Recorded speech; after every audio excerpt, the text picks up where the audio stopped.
Greetings, everybody, and welcome. Thank you all very much for coming to join me for day 2 of the Demon's Souls remake.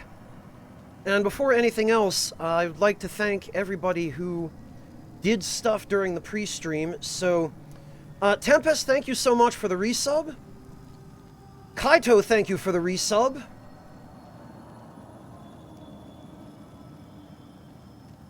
And thank you for the very kind comment with that resub, Kaito. I don't know that anyone's going to be meeting anybody in person anytime soon with this pandemic, but I really appreciate the support.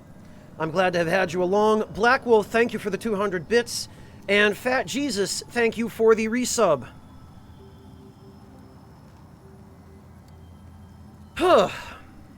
Well. And thank you all for dropping by, because I would have liked to start a little bit earlier. That's always the way, though. I always seem to find myself in that situation. Just have to take the sleep schedule you're dealt. And Lucky Steak, thank you so much for the resub as well. Welcome back. Yeah, I'm hanging in. I have a PS5 now, so I can't really complain all that much. I mean, it could be a lot worse. I could have all sorts of problems and no PS5. I mean, hell, I could have paid full price for Cyberpunk on launch. And then I'd really look silly.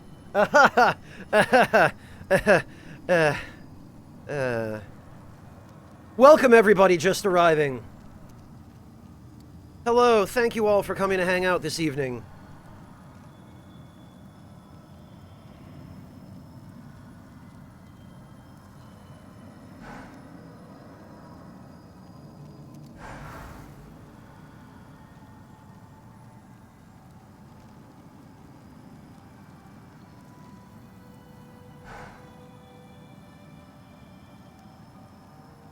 Well, Nesterados, and it's in some ways really nice to be able to provide that for other people under the circumstances. Hello, Fane, welcome.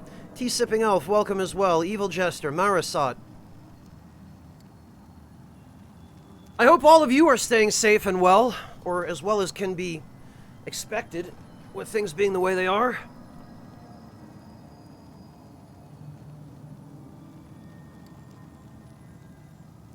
For my part, I am doing all right.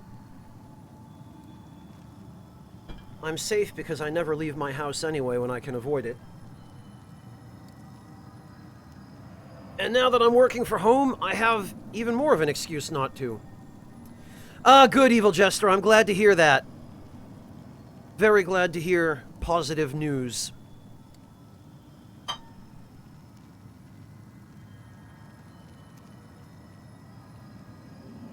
Alright, let me just, I just barely finished brewing my tea just before the stream started. I always use the pre-stream to, eat dinner and get ready for the stream. But I had a bit of a long day today, so things were kind of rushed.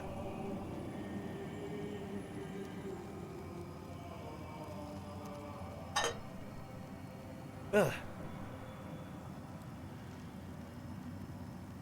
Well, Mantis Man, there are worse things you could have spent that money on, right? Something, hookers and blow. So be glad you have a constructive, innocuous hobby like Warhammer miniatures. It is Warhammer, right? I think? If I remember correctly? You'll have to forgive me. I've never been terribly familiar with miniature culture, because I could never afford them as a kid.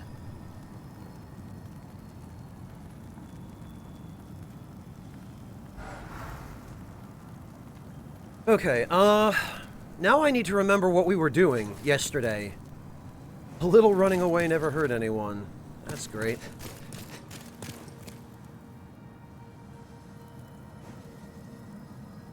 Yeah, Monotone, everyone knows the plastic stuff is so much better.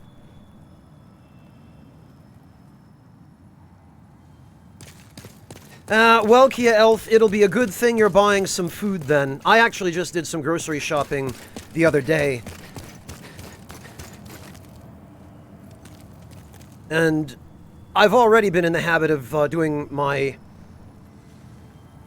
shopping for as far in advance as possible, just so that I have to spend as little time as possible shopping, so that I don't have to make any more trips than are absolutely necessary. So I buy way ahead. Obviously, you can only get just so much fresh stuff, but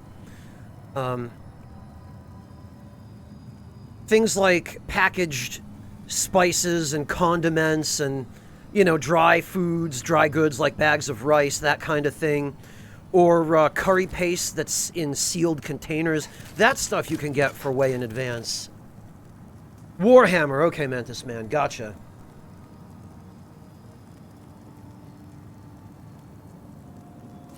Yeah, Kritzers. Except that the pre-stream always seems to take longer than I anticipate needing. So I find frequently I'm getting back to the stream 5 minutes or 10 minutes after I'm supposed to have started, and... time for falling down. Boy, you ain't just whistling Dixie, person who wrote that message. Yeah, it's funny you mentioned that, Thane. I actually... well, first of all, being German, and second of all, having one side of my family come from Sweden, and the other side from Ukraine, I like fish. And I find that one of the cheapest and easiest ways to be able to enjoy fish is to get fish that's packed in a can, you know, in water or olive oil or something like that. So I actually, I rely quite a bit on canned fish. It's a fairly significant staple in my diet because it's affordable, and as long as you buy the right brand from the right source, you can get some pretty good quality fish. Yeah, Redial Nick, shipping is only getting more expensive, unfortunately. Oh, and speaking of fish, hello, Tuna. Welcome. How are you doing? Good to see you. Kaito, I don't even bother watching those shows anymore. They're just so meaningless. There's actually been a tweet going around, Kaito, highlighting an excerpt from the wiki article on the Game Awards, where the Game Awards are basically 90% of it is determined by industry insiders who are paid to give good scores to games, whether or not they deserve those scores. And only 10% of it is based on actual feedback from real end users. So, I stopped being able to take those kinds of shows seriously long ago. Yeah, well, Nestorados, The Last of Us and the Jeff Keighley Show. Also, holy hell, Petey Piranha! What are you doing? Petey, thank you so much for the $100 donation. I'm sorry, I might have initially missed that. Petey Piranha says, hey, I just wanted to say thank you for all the content you provided over the years. You helped take my mind off of troubles and an innumerable amount of times. So cool that you're playing the remake. Demon's Souls is also my favorite Souls game. Ah, high five, Petey. Thank you so much. I seriously appreciate that. And Petey, that donation will go a very, very long way toward helping me recoup the cost of the PS5, which I fully intend to reimburse my mother for. So, thank you. I seriously appreciate that, Petey. Jeez, and Thalzamar, with 1,000 bits, thank you so much for another magnanimous display of support. You know what to expect by now, Thalzamar. Yeah, this is par for the course, isn't it?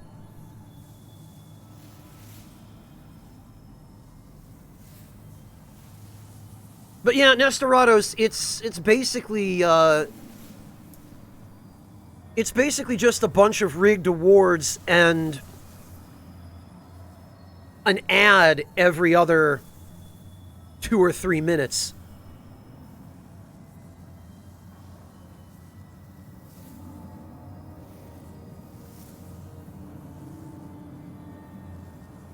Yeah, second stream, PD. I got the PS5 the day before yesterday. And as for the remake, it is... In most regards, Bluepoint did a good job and improved the original game. There are a couple of areas where they either didn't really succeed in improving it or actively made it worse. I have only one major issue with it, which is the camera, and... Oh, Black Wolf! Thank you so much for the 200 bits! And Plus on Black, thank you for another 1,000 bits. Jeez, guys. The stream has barely even started. What did I do to deserve all this?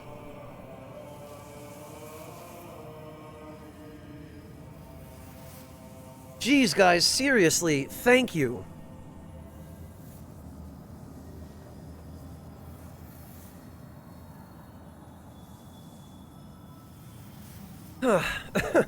You're all humbling me, and we're barely 5 minutes in.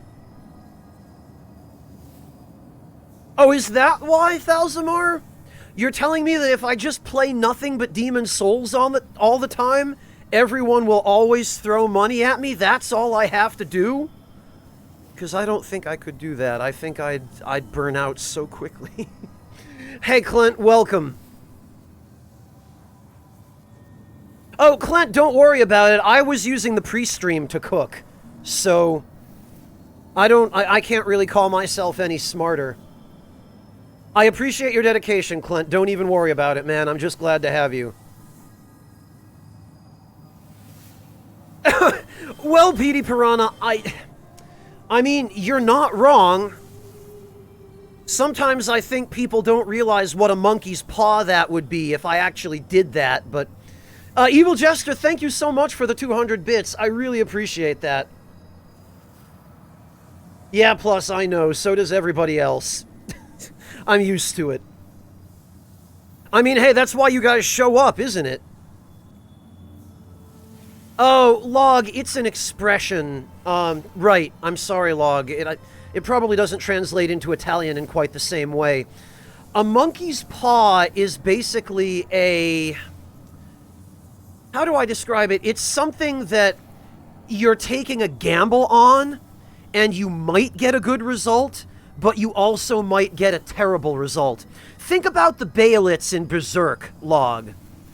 When you use a Baelit, you could end up gaining, you know, superhuman cosmic powers, or you could end up being cursed with a horrible body and just suffering for the rest of eternity.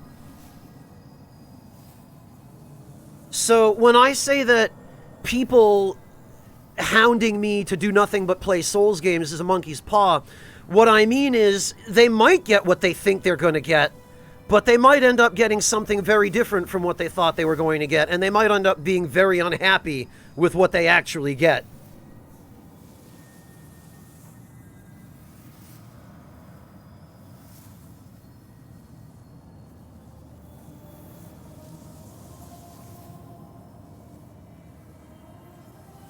I never saw that episode of The Simpsons, Log, but it sounds to me as though you understand, yes.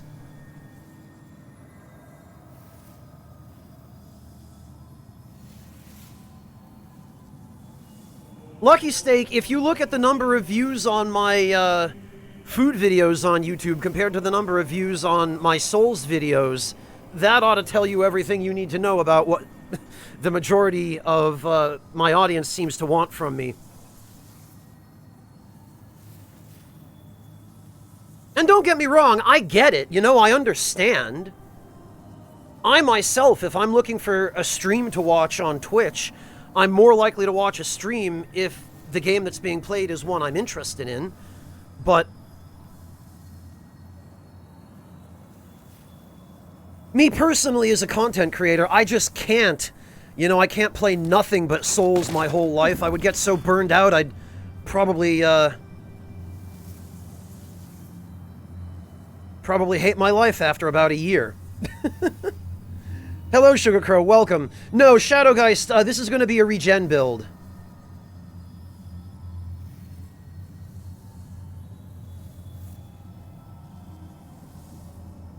Oh, Sugar Crow, you found, Oh, you found where the demon is.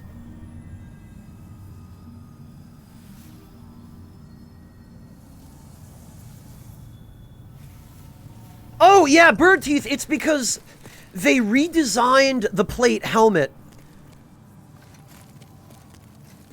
This is a very, very different plate helmet than the original one that the soldier used to have in the PS3 version of the game. The original one, it was an open-faced helmet, if I remember correctly. I think it was, anyway. It wasn't the like, two-thirds, sort of sallet with the...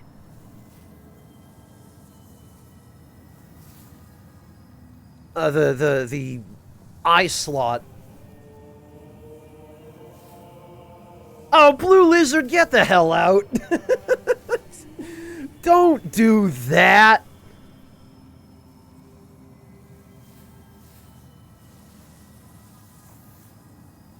Log, the fluted set for female characters in the original had an open-faced helmet rather than a closed-faced visored helmet.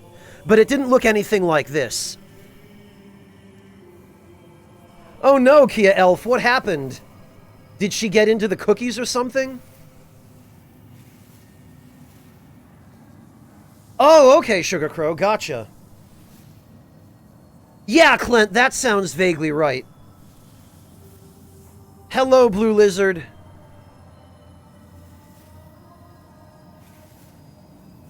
Oh, really, Petey? I'll have to try to keep an... Remind me, Petey, when we get there, because we might get there today.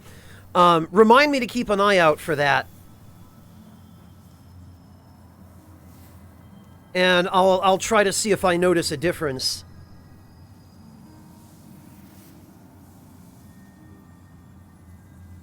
No worries, Tea-Sipping Elf. Believe me, I understand. Actually, I do kind of want to ditch this doofy-looking helmet. I think I might go to Latria next and get the silver coronet from 3-1.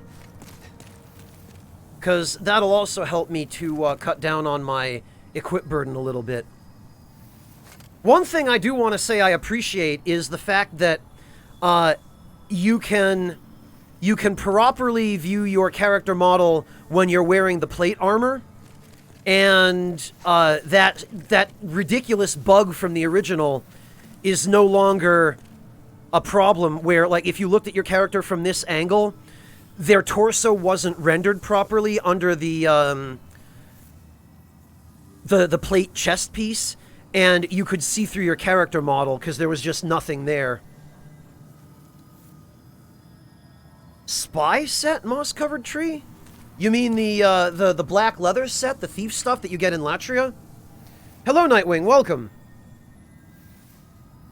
Yeah, Tea-Sipping Elf, I totally understand that. Believe me, I've had quite a lot on my hands as well.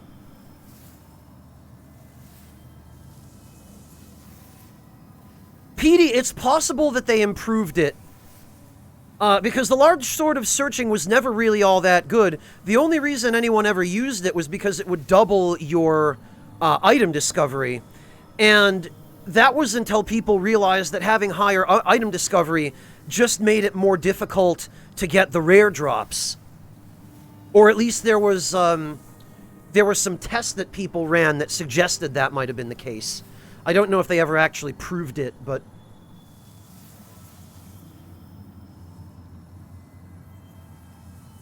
Oh, they did? I didn't realize that, Log. I know they added a bunch of new equipment. I found a Blue Eye Knight hauberk in 1.2, so it's pretty clear that there's some new stuff.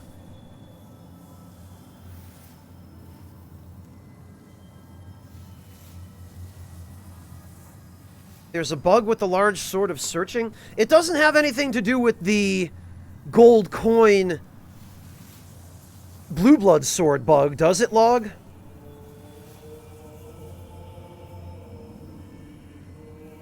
Well, Petey, that was one of the things that that sword always had going for it, is it's classed as a small curved sword the same as the falchion or the scimitar, but it actually has a significantly larger hitbox, although because it's curved, it doesn't actually have that much more range. But it has a nice wide arc, and it's a little bit easier to catch enemies with it than it is with the straight-bladed swords like the falchion. I don't even know why this is considered a curved sword, but yeah, for the size of the blade, it always ended up having a very fast moveset because of the weapon class that it was, for some reason, put into. Wow, Nick, that's awful.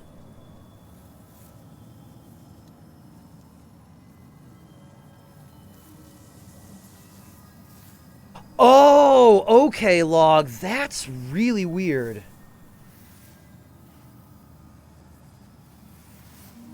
Well, Petey, that's what your two-handed R2 is for.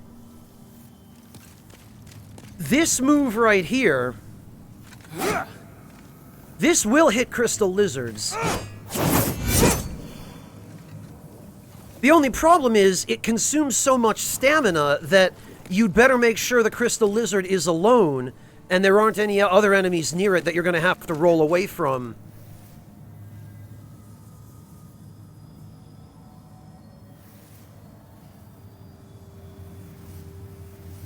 Oh, Bone, that's incredibly kind of you. I really appreciate the thought. But no, actually my mother was able to find one at Walmart because she's crazy like that, and she got, I guess she was able to sweet talk a manager at one of the Walmarts near where she lives into telling her when they were going to get more delivered. And she showed up at 6:30 a.m. and waited outside the Walmart and bought one after I had jokingly told her that that was what I wanted for Hanukkah, with no expectation whatsoever that she would actually get it. I guess I didn't make clear that I was kidding, and not only did she buy it, but she shipped it to me. So I'm going to try to reimburse her for it. Oh, you got lucky on PS Direct. Okay, Bone, you must have been very lucky then, because they've never had them. Yeah, Blue Lizard, at one of the Walmarts in Connecticut near where she lived.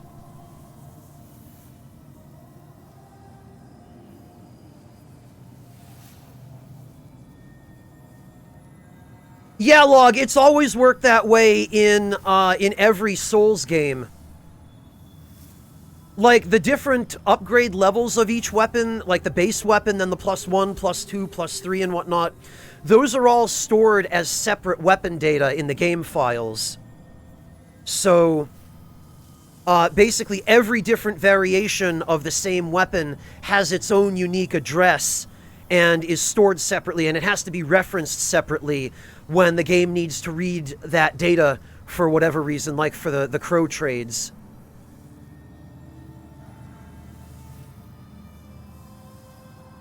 Yeah, PD, I was determined that I was not going to pay a scalper for a PS5, that I was, so help me, I was either going to get one at retail or I would just wait until there was more supply.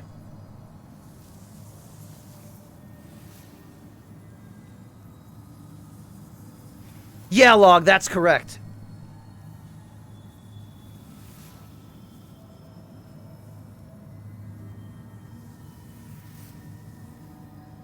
Well, Nesterados, or if you get lucky and you're able to get a pre-order for the console at launch and you only pay retail for it. But there's no guarantee. That's just, that's RNG at work right there.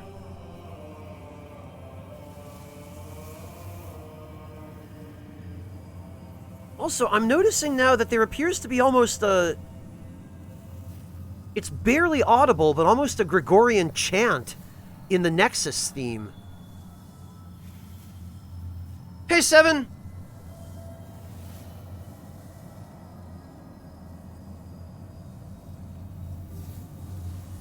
Well, PD, at least you were able to get it before the scalpers realized how much they could overcharge for them. I still never, ever advise buying from scalpers. I will always suggest being patient and waiting till you can get the product at retail. And that's what I'm going to be doing with a 3080. I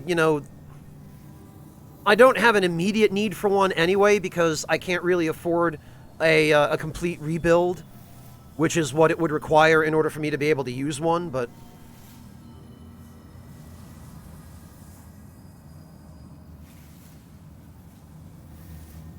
Well, Danyek, at least PS4s are going to be plummeting in price now. Because the PS5 is out. Oh no, Evil Jester, did you not even send it in for RMA?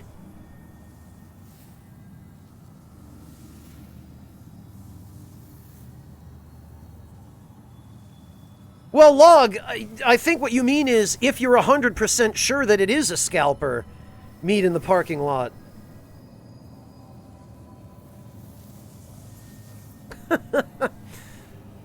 I second the motion, Clint.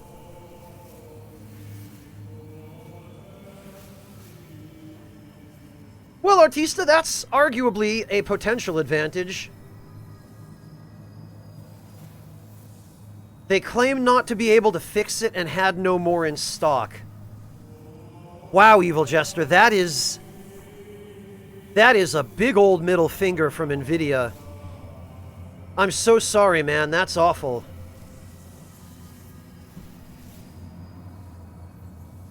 At least you got a refund.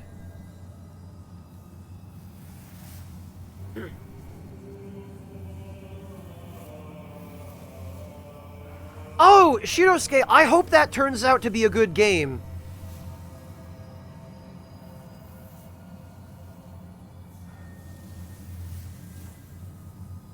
Exactly, Evil Jester. Yeah, you and I, at this point, both are going to have to be patient.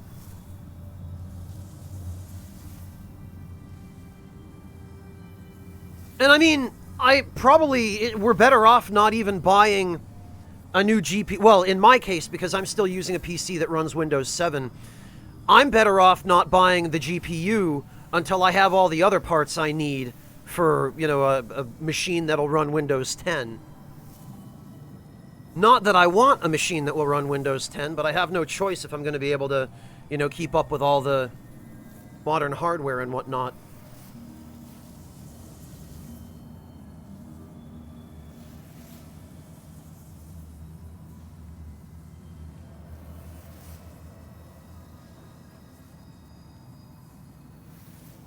Shirosuke, I imagine the story of a game like that will probably mostly be filler.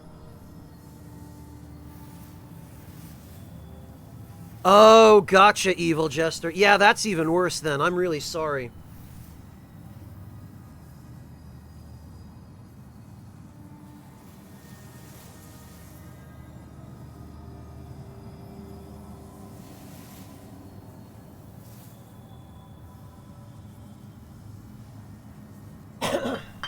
Alright, well...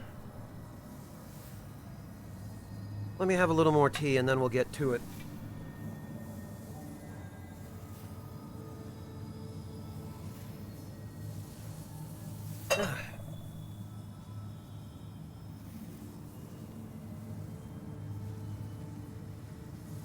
Well, Petey, if you don't trust yourself to install new parts, you could always take it to a computer shop. Just make sure you get a quote well in advance so that you know you're not being cheated. Alright, actually...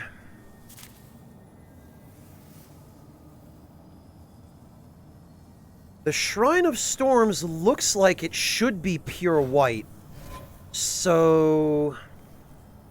we could potentially go take care of Satsuki now.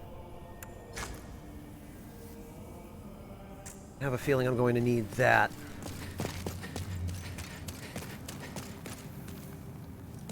I can forge weapons for you.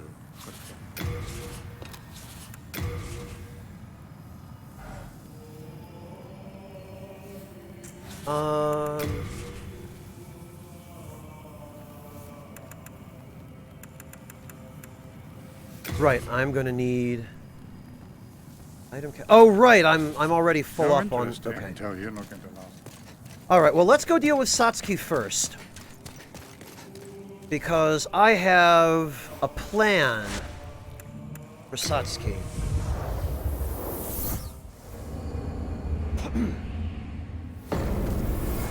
Oh, okay, Log.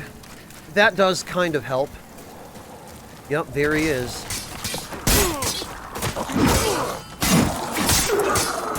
Hey, you seem to have your head about you. Come here. I have a proposal for you. Do not be afraid. You have much to gain. He even sounds like Fu Manchu. Alright, you wait there for a minute, buddy.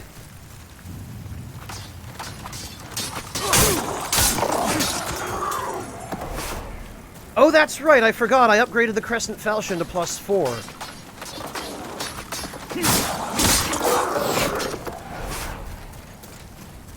Alright, hang on.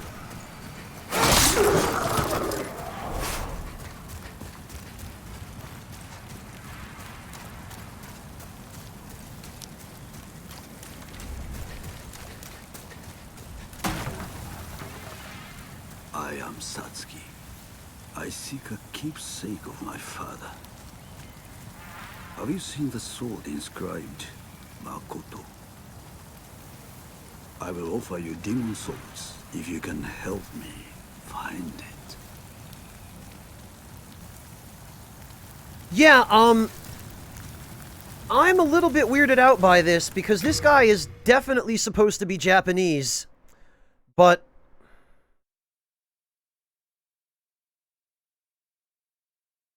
that is a very, very Chinese face.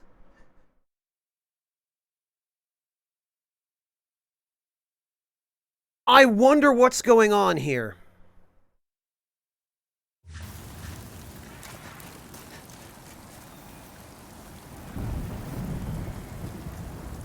You know, and I just realized I came to the wrong archstone. I need to go get the Makoto from 4-2.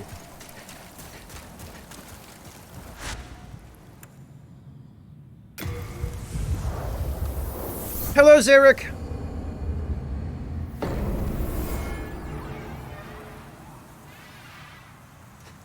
Yeah, Log, I don't doubt that it does. I would have assumed as much. But it shouldn't matter since I'm in soul form, because the only way Tendency is going to update now is, if I kill one of the Tendency event NPCs.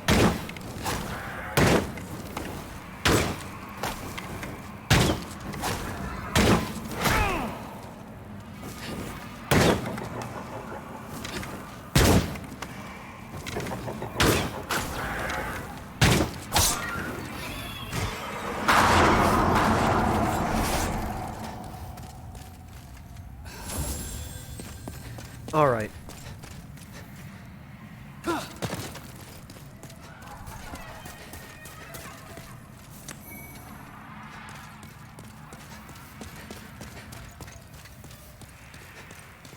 So now, Makoto will be accessible.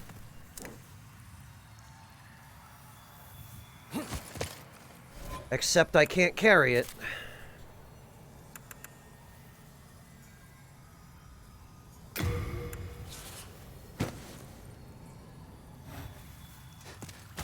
Now I can. Yes, Marisat, we have.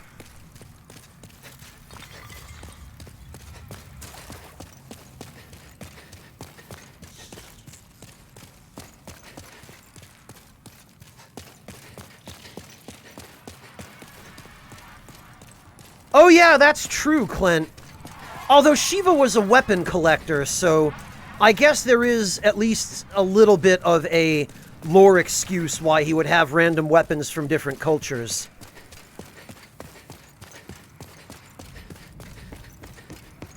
Hey, Dank Memes!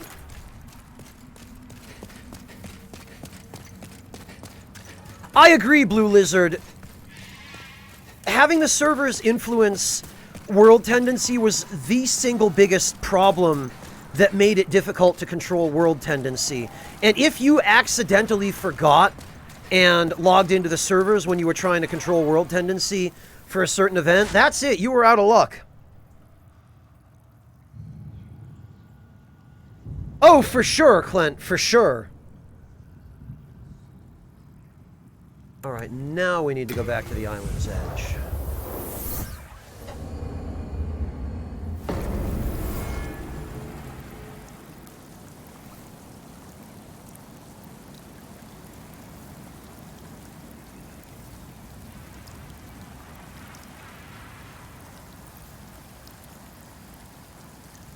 Okay, first things first.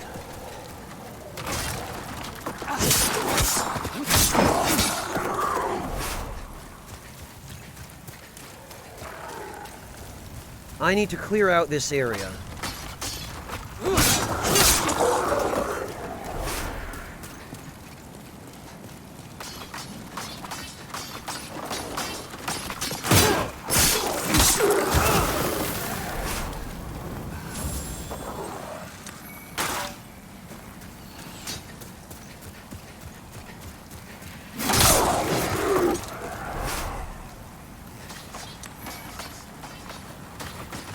Sushi Bandit, thank you so much for the resub. Welcome back.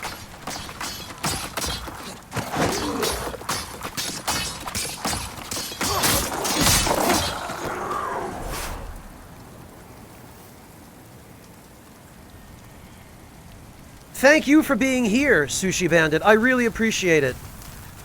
Genuinely. Alright, now we're gonna have some fun.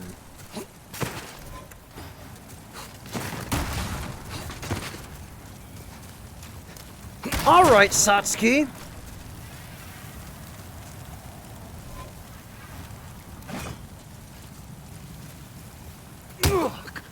You shall.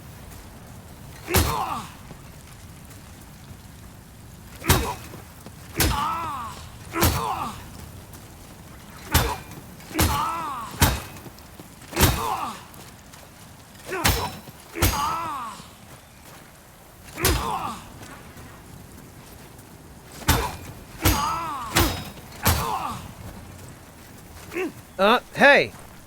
Hey, no. No. Okay. You have Fine. found the Makoto, have you? You'll see, Sugar Bless Crow. your good fortune, and well, good work. Now, just hand Makoto over to me. What on earth is wrong with you? How dare you waste my precious time? Do you not want demon soul? Damn it, I hate that the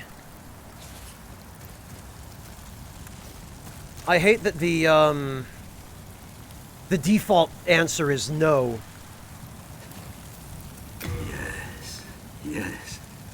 This is she. This luster, it's finally mine. But could this sword really be as deadly as they say? There is only one way to find out.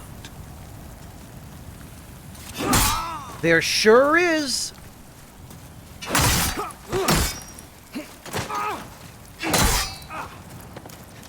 I sure am glad the Storm Ruler still works the same way it always has.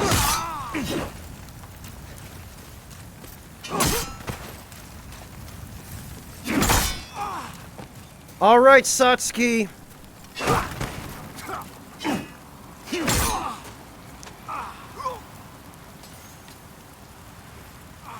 I hope it was worth it.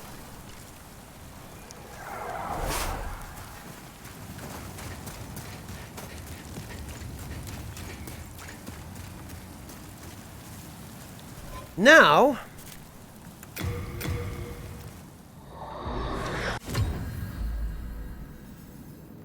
Shalgathor, pretty much everything in the game has a soul. Whatever you kill will give you souls. Alright, now where did it end up? Don't tell me.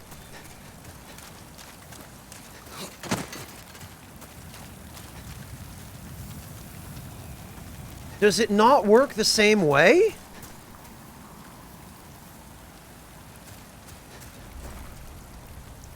What the hell? Do you just...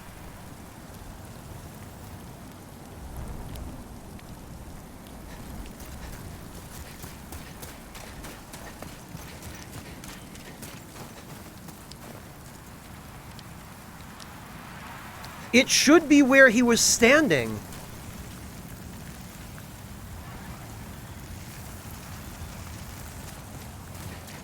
That's a good point, Log, but it would be really stupid if it ends up there.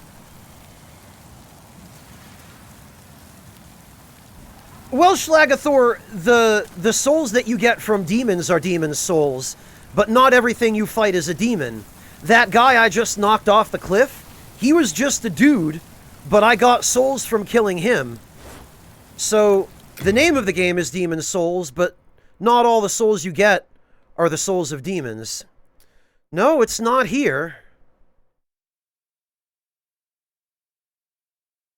What the hell? It might be at the Nexus, Rikyo? Well, I mean, I don't really have anything to lose at this point by checking. I really hope Bluepoint did something to account for this. Because in the original, if you killed an NPC that dropped an item, you could just go back to where that NPC was and collect the item.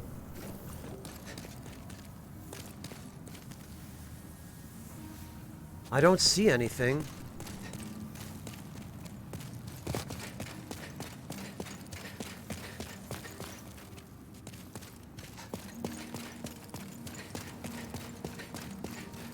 Yes, Velocitus Fortis, I did. And nothing. No, that was the case in Demon Souls as well, Dave the Darkblade, but it was only true for human-named NPCs. So Satsuki should have been one of them. It would not work for generic Black Phantom NPCs like the one in 3-1 outside the boss room. It would only work for named NPCs, but it would work for them. I wonder if I have to just go back.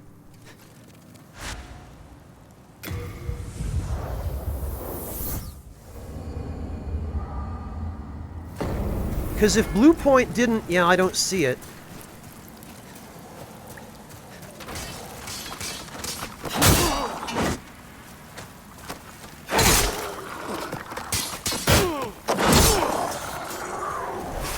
Yup, it's just gone.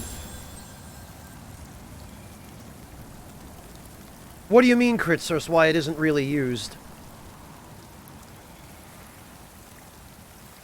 Yeah, Herbtron, I guess, I mean, this is one of the reasons it's handy to watch streams. I am astonished that Bluepoint did not address this. This is unbelievable.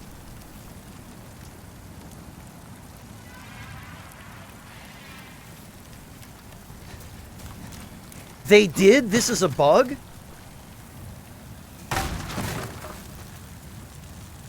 How do you figure that, Clint?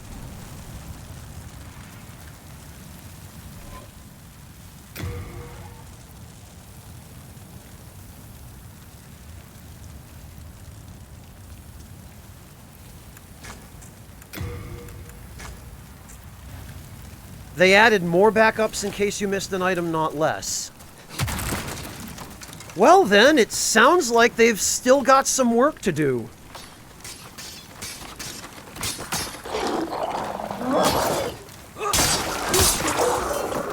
Dave, I already did. It wouldn't have ended up where he died, especially not after I reset, because the original game code, which they used in the remake, the remake runs the original engine from the PS3 version of the game in parallel with the new engine that Bluepoint developed for the remake.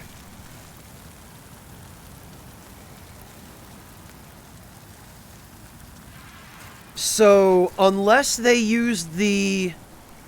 modified that code, which I don't see why they would have, the item should have appeared here on the ground when I reloaded.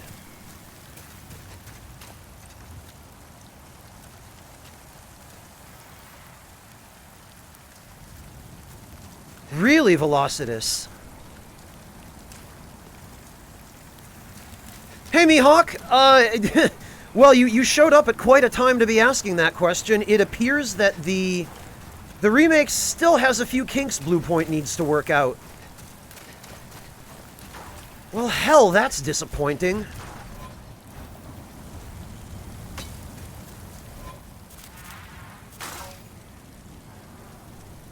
Well, let me just add a stream marker.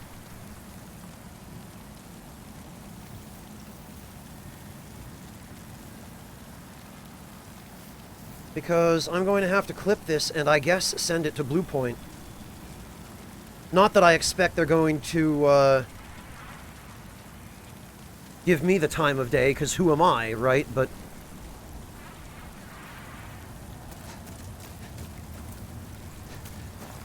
it's better than not doing anything.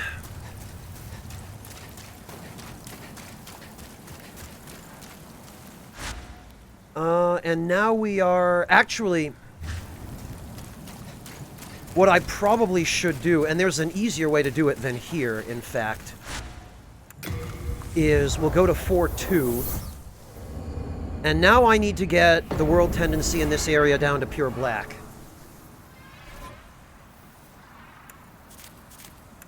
So I'm going to equip...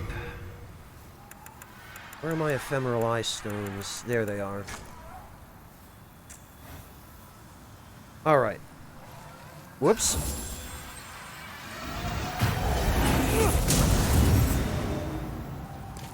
Eclecticath, I did know, but this is not working as intended. This is, I guess, a bug. I know the way it worked in the original Eclecticath. This is my second stream of the remake. Ever. Alright, so... From neutral tendency, which is what I think we're at now, it should take 3 or maybe 4 deaths to get to pure black. Oh, that Eclecticath. Well, I mean, I know who I am, and you know who I am, but Bluepoint's not going to. I mean, I highly doubt they are. Unless somebody at Bluepoint used to watch my videos on YouTube. Which I guess is possible, but I don't see it as being particularly likely. Also, where the heck did...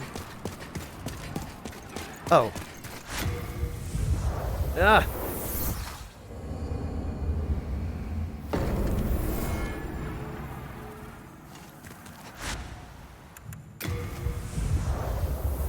Boy, I tell you what, one thing Bluepoint nailed, and I guess Sony deserves credit for this too, is I really love that it doesn't take 5 minutes to get through a load screen.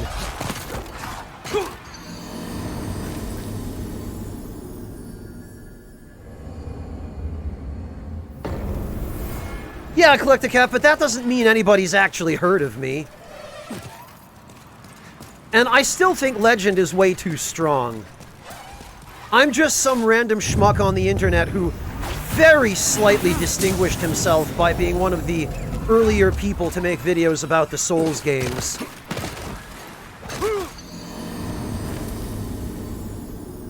Hello, Joe Mom! PD, killing bosses is for white tendency. Actually, let's head back to the Nexus. Well, thank you, PD. That's very kind of you. I really appreciate that.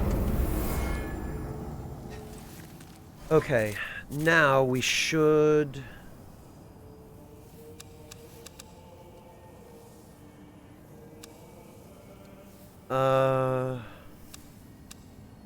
What the hell character tendency is this? This must be white, I would guess. That, yeah, I see red particle effects on that, so I guess that's probably pure black. We'll find out as soon as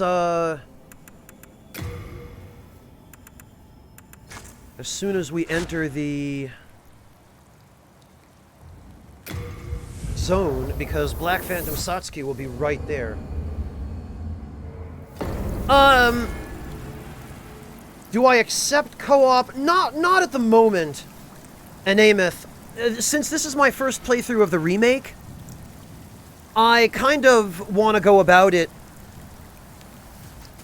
just solo, just so that I can focus on examining the environment and checking out the differences, that kind of thing. Whoops. I want to be able to take my time, and you can't really take your time when you've got people in co-op who are, waiting on you.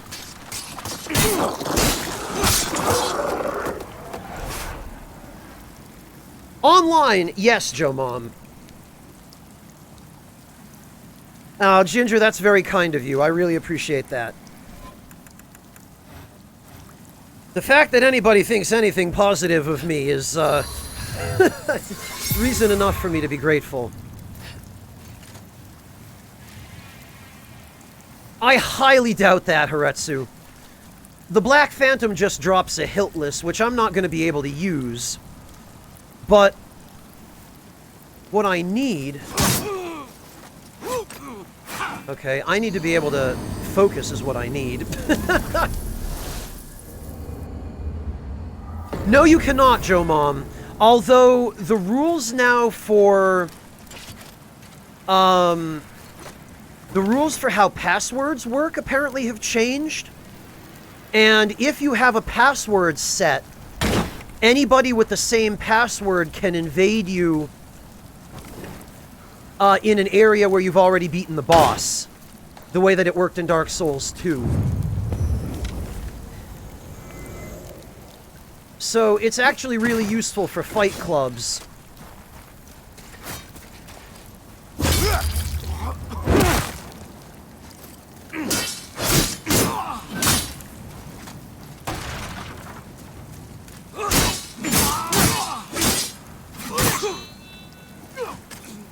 Okay. So he still one-shots you. Good to know. There's a,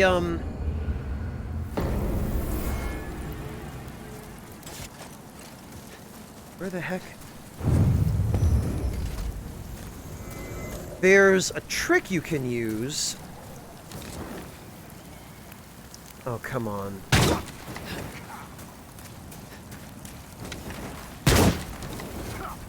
Look at this guy right here. I was going to say, there's a trick you can use to exploit his AI, but it kind of depends on getting rid of that silver skeleton first. So I want to just wake him up and then back off to the point... Oh, alright, great.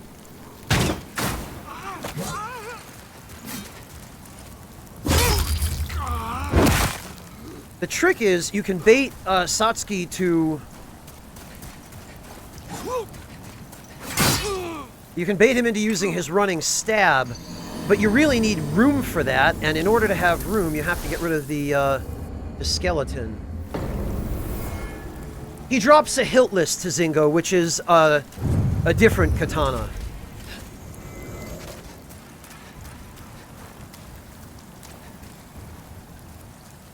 Alright, there we go.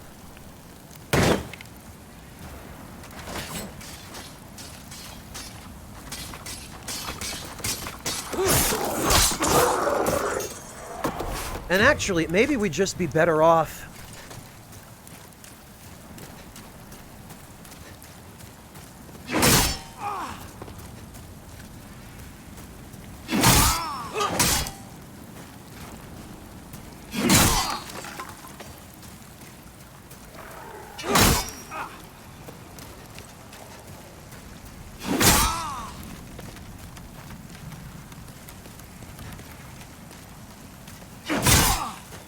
Okay, that's actually going to be a problem.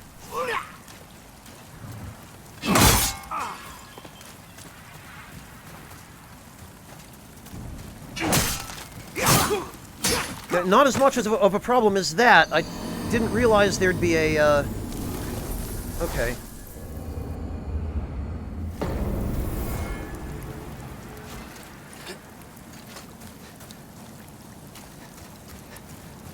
Another thing that weirds me out a little bit and that I keep not remembering is apparently in the remake, when you have a bow equipped and you switch to and from it, it remains held in both hands. Like, you don't have to press the triangle button again to switch it to both hands, which you used to in the remake. It's a nice touch in theory, but if you're not used to it, which I'm not, it can be tough to remember. Because you still have to do it with melee weapons, just not with a bow.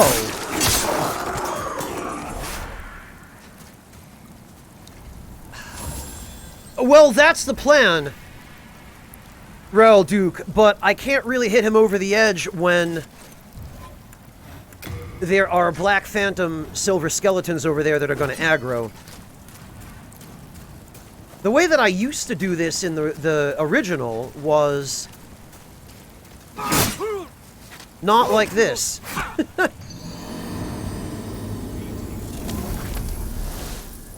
Severin, thank you so much for the resub. Welcome back. Much appreciated. Of course I remember you, Severin.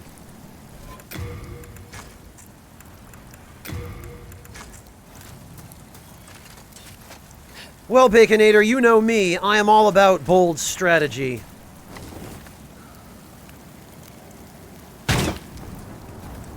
Walk softly and carry a big nuke. You know.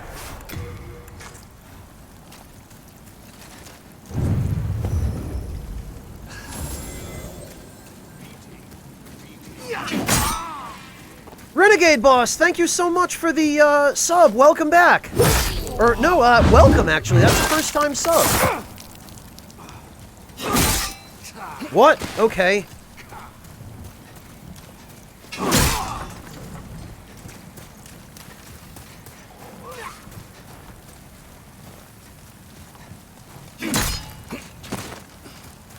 Okay. Yep. So this is how I used to deal with him, because he forgets about you if you have the thief ring on, and you walk through this door. PD, thank you so much for the sub. Just after all the crazy stuff you've just done, you now do that. Thank you. Alright. So what we want to do here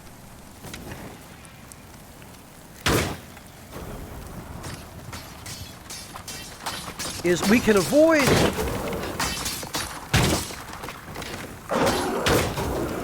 having to actually fight these guys head on by exploiting their AI in this manner.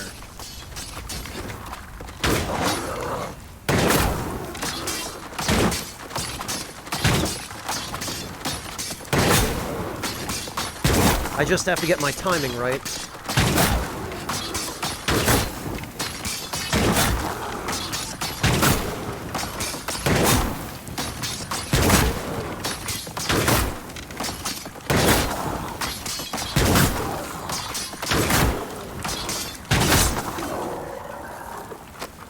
Okay. Hello, Cuttlefish. Welcome. So the next thing I'm going to do is I'm going to get rid of him.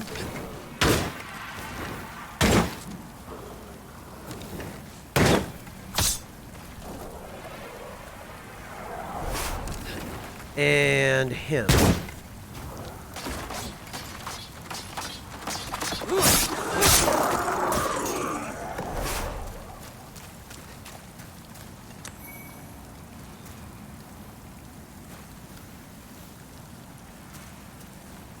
Yeah, Clint, the sound design is definitely quite stark in this game. Okay, so now I'm going to need the Storm Ruler again. I'm going to need to get his attention.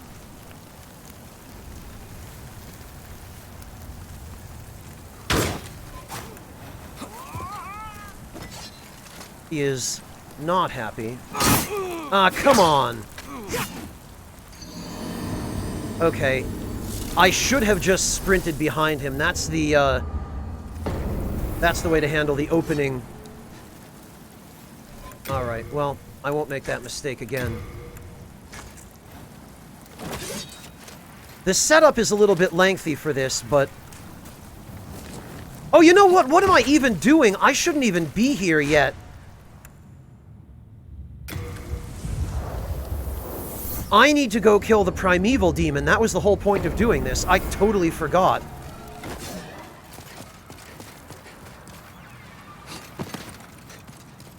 The entire point of getting this area to pure black world tendency is because I need the colorless demon's soul.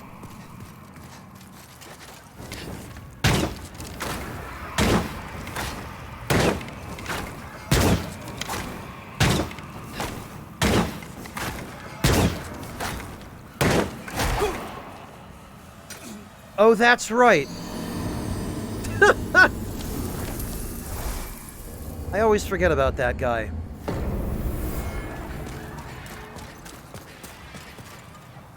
Boy, Clint, you're not even kidding.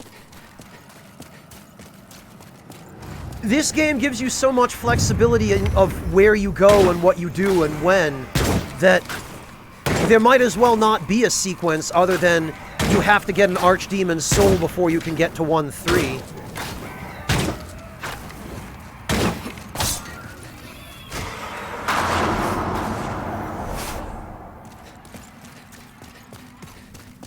Alright, now... Oh, and you know what? I probably... Even before I do this, I probably should go farm the crystal lizards in the,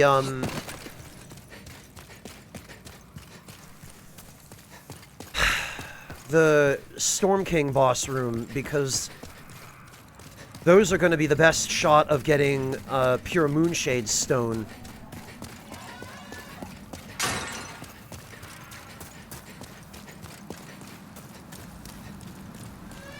Hello, Nix, welcome! Well, Cuttlefish, believe me, I, until a couple of days ago, was jealous of everybody else who had a PS5.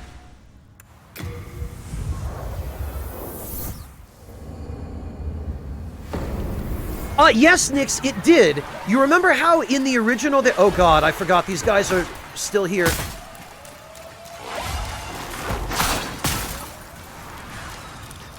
You remember how in the original aiming had a really inaccurate targeting reticle with a bow?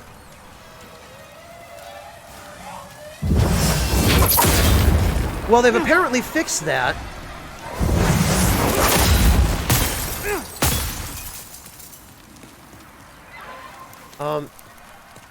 Although for some reason the Storm Ruler's full power attack seems to have shorter range than it used to.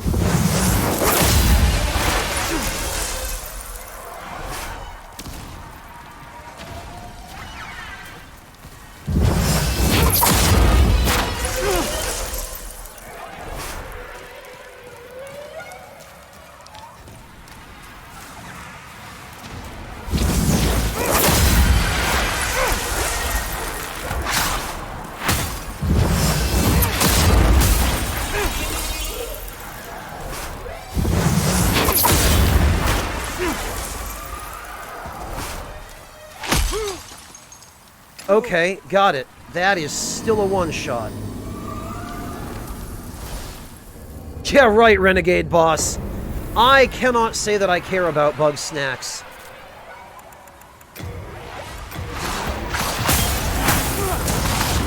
Oh, that's cool. You didn't used to get the invincibility when you used an ephemeral eye stone.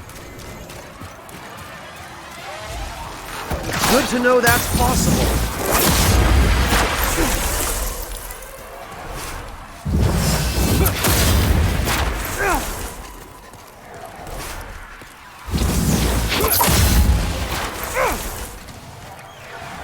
You might not be surprised to learn that in the original, and I guess it's still true here, The Storm King boss room was one of the preferred soul farming spots in the early game, assuming you got here early enough to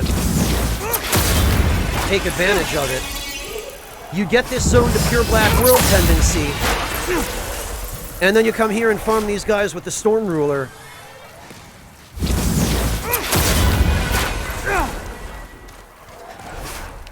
Or with a bow.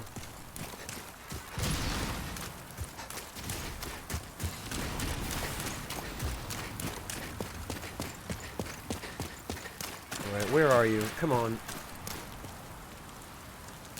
Really, Sugar Crow? This is the first time?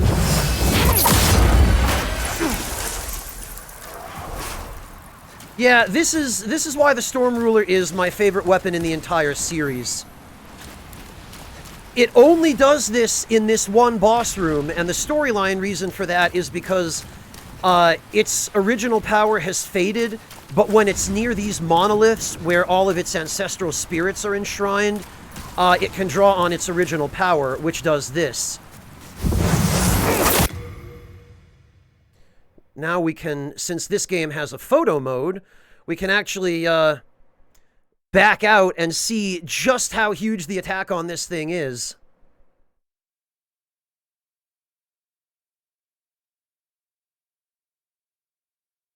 Yeah, Sugar Crow, but that doesn't count. That was just Bamco telling FromSoft they needed to make more references to the earlier games.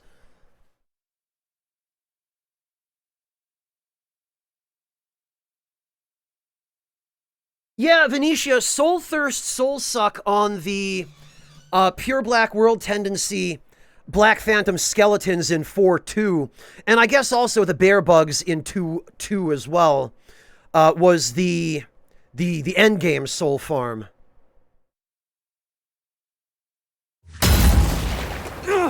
Alright, so I actually came here for a reason, which is because I need to take advantage of the boost to item drop rate in Pure Black World Tendency to hopefully see if I can get some pure Dark Moonstone, or Moonshade Stone, as I guess it's now called, from these guys. And if it works the same way it did in the original, which it looks like it does, as long as you're wearing the Thief Ring,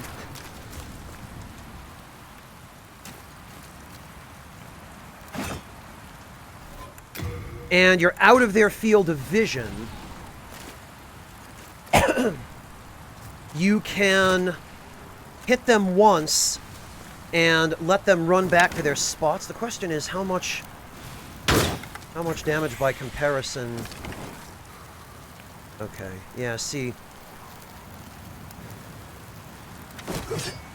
You can hit them once, and rather than disappear, as long as they can't see you, they will just walk back toward their starting point. Another little trick you can do is you can use the bow reticle to aim.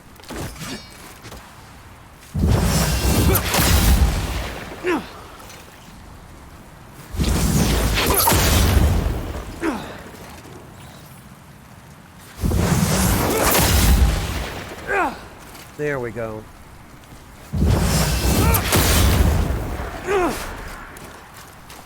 You can use the bow reticle to aim in exactly the direction you want to aim. We got a couple of chunks. There it is! Pure Moonshade Stone. Excellent.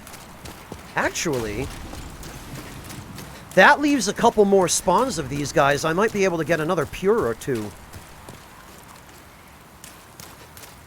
Yeah, Lasagna, it definitely looks really good.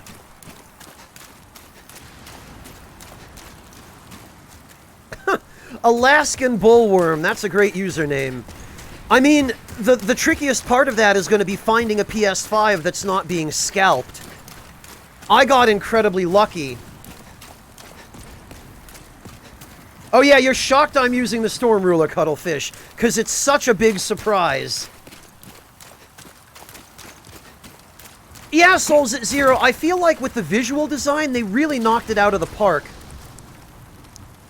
I've been seeing a lot of people complain about some of the redesigned enemies. I really don't have that problem with most of the redesigns. I did with their original Flame Lurker design, but they kind of tweaked him in response to community feedback so that he's now at least a little bit more like he was in the original. My only single significant problem with this game is the lock-on camera.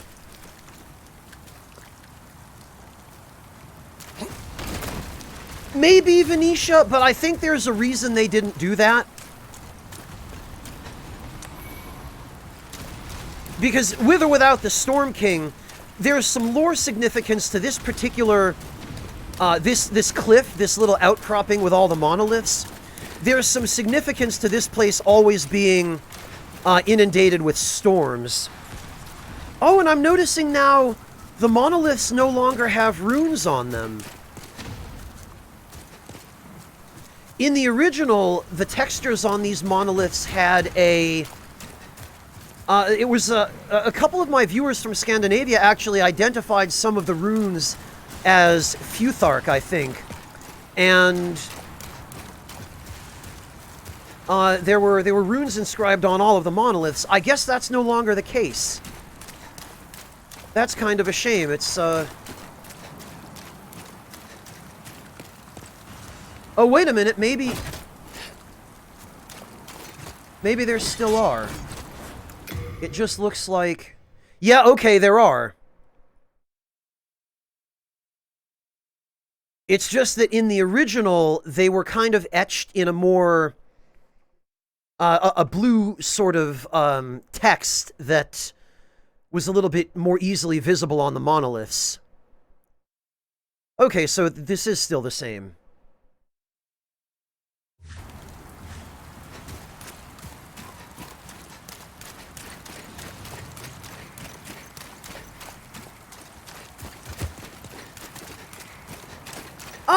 Petey, the Adjudicator is pretty similar.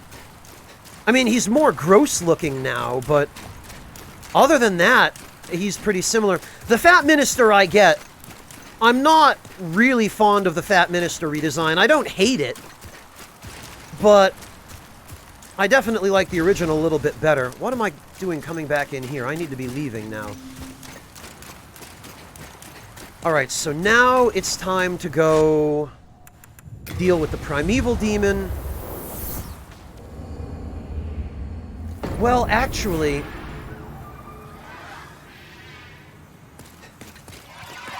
if I kill the Primeval Demon... well, I should be able to kill the Primeval Demon and then go back to 4-1 without, Oh, hello.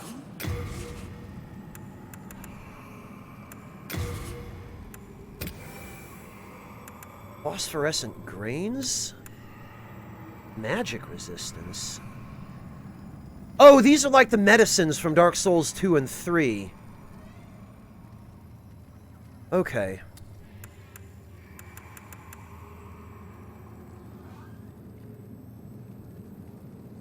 Does it, Alaskan Bullworm? I've never played any of the Halo games.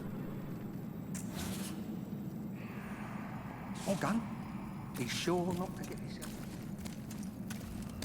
Yeah, Venetia, I can appreciate that.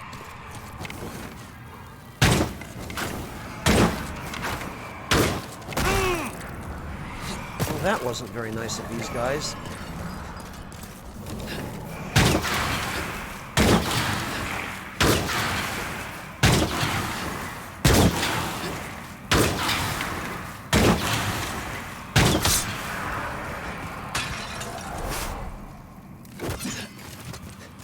Alright, you know what?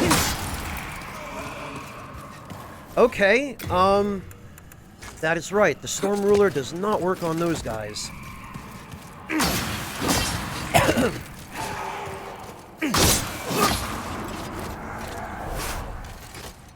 Okay.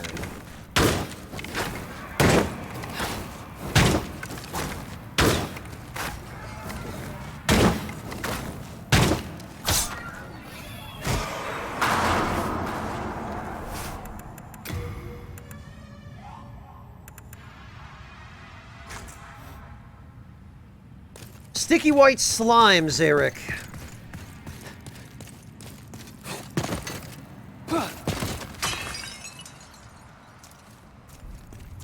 Really, Venetia, even if I warp to, directly from 4.2 to 4.1? Hello, Creeping Bam, welcome! Yeah, Velocitus, in some ways it's almost worse. Oh, okay, Venetia. Well, thank you for letting me know about that before I went and screwed it up. Yeah, Neo Shadow, they're just being scalped to hell, and the scalpers are using bots to buy them before anybody else can. You pretty much have to know somebody local.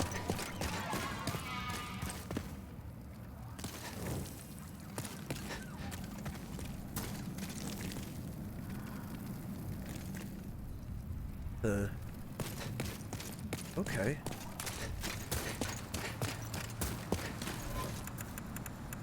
Alright then. Thief Ring is a go, and we're gonna go repair the Storm Ruler.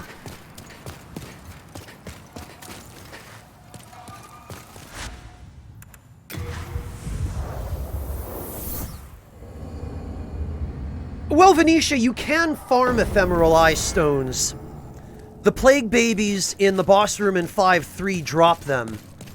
And they respawn infinitely, so you can get more. I'm just not keen on having to go farm those things, because that enemy is miserable. Like, absolutely miserable if you don't have an AoE. Okay, Rikio, have a good night. Thank you so much for stopping in, and I really appreciate your kind words. Believe me, I'm happy about that, too. I'm very, very grateful. No, Creeping Bam, it wasn't anywhere near this bad with the PS3. The supply problem was still the case with the PS3, but, the scalping wasn't as bad back then. Do come back alive.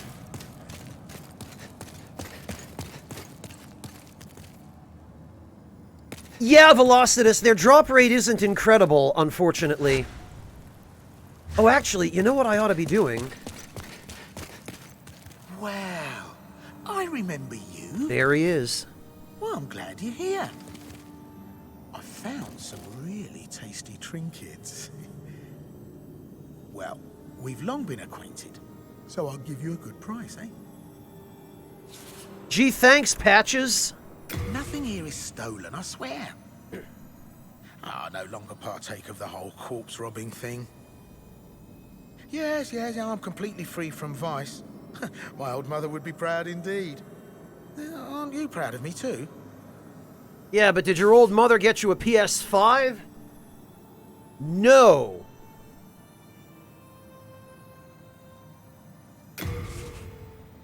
Actually...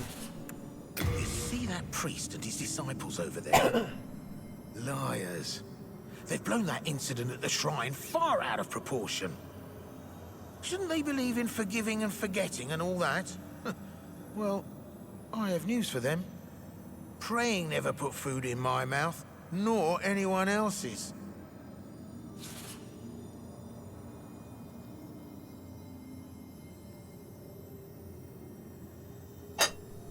This guy.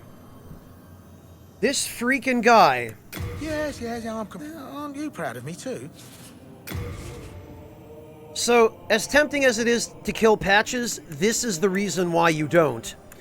He has a bunch of stuff that you cannot get anywhere else, and the more times you run into him, the further through the game you get, the more his inventory expands. Monotone, that's a trick question. My mother would never kick a manager down a pit. You see, she's not a Karen. Problem with Patches, on the other hand, is that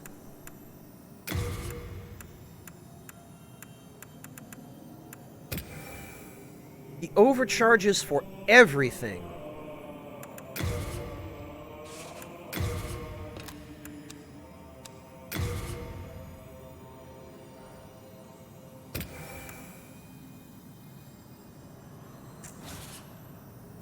Nice stuff, eh? Come again, then. I'll be awaiting. In the original game, he screwed up his line read on that line, and he said, "Come again, then I'll be awaiting." You could tell that Will Vanderpool was sitting there in front of the microphone going, "Oh, hell. I cocked that up." But for whatever reason, they didn't let him do a retake, and that's the take that went in. That's a good question, Hedgehog. I'll be honest, I've never thought about it.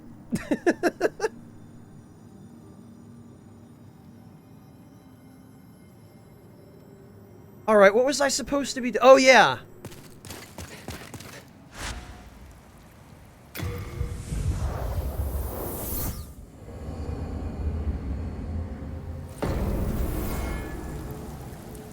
Okay.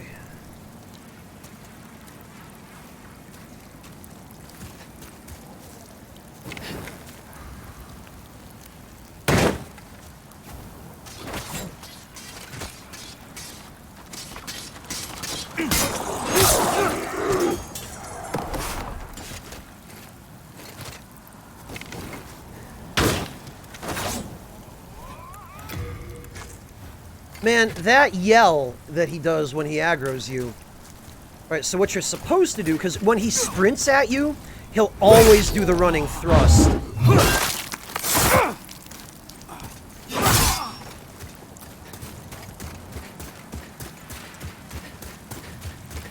When he sprints at you, you just, you do that. And then, here, you break line of sight, and eventually he just forgets. He's like, "Oh, where did he go? I don't see nobody. He hit me a minute ago, but I don't know where he went."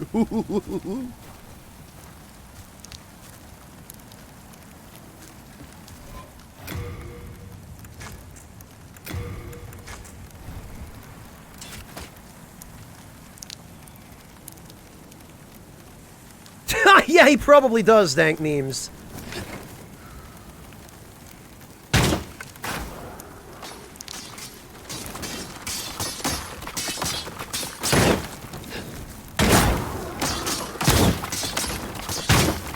Right. Okay. That's why you can't lock on. Oh!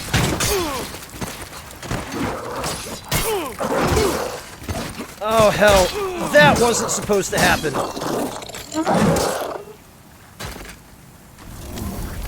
That's definitely new. I've never had this guy figure out how to get around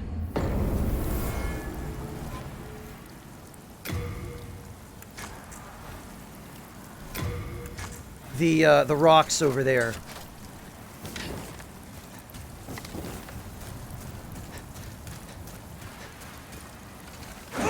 What? Why?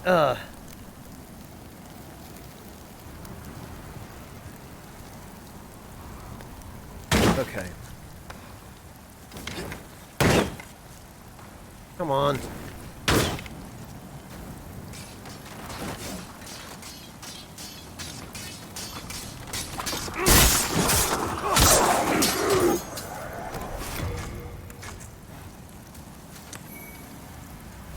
Actually, I wonder if... Because Black Phantoms, I think, used to go for soul remains. They sure do.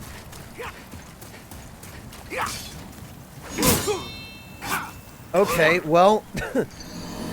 I guess they'll still switch targets. They also used to prioritize soul remains. So if you threw some soul remains and then ran by them, they would still chase the soul remains rather than you.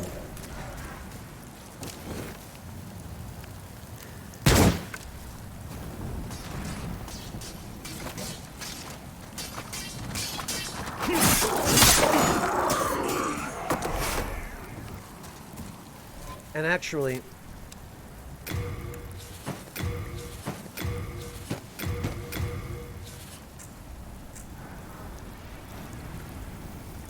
Nah, he switched targets to me, Venetia. Alright.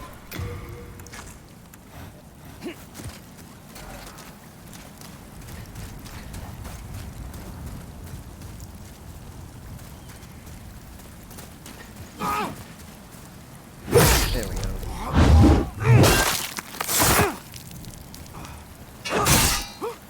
Really?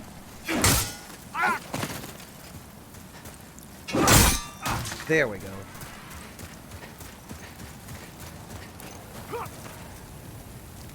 Watch him hit me through the wall now. Nope, he forgot already. Okay. So...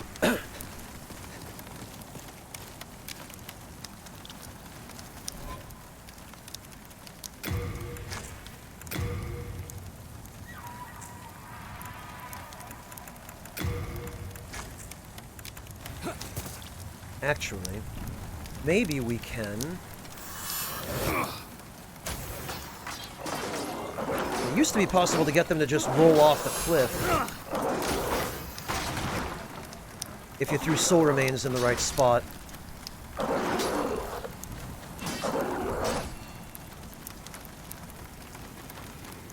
But I guess I didn't quite get the right spot. Oh well.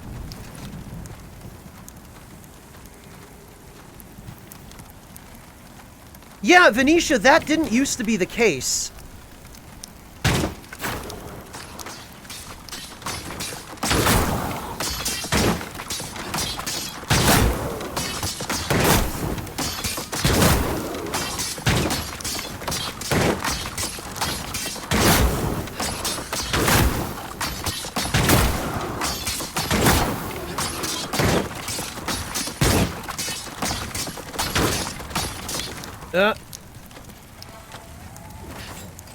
Alright, fine.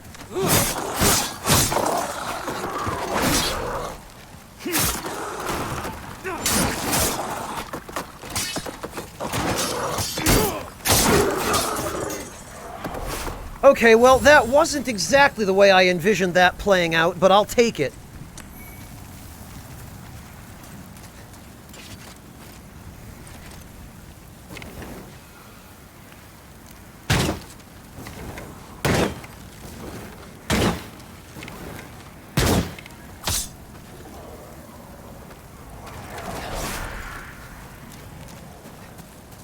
And we'll need to get rid of this guy just to be safe.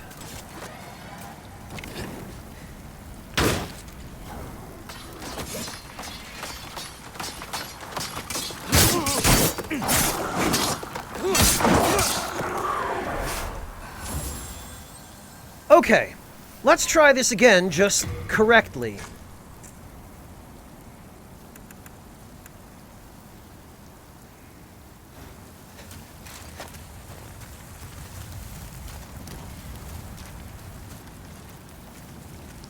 And actually, we did get some soul remains, so... What we can do, and this actually might even make it a little easier, is...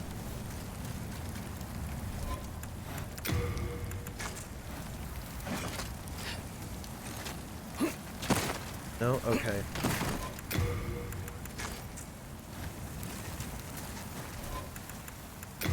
I don't want him losing track of me, so we'll take off the thief ring.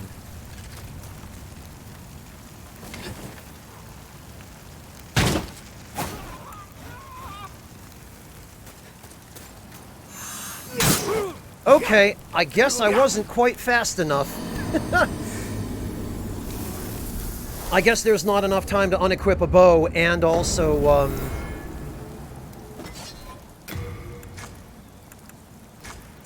throw soul remains. Alright, fine.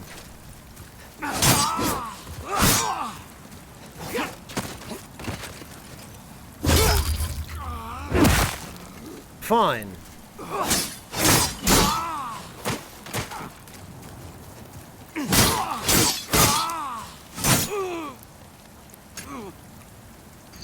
I forgot I had the thief ring unequipped.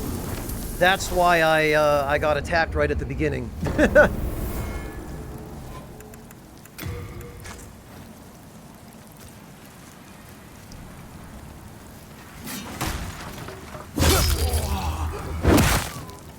Alright, let's see if I can still manage this. Nope.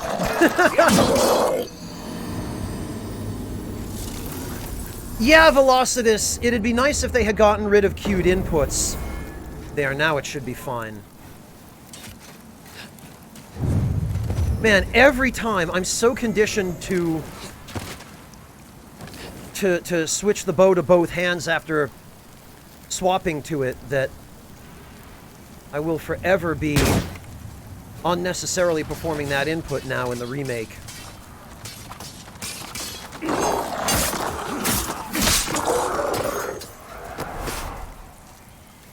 Okay.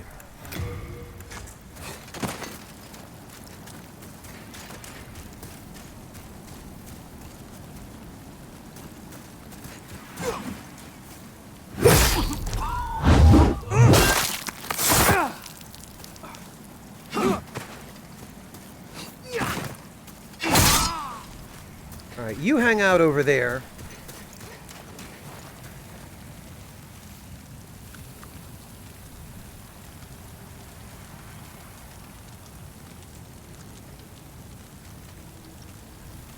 Little of column A, little of column B, Ranarith.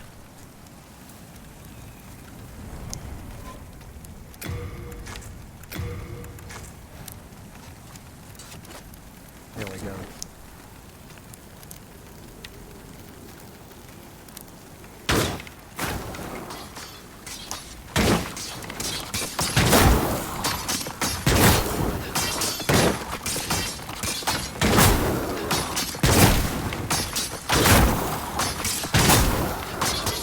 Actually, this is a little better. It looks like you can stand a little higher up on the terrain and hit him no matter where he is in his roll animation.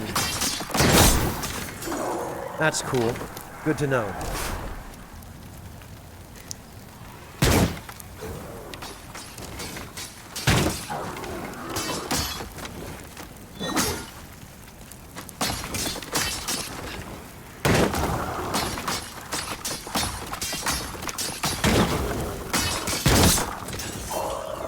Okay.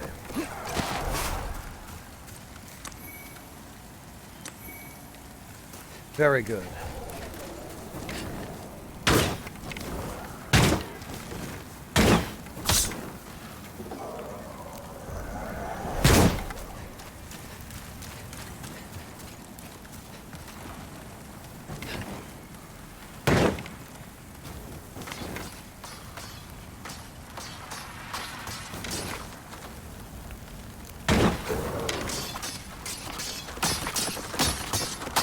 Ah, that's close.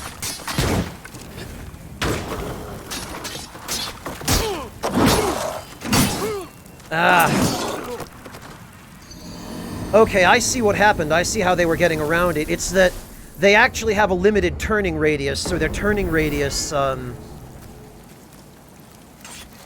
carries them around the edge of the boulder.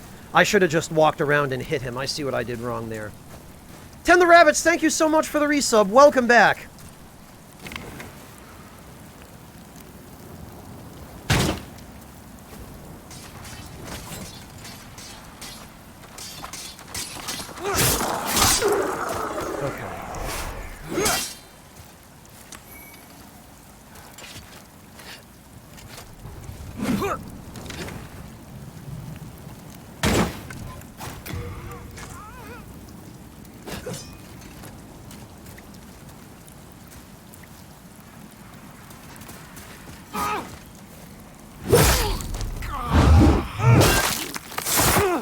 You know what, actually?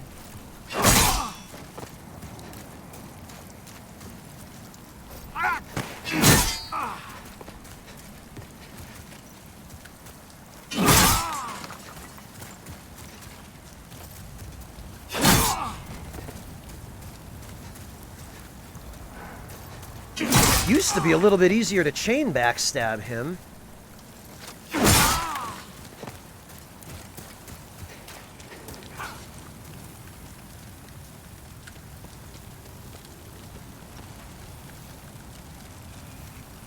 Yeah, I guess that's not so much a thing now.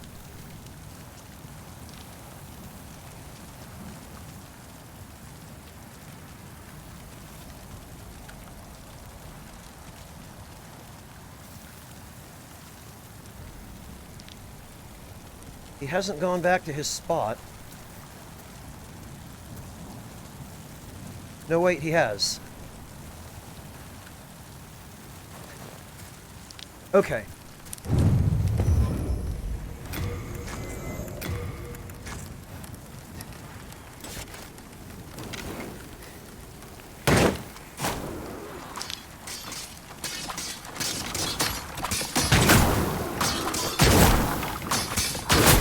Yeah, this is much better. As long as you can keep them rolling into this little gap, it's fine.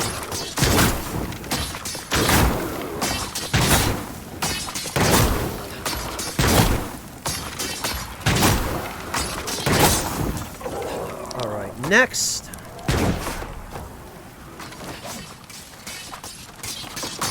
And actually, it's not as graceful, but it's a little faster.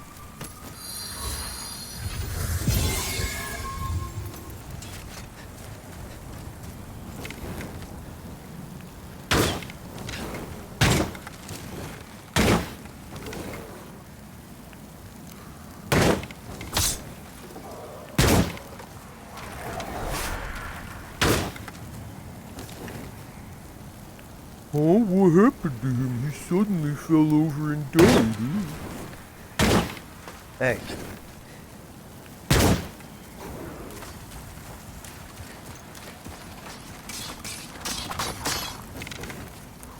Ah, see, this is where I don't want to mess myself up. There we go.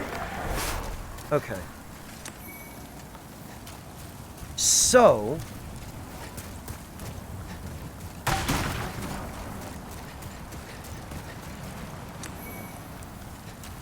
10 holy arrows, not bad. So now we go to the Storm Ruler.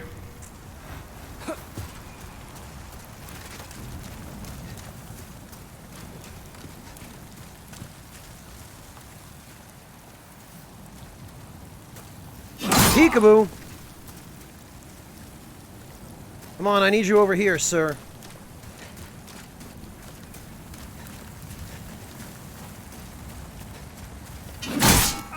Thank you. And farewell.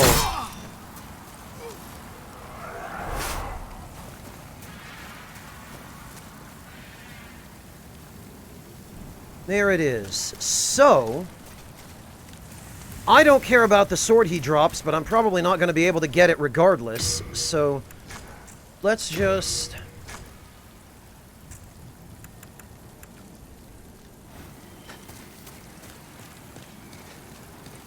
let's just make the most of this.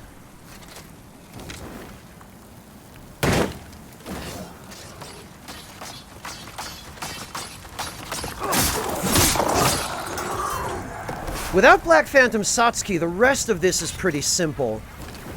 Even in pure Black World tendency, as long as you time your dodges correctly against the skeletons and your counterattacks when they roll in, it's not too bad. Then these idiots, you can just...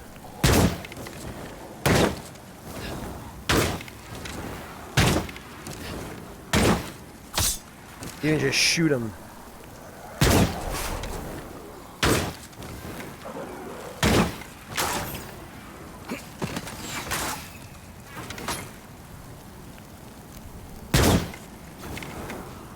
Oh, Taco Salad, thank you so much for the gift sub to Craigamonster. Really appreciate that. You didn't need to do that, but it was very kind of you. More holy arrows. Okay, now we stay left.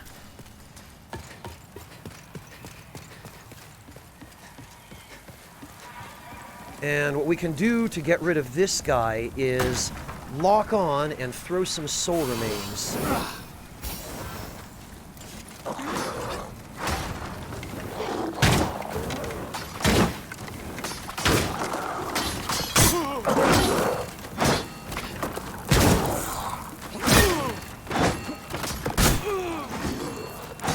Alright, well, whatever.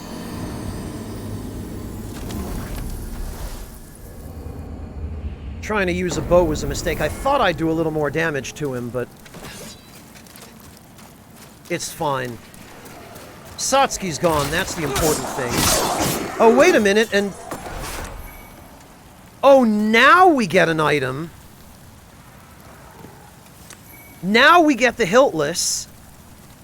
For some reason, we didn't get the Makoto from the last one.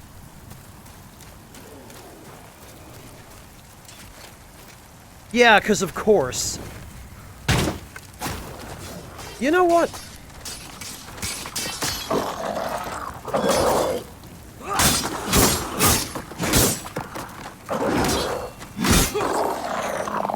Not quite, huh?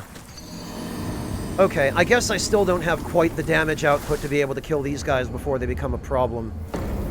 The Black Phantom ones.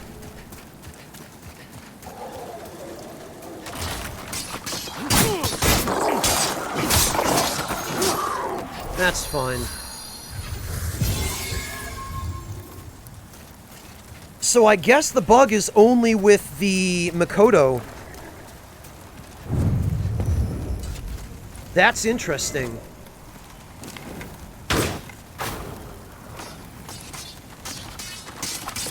Well, Venetia, their regular non-Black Phantom counterparts are supposed to have the same,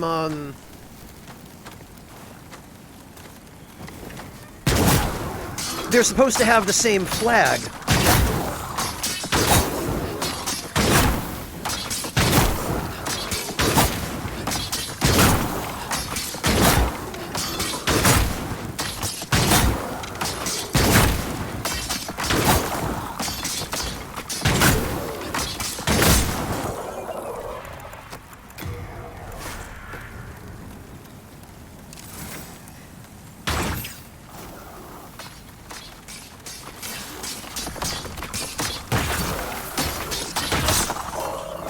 Okay, actually, these guys are, substantially more vulnerable to magic, it looks like.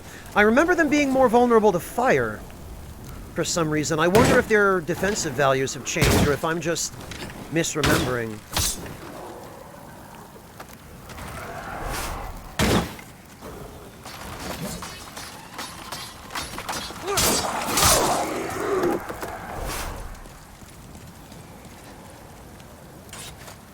It's possible that it is something else, Log. It might be something more complicated going on.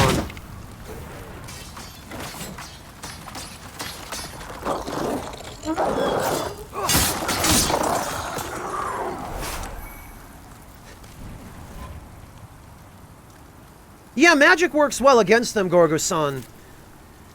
I just seem to remember fire working equally well. Or maybe even slightly better. But I might be misremembering that. There are a lot of different things that work on them. You can conceivably, in the beginning of the game, if you come here, you can kill them with your bare fists because they're weak against blunt damage. But if you're going to do that, you're better off buying a club from the Dredling Merchant, because that gives you even more damage of the type that they're weak against.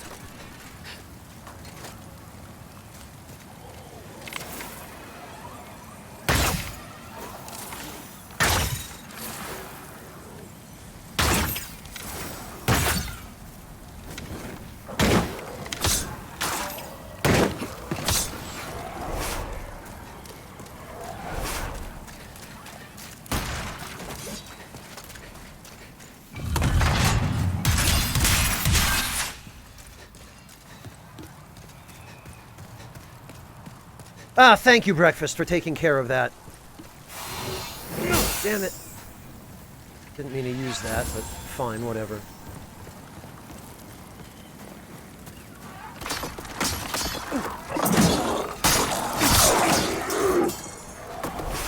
That's a little better. Hey, Ixa, good to see you. How are you doing? Okay, we're still in pure black here. That's good. Alright, and now...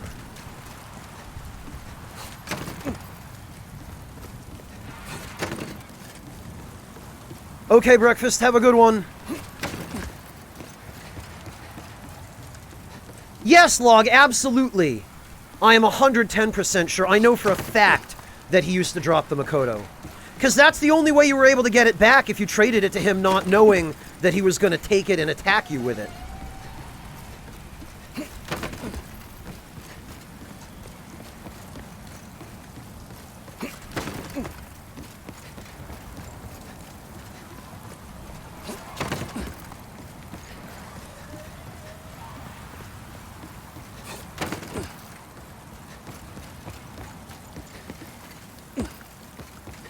Shudosuke, it shouldn't matter. I have the, this is a fast roll, so...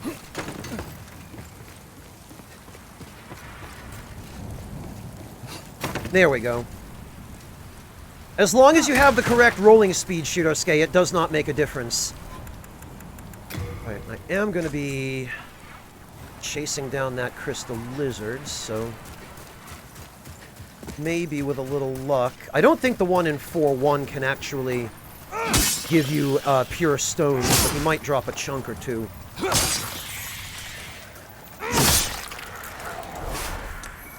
No, of course, only shards. And of course, Marrow Spear to the face.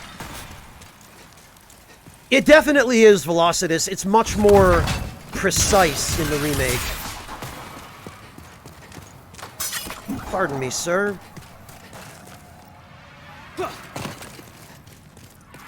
Okay.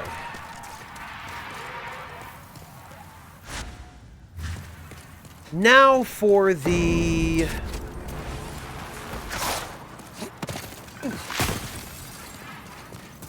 now for the, Primeval Demon. Oh, hello. But first... I need some arrows. All done. Be sure not to get...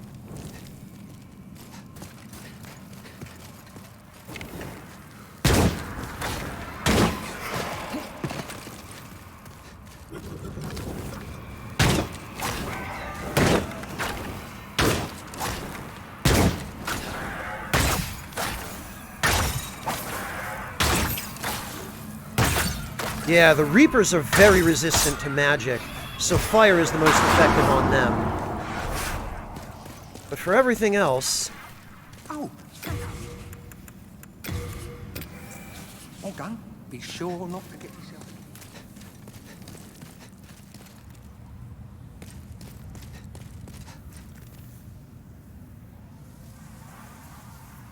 Yeah, Log, is that the bug? If you accidentally say no to him the first time...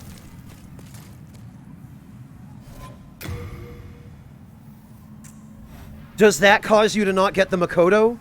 Is that known, Log? Is that a known issue? Because yes, because it freaking defaults you to saying no.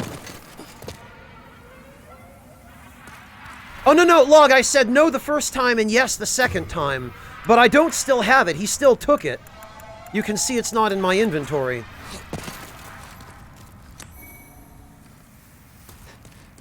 No, Log, that's not how it works, dude. If you say no the first time, but yes the second time, you still lose it. You still give it to him.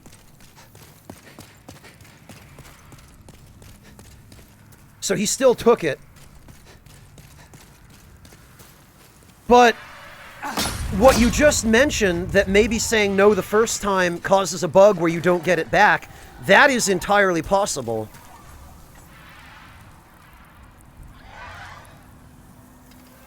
Hey, Bear Tigger, welcome!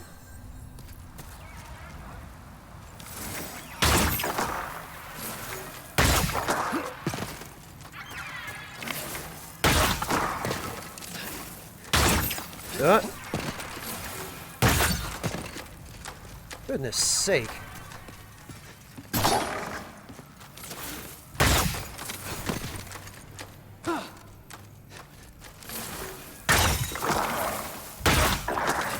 This is why I hate the camera in the remake, because I cannot see this guy at all, because the camera insists on hovering directly behind me.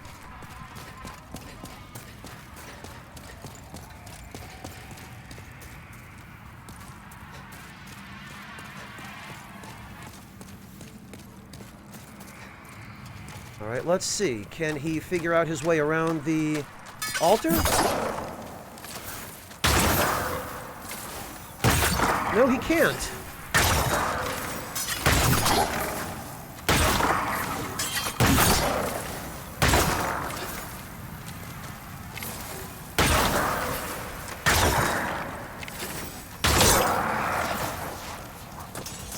Very good. Come on, pure blade stone.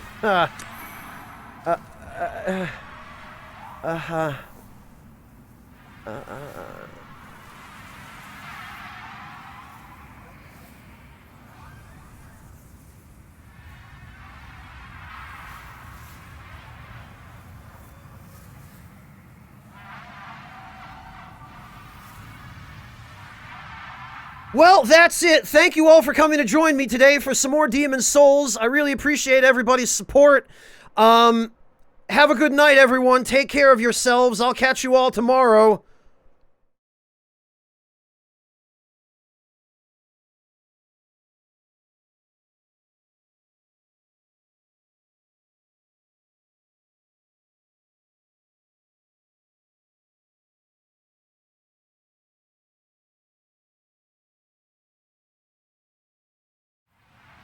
No, please don't leave. I'm not actually going to end the stream over that, but...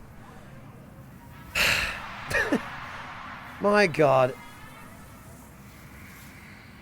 My God. Yes, Log, I'm aware of that. They did improve the drop rate on Pure Blade Stone, but that was literally a 1 in a million drop in the original. That was the... Alright.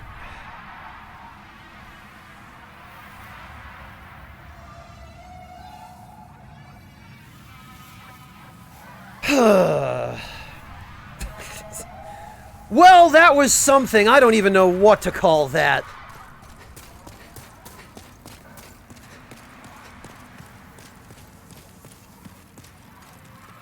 Maybe so, Black Knight Sprite. Maybe that's what it was. Maybe we just had to make a sacrifice.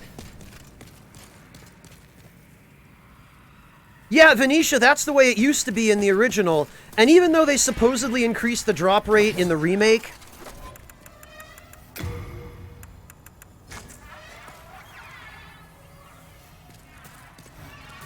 The drop rate in the remake is still miserable. Hedgehog, like I said, it was a 1 in a million drop to get a Pure Blade Stone on the first attempt.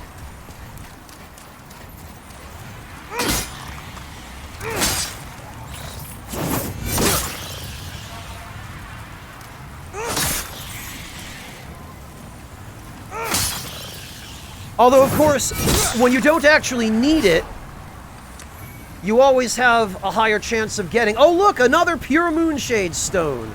Good. Boy, the Primeval Demon sure has gotten a facelift. Hey! Okay, interesting.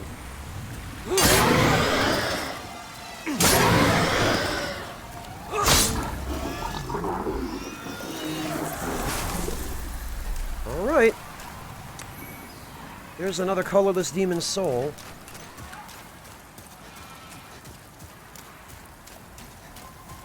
We don't need a Pure Blade Stone for this build. That's the whole point. Gorgusan.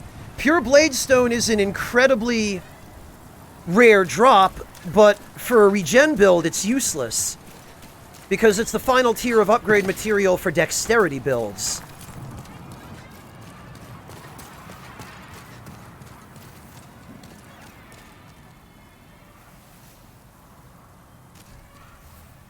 That's crazy, Velocitus.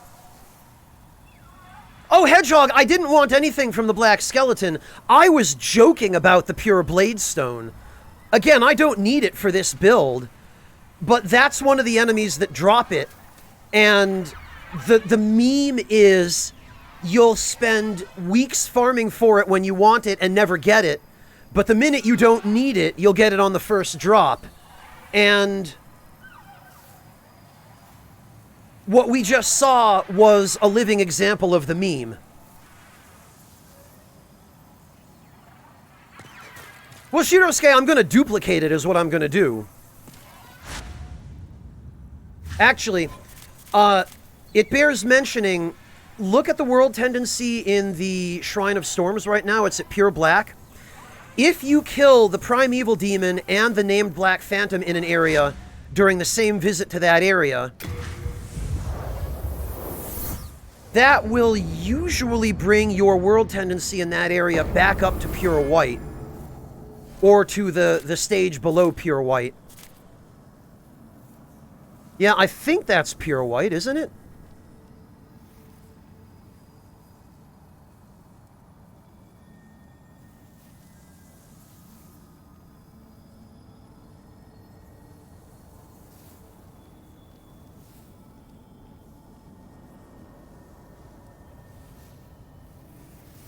It's really hard to tell what's pure white. I can't, this might be near pure white. This might be the next step below pure white.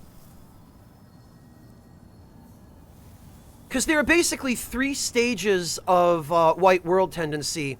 There's white, there's near pure white, and then there's pure white. And the same thing applies to black.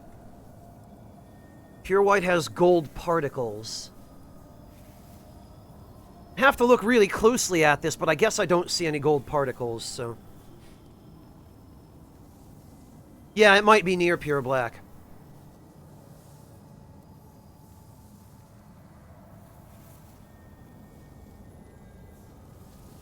Covetous King, is it pure white? I don't see any gold particle effects around that one.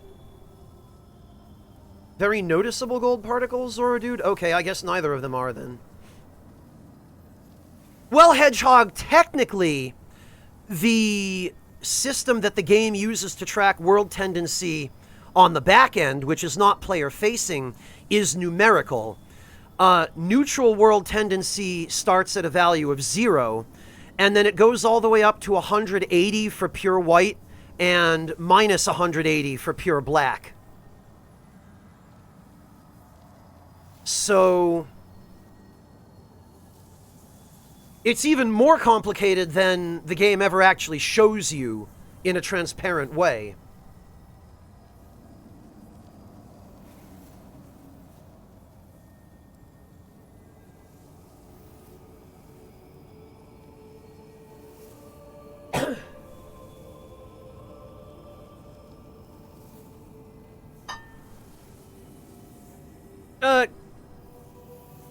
Crescendo Graves, you used to be able to switch to a new character at any time.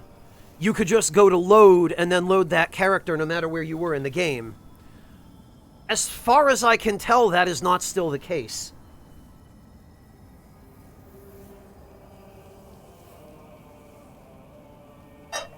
You could do it in the original. And if you, if you did it at exactly the right moment in the original, there were a couple of funky little tricks you could do with it.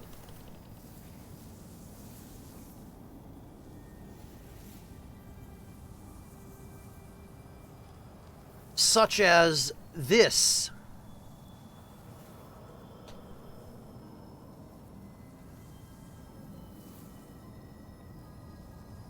Well, Book Couchman, you swap characters by going back to the title screen and selecting Load Game.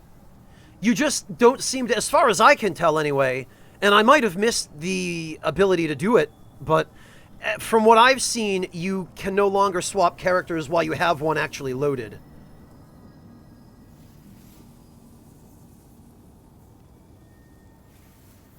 Which no longer really matters because the load times in this version of the game are so fast.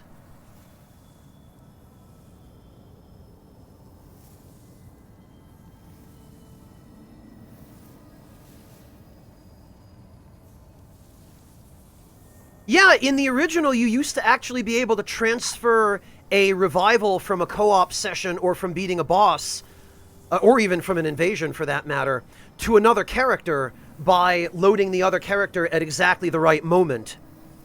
As far as I can tell, it doesn't seem possible anymore.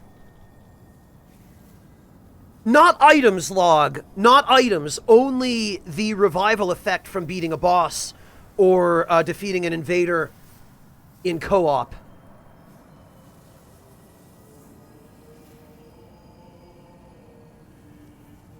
Oh, that I don't know, Crescendo. I think the thing that lets you access Fractured Mode is something you only unlock after you beat the game. And this is still my first playthrough of the remake, so I haven't gotten to that point yet.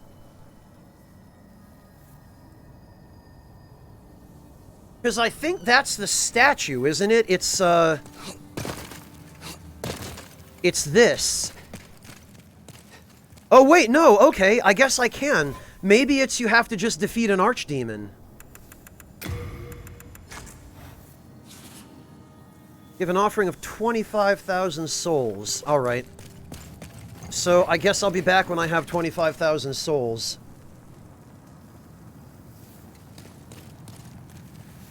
That answers that. Well, in that case, let's head back to Stonefang and finish upgrading the Crescent Falchion.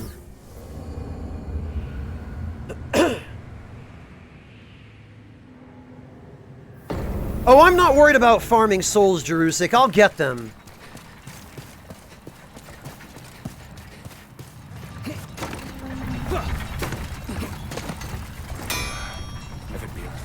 Okay. So I need to upgrade this. And what do I need? I need more spider stone. The only place you can farm regular spider stone is from the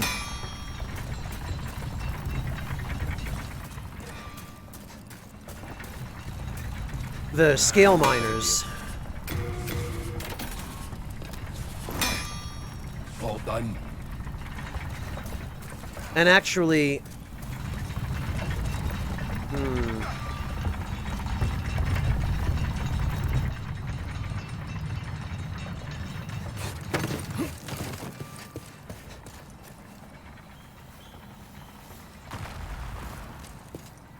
well, what to do next?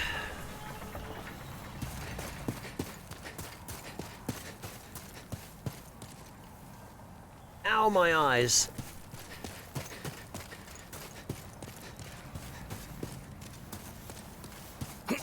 Oh, Log, if it's like the Tiny Beings ring in Dark Souls, then I'll pass on that and I'll just keep the pure blade stone, thanks.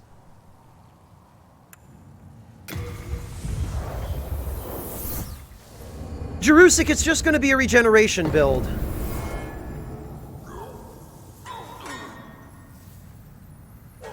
And actually...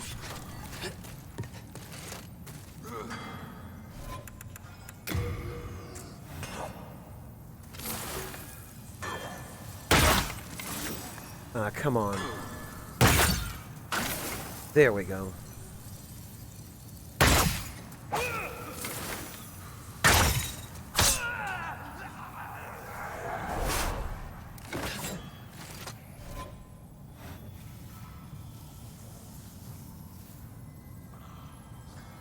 Oh, really, Log? Interesting.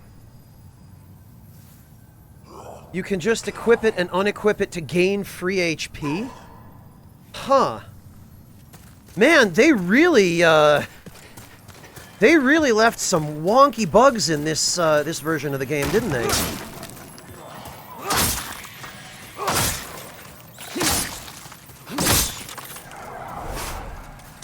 Also, this crystal lizard is definitely slower.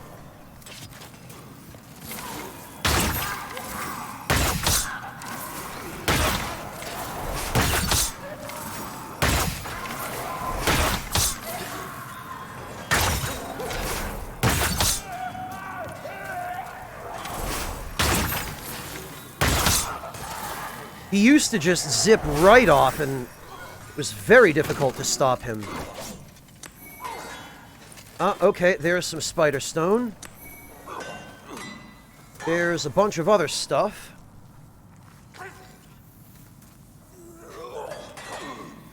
Yeah, Log, it's almost like they're starting to encounter the same problems FromSoft did with their code. funny how that works.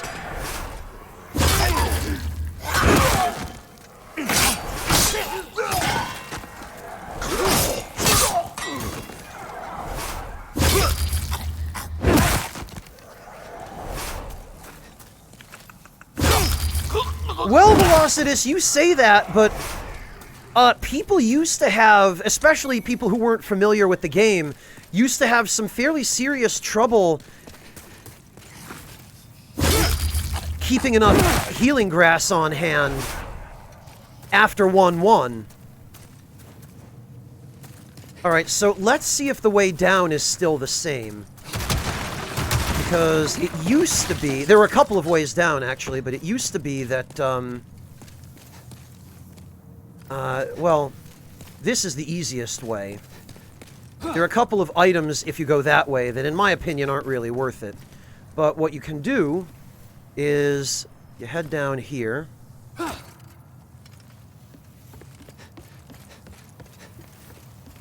And then, if I remember correctly, you drop down here. Yep, and then down here. And that's just a plague resistance ring, which can be helpful. And then you drop down onto this. And you grab this. The item up above that I missed, I think is just a soul. Or like some healing grass or something. You can use the little bow trick to readjust your heading without having to use the left stick. And then you rush in here.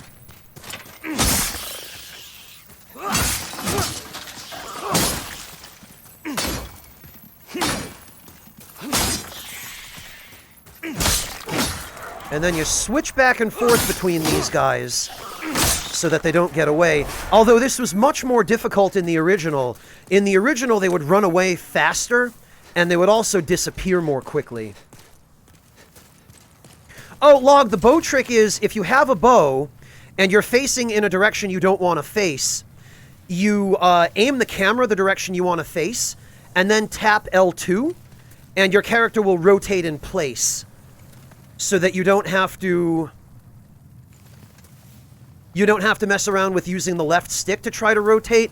And it can save you, if you're standing on a really narrow beam, from accidentally moving the left stick too far and causing yourself to fall.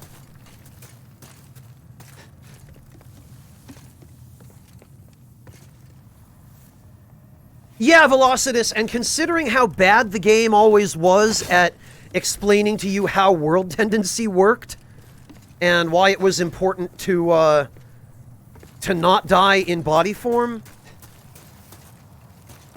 Right, I think we can draw. Yes, it's right here, and then down here, and then down here.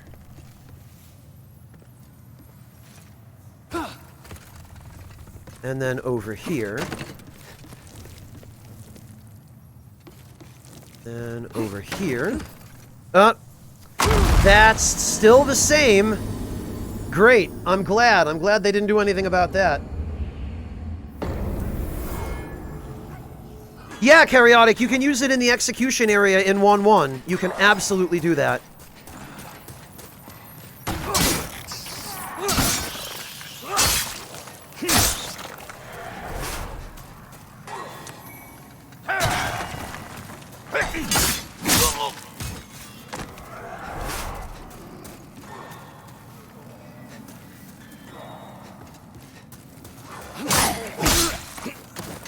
Alaskan Bullworm, because I am in soul form right now. And when you're in soul form, you gain a phantom aura. I keep forgetting these guys have hyper armor on all their attacks.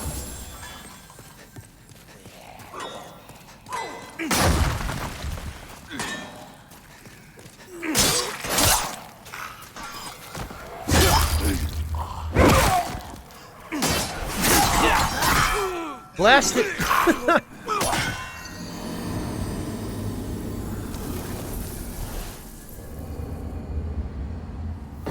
The trouble with that tunnel is that it's easy to accidentally lock yourself in a backstab animation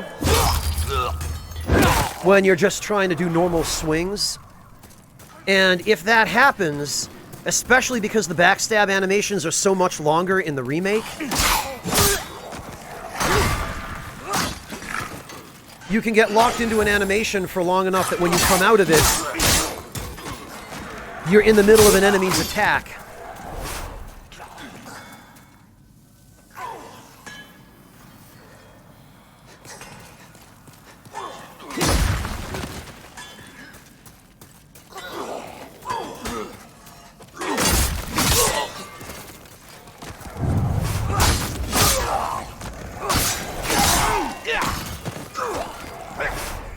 I almost just made the same mistake again.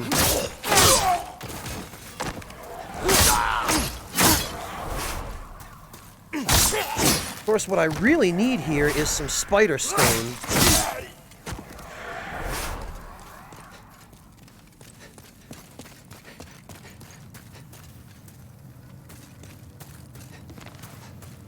Well, thank you for dropping by, Shadini. I really appreciate you coming to hang out. And I especially appreciate you finding your way over here from YouTube, because, I know that, quite a few people have had difficulty... Oh, this might be a problem. Oh, no, did they actually fix the collision here? It looks like they did. Weird, they fixed the collision here, but not, not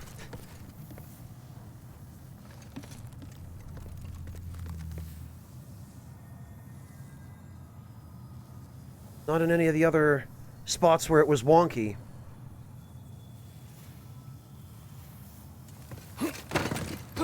So that's how you get down from there. That's the trickiest jump, probably, in this entire path. And then you think you land here. Yup. And this is actually one of the old... I think this was still possible in the original. Because I remember there being a spot here, it might have been this, that was fun for trolling people. If you were a host and you were waiting for someone to invade, you'd hang out down here, and they'd be... The only way they could get to you would be by dropping down from above, and there were no plunge attacks, so you could wait till they dropped down and then cast Firestorm or God's Wrath, so that they would land in the middle of a Firestorm or God's Wrath, and they would just insta-die. And there would be nothing they could do.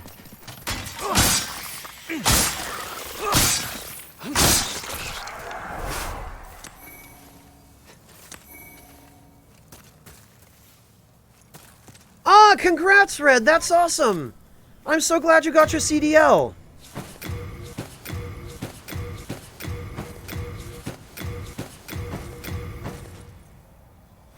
Well, Shadini, if it's any consolation, this is basically still the same game.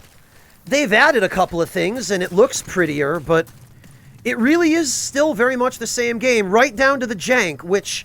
If they hadn't preserved the jank, they wouldn't really be able to call this a remake of Demon's Souls, would they?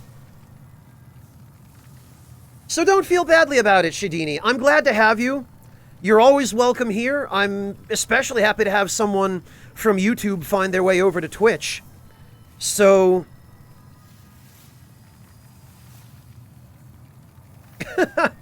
Well, 420 Mango Juice, good luck with your finals. I'm happy to have you hang out with us, but, you know, don't forget to actually study so you pass.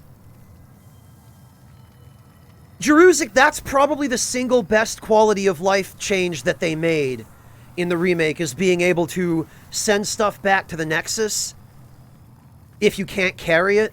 Because I don't know how many times I saw people post on the GameFAQs boards for Demon's Souls, for the original game, complaining about how they accidentally picked up something they couldn't carry, and they already had an inventory full of stuff that they needed, so they had to leave it, and then they didn't realize that if they left the area, it would be gone.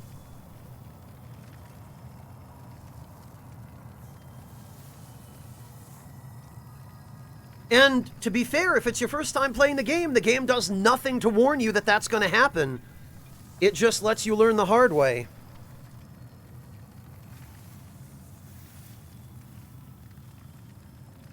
Whirligig Saw! Gee, I wonder what your favorite FromSoft game is. Well, thank you for coming to hang out, Whirligig. I'm glad to have you. Oh no, you lost your meat cleaver that way? Book Couch Man, ouch. My heart goes out to you, dude. That's rough.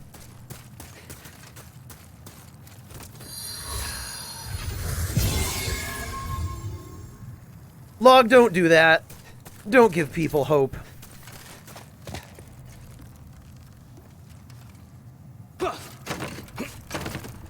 All right.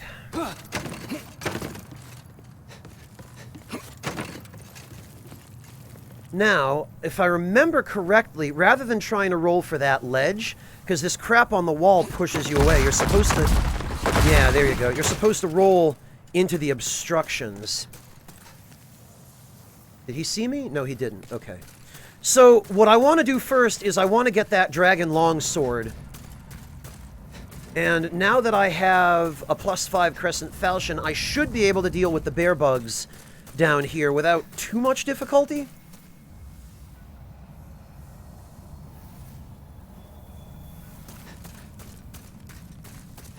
Soulless Remake, Acid Martyr? Why would you be shocked? Have you actually played this, Acid Martyr, or are you just repeating what you've been hearing in reviews and on Reddit? Because I would argue that as far as re-releases of Souls games go, this is the best one so far.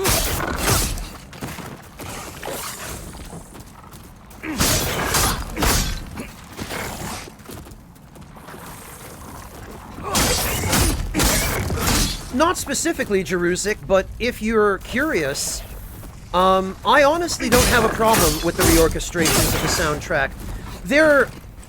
I feel like they're actually almost a little bit too subtle in some cases.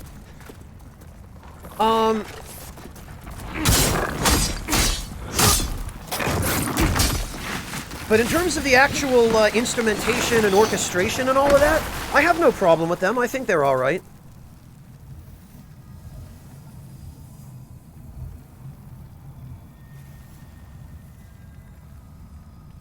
Oh, yeah, Acid Martyr, I see what you're getting at there. I totally understand that. Like, it's weird, isn't it, that when you're so used to this game being so janky, to actually see proper facial animations on the NPCs is jarring and weird. I know, I kind of got that a little bit as well. But honestly, it's nice that that level of detail was lavished upon this remake. You know, like, looking at what they've done, I do have at least one major issue with it, which is the camera, and I have a few minor issues as well. But I don't get all the anger that seems to have been directed at it. I feel like after a certain point, no matter how good a job Bluepoint did on it, there's always going to be someone who will complain. So I try to keep my complaints to the things that matter. You know, if there's something truly major that genuinely bothers me, that's one thing. But I try not to allow myself too many minor nitpicks, you know?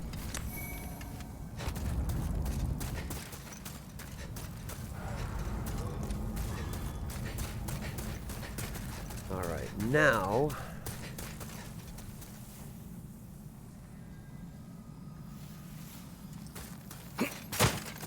Acid Martyr, it's been a long time since Boletaria was overrun by the demons. The vegetation would just be a sign that it hasn't been lived in or maintained. Mind you, I've only been as far as 1-2, so I can't speak to anything in 1-3 or 1-4, but...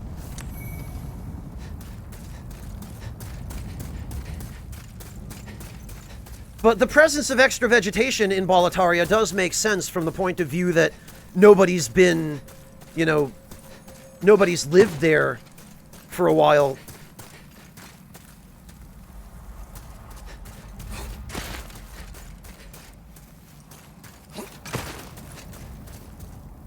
Acid Martyr, as far as the audio, I will say that the audio has been sometimes overpowering and overbearing. Certain situations and sound effects more than others. But I don't know, I don't really get the same sense of terribleness from the audio that you're describing.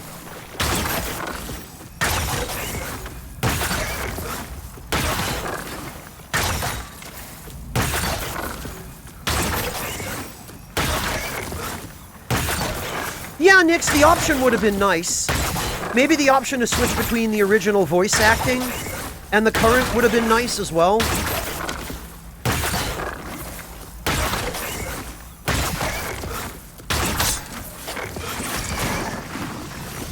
But honestly, what am I doing?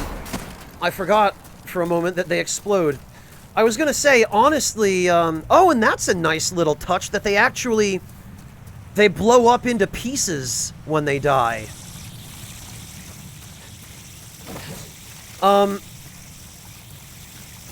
thought when I first picked this up that I would have more complaints about it than I do. And I was expecting that the complaints I would have would be different than the ones I ended up with.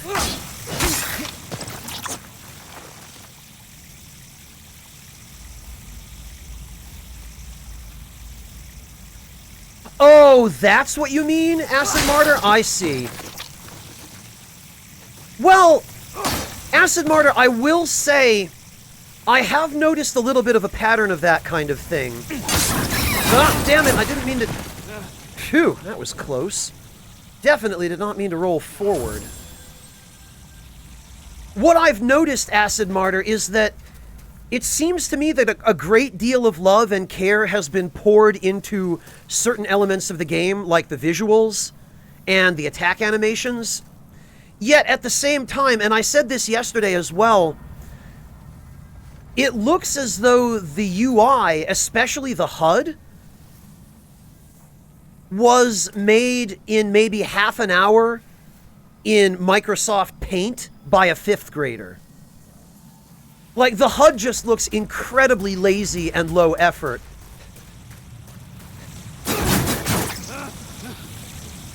Okay, well, I thought I might be able to get away with that, but I guess not.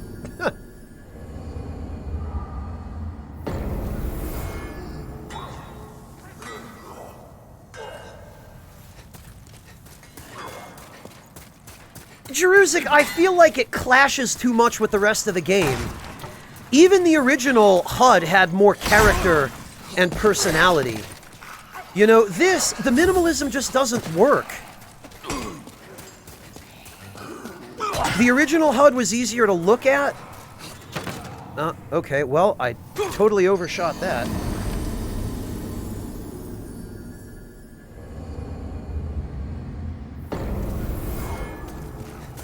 Jeruzic, it's just that the,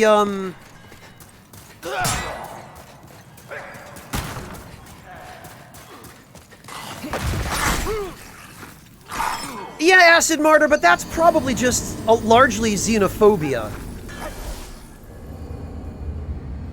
And I mean, remember, it was Bluepoint that did the remake, so they're a Western studio. And I think if this exact same game had come out of a Japanese developer, Acid Martyr, you wouldn't be hearing quite the level of complaints that you're hearing from Japan about it. I think there are a lot of people in Japan who are only saying that because it's made by a Western dev team.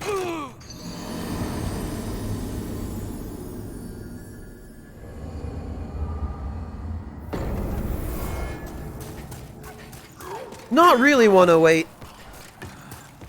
I mean, the Cling Ring is useful if you're not familiar with the game. But for me, I prefer the effects that you get from other rings. There we go. Just had to refamiliarize myself with the correct angle there, and then,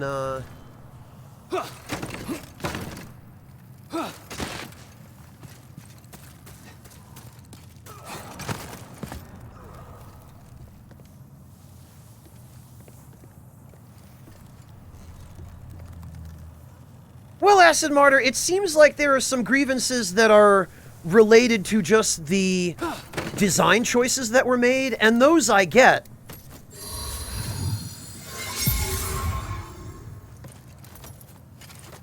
Like, there are definitely some things about this game that objectively suffered from poor decision-making. And I've encountered a couple of those things myself, but I think overall, for what it is, they... Whoops. Uh-oh. Okay, that was definitely not how I wanted to go about that.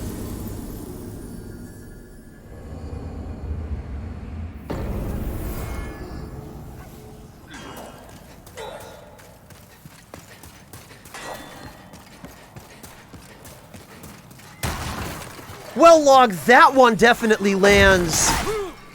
That one definitely lands poorly.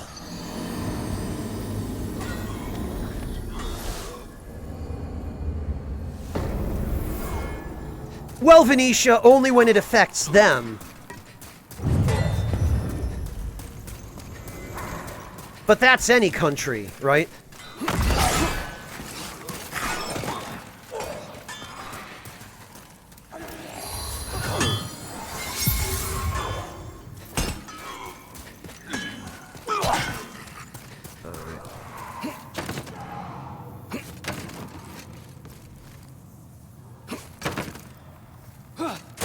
Well, I'm glad the route down here is still the same.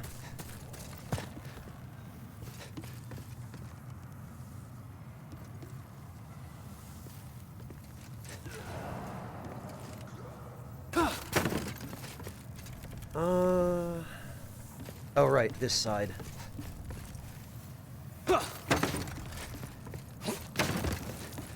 And then over here. There we go. I missed the dragon longsword last time.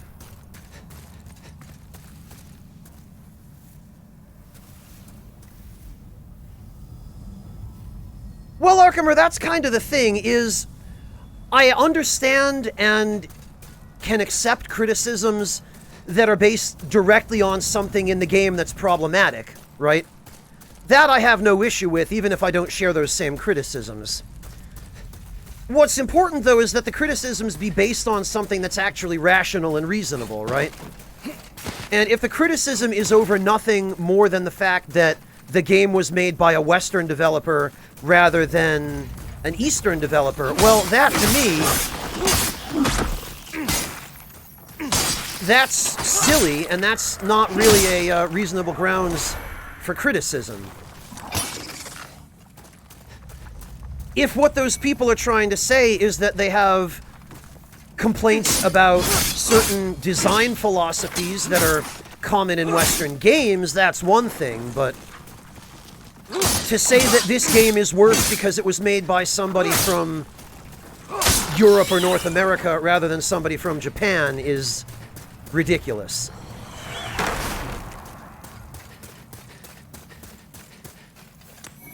Okay, there we go.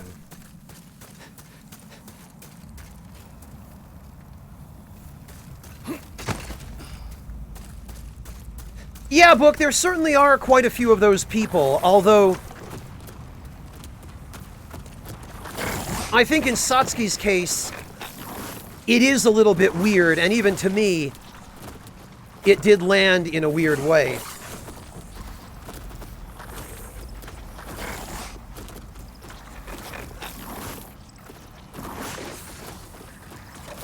Well, Acid Martyr, there were a few things that I've noticed that they changed that were, definitely not good changes. I mean, I was hoping they would do away with gender-locked armor.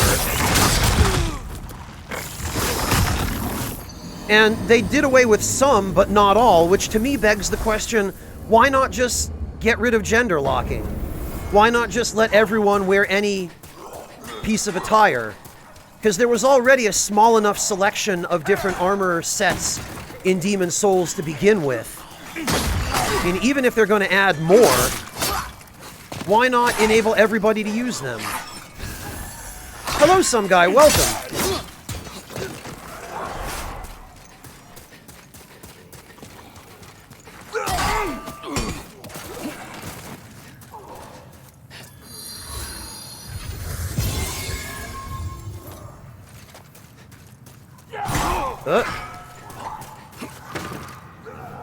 Well, that wasn't the right angle.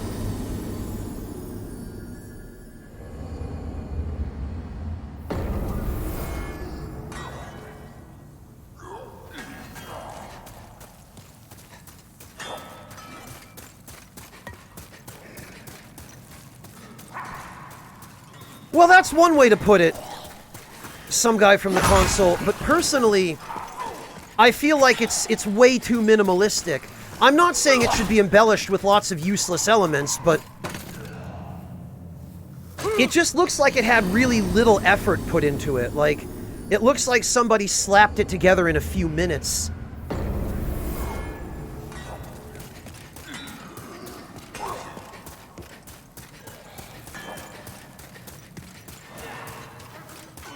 Acid Martyr, if that was addressed at me, I get it. I genuinely get it. You don't have to justify that to me. I understand the issues you've expressed. I'm just saying I don't necessarily share the majority of those same grievances. I do definitely have a few of my own, but...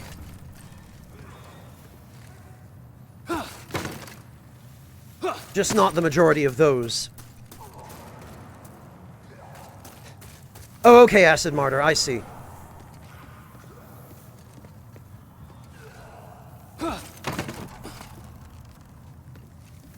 Jerusik, the white borders in the UI and the... just the rectangles, the sharp corners on everything. Like, the original UI was a little bit more streamlined and softer.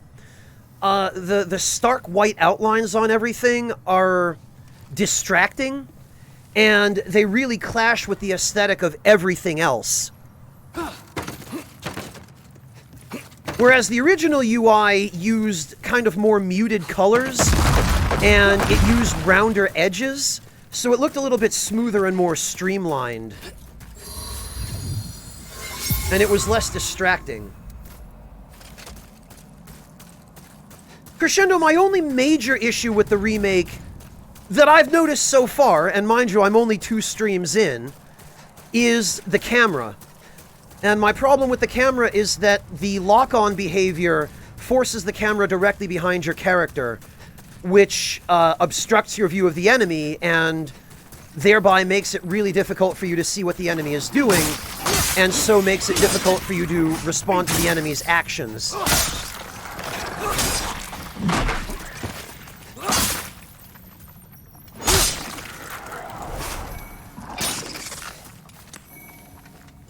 And that was not a problem in the original, and yet for some reason they decided to make it a problem in the remake. And I can't even begin to fathom why.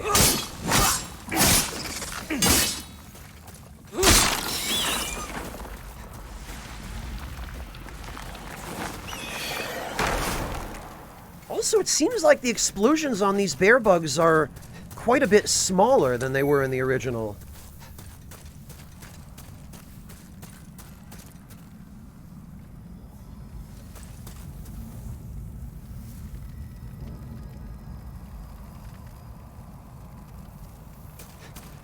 Yeah, Acid Martyr, but the difference is I'm working from home. So I don't have to commute into the office, which is like a 45-minute trip one way. And I also don't have to... I don't have to deal with other people quite as much. Because of the pandemic, so...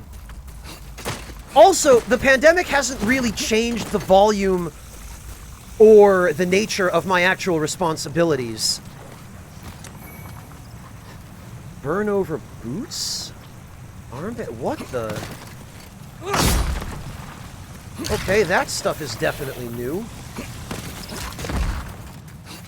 Right, the dragon longsword should be in here.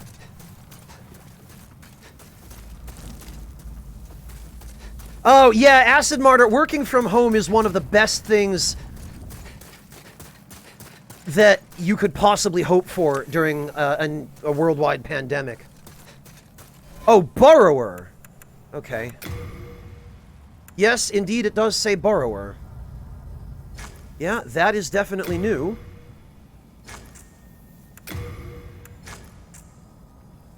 Oh, it's...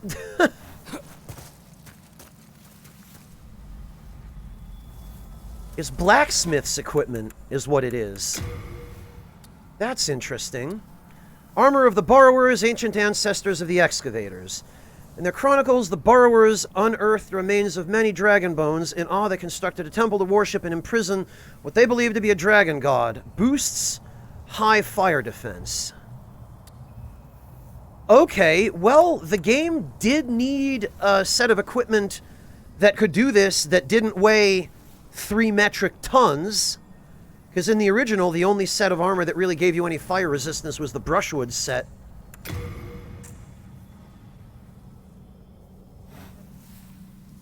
Oh yeah, Acid Martyr. I mean, it's great during a pandemic, but it's great anytime, really.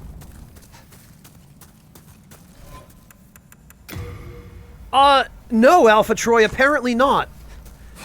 They seem to have claimed that they did, but I don't find that to have been the case.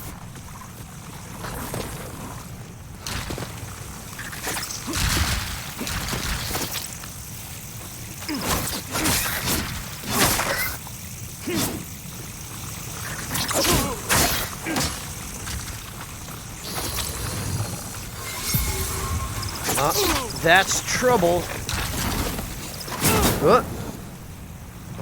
Okay, well, I guess the Borrower armor doesn't really boost fire defense as much as I would have needed to survive there, but that's fine, because I got what was important.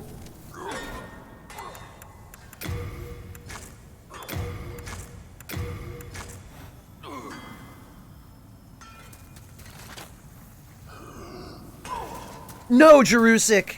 It just restates lore that was mentioned elsewhere in the original game.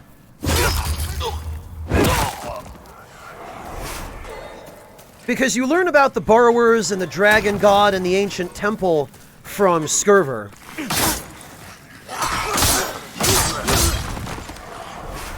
And also from the merchant in this area, the Filthy Man.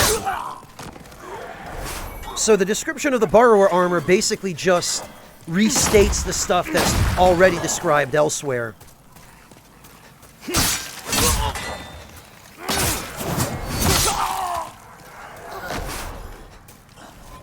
Oh, you're right, I do.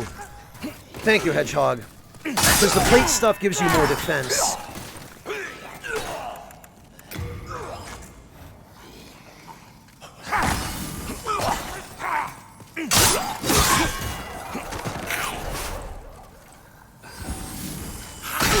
You know what?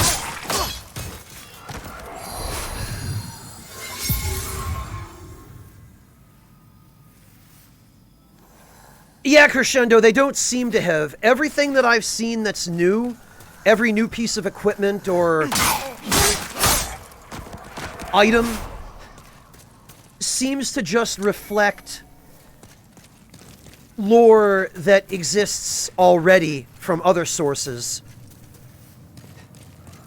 Right, I think I have enough Spider Stone now to upgrade my bow.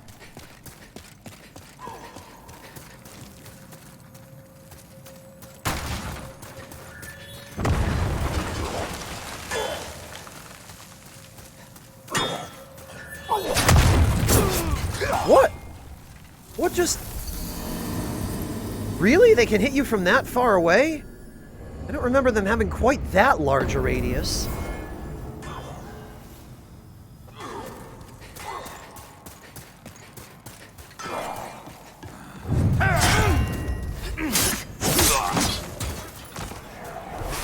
Well, Jeruzik, as far as the lore is concerned, what the Burrowers locked away was just a gigantic skeleton. The only reason any of these demons are actually showing up is because the old one has been reawakened, and demons are taking shape in areas where there were, for example, legends or ancient souls and whatnot. Like in the Shrine of Storms, the demons in the Shrine of Storms all take the form of either pagan gods that the Shadow Men worshipped, or in the case of the old hero, an actual regular dude who was just a hero of the Shadow Men, who was enshrined there. And Grave Robber Blige tells you when you talk to him that the demons have put the souls that were already hanging around the Shrine of Storms to work. I think are his exact words. So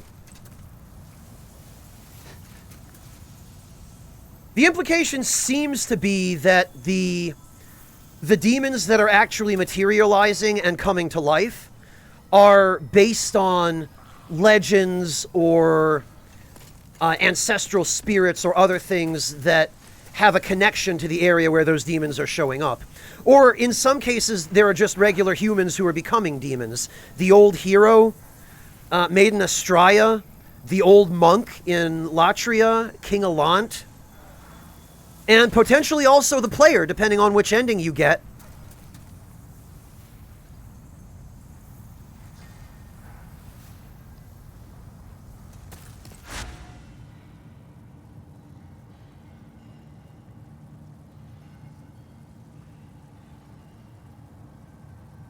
Jeruzik, from human beliefs, or from the human soul, is what the implication seems to be.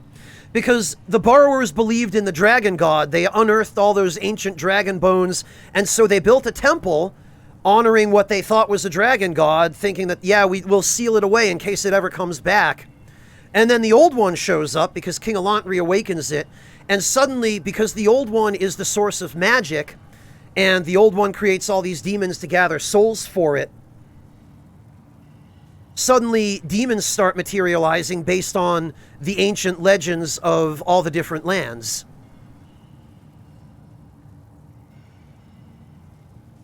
Or just based on whatever's there, because the demons in the Valley of Defilement are just all made out of garbage or leeches.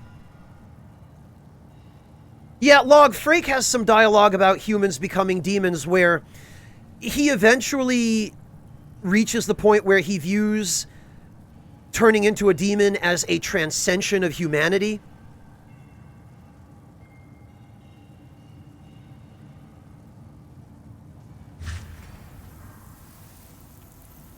But yeah, the Adjudicator is he's basically like the Shadow Men's version of Anubis. He's the judge of the dead. And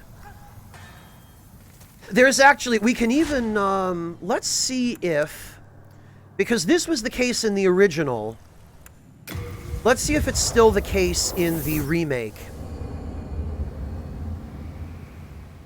No, Log, the Adjudicator is the big fat guy on the bottom. The bird is the golden crow. And the description of the Adjudicator's shield teaches you about that. But see, we've got... Let me just go up to the top of the boss room here. Because there are very, very strong implications that the demons just started materializing. Oh, I'm going to have to deal with this guy now. Great. Alright, hang on.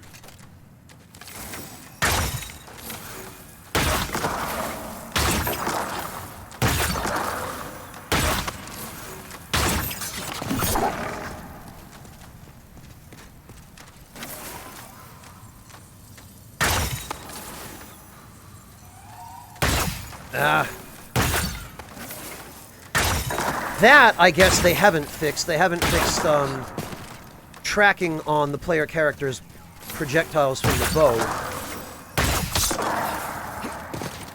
So this is something I've talked about during previous playthroughs of the original. But basically, this is the Adjudicator boss room, right? So the implication seems to be that the demons just materialized when the old one came back.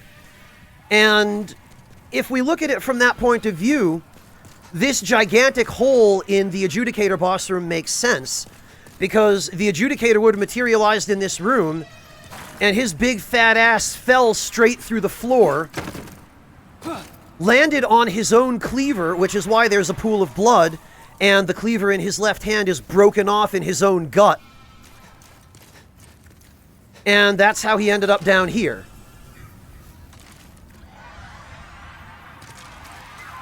So there's a lot of little detail in just the environment.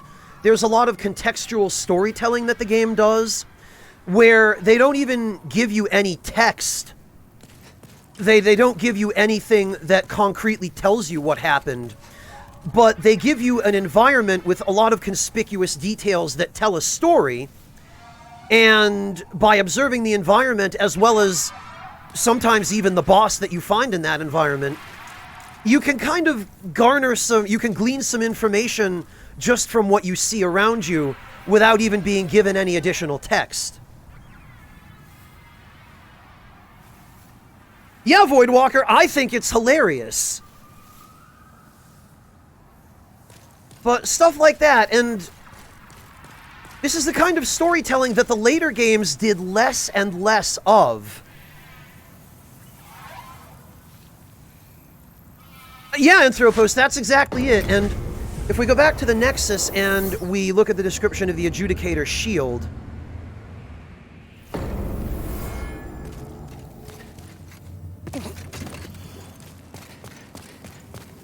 Hello again. I'm keeping a close...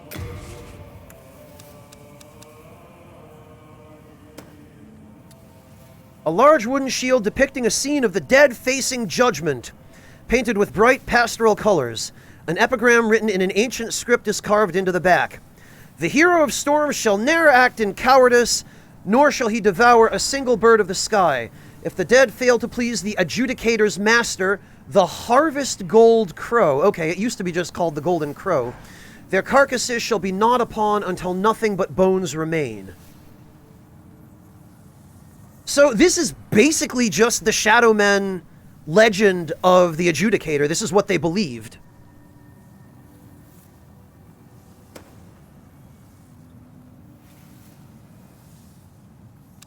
And understanding that really helps to put some of the rest of these things in context.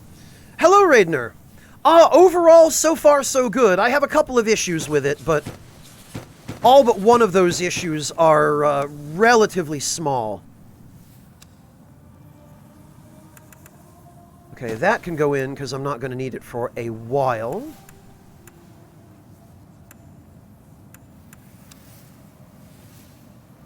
Borrower stuff.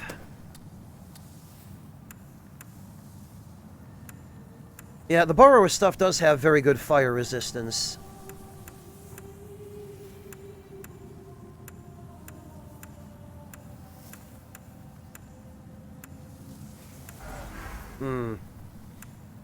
But that looks like it's about all that it has going for it.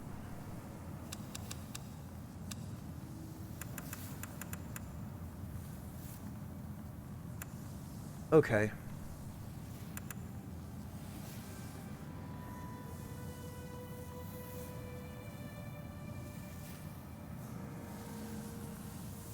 Yeah, Venetia, the game just doesn't do enough to warn you, really.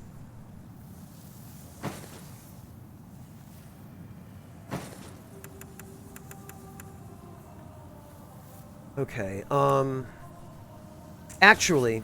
You have a heart of gold. The first thing we can do while we're here... Thanks to you, I was able to seek refuge in this nexus. Now I stay here and pray, along with my disciples, for the heroes facing the demons.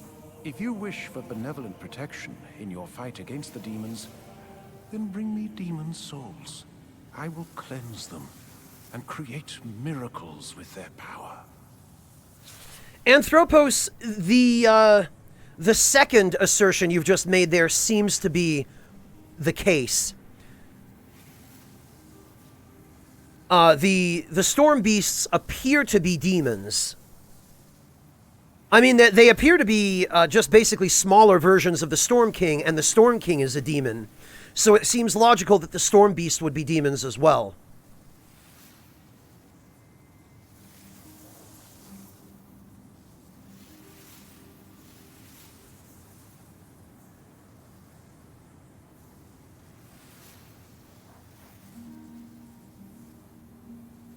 Log, it always has been.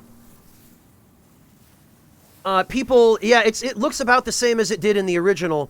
People gave him offerings of food, it looks like, and offerings of jewelry, because there are some gems and cups and stuff over on that that little corner of the pillar.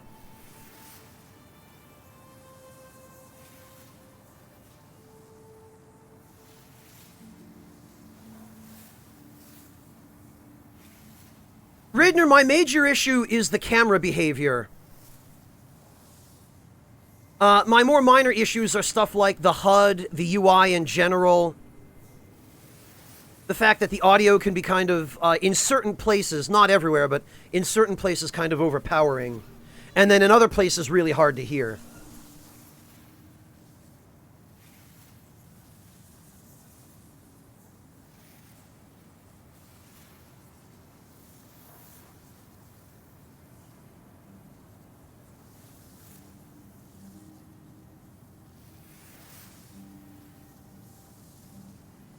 Well, Crescendo, they definitely look more unique in the remake than they did in the original.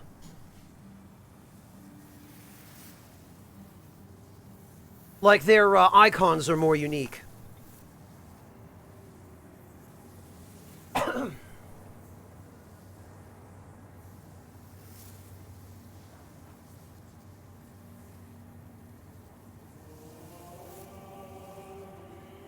Alright, so what I can do now that we've saved Urbane, is I can learn regeneration.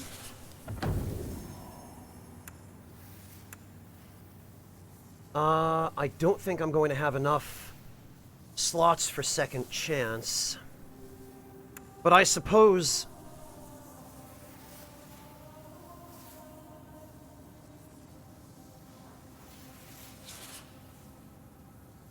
You know, we'll learn it anyway, because... Alright, and the Storm King's soul I need to save for the Morian Blade. But we need to go deal with the Flame Lurker first.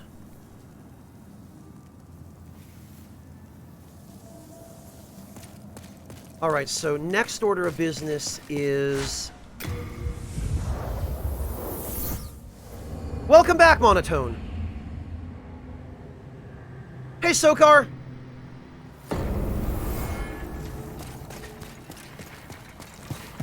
Next order of business is to upgrade the bow.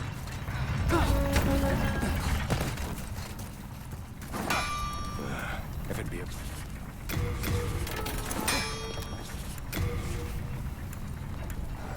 And I think we have, yes, we have just enough. What do we need now? 5 shards and 1 chunk. The shards are going to be a pain, but they are farmable.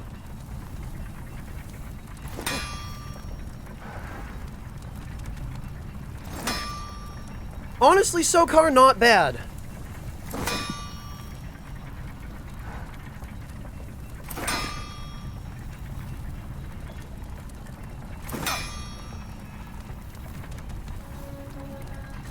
Yeah, Venetia, and it's also kind of depressing in what it predicted for the later games. Alright, now, as for the Dragon Longsword... All done.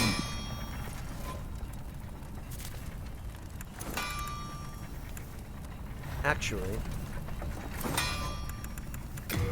I did want to check...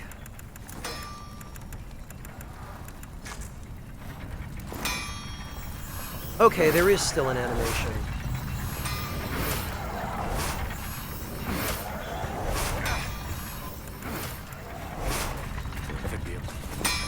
Upgrade. Because it's really important to have a fire weapon for the Valley of Defilement, and...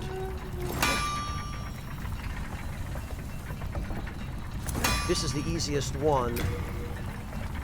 So now I need 4 Dragonstone shards. All done. Okay, well, all of that you can get here.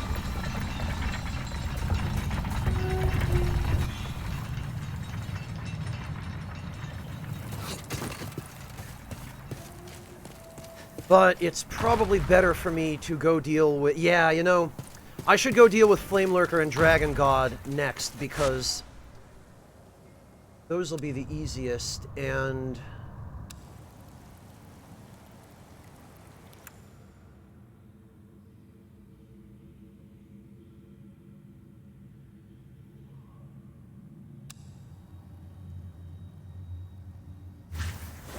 Where could I... Honestly, it probably would be a good idea to have the Shrine of Storms in Pure Black World tendency anyway, for farming purposes.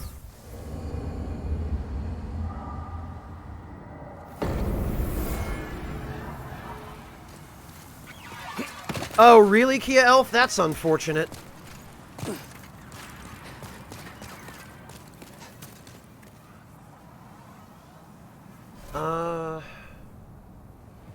Yeah, I guess I'm just gonna have to spend the Ephemeral Eye Stones. Actually, what am I doing? I could just as easily...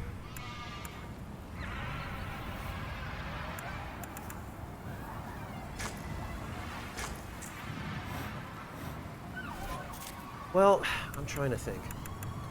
I could go deal with Flame Lurker.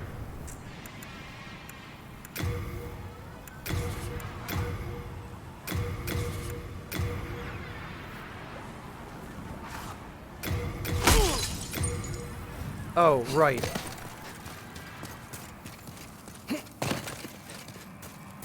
Probably Anthropos.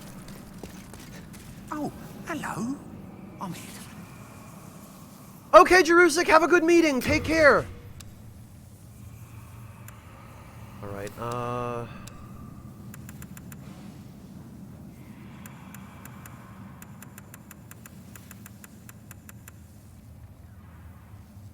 Okay, first of all, some holy arrows. Okay. Actually, probably Sure. even some more holy arrows.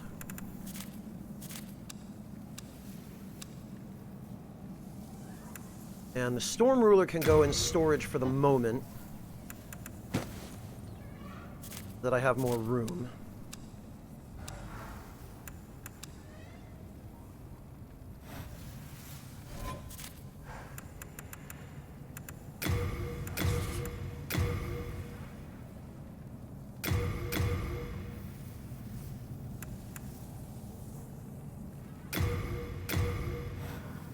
Oh, hello.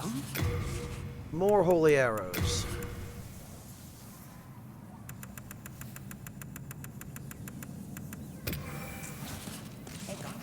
And I am going to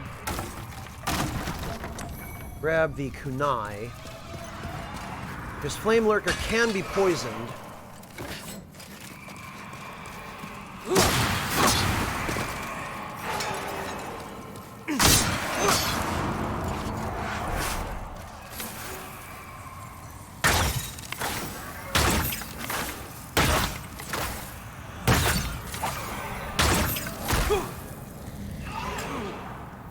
Oh, that's nice.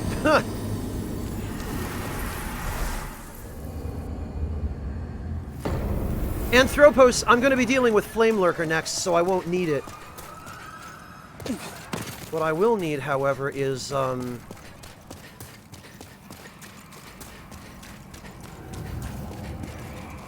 you know, this is all probably just a waste. What I should do...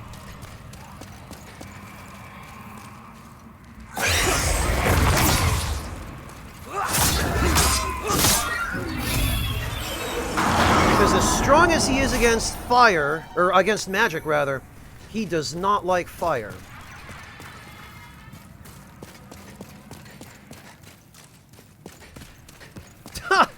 Acid Martyr, if I were going to be leveling up at all on this character, then he probably would end up being a strength build, but the solution is usually either a crescent weapon or a dragon weapon. Okay, Adalakis, have a good one! Take care! Thank you for dropping by! Oh, hello. Okay.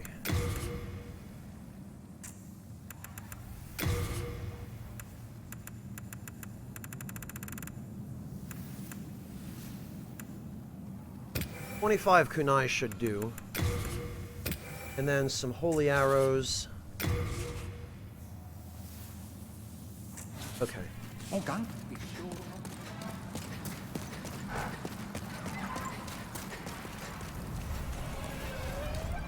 Well, Acid Martyr, but also, I want this character to be able to do low-level co-op. Because I always find co-op at low levels more fun than co-op at high levels, because at high levels, everyone's already had some experience with the game. Whereas at low levels, you're much more likely to run into new people who are still doing their first playthrough or still figuring things out. And I've always found it more fun to interact with those people because there's something I can actually maybe teach them. Rather than just mindlessly blitzing through a stage and slaughtering everything.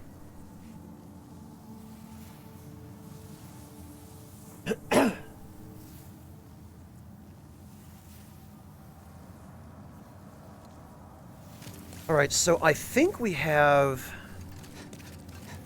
everything we should need. Perhaps our age will...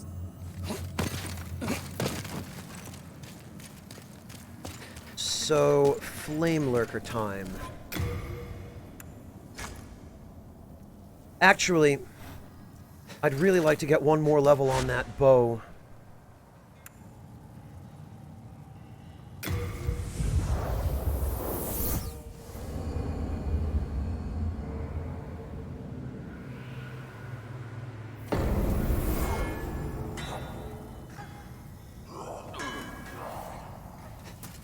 Well, Acid Martyr, that's perfectly alright. Different people enjoy different aspects of these games. Some people prefer the PvE, some prefer the PvP. I myself tend to fall on the PvE side, but I also enjoy a good co-op session.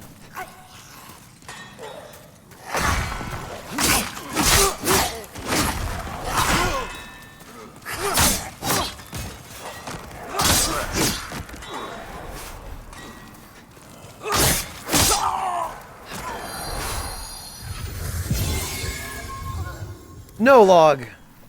Absolutely not. Crescent Falchion for the Flame Lurker. And I'm not even gonna, hopefully anyway, I'm not gonna be even using a melee strat on him, because I want to see if the environment cheese still works.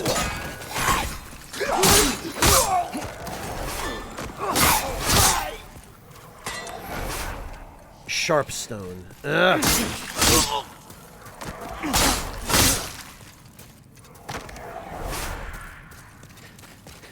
Alright, well, time to go get some Dragon Stone.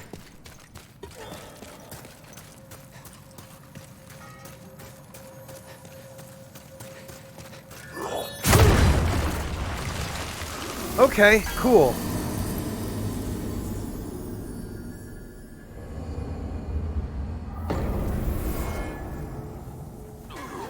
For clout, Acid Martyr? Why the need for clout? Are you a content creator?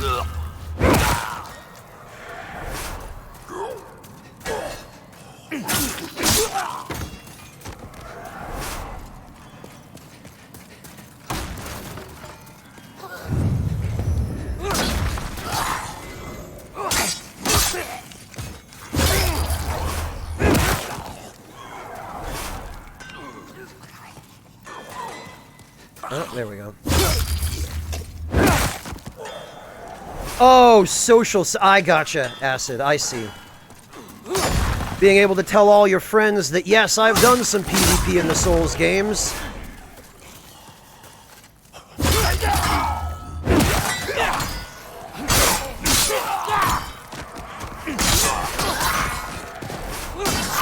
Uh.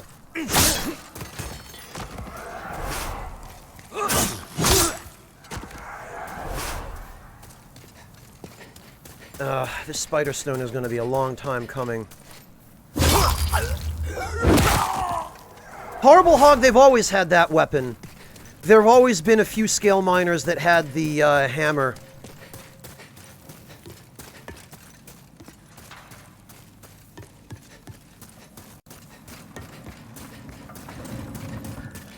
Yeah, Acid, this is definitely not exactly the best time to start.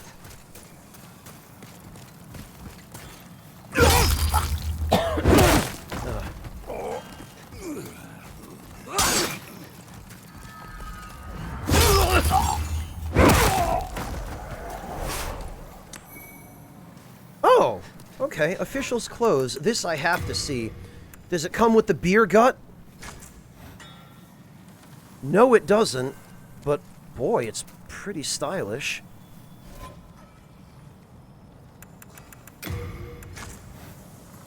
That's a shame. I kind of wish it were like Smo's armor, where it had all the physics jank, and putting it on actually gave you the big beer gut that the fat ministers have.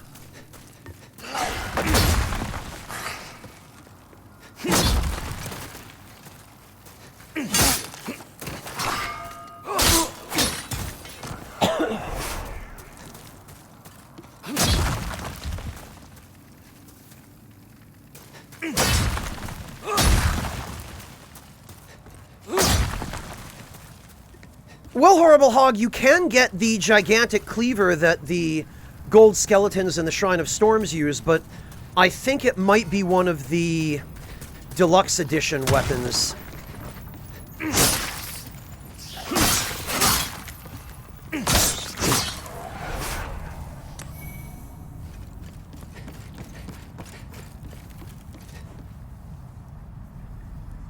There's a layer ahead. Yeah, but not if you fall from here.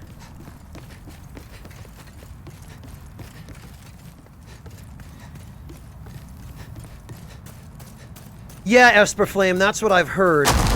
Which is a shame. It's really stupid that it's a deluxe edition weapon, and even more so that it, that it can't be upgraded. That rolling is not a good choice. Yeah, no, it sure isn't. Not from up here.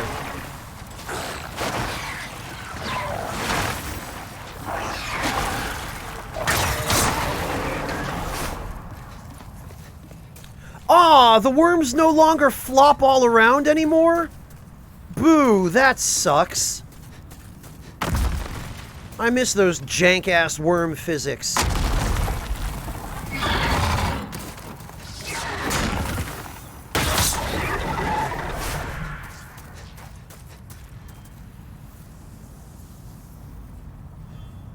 Also, the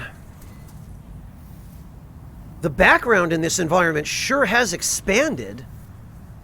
It used to be that it was just a blank wall over there. Now it's, it looks almost like the lava caves in Monster Hunter World. Oh, if you kill them with magic, they disappear. Okay, interesting. That's a neat little detail, then. Alright, well, in that case...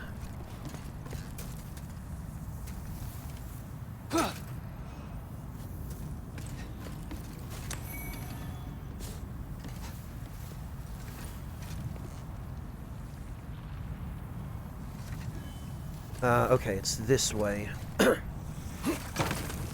And this should be the Great Axe. Oh no, it's the next one, I think. Yes, it's this.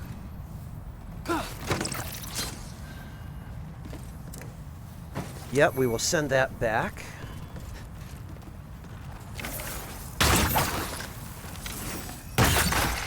I shouldn't really be wasting arrows on these guys.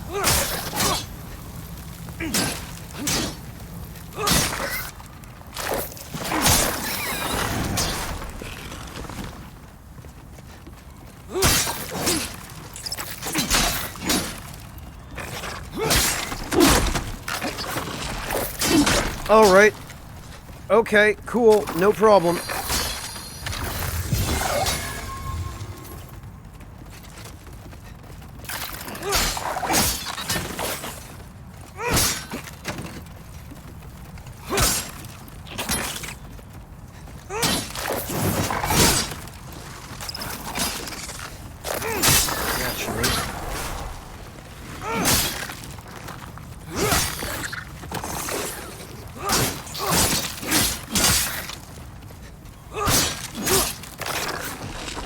When the big one goes, he should take the little ones with him.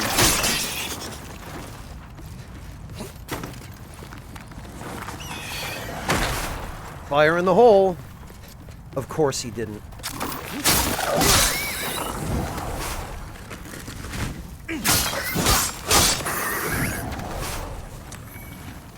Well, the dragon stone I need. Okay, I think actually I might need only one more.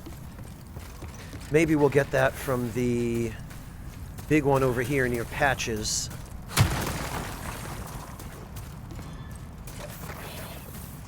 Yeah, Acid Martyr, I will say I'm glad they added the penetrator armor. Again. Hey, don't turn a cold shoulder. I didn't mean to do you wrong, really. Well, I have an idea. That treasure over there should be mine. But I'll let you have it. I promise, no tricks. I won't move a muscle until the treasure's safely in your hands. Well, you can trust me, can't you? I'm just trying to do right and make amends here. Acid, my thoughts on Cyberpunk are that until I saw what it actually looked like and what state it was in at launch, I was thinking I might play it. Now I'm gonna hold off, I think. What's the matter? You're too good for treasure?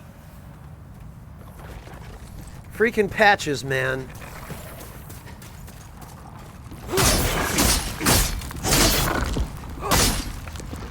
We'll see if Patches is still whistling that tune when he gets blown up.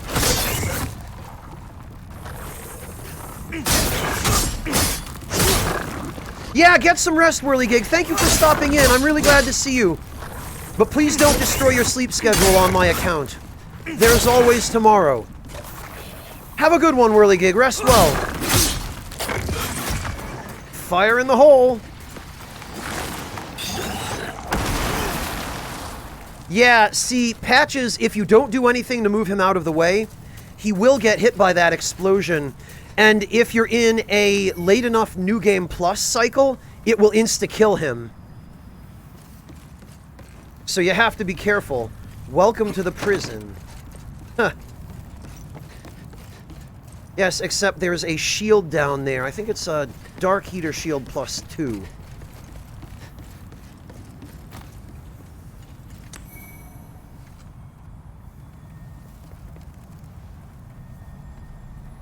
I think so, Third Impact, yeah.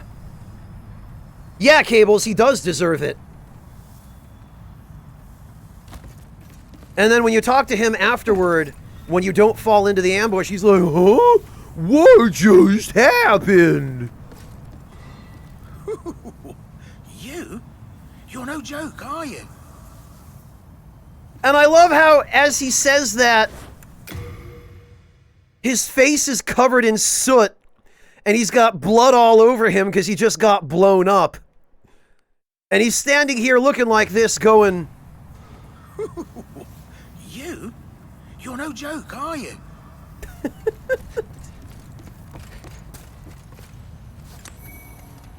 Thanks for the treasure, jerk. You?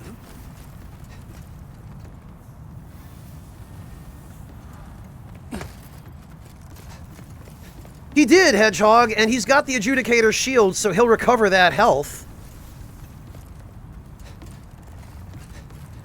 Alright, what we want to do here is we want to hop off right about that direction. Grab that. Swing on down here.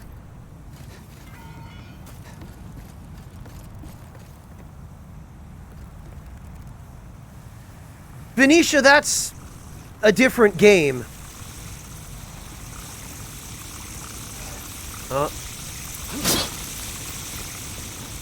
These guys right here.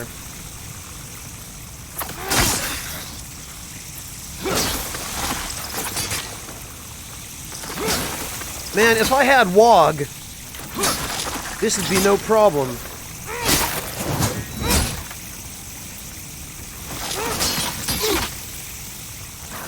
But instead I have to deal with this crap.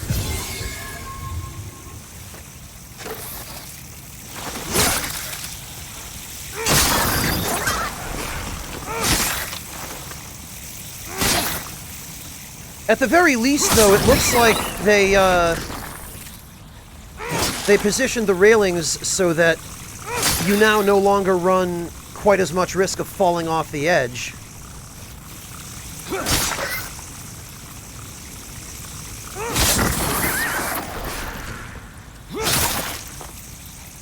You know what? Get out of here.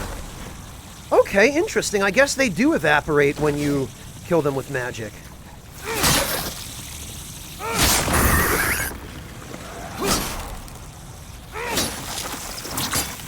Ah, come on.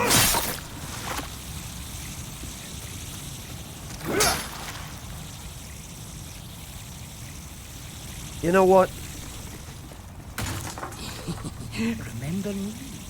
I've got plenty of wares, so bring me plenty of souls.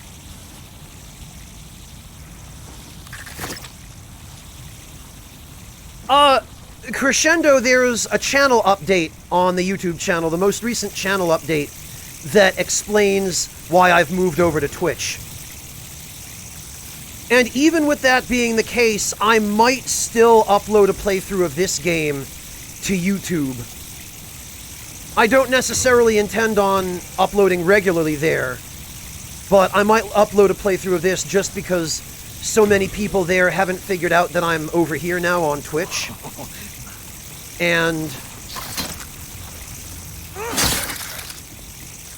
that's the only way they'll see it.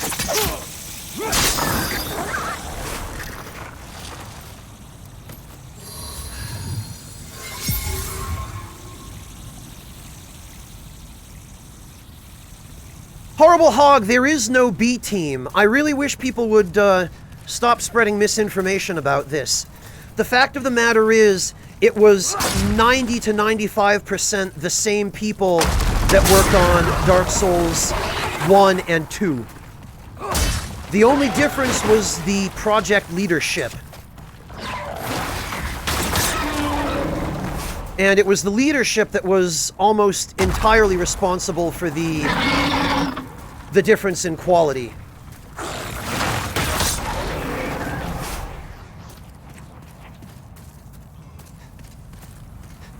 Oh, okay, there we go. There's the floppy worm.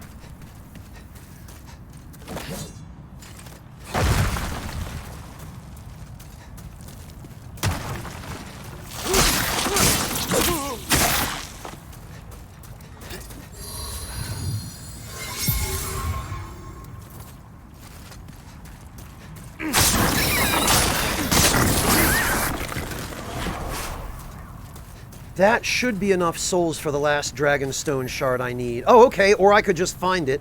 I forgot there was one there.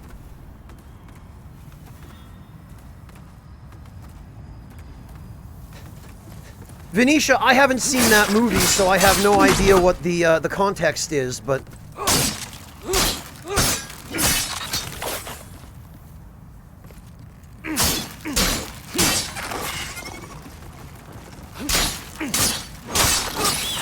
Alright, time to move.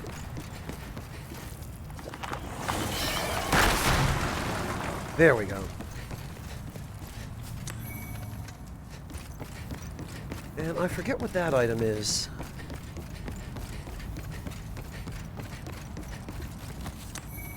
Okay, well that's fine, I can use that.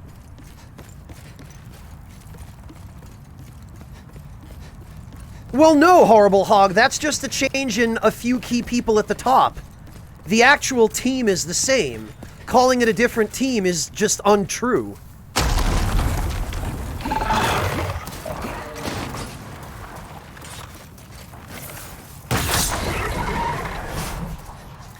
Matter of fact, Horrible Hog, somebody did a side-by-side credits comparison of Dark Souls 1 and Dark Souls 2, and they compared all of the names and the positions of the staff members for each game, and that's how we know it was mostly the same people, with the exception of the project leads and the people in charge in the creative positions. And Horrible Hog, you also have to remember, the original director of Dark Souls 2, Tomohiro Shibuya, was removed from the project. They fired him because they were not happy with the game that he was making, and they replaced him with Yui Tanimura. So that's another large part of the reason for the discrepancies between those games.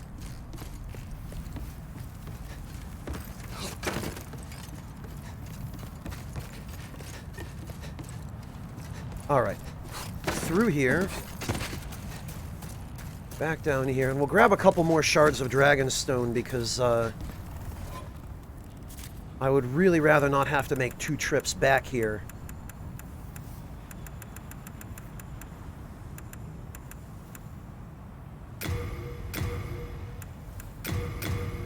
There we go. Ooh.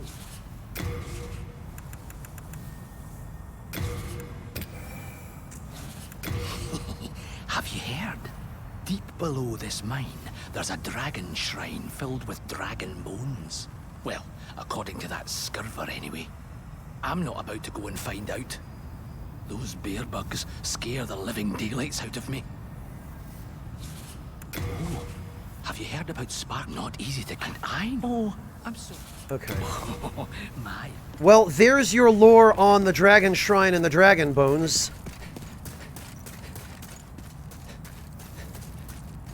Actually, and I totally forgot, I've got Archstone shards.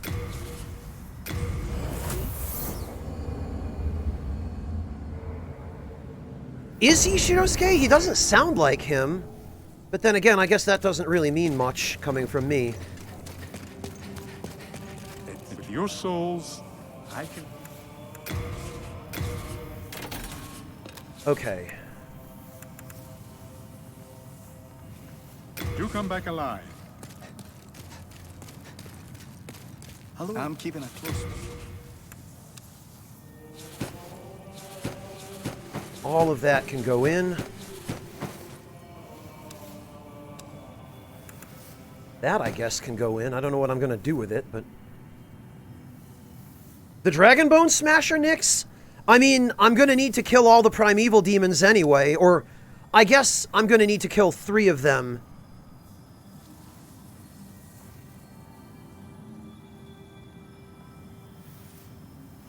So, yeah, probably.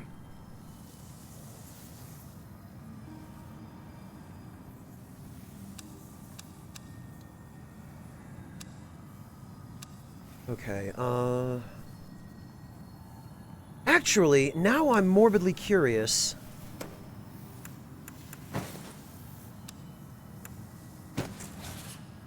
You have a heart of gold.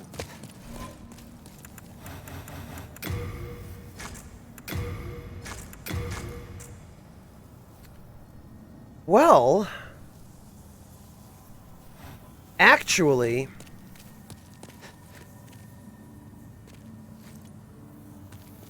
this stuff looks better on me than it does on the fat ministers.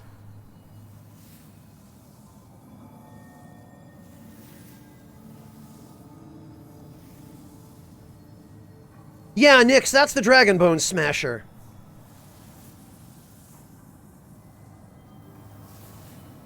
Also, guys, do we really need to hash the Dark Souls 2 debate in chat again?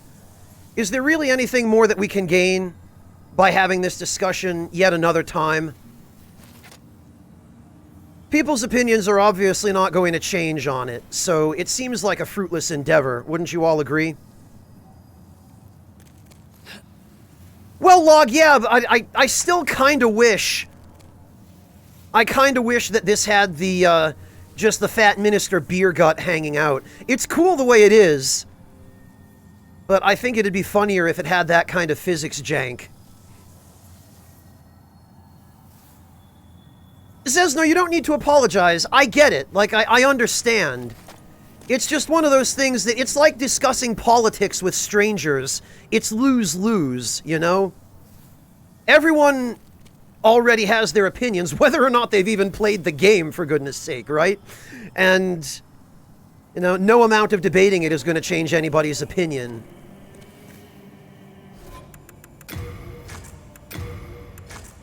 Regardless of what that opinion actually is, so...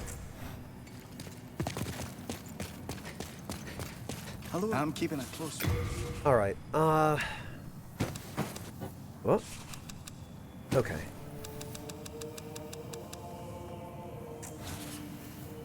You have a heart of gold.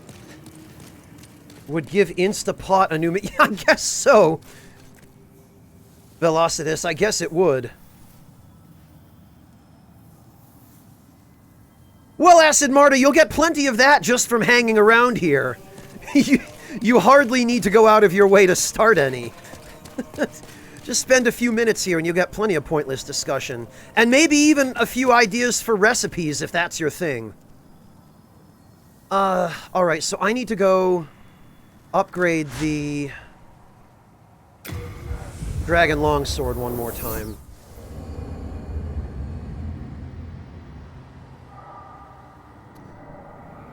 Log, that's not helping. First, I need to get a few souls. Probably the Fat Minister is the best place.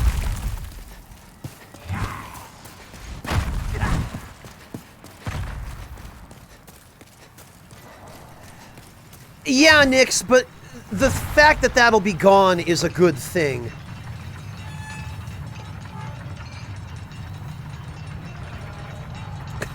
Well, goodness knows we try, Acid Martyr. We certainly try.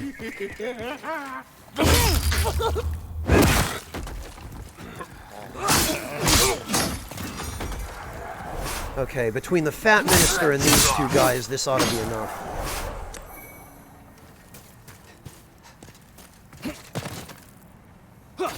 And yes, you can survive that fall, believe it or not. I know, wonder of wonders, right?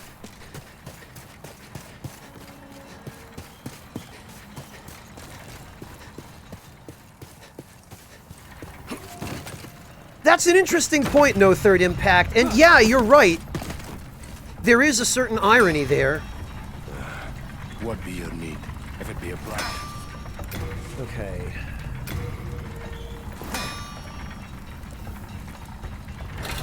Very good. So the next one, I would need 1 shard and 3 chunks. Oh, you know what? All done. I think I know where I can get that. Those 2 black phantoms.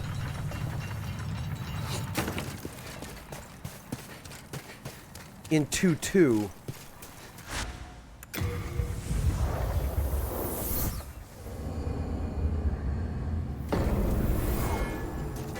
Alright, that's what we'll do.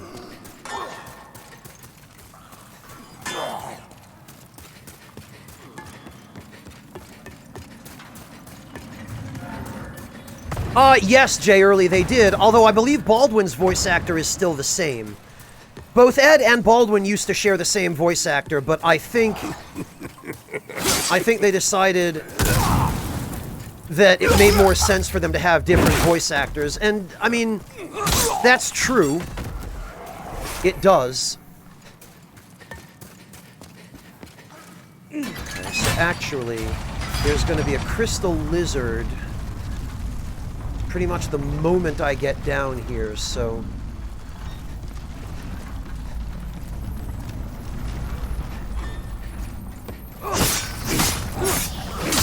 There we go. Oh, no, you don't!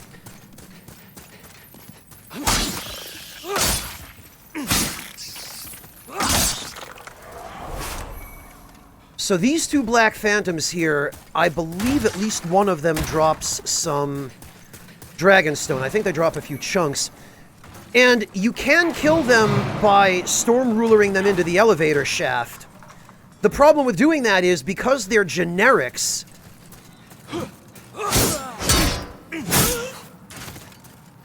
you cannot reset their item drop.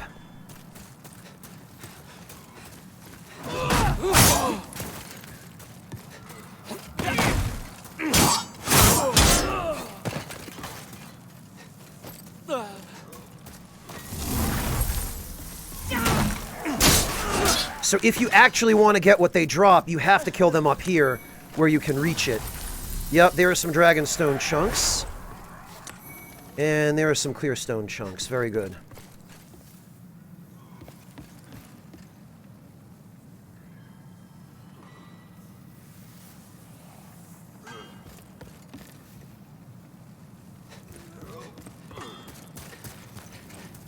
Try nothing. Okay, sure.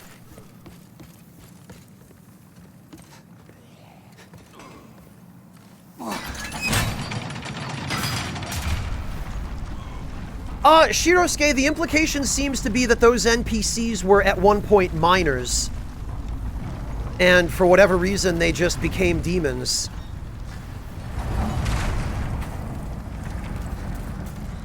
There's a lot of that sort of thing in Demon Souls. There are some random NPC phantoms that don't really have lore explanations, but that are just sort of thematically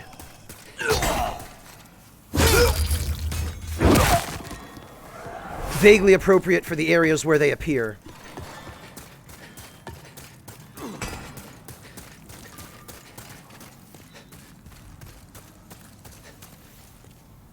Well, Horrible Hog, since this is a mine, I presume that elevator is meant to carry freight. Probably ore.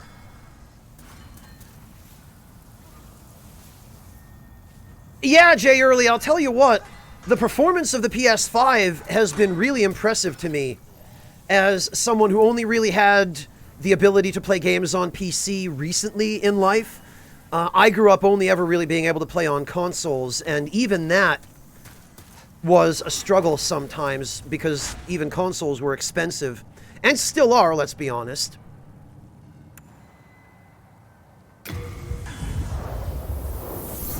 But I am quite impressed by the performance the PS5 has been shown to be capable of so far.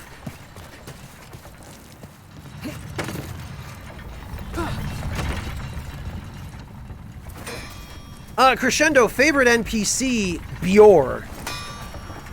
Favorite NPC, Black Phantom? I don't really have much of a preference, to be honest. Alright, this requires... Oh, perfect! Actually, one more Dragonstone shard.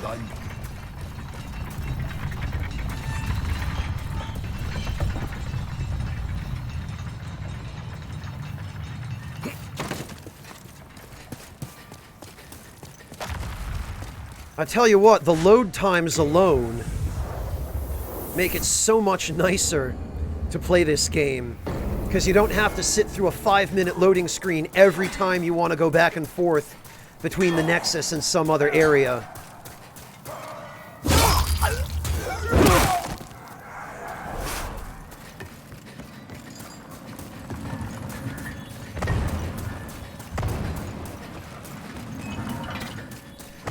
Yeah, Esper Flame.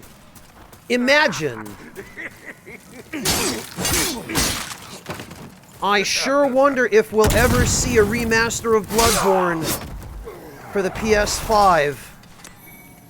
That sure would be cool.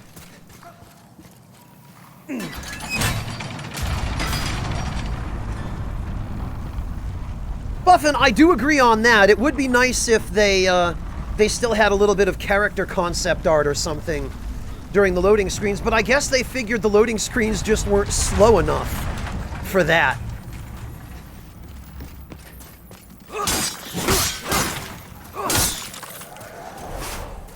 Alright, as for you,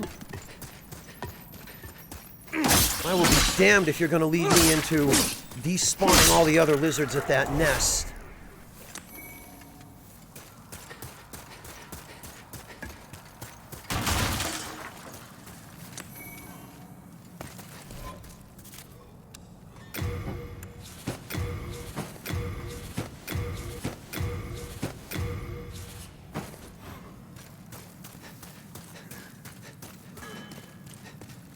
Well, yeah, Log, I know. I did hear about that, but still. Right. Almost forgot about that. And then there's another one around here, I think.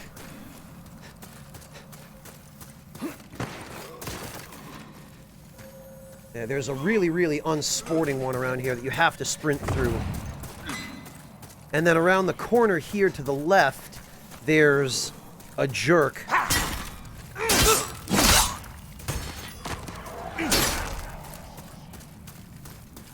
Alright, one Dragonstone shard. We can manage this.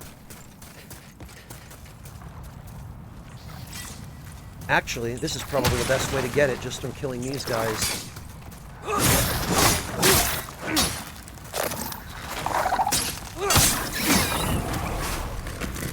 There it is.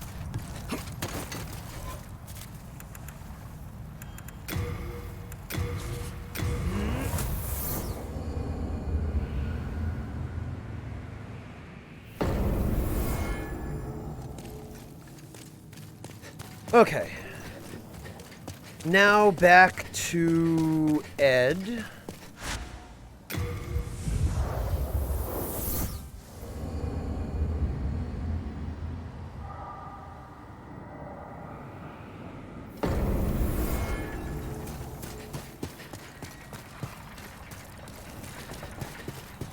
Hey D, welcome!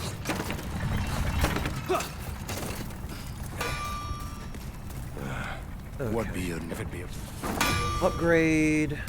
And that goes to +4. And then obviously we need a pure Dragonstone, 5 chunks and 6 shards. All done. Well, the +4 Dragon Longsword will be more than enough for the Valley of Defilement. And once we're done with the Valley, I should have everything I need. Well, almost everything. The pure Faint Stone is still a question mark. But other than that, I should have everything except for the...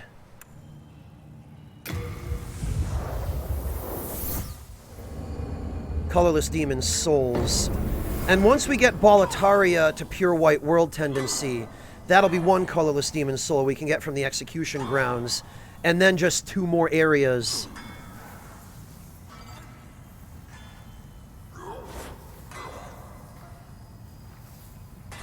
Jerusik, by the time all is said and done, you end up to your armpits in souls anyway. I'm not terribly concerned. I mean, I'm about to go kill the Flame Lurker, and that's going to be 20 or 30,000 souls anyway. And then the Dragon God is right after that, and he's not an especially well-designed boss, but he is a very easy boss.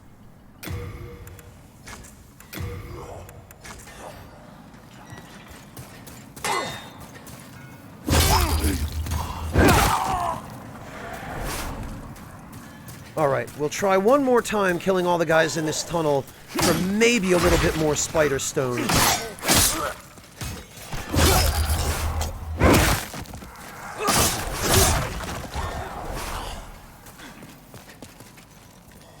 Oh.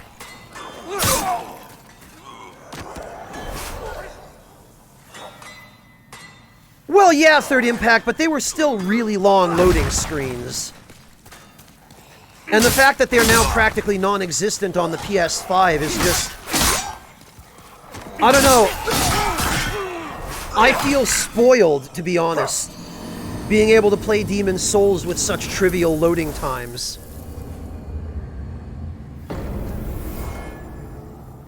You know, this is how you can tell how old I am, that I grew up in the generation where games like this, you just took it for granted that their loading times would be forever.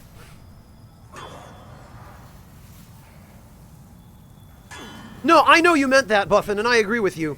T-Sipping Elf, thank you so much for the resub. Welcome back. Really appreciate that.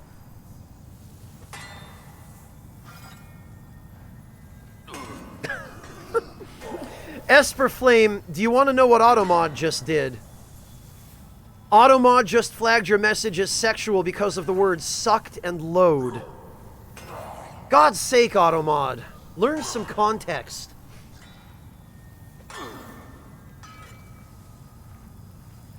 This is why you never let algorithms run your site.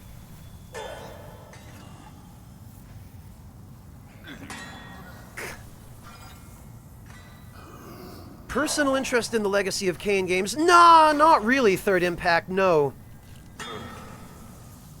But that's partly because I was never able to play those games as a kid, so I never had the experience, you know? So they don't have any nostalgic value for me now as an adult.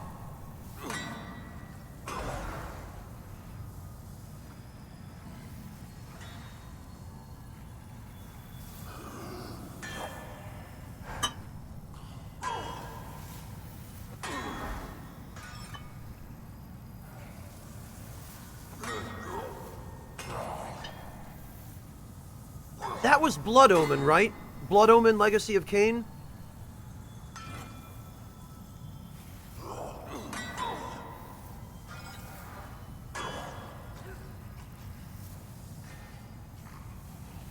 No worries, Tea-Sipping Elf. I really appreciate it.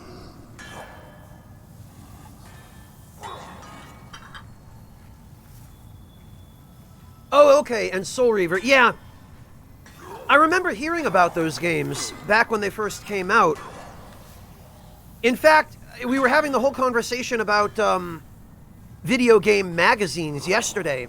I think I remember reading about the Legacy of Kain games in a gaming magazine. I don't remember which one it was. It might have been EGM or one of those, but I think that's how I first heard of the series.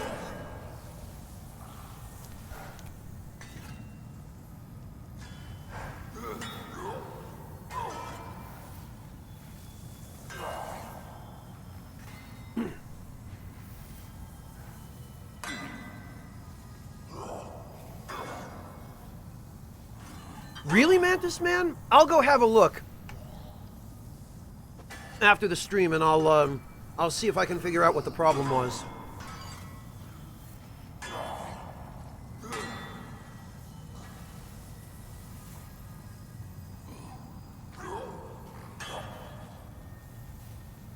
I see, Velocitus.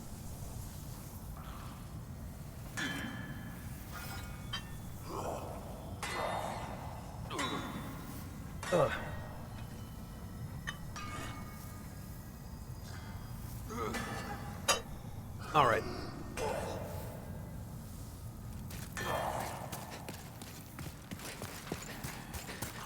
Aha!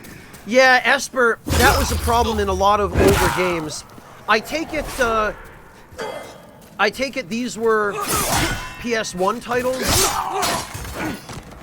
or PS2 titles, because those were the generations where more than ever you would have the problem of just the same voice line being repeated over and over and over, with no variation, because the developers couldn't, either they couldn't fit multiple takes onto the disc because of memory constraints, or they just couldn't be bothered recording multiple takes.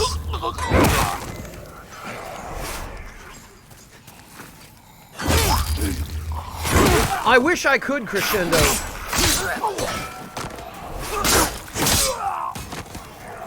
If I had a decent enough kitchen for it, I would probably do cooking streams, but I don't. I am working, unfortunately, right now with an ancient 2-burner electric stovetop and a microwave, and also a countertop toaster oven.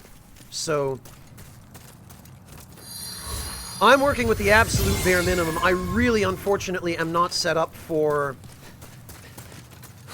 cooking streams. If I ever do reach that point, if I ever manage to move someplace where I have the room and the kitchen space, and where my office isn't on a different floor of my home than my kitchen, then I will absolutely try to work something out. But unfortunately, until or unless that happens, I'm stuck with what I've got.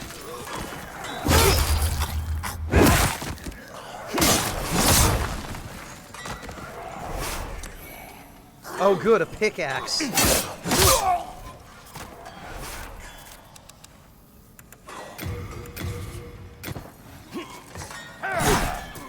Where?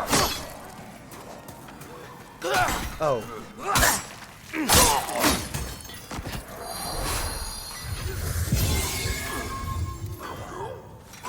No, Jerusik, the physical space of my kitchen. Oh good, there's some spider stone. The fact that I don't really have enough room in my kitchen and I don't have proper equipment or facilities to do cooking streams, and that also I don't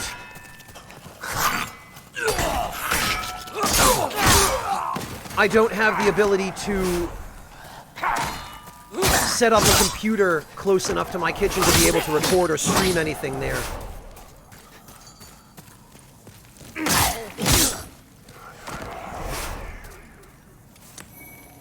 Ah, more spider stone. Good.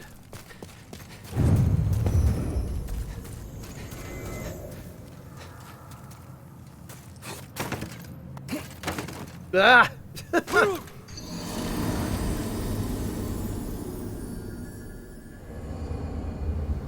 Yes, Esperflame, I am. It's difficult to tell exactly how much difference it makes. It almost doubles my item discovery. But my item discovery is already garbage just at base value, so twice that isn't necessarily really that much better. Hello, Kepit, welcome!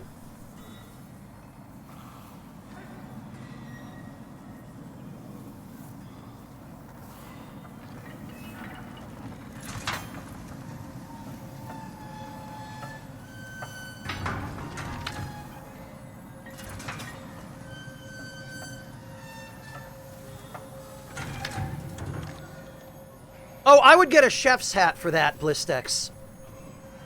And I already have a black apron, so... Yeah, Velocitus, but we were overdue for a meme drop. And now that we've gotten it, that's going to be the last of my luck for the remainder of this playthrough, I guarantee it. K. Doyle Tyler, a luck build is really just a blue blood sword build, because it's the only weapon that actually scales with luck.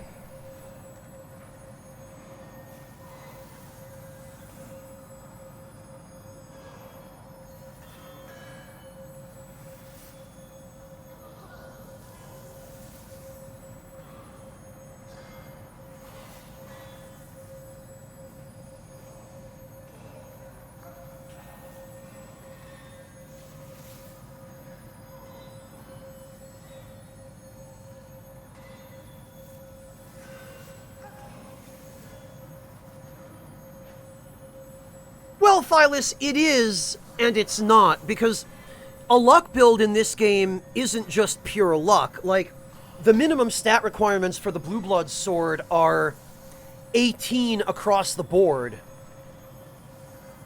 You need 18 strength, dexterity, intelligence, and faith. And it barely scales, if at all, with any of those stats. It scales almost entirely with luck. So it requires an enormous stat investment that a large part of is just wasted because it has such high minimum requirements, and yet you barely actually get any scaling benefit from most of those requirements.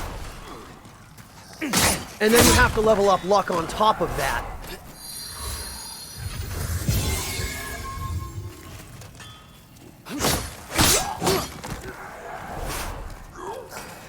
It can still be a really good build, but...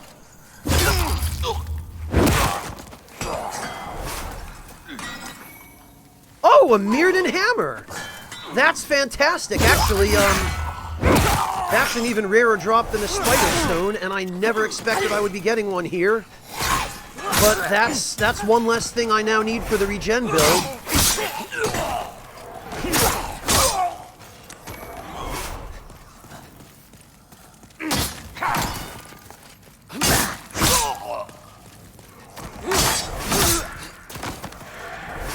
Well, that's funny. All right, Venetia. I guess that's another meme drop.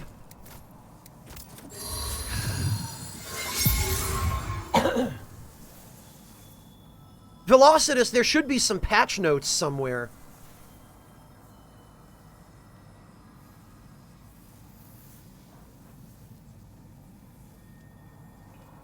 Yeah, Buffin, it has decent base damage if you meet the minimum requirements, but its primary scaling stat is luck. You can actually get it up to a comparable level of attack power to the Northern Regalia.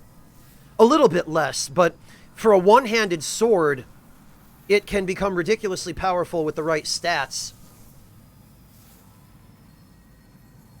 No, Horrible Hog, unfortunately not. FromSoft didn't start doing that, where enemies actually drop the exact weapon that they wield, until much later. They didn't...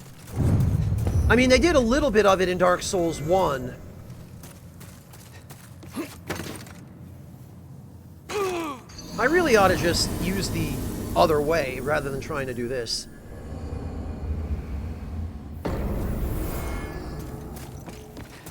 But hey, this works out because I need the Spider Stone. Wow.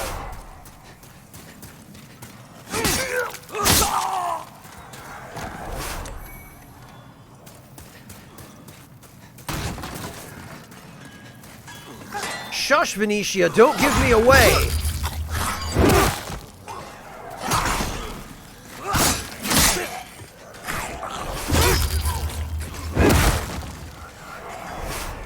I mean, yes, I am at least partially trying to farm Spider Stone, but...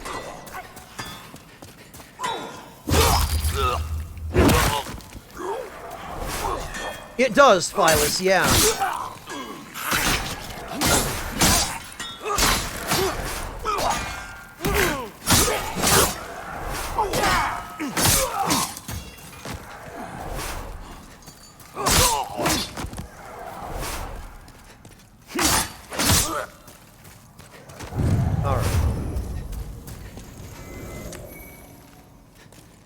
Greystone and Greystone. Well, that would be useful for a strength build, but...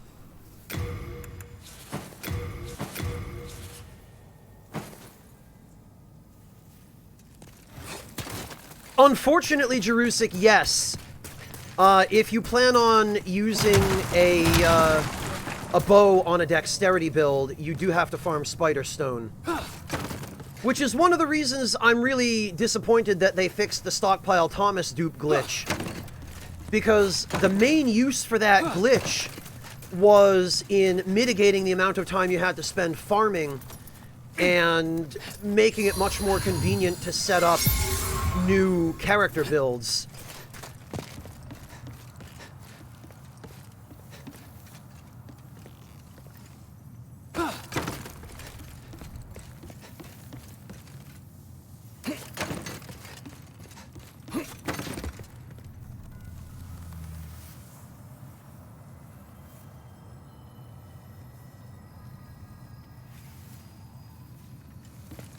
Well, Venetia, the pure Spider Stone is super rare.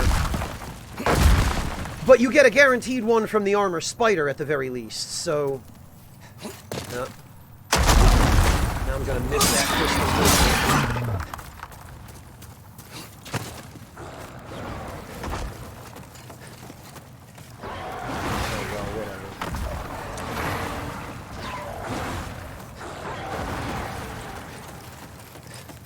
Yeah, Jerusik, what you're better off doing is using the online save file duplication glitch where you gather up some of the materials that you need, save your data, your save file for the game to the cloud, trade your items to a friend, download your cloud save to get them back, trade them to your friend again, download your save data again, and then have your friend trade them all back to you. And then just keep doing that until you've duplicated enough of them to fully upgrade the piece of equipment you want.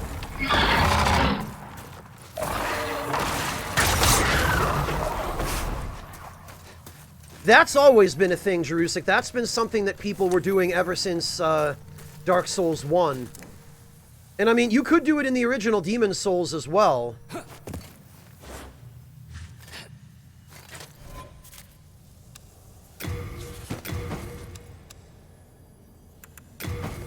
That can go back for now. Hands of God.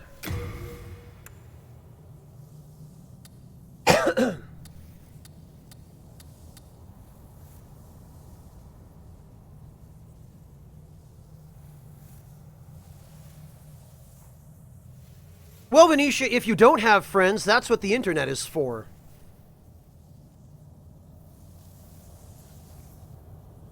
Pair of fists belonging to a man who became a pugilist god. Once there was a mighty warrior who slaughtered dragons with his bare hands. True men would come to worship his very fists, and legends spoke of him as the Big M.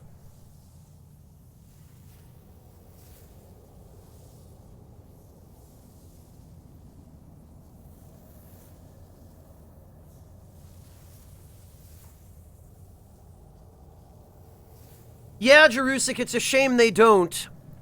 But at least in some of the later Souls games, this weapon type was given a real move set with real moves.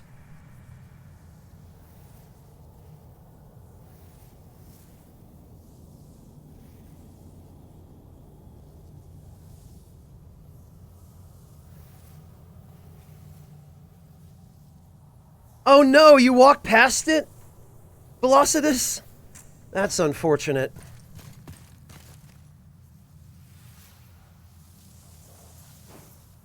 Why is it always? Ugh. Be wary of a hidden foe. Oh, the worms, right.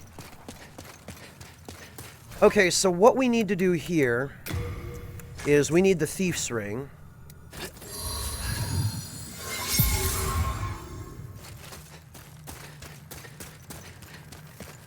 And I believe the Flame Lurker boss room has changed a little bit in terms of its layout.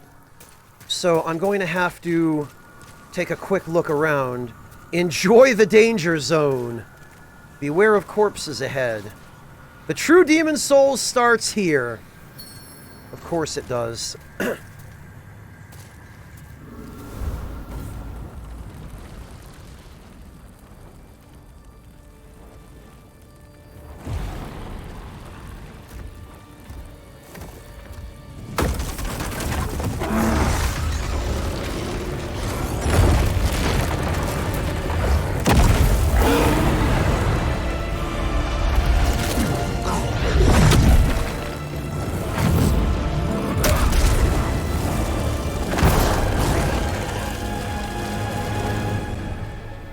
Alright, so the trick here is, if you walk in here with the Thief's Ring on, he can't see you.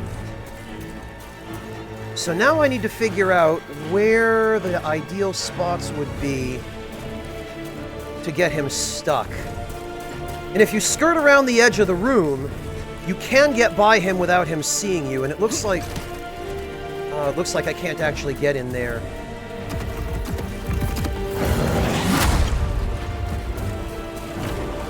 Alright, so...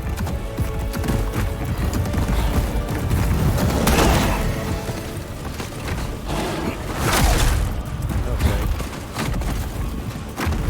Oh! That's all it takes, huh?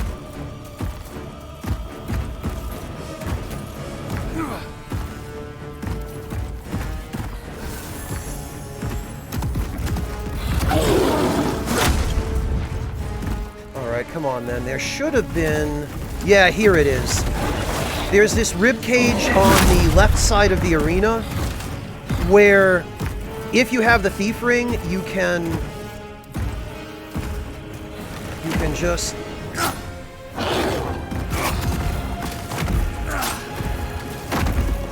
Come on! You can poison him as well.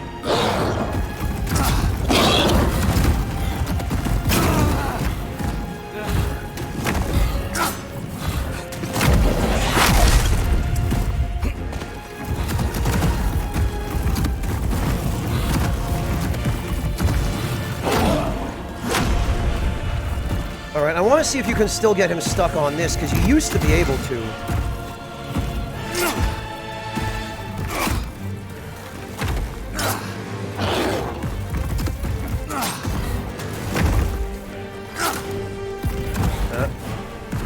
The collision doesn't seem to want to cooperate.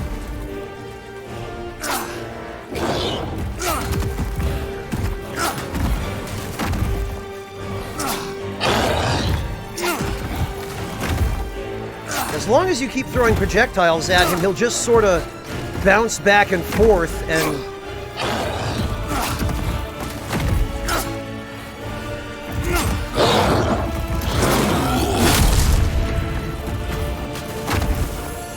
Okay, well, I am out of kunai, so that didn't work. This, however, should.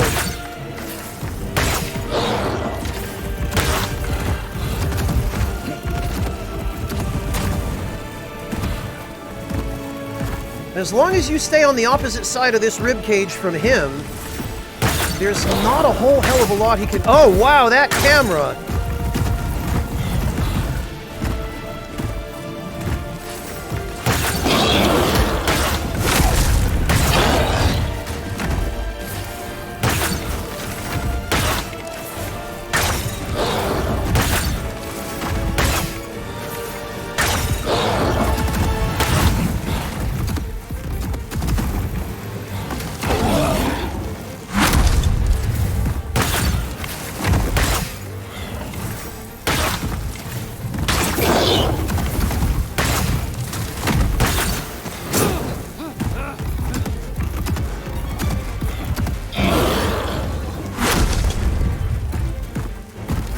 It looks like it's a little trickier than it used to be, because they do appear to have somewhat changed the layout of the boss room, but this at least is still here. Alright, you know what? If I have to do this manually...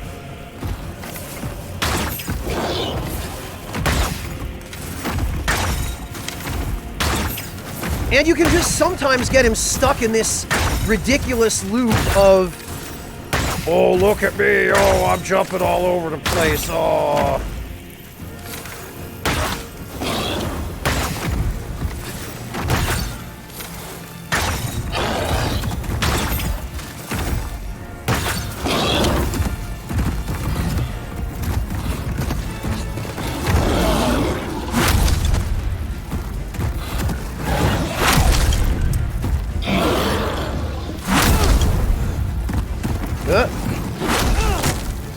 It does not help if you get stuck in a corner and the camera traps you.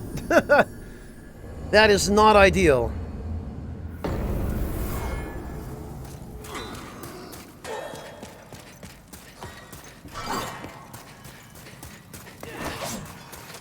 That was something you always had to worry about in the original, too.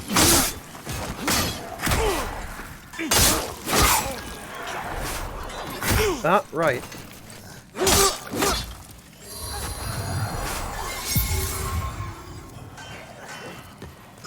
Anthropos, that was my fault. I didn't mean to lock onto him there, and when you lock onto him, it becomes much harder to control where you're going. Ah. That's silly. I thought I could make it through there. It is, Velocitus. The camera is the real boss of these games.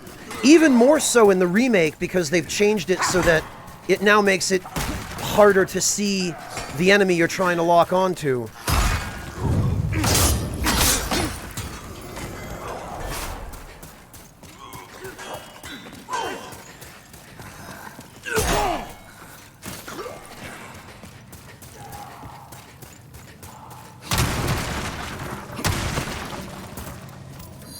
There we go.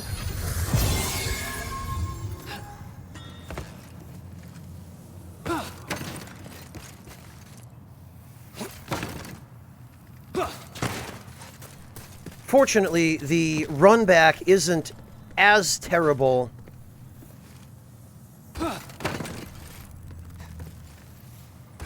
as some of the other ones.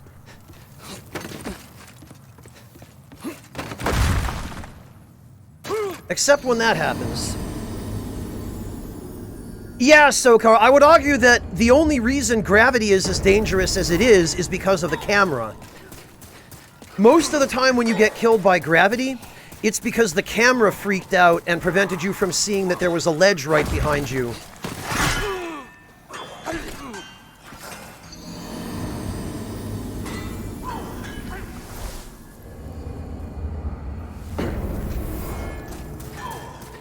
The camera is the majority, I would say, of the reason why gravity is so dangerous. And the rest of the reason why gravity is so dangerous is the wonky controls, with inputs being cued when you don't want them to be, and other silly stuff like that. Also, it feels like there's less room in this tunnel than there used to be. It used to be no problem to just run right down the middle.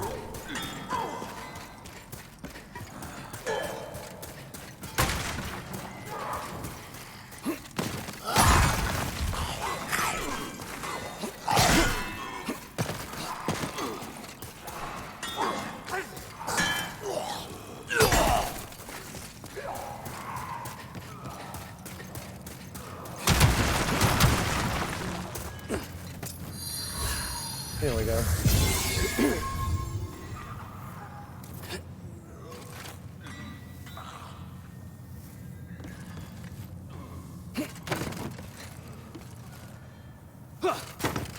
Sokar, I don't think that's true at all. I mean, every game with gravity, I'm pretty sure I've fallen in.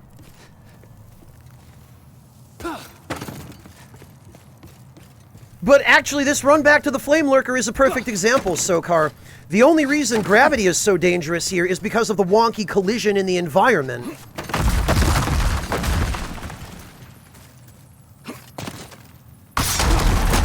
If the collision worked perfectly, and it were totally clear where you were going to be able to stand on and where you were going to slide off of, gravity would not really be anywhere near as dangerous here.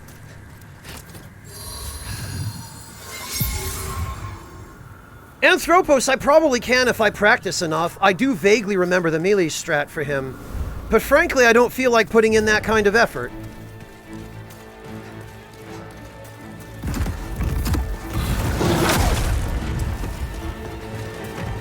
Plus, I want to see if the cheese is still viable. I mean, it looks like it probably is.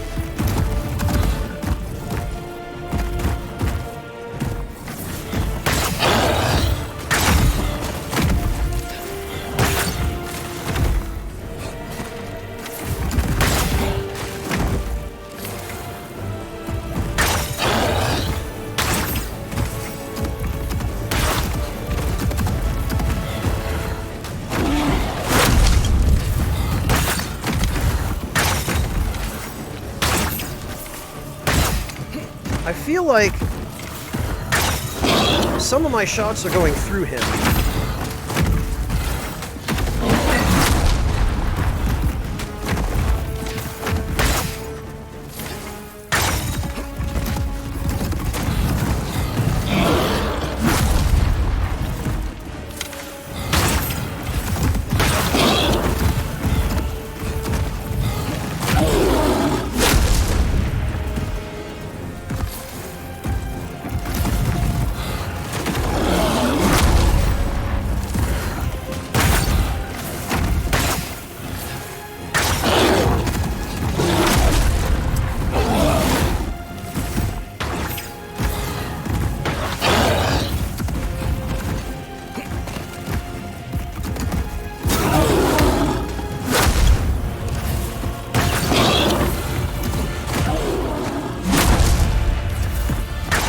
Yeah, it's a little trickier now. It used to be,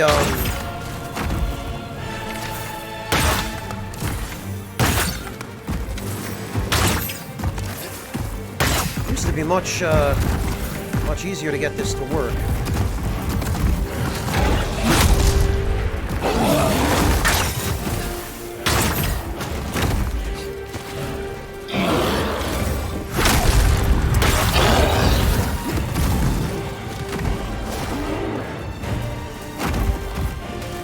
Let's see if I can get him to...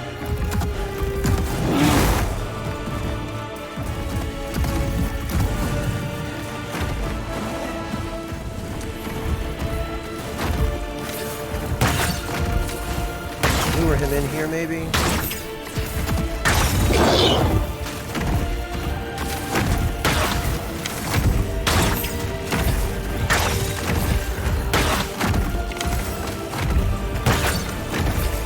This...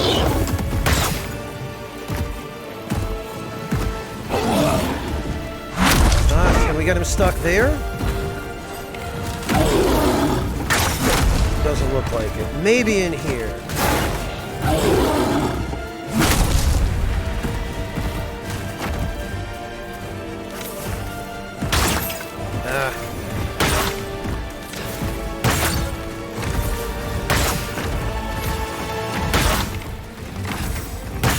The problem is his sidestep has invincibility frames.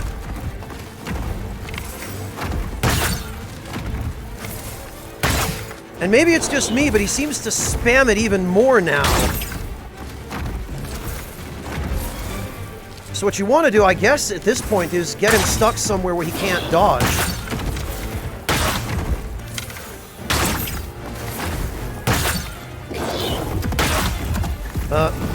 Now it's aggressive Flame Lurker time. Boy, they made Phase 2 a lot clearer.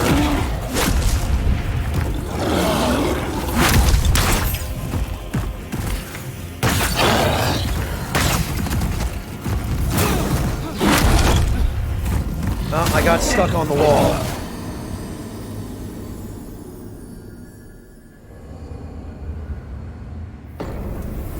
Yeah,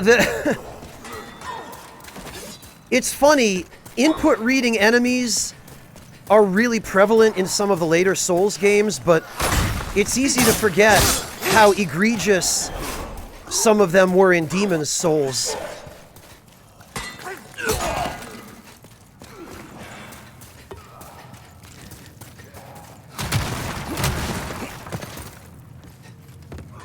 And it looks like the environmental cheese is more difficult now. It looks like they may have slightly improved his AI to be able to deal with that. The rock on the steps leading out of the boss room that you used to be able to get him stuck on is gone now.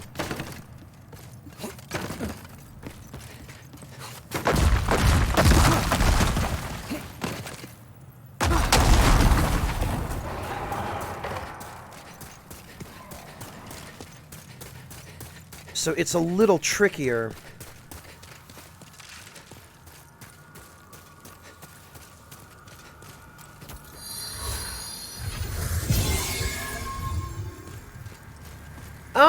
Well, you may or may not have to, Phyllis, but I am interested to see. Oh, okay, that can hit you behind, huh?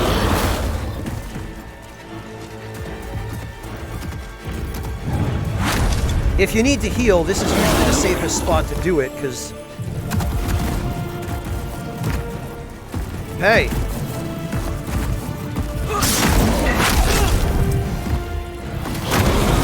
Okay, that's more precise than I remember it.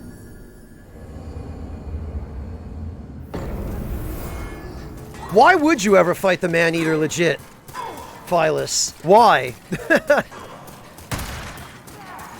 Unfortunately, though, I understand that the Man-Eater cheese has also been removed from the remake.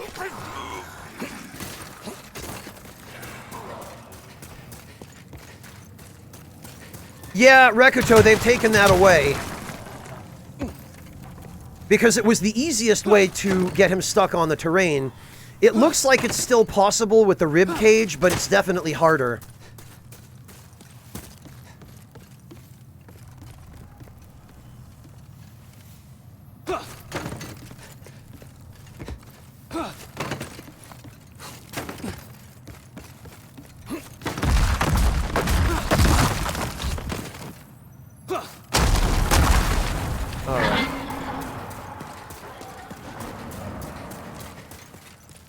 Oh, they're still there, Phyllis. They look a little smaller now.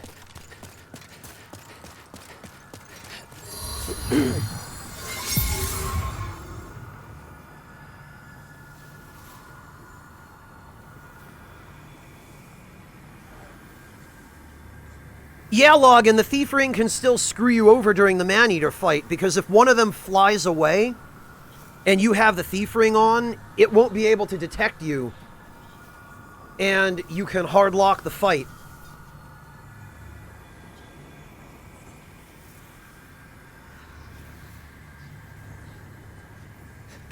Hey, Chorkley, been a while.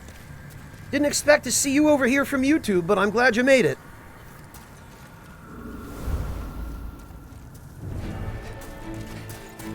Alright, let's try this again, because...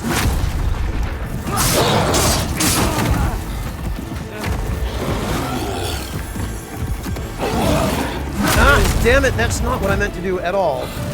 I got stuck on him, I meant to run around. The trick to fighting him with melee is you sprint around him, because rolling doesn't give you enough distance. And if you try to roll around him, you'll get hit by his AoE.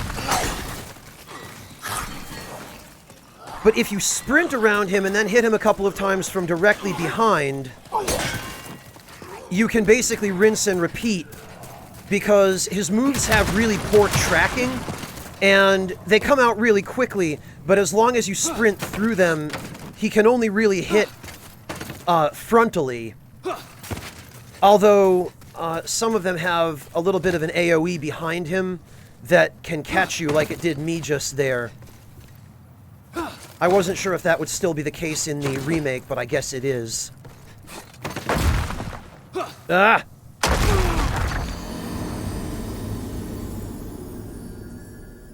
Log, there's I believe the Poison Cloud cheese still works with him, where you get him to forget about you, and then you just cast Poison Cloud on him, and wait for the poison to kill him.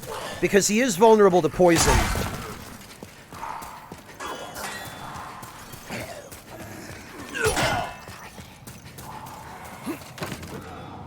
Ah! This is what I mean about the collision. Stuff that you should land on just bounces you off. And that's why gravity is only really so dangerous, because of other things that make it dangerous. Like wonky collision and bad camera behavior.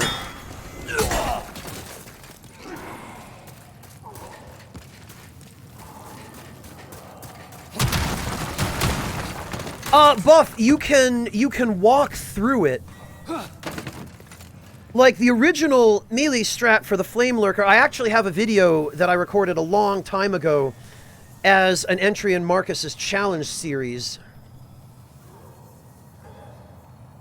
And back then, I was pretty good at fighting the Flame Lurker in melee, and if you time it right, you can actually wait out the AoE fire bursts where he slams his fists down, and then you can charge forward through them and hit him.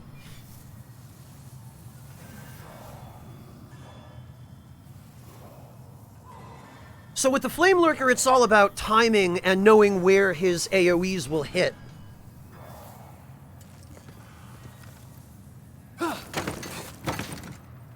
Oh, no kidding, Anthropos. I might have at some point, Shortly. I might have beaten him to death with a purple flame shield at some point, or like a brushwood shield or something. But that would have been on a higher level character, because there's no way I would have been able to use a shield that heavy on a low soul level setup.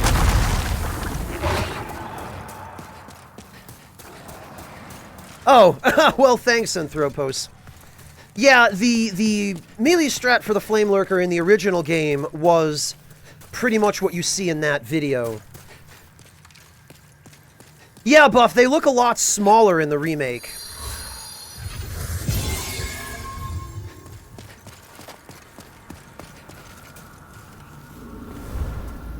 See if I can get it this time.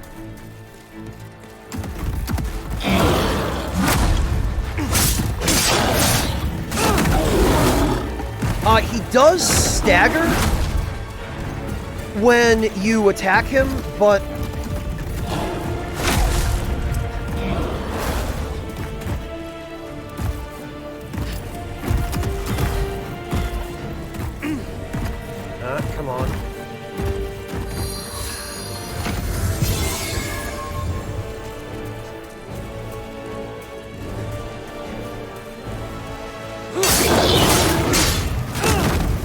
But he only staggers just so much.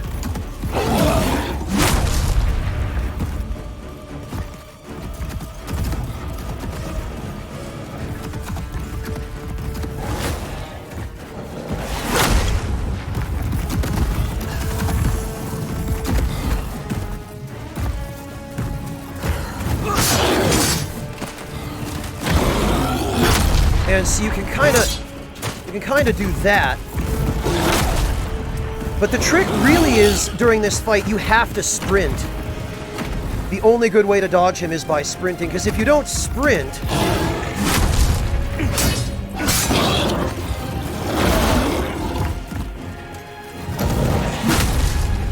then his attacks end up clipping you, and you have to watch your stamina. You absolutely have to.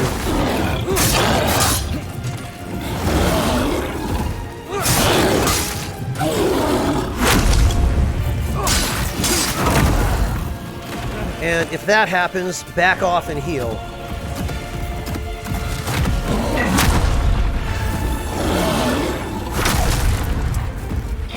The other problem is, the lava on the floor can actually damage you.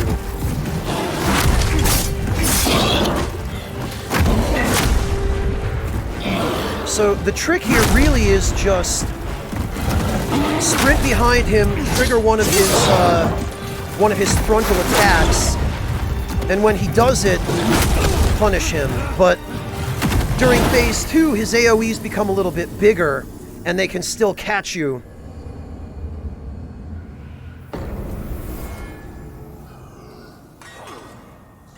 They might, Shorkly. It sounds like a horse galloping kind of sound effect. Kuchu, I don't mind it. I mean, there are some nice remixes of the original tracks.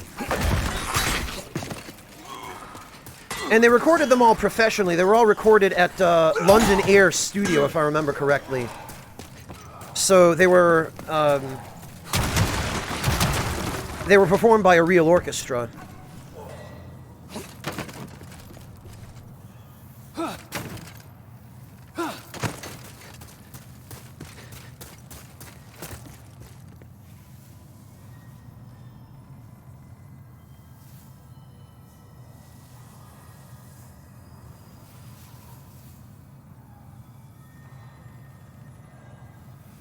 Really, Anthropos? Phalanx in the remake is one of the most similar bosses to what it was in the original.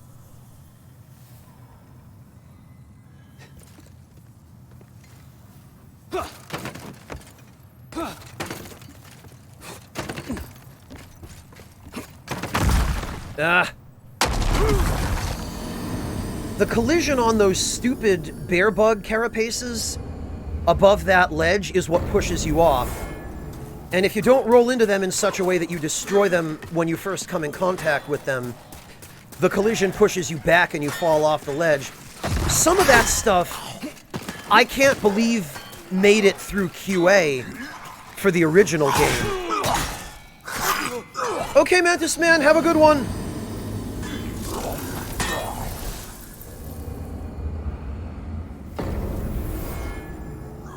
Oh, you mean the music, Anthropos, during the Phalanx fight?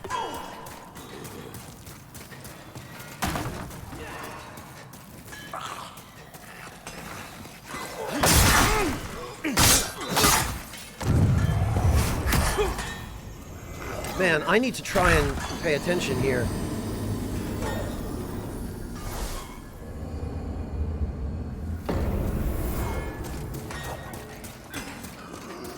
Phyllis, I've heard the new one. The new one is not bad at all. Like, I get people missing the original. And I get the point about the audio mixing in general in the remake. But as far as just the quality of the performance of the new battle theme for Maiden Astraea, I think it's fine. It's not the original, but it was never going to be. I mean, I figure it's about as close to the original as you could get while still using real instruments.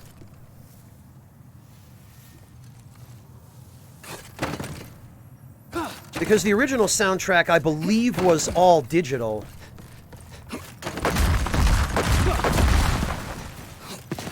There we go.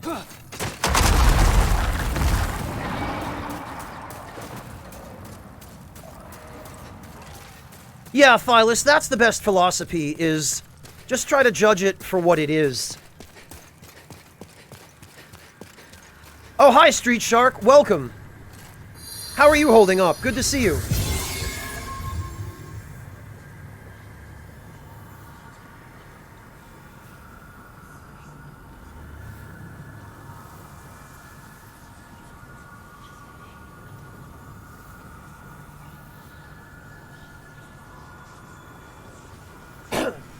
Oh, yeah, Venetia, you can. I don't have any firebombs, though, and I don't have any souls to buy firebombs with.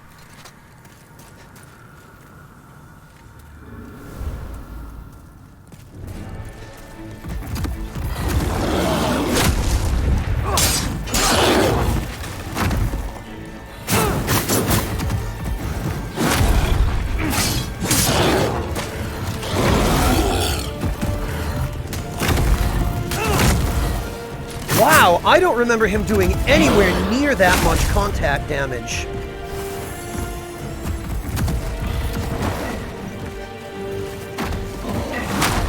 He always used to do a little contact damage, but never this much.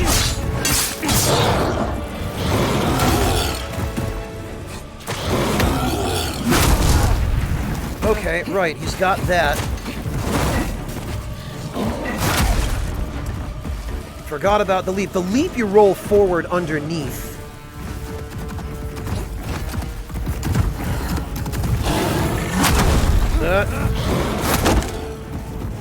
That's what you don't want to happen, because if you get stuck in front of him, then you're in a recovery loop. So you have to use the environment to keep him away long enough that you can heal. Because he's one of the bosses that, I mean, it's pretty obvious how he reads inputs when he dodges. But he also does some input reading when you're trying to heal. He will explicitly try to punish you for healing.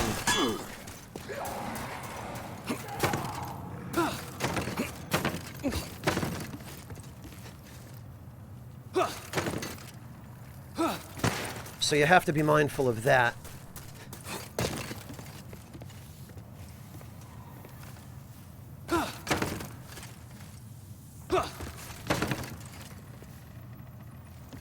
Yeah, Venetia, the arena in the remake has a much more regular shape. And there's generally less stuff for him to get stuck on, which I don't think is an accident.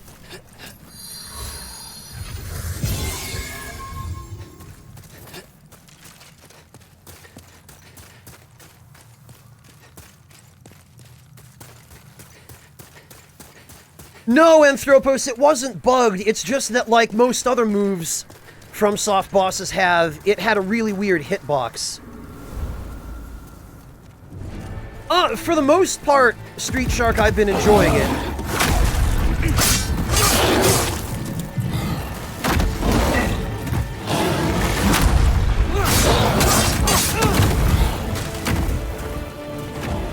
I do have a couple of issues, but...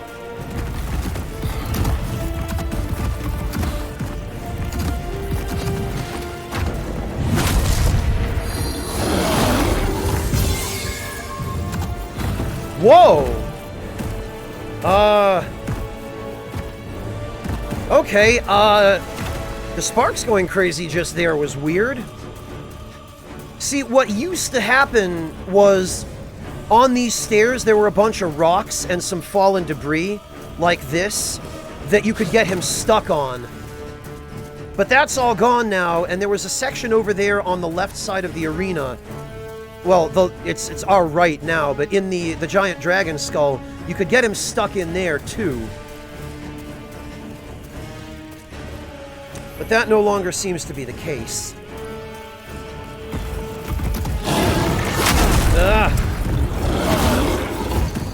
And he didn't used to be able to detect you over here when you had the thief ring on. This is new as well.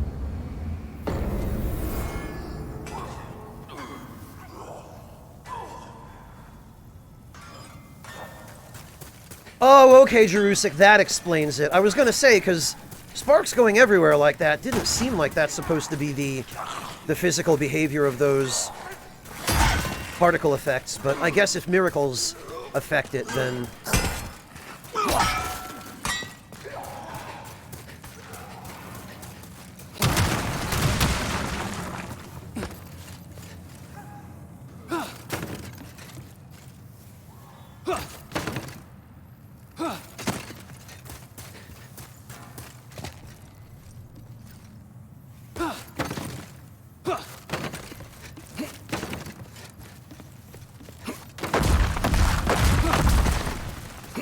There we go.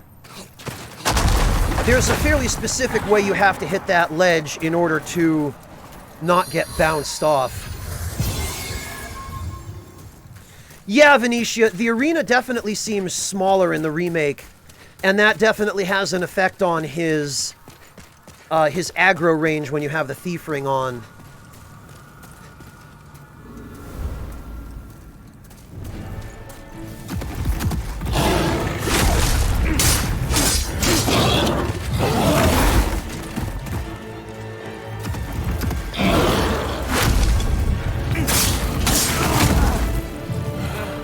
Man, the contact damage on this guy in the remake is...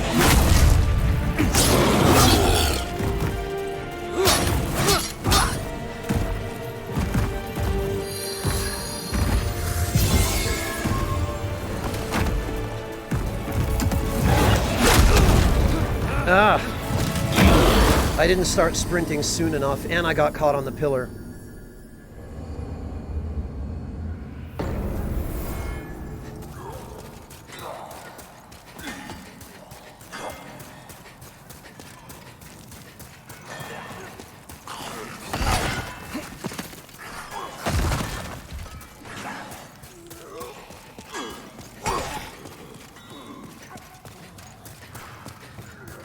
Alright, I'll give the melee strat one more shot again, but if I'm not able to pull it off, I'm just going back to the ranged cheese, because I don't want to be stuck on this guy for too long.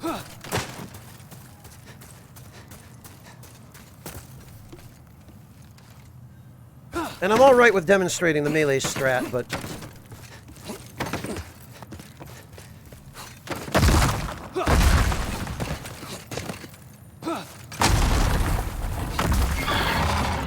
There we go.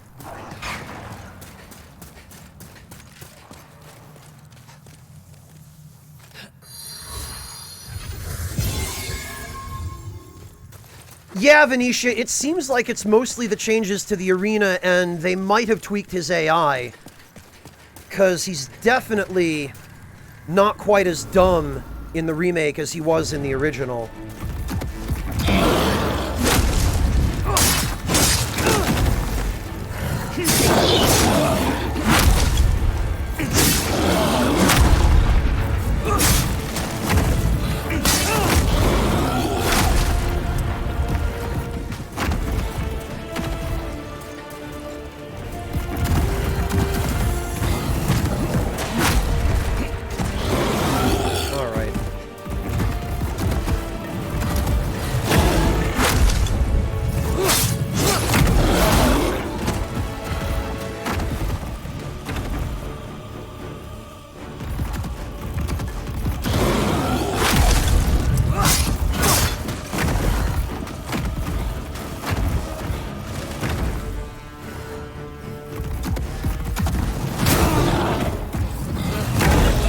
Yeah, there's that quick swipe, which makes it kinda tricky to bait him.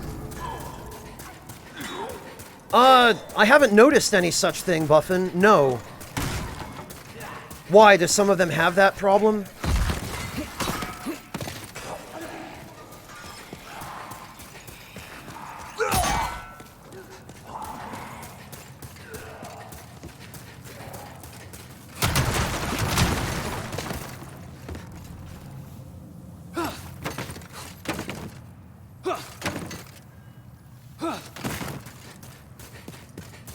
Part of me is tempted to use an ephemeral eye stone, but I don't want to screw up my world tendency here before I've gotten to pure white.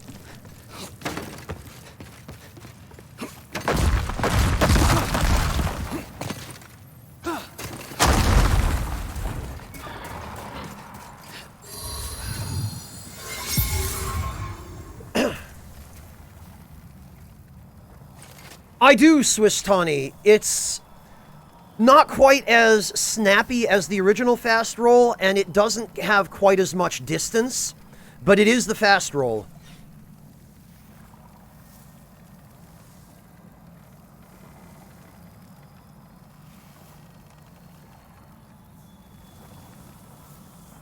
No, Buffin, mine doesn't seem to.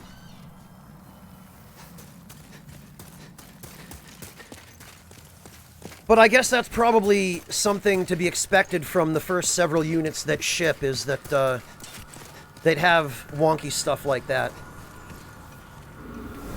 Shortly, it's purely anecdotal, but it seems to me that...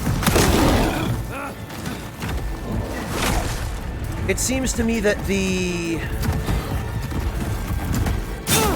Damn it, I was afraid that might happen. It seems to me that the fast roll covers less distance. Oh, Fireless, this is just the standard plate helm that's part of the soldier's attire set, the plate armor. Its design was changed in the remake.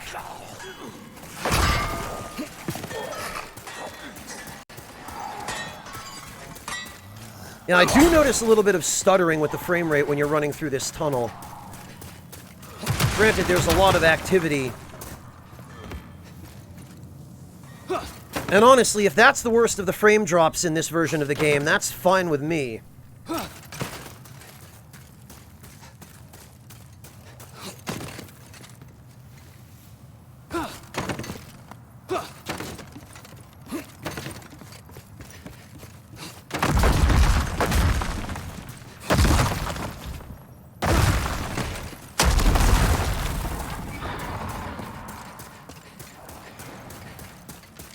Yeah, Chorkley, although easier in the original version, because Bluepoint seems to have gone out of their way to fix some stuff in this version.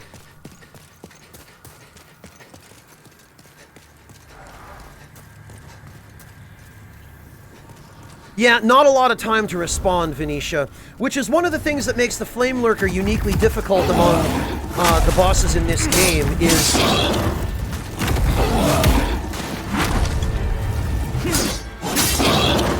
he's a lot quicker than most of the other bosses.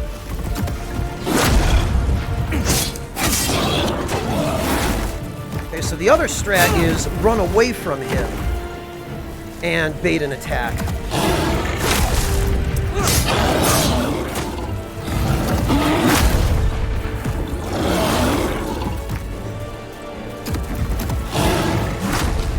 Of course, don't get stuck in a corner. And then that, you can... And often, but not always, he will back up. You have to be careful, though, because he won't always back up. And this, he can... during phases 2 and 3, he can follow that up. Like, he can do up to 3 of the ground slam.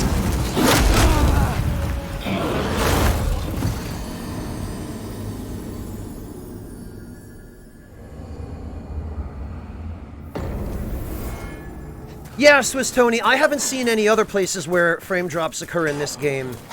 Generally, it runs really smoothly.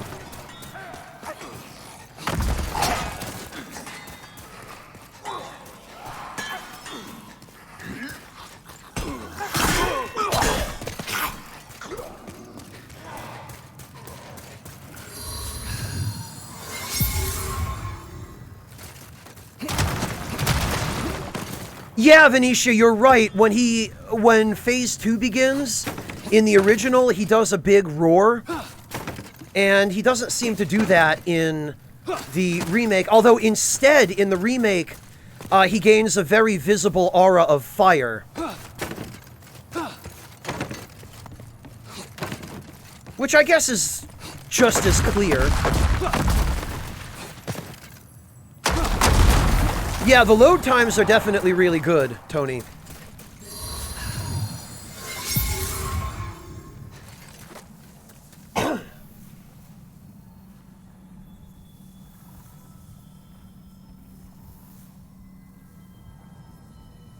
The problem with the running away strat, Phyllis, is that running away leaves you less opportunity to counterattack. Because it's better to end up to his side or behind him, because that way you don't have to spend time approaching him to be able to hit him after you dodge his attack.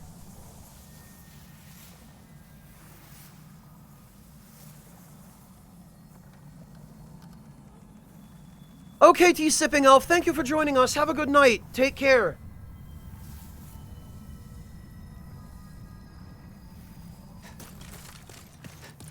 Okay.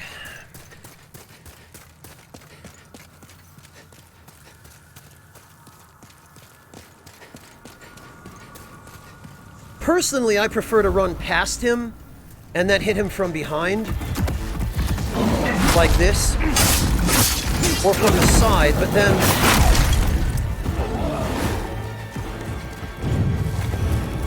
if you screw it up, there's a much higher likelihood that, that you'll get hit.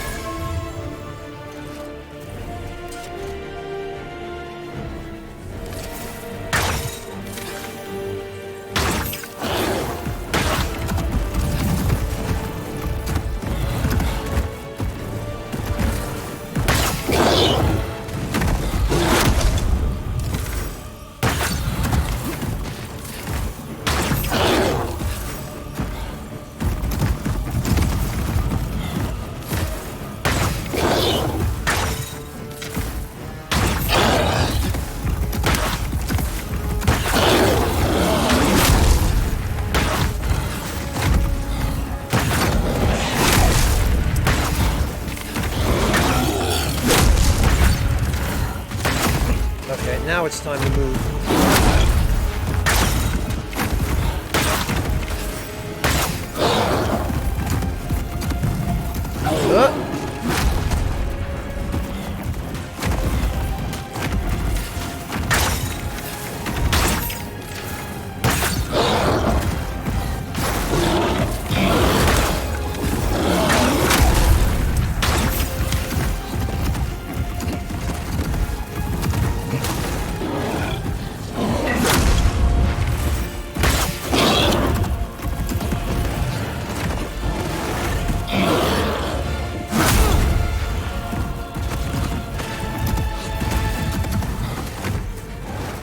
And then also his movements become quite erratic.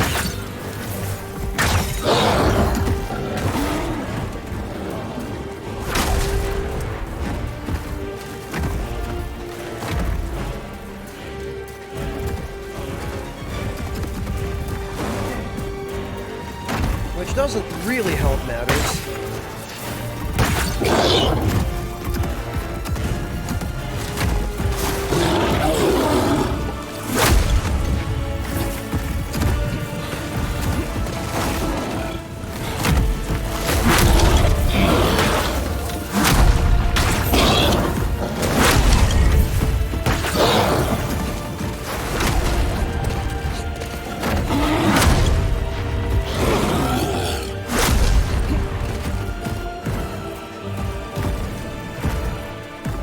Okay, I think it might be time to recover some MP and heal.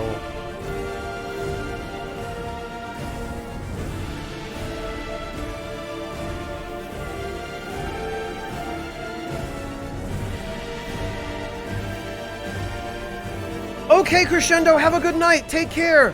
Thank you for hanging out today.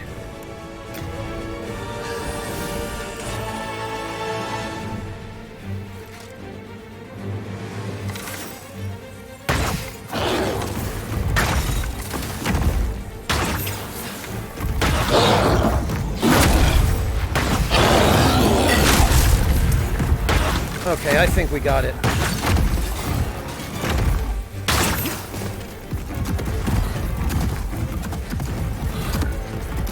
Oh, except now he really, really hates me.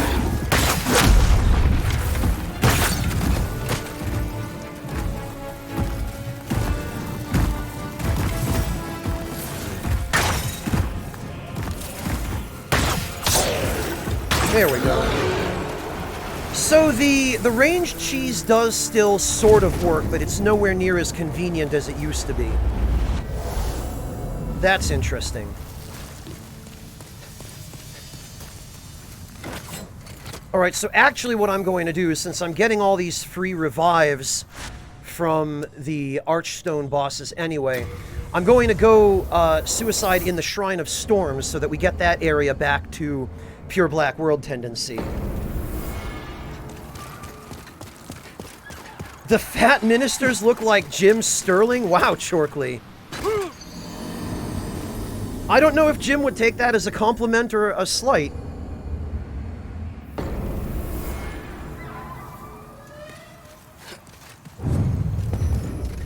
Alright, well, one way or the other, let's go get some more holy arrows. Which visual assessment, Venetia? Oh, the one that you tagged at Chorkley? Also, hi, Mortikill, I didn't see you roll in.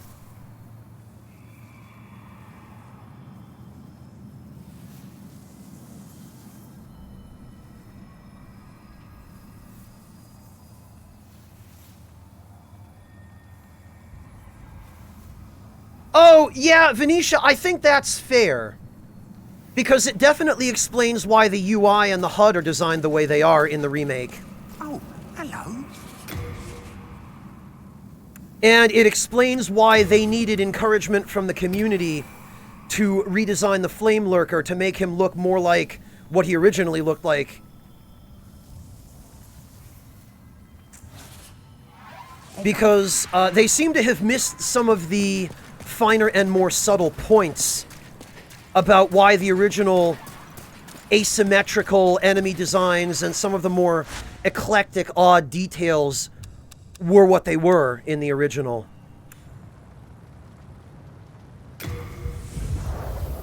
Oh, did I, Chorkley?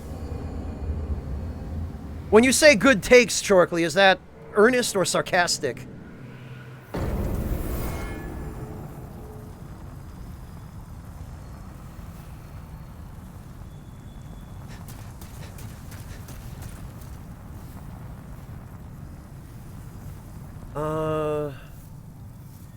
Okay, yes. I almost couldn't tell which direction I was supposed to go here, because even with the original game filters on, there's so much bloom, and this environment is so oversaturated with orange and red.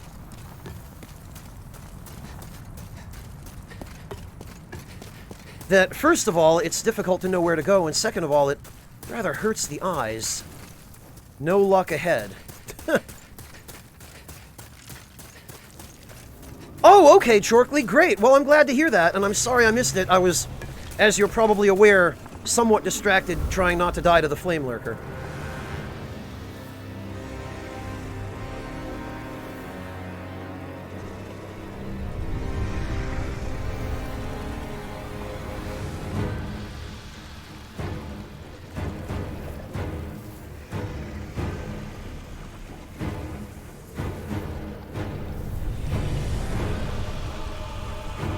Chorkley, the other interesting thing I noticed about Venetia's, and I guess Venetia, this is addressed at you as well, about Venetia's assessment, is that Bluepoint specifically strongly encouraged people to play the game with Bluepoint's original custom filters, rather than using the PS3 filters. And that suggests to me that Bluepoint somehow thought that all of the oversaturation and excessive use of bloom that they put into their filters were somehow good. And to me, that just shows, I don't know, a lack of understanding of the bigger picture, which I guess was Venetia's point, is that they seem to be really skilled at doing the individual elements well, but understanding that those elements add up to more than just the sum of their parts seems to be something Bluepoint kind of missed the boat on.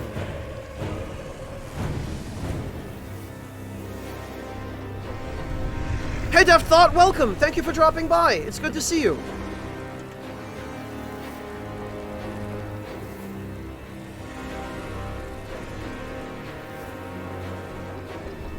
More to Kill, I don't know about cool, but they're definitely trying to treat it the way that a lot of other game developers are treating their games, where they're trying too hard to make it cinematic.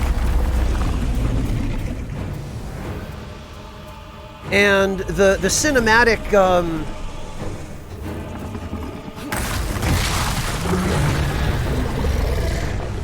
the cinematic aesthetic just doesn't work for Demon's Souls. Especially not when you go as ham on it as Bluepoint did for the remake.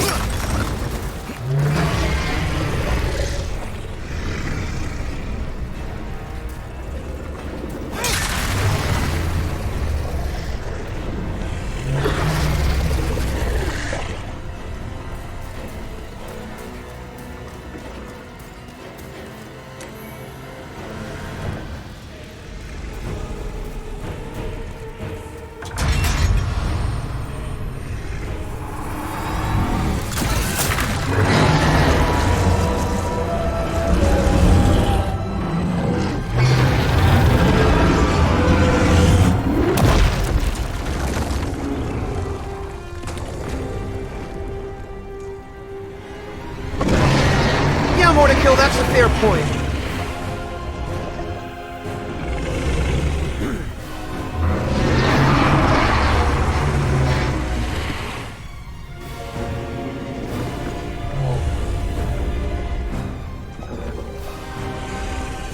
Well, Phyllis, and that's kind of the crux of it, is you're not supposed to really feel badass in the Souls games. You play as just one potential throwaway sacrificial chump among countless others.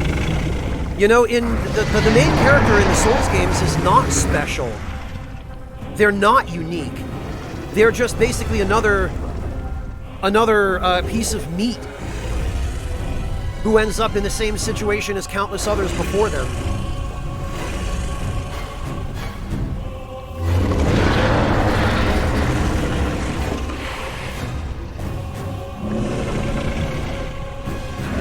Congrats, Deathclaw, that's awesome!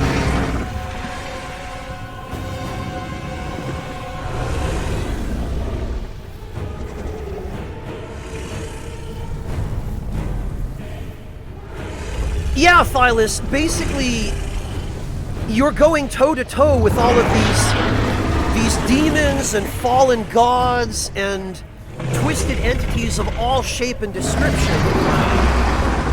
And your only special power is that you can't permanently die.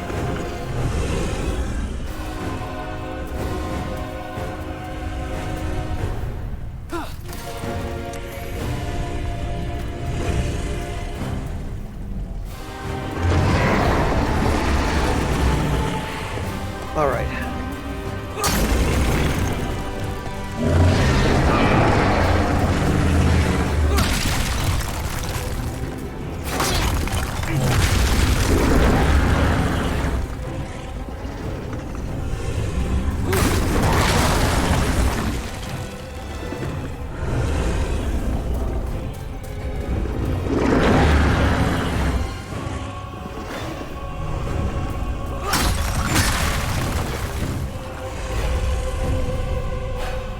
Okay, there's one more on the stairs, but if we run that one, we should have time to get past it before he does that. And foremost,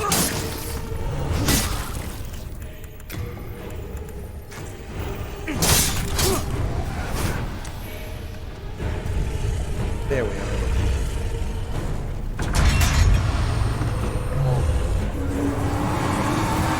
Yeah, Phyllis, that's one of the biggest things about the Souls games is they don't hold your hand. You know, they don't spoon feed you. They don't let you just mash a few buttons and win. You have to earn it. And sometimes even when you do earn it, you don't get it.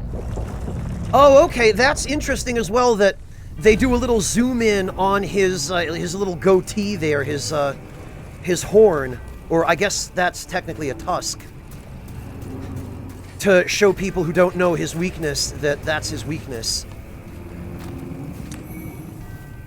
There's the Master's Ring.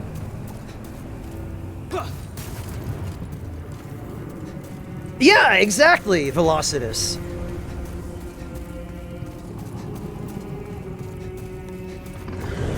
Okay, so...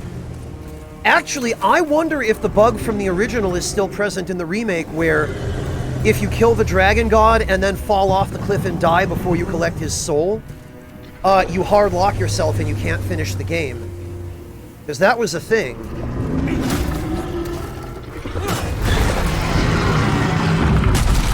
This is so easy. Oh, actually, I think there's a trophy for... Wow. Was gonna say, I think there's a trophy for completing this fight with the Hands of God, but you you have to time it because his little weakened fire breath can still kill you, especially if you're in soul form. You have to equip both log? Okay. Well, maybe it's a good thing I got killed there then, because not that I care about trophies, but I wouldn't have gotten it. Yeah, Gilf, that used to happen. That was always a thing that could happen. And you had to be careful of that, because if you got a simultaneous kill on him in the original, you could legit hard lock yourself, and the game would become uncompletable. It was the only, as far as I know, game-breaking bug.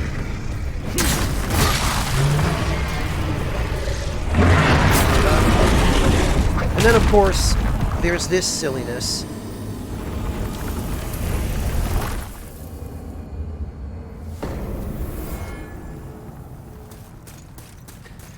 Yeah, Velocitus, although his breath is still dangerous enough at base level in soul form. It does, Deft Thought, because it sanitizes the games. In order to achieve that cinematic aesthetic, you have to give up a lot of uniqueness and personality.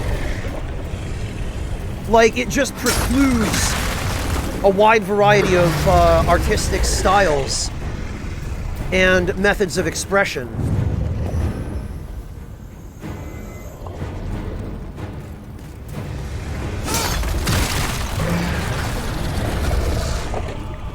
This is what you're supposed to do. You're supposed to destroy that and then run back.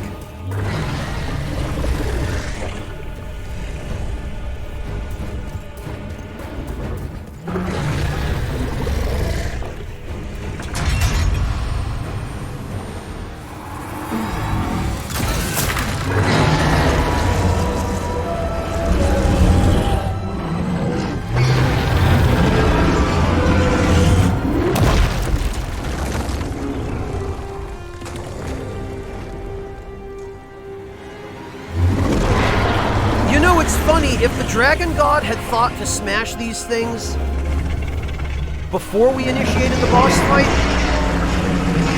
we'd have no hope of killing him.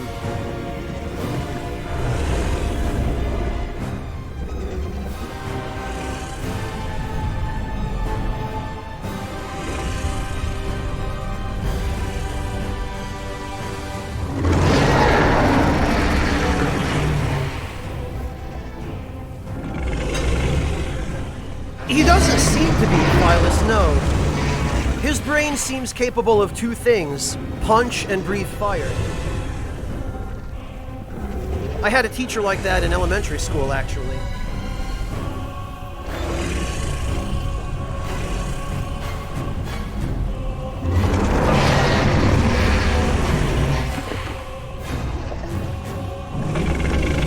No, Anthropos, it seems like some of the more animal-like demons aren't.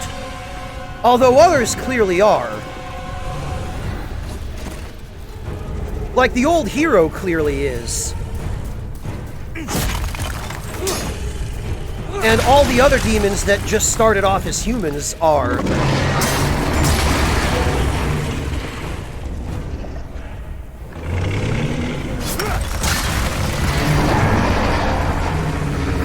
Also, it's interesting to note that the rubble just disappears with 2 hits, which never used to be the case. It always used to take more than 2 hits to destroy the rubble. Unless you were using a really big heavy weapon.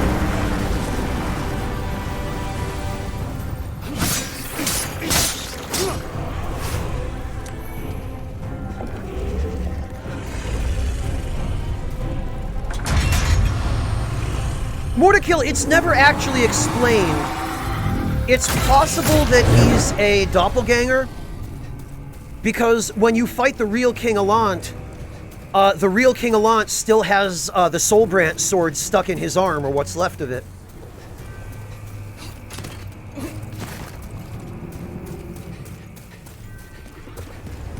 So the implication there seems to be that it's his real body that you fight at the end, and the one you fight before that is just a clone.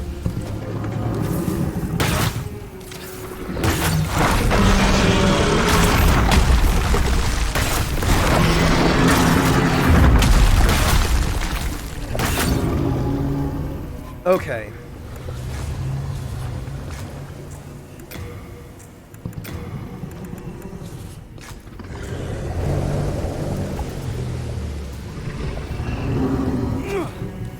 Now, let me just make sure I don't have that stupid embarrassing thing happen again.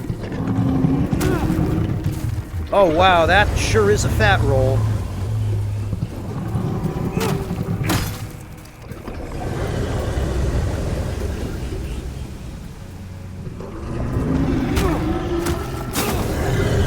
Okay, you only have time for 2 hits, I guess. Honestly, this really isn't worth it. This is going to take forever.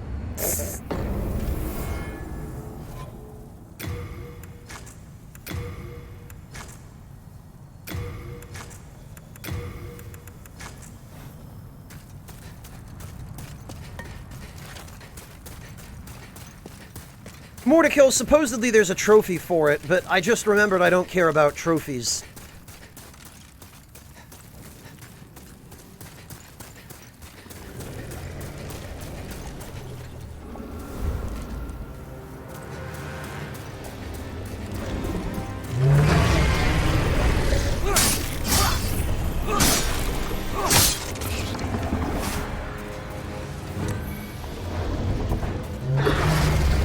Oh, hey, I can reach it. Exceed item capacity. Well, fine.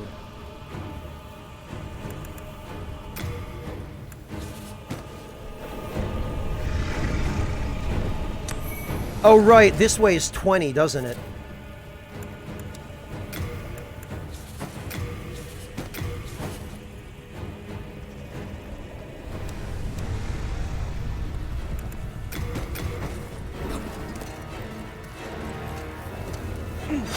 There we go.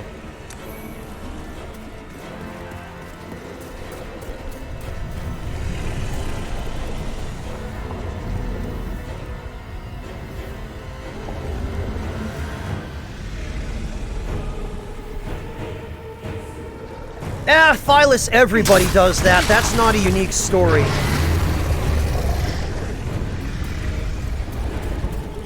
If that somehow makes you feel any better.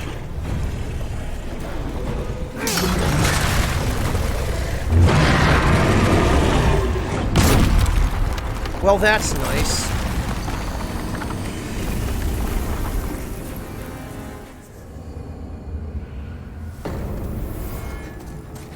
Yeah, Thylas, believe me, it's not just you. That's a super common experience.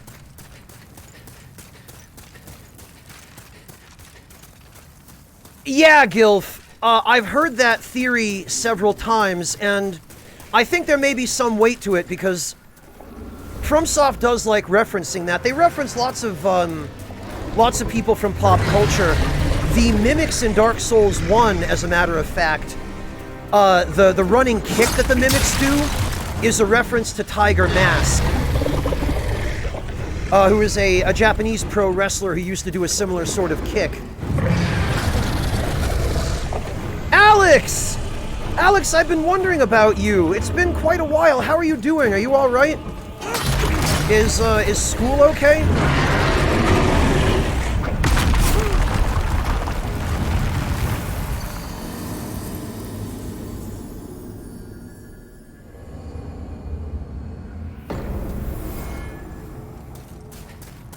Yeah, Phyllis, and there are a bunch of other references in there as well. Quite a lot of Berserk references, obviously, because Miyazaki loves Berserk, but... Oh, good, Alex. I'm really glad to hear that. Thank you so much for stopping in. I've been wondering if you were okay, since we hadn't seen you.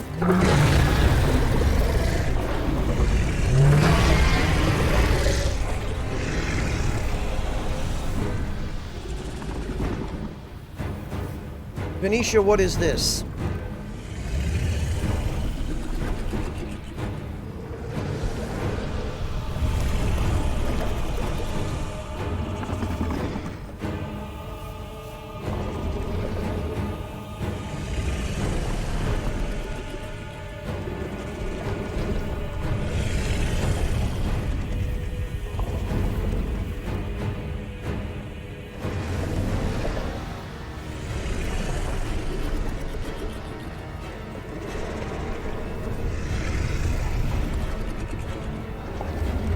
Benicia, this is a little bit long for me to watch the whole thing, but...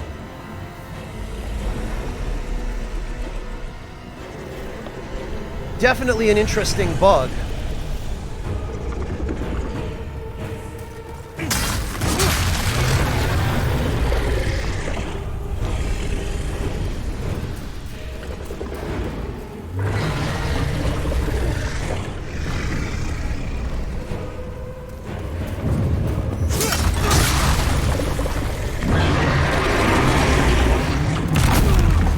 Man, I keep... The camera keeps getting stuck on the wall and I can't see whether I'm behind the pillar. Okay, Chorkley, have a good one. Take care. Thank you so much for joining us. I do recall that the thief ring also helps with this fight, actually. It makes it harder for him to detect you.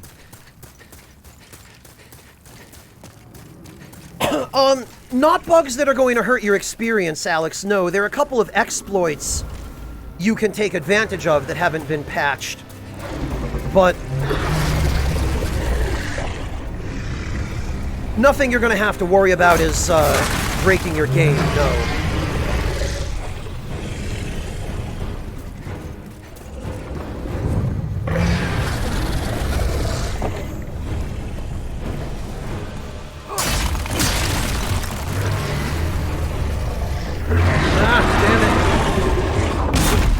I overshot it, and it's really stupid that he can still hit you behind the pillar. Well, Alex, stuff like infinite souls, infinite humanity, that kind of thing. Acid, we're talking about the Dark Souls remaster on PC, not this game. Welcome back, Breakfast.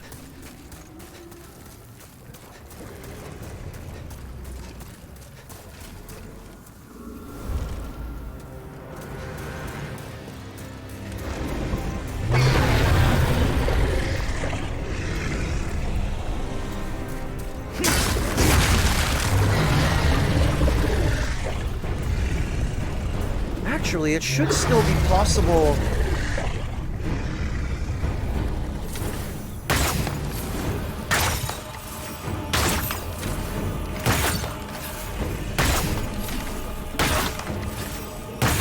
Oh, I guess not.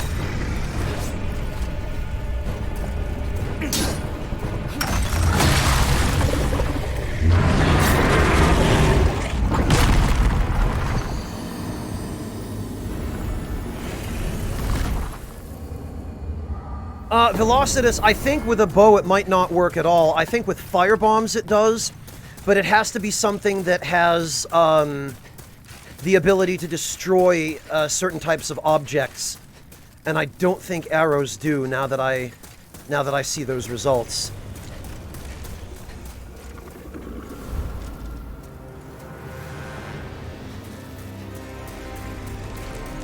Well, Phyllis, now you know how it feels to use debug functions.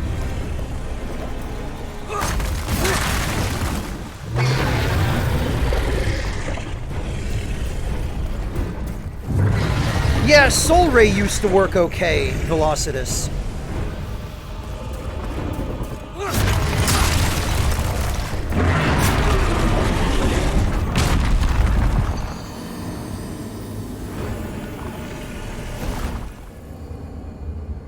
Yeah, Trash Dove, that sounds right.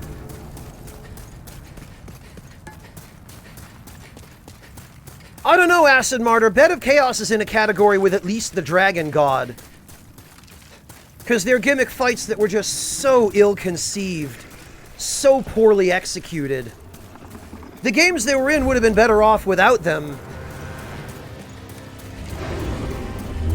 In all honesty.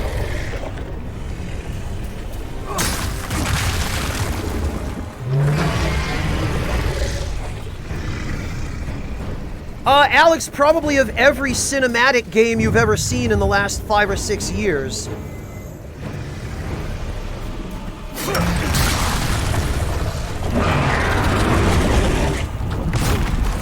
What?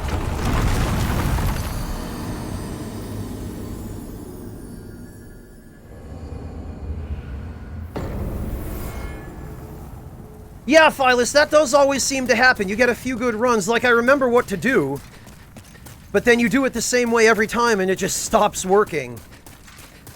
Okay, Death Thought, get some rest. Have a good one.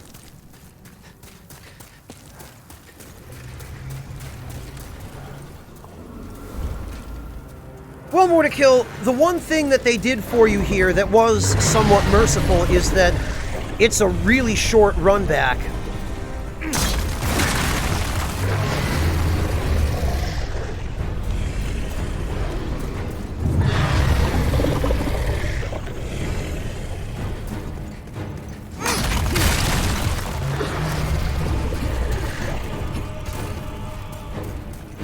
But I remember that whenever you'd get stuck in that loop, the best thing to do with that second piece of debris is just destroy it and immediately spam roll, because that's the fastest way you can advance and make progress across the area.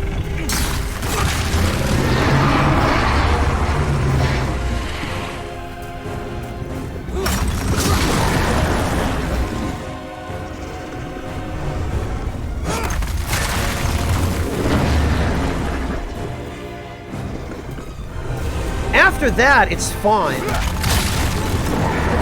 It's only really that second piece of debris up on the upper level that's the problem. All the rest of it is super reliable and predictable.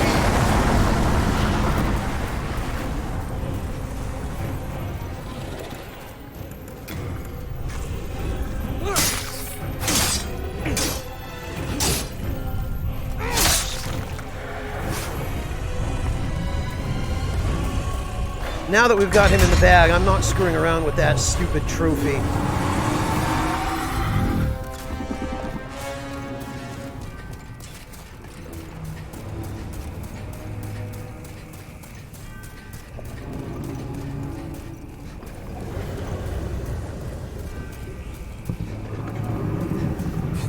Okay.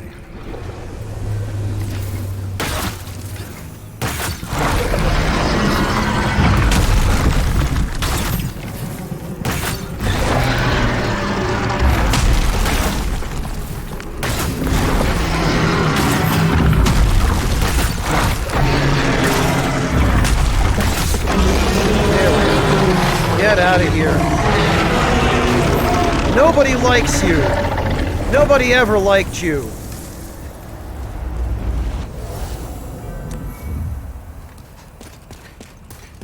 You were a victim of bad game design. There's our pure dragon stone, and we drop down here. There's, I think, a legendary hero's soul, and I guess that's it.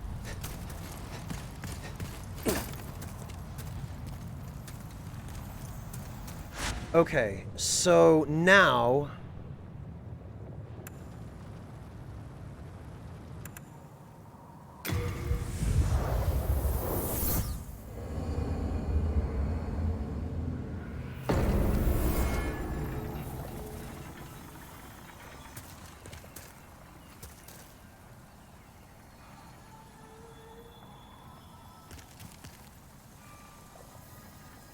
video game accessibility, Alex. Interesting.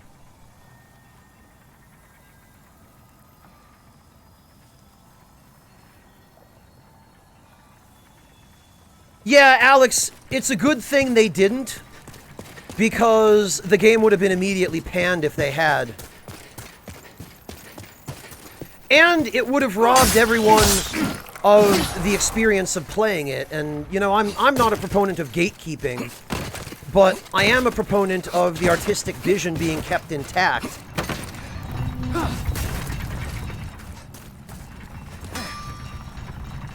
And quite a bit of that artistic vision was already altered in some way in the remake. If it be a blacksmith. Some of it I don't mind. Some of it might even have been okay. A few things I'm not fond of. So it's really a mixed bag when I think about it. Okay, I need 3 chunks and 6 shards.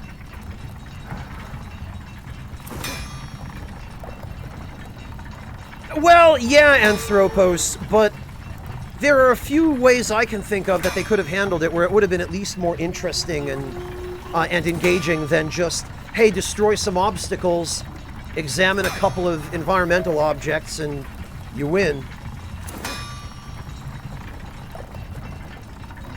Yeah, Log, I mean, look at what happened with CD Projekt, where they were getting death threats for delaying the game. You know, there are so many people in the gaming community who just do not know when to stop. To just, you know, take a number and sit down. Ugh, I need 3 more Spider Stone shards.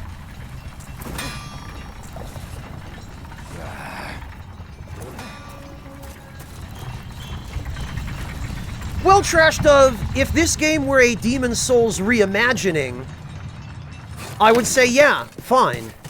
But when you're calling something a remake, the expectation is that it will, to at least a certain degree, stay true to the original in terms of inspiration and design and all of that.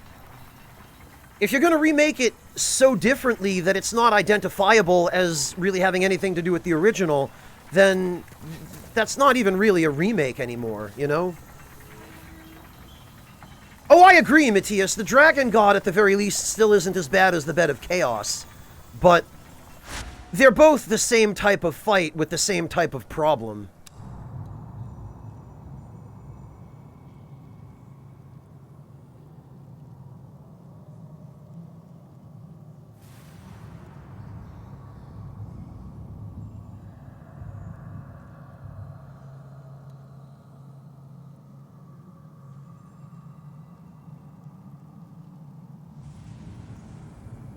Well, Velocitus, that's the whole subject of integrating the difficulty modification into the game without having a selectable setting for it.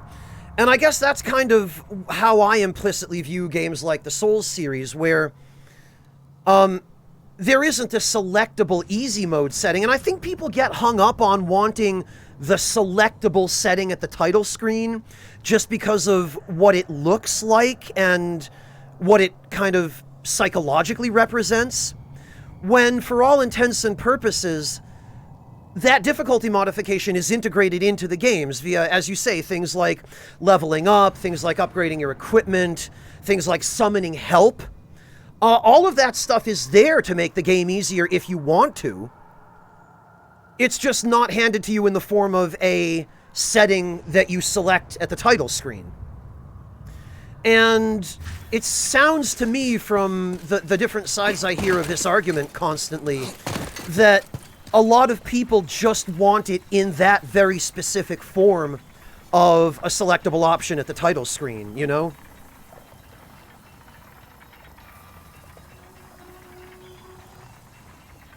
Whereas working it into the game in a seamless and kind of more organic way,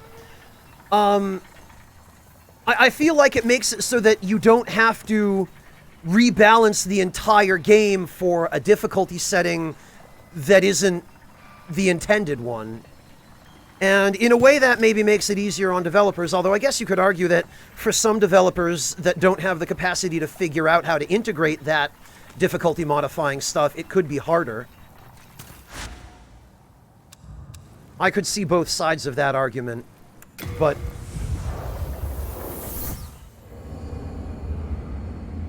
Yeah, Sevens, and FromSoft has kind of alluded to that in a couple of their interviews, where they haven't said it outright, but they've sort of implied that they felt those integrated elements were sufficient to accomplish that purpose, you know?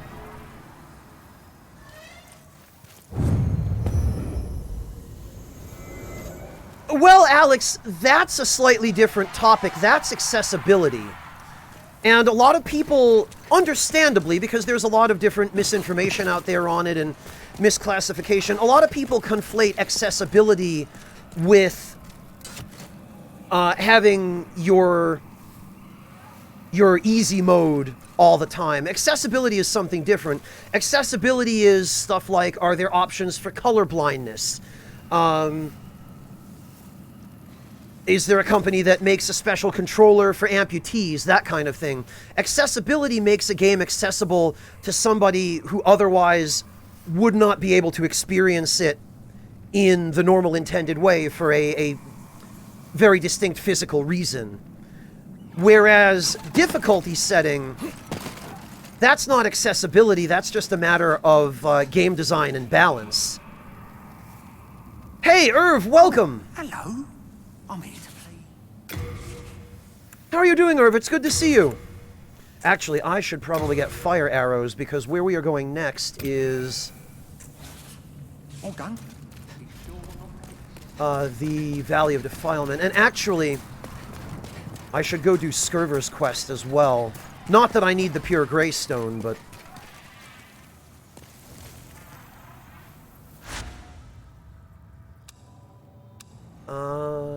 there.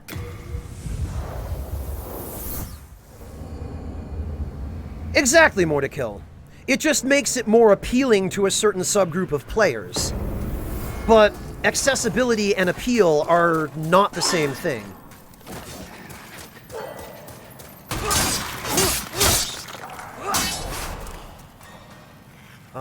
We'll send that to storage.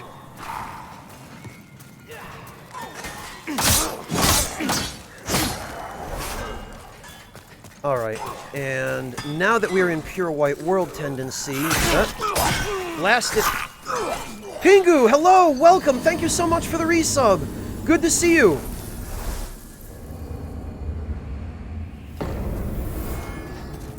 Well, Log, you say that, but that's what the Telltale games are.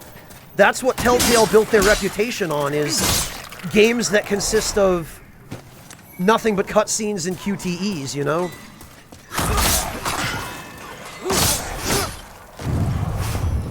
And I'm not saying there's anything wrong with those kinds of games. Those are fine if that's the experience you're looking for. But those games are specifically designed around that kind of gameplay.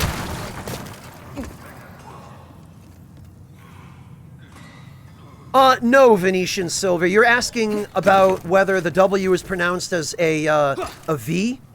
That's universal among all German dialects.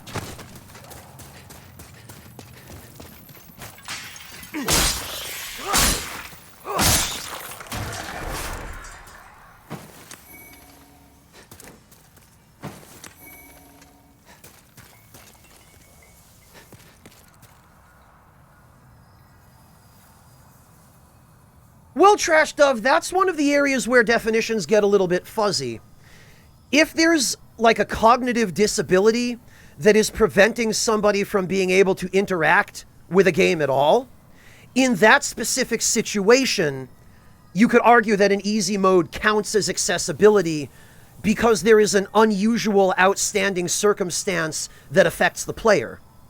But assuming a person of ordinary cognitive capability without any other inhibiting, mitigating factors, then the definitions change, you know?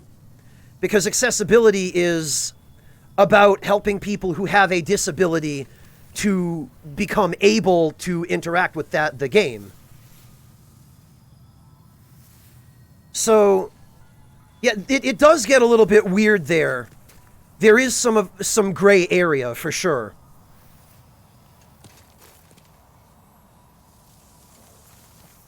All right. Scurver, do you have the same voice actor? Hello, GW Handsome, welcome. Oh, there you guys. You nearly frightened me to death, creeping up on me like that. Oh, he doesn't have the stutter anymore. My name is Scurver. I seek treasures of the unknown. I'm impressed you've come this far. Were you guided by a sixth sense? Or just plain lucky? Either way, you're quite something. Shall we put your luck or skill to the test? Have you heard of the temple below? It is a work of art molded by the ancient burrowers to appease the bones of dragons. As a precaution, a broadsword which can crush the bones of drakes is stored in the temple. Truth told, it's the laughingstock of many a swordsmith. They say it's as blunt as a bludgeon. A dull blade, meant to slay a dragon. Curious, is it not? I would search for it myself, but I'm afraid I'd fare poorly against the demons. It does oddly If you sound happen like to the come same upon VA the log. sword, please, let me have a look at it. This place is incredible, eh? The bones of dragons, exuding awe. A dream come true. Yes, we did, Eclectic Half. And Breakfast, the lip flaps are actually somewhat decently synced up with the dialogue, so they did make some effort there.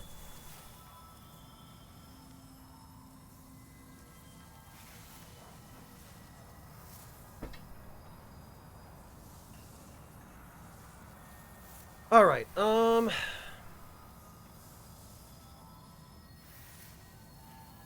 I take it, Scurver, that you mean this weapon.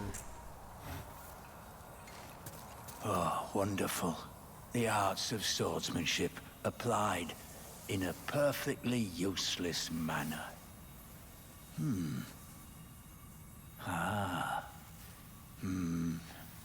Look at that. Oh, don't mind me, thank you. It was a pleasure. Please take this as a small show of thanks. Take care of this one, will you? She's a stunner. Well, stunner is the right word. It's definitely not a slasher or a chopper.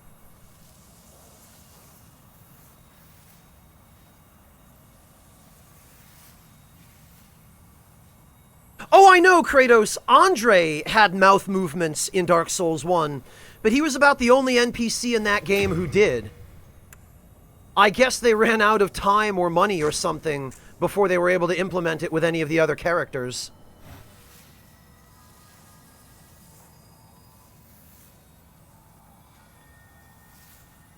Well, Mordekiller was definitely a unique element of his personality.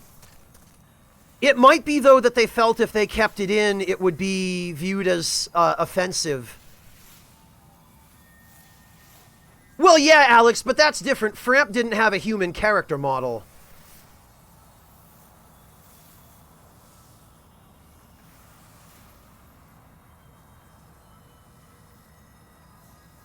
Take care of this one, will you? Okay, I guess that's it then.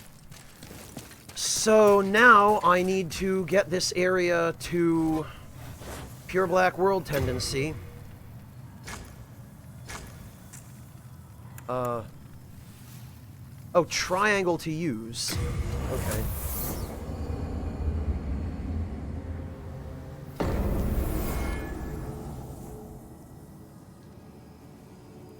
Yeah, Art does. I guess that all goes back to the nostalgic jank, right?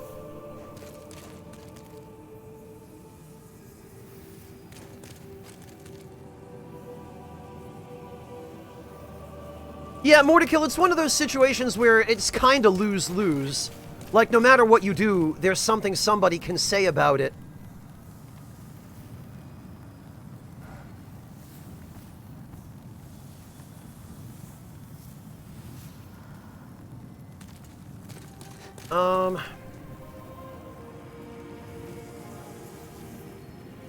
I did, Alex. There are a few new sets of equipment. Some of them seem to be locked to the deluxe edition, which I'm not fond of, except that the stuff locked to the deluxe edition is useless because none of it can be upgraded. The equipment can't be upgraded anyway, because armor is not upgradable in Demon's Souls, but the weapons can't.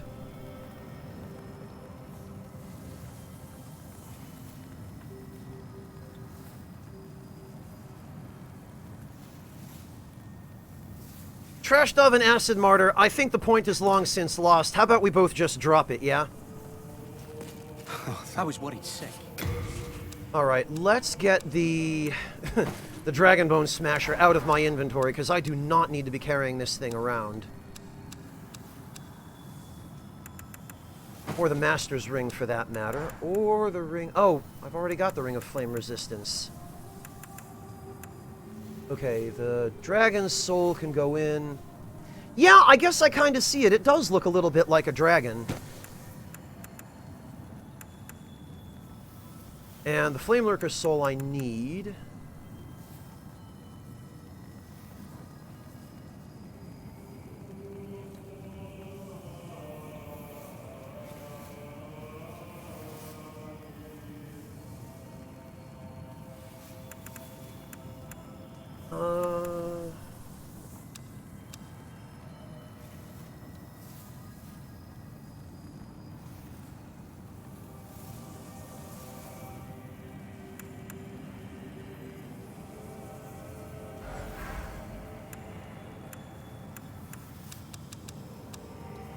Oh,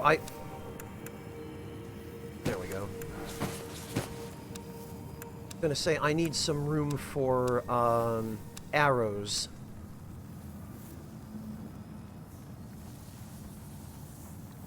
Yeah, Velocitus, that also is kind of a lose-lose situation, because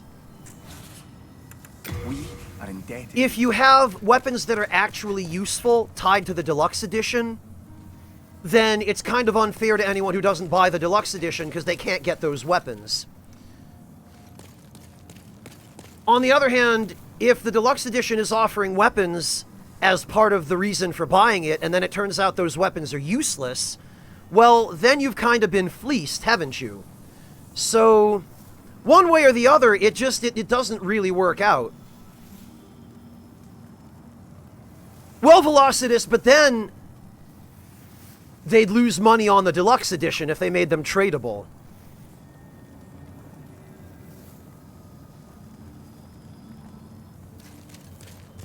Alright,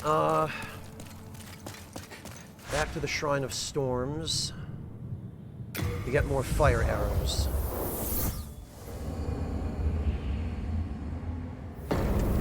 Yeah, Kratos, like, that's understandable.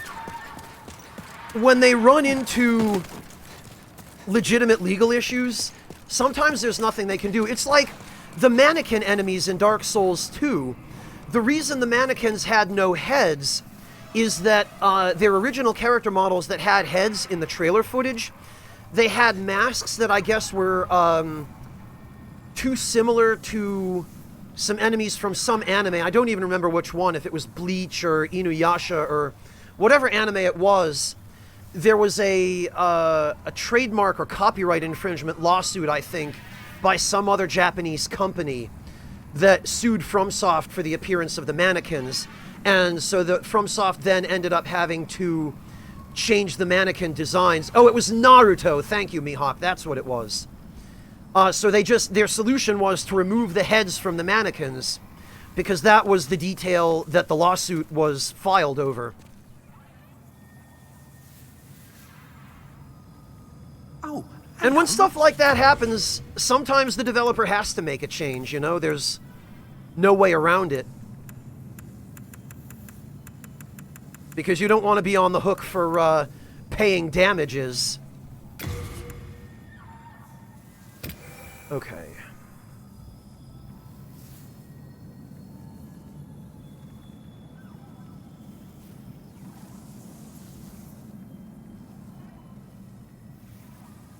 Well, Jerusik, I can see it going one of two different directions.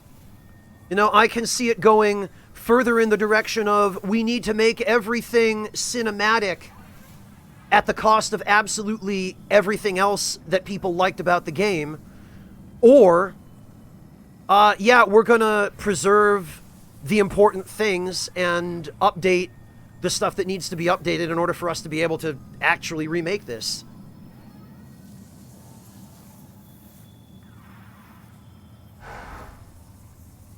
Well, or maybe about the lack thereof, Alex. Yeah, they are kind of a weird-looking enemy without heads.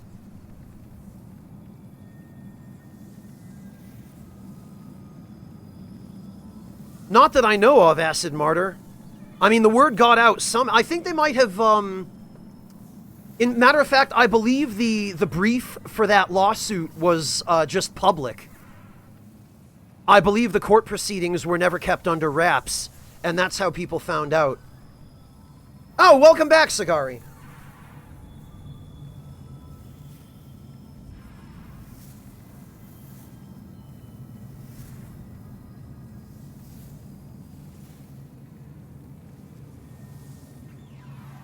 Yeah, Sagari, your point?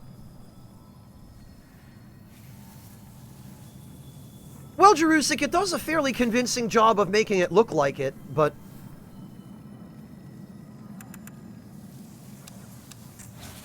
Morgan, be sure not to get his... But I don't believe the PS5 actually is capable of ray tracing.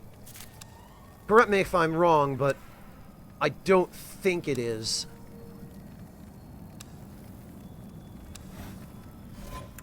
And actually, we're going to equip the fire arrows, and I think I will stash the holy arrows, because where we're going, we won't need holy arrows. It is Velocitus? Oh, really? Spider-Man Remastered has ray tracing. Okay, I did not know that. I learned something new today.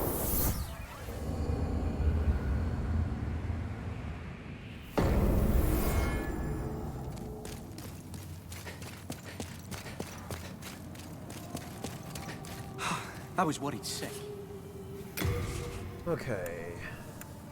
Those can go in. Because I desperately need some healing grass.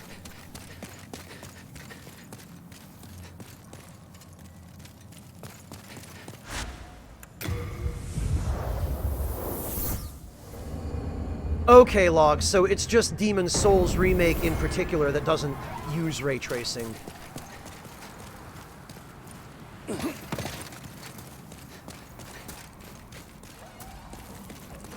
No, Alex, no way. You know me, I don't care about 100% playthroughs. Oh, hello. This is just an opportunity for me to get some experience with the remake and see for myself what's changed, what's the same, what I like, what I'm less satisfied with. Morgan, be sure...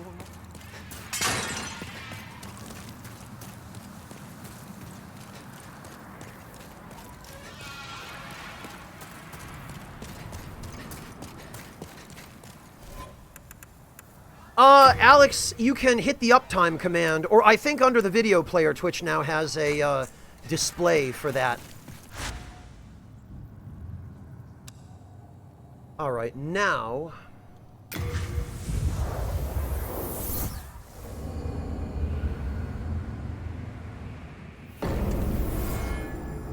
Yeah, Kratos, that does make sense. There's not really an awful lot of dynamic water in Demon Souls that would be able to take advantage of ray tracing. It would be kind of a waste. And yeah, Bluepoint is a small studio.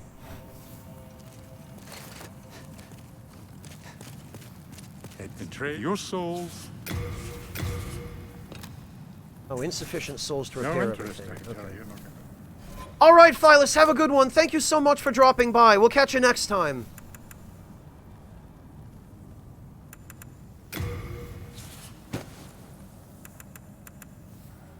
Boy, the eye stones sure have changed.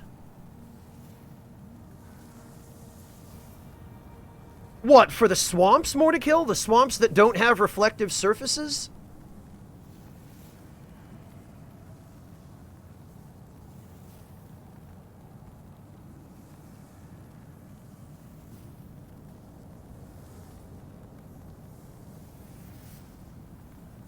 Yeah, Sagari, 4K still isn't affordable enough to really be available to the same people who are buying a PS5. The PS5 is what, $500? But a 4K TV these days will run you at least 3 times that, and that's a lot. And if you're streaming, 4K is pointless anyway, because even if you're one of the few people on Earth who have access to fiber internet, nobody who doesn't have access to fiber internet is going to be able to watch your streams if you're streaming in 4K. And as it is right now, Twitch caps bandwidth at 6,000 kbps anyway, so for streaming purposes, there's absolutely no point to having 4K because nobody can even watch it.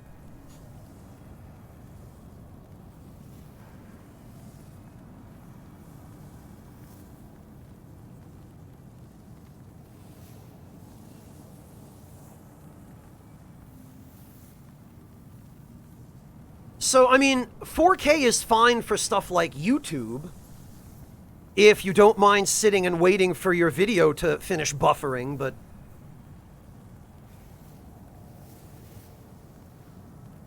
for any kind of live streaming, it's pointless.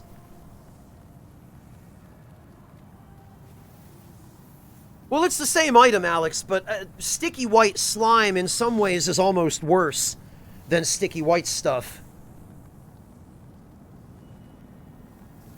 Plus, now we have a much clearer depiction of what it looks like. Yeah, Mordecai, it does. It looks like a, it looks like a sort of wax.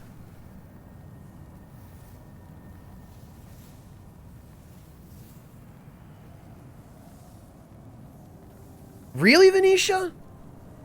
They're that low now? What about like a 59 or a 65-inch one, Venetia? Because I have a feeling those are probably... And as a Twitch broadcaster, and especially as someone who has to sit fairly far from my TV, I would need something larger. I've got currently a 59-inch TV, which maxes out at 1080p. And that's been fine for streaming purposes up to now, because until I got the PS5... I haven't been able to play anything that natively runs any higher than 1080p anyway.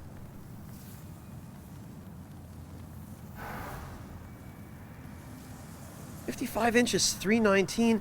That doesn't sound right, Venetia. I'll take your word for it, but maybe I've just been out of the loop for longer than I thought. Yeah, Acid Martyr, you would need a 4K capture card to begin with, to even be able to capture that signal. And if you were going, again, if you're making YouTube videos, that's one thing, because you're not streaming those live. But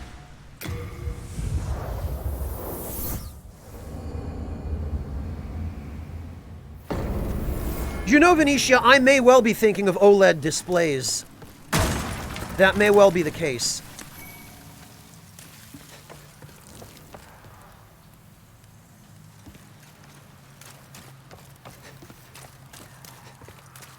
I guess they must, Sokar, because when I first bought my current TV, it was very expensive. It was around 950 euros.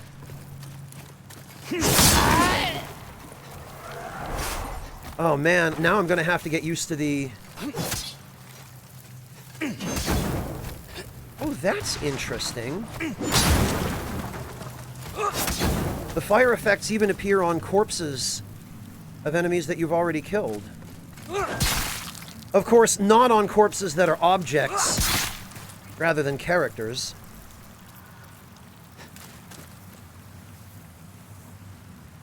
They don't, Mihawk? Oh, and there's just a door there. Looks like there's quite a bit more detail in the garbage in this area now. Oh, years, Sokar. Probably at least 10 years.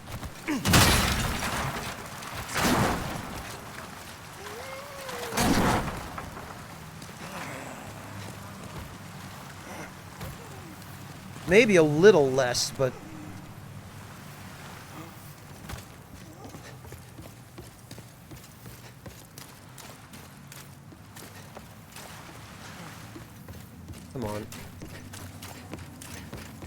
Oh, okay, we can't get back up, huh?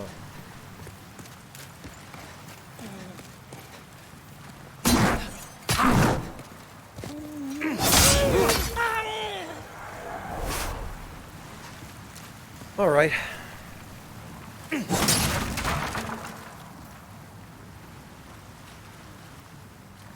Actually, it's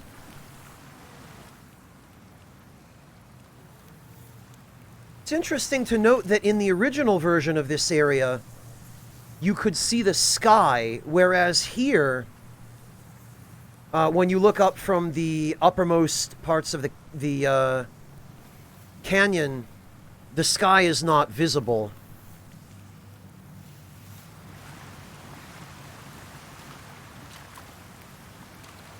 Yeah, Ginger, this area is notorious for that. This is, there it is. This is the most hated area in Demon's Souls. And not without very good reason.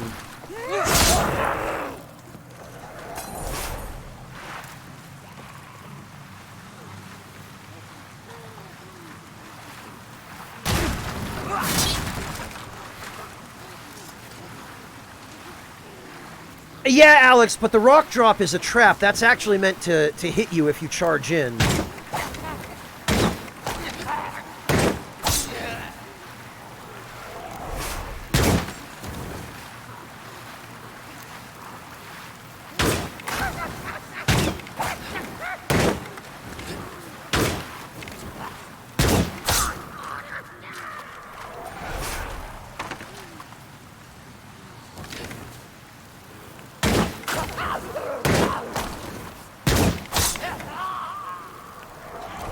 Now there's another guy down here.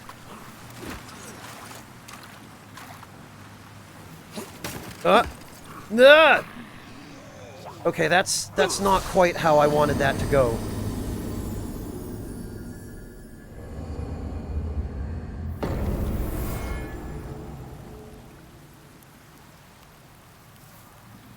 Let's see, Sagari. Oh, yeah, that's, that's not a lot of room. See, I have mine up against a flat wall rather than in a corner.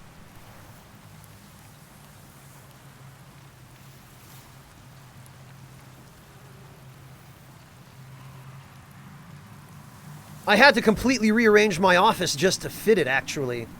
Hello, the Hidden Boss. Thank you for dropping in. It's good to see you.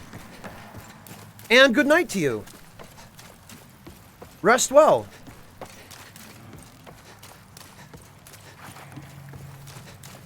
Oh, right. Just the fact that there is a random door here reminds me of the gutter in Dark Souls 2 with the desks and the car wheels.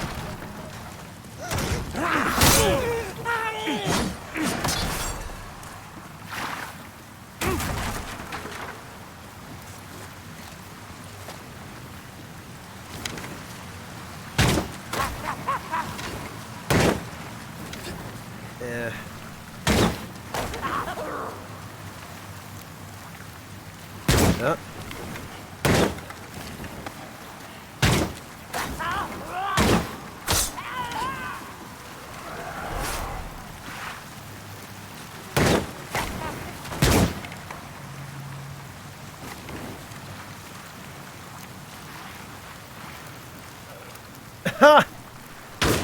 What a bunch of idiots.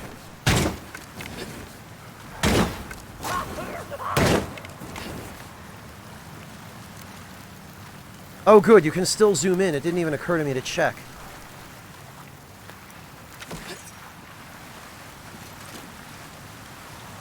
Yeah, Velocitus, those.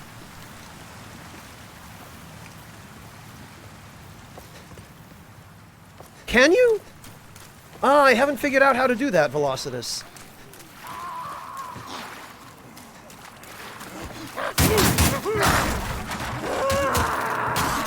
Okay, they've still got their shove attack.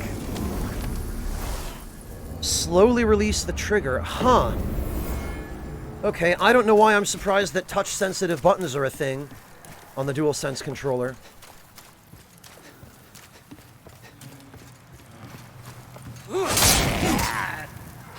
The wind-up on this weapon is really gonna hurt, though.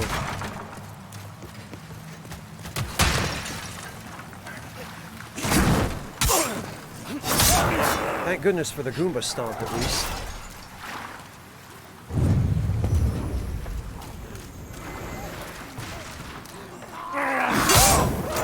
There we go.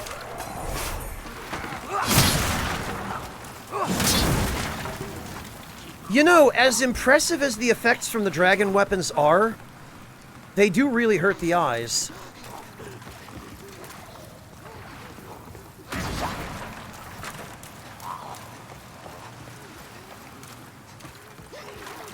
Alright. This guy right here... Well, he's alive, but I guess you have to... Yeah, you have to walk past him. This is a Morning Star, which isn't really all that important.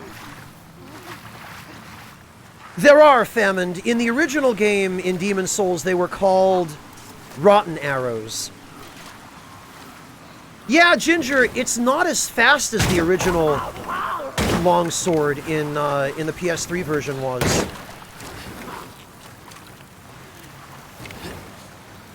It definitely has a slower startup.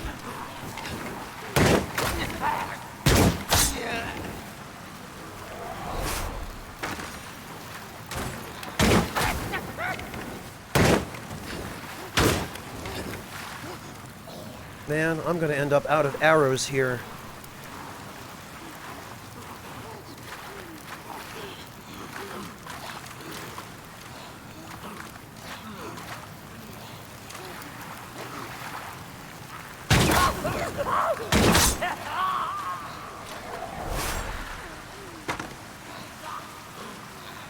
Oh, hey, Blacksmith Tony, welcome. Good to see you. I wondered if perhaps you might be stopping in. Yes, you're right, I do need to level up my eyes. You had to go and rub it in. Hello, Carrick, welcome. Can you use what to cheat bosses? Famine, poison arrow. Actually, poison arrows aren't the best way to do that in Demon's Souls, Famine. The poison cloud spell is.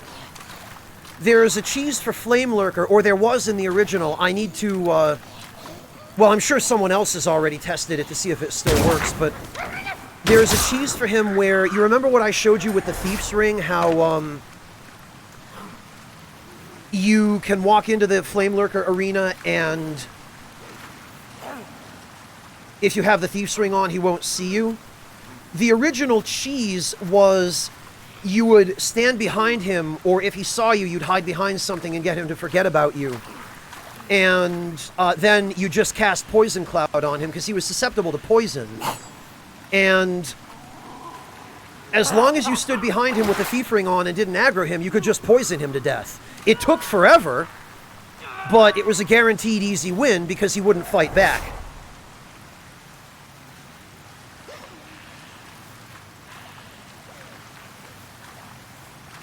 It's much more difficult to do that with poison arrows, because poison arrows actually damage an enemy directly. So they draw aggro, whereas the poison cloud and toxic cloud spells, or the plague cloud, do not draw aggro, because they don't deal a direct hit. They just build up poison or plague, respectively. Yeah, in Dark Souls, it's a different matter, Famine. The cloud spells are no longer effective for that in Dark Souls because you have such limited casts.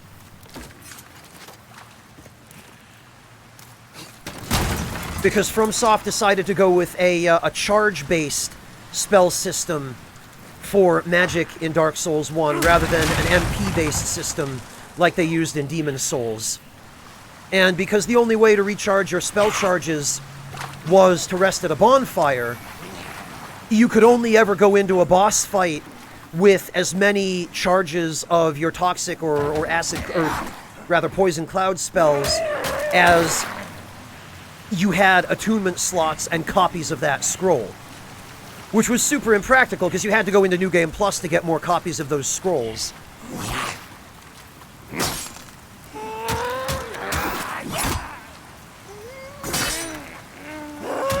well, Velocitus, that's the other thing. I mean, that's the case in Demon Souls as well.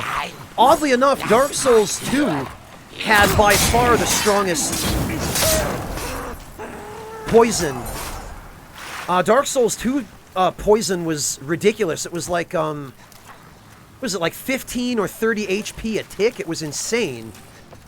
Which is why there's that Only Afro meme video about Toxin in Dark Souls 2. Right, so this is a nice little shortcut. Let's see if the stuff down here is still the same. Renowned Hero's Soul? Yes. There should be a Ring of Magical Dullness down here.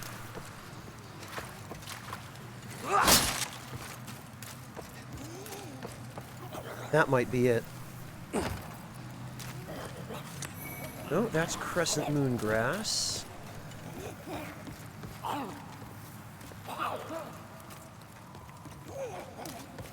It might be one more level down.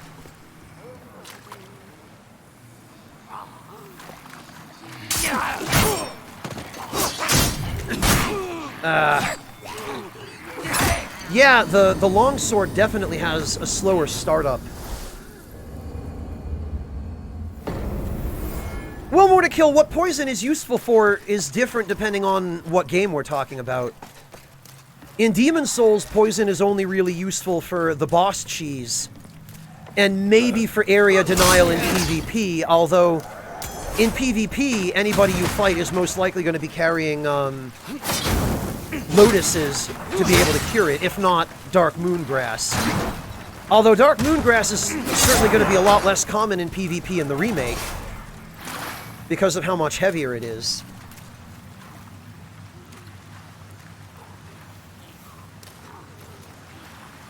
Oh, you know, Sagari, somebody else was just telling me earlier today that they took advantage of that same deal, or one like it.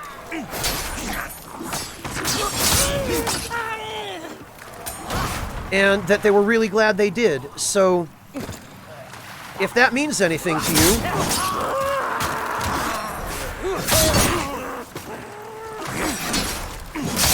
There they are. Yeah, Motorkill, Dark Moongrass weighs 3 units now. Each. They did that with all of the higher-end healing grass in the remake. They increased its weight, and they reduced the amount of it that you can carry to 25 instead of 99.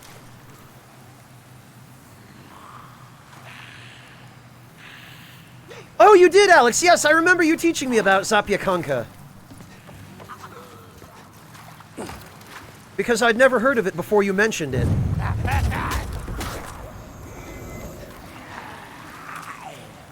Yeah, Mortikill, well, it was for balance purposes to prevent the kind of stupidity that you used to see in the original Demon Souls, where PvP matches... There it is, Ring of Magical Dullness. I knew it was down here.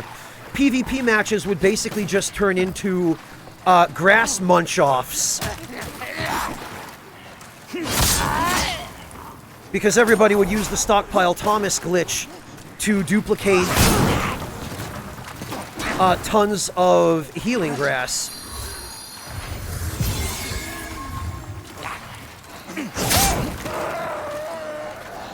You know what? Okay, that's fine.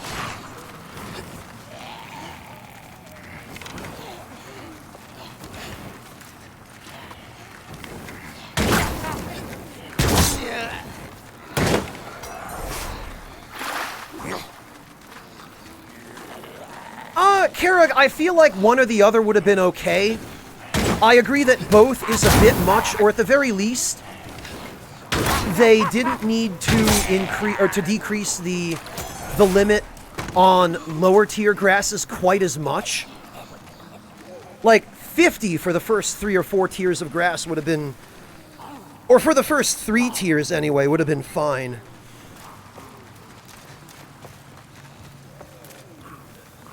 And maybe not quite as much weight on the first 3 tiers of grass.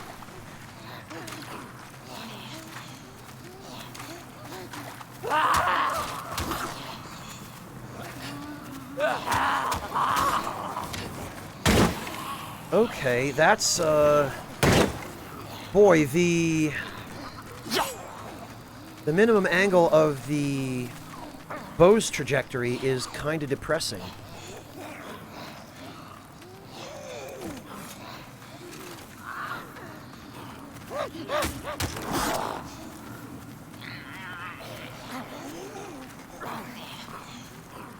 Well, more to kill. The problem is, it makes it easier as a new player to run out of healing grass.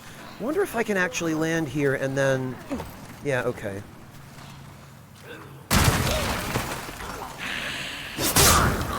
Here we go. And those idiots up above will probably just die if they fall down here. On the other hand, that shove attack... That is definitely fast enough to beat out the longsword, which... The difference didn't used to be quite so egregious. These enemies, these ordinary trash mobs, are most of the reason that this area is so hated.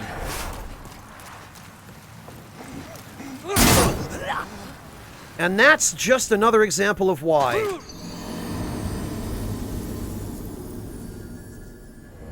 Yeah, more to kill. And part of the reason why was because, first of all, there was no real good way to buy blood vials early on. They weren't added to the to the shop until to one of the later patches, I don't think. And even after they were added, they ended up being really expensive to the point where it was only really practical to buy them if you had already made your way most of the way through the Chalice dungeons. And the Chalice dungeons were hands down the worst content in Bloodborne.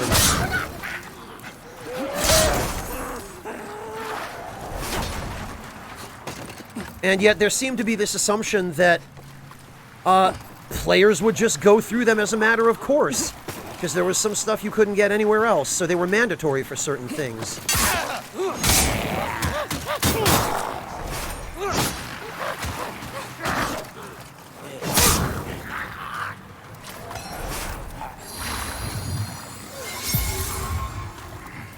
Mariko, so far, I've been enjoying the experience, although I have a couple of issues.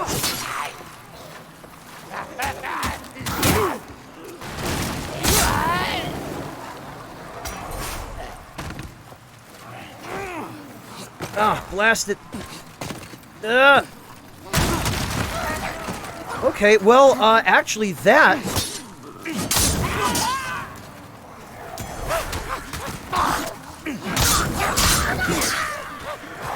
That fall used to be a guaranteed death. I'm amazed I survived that.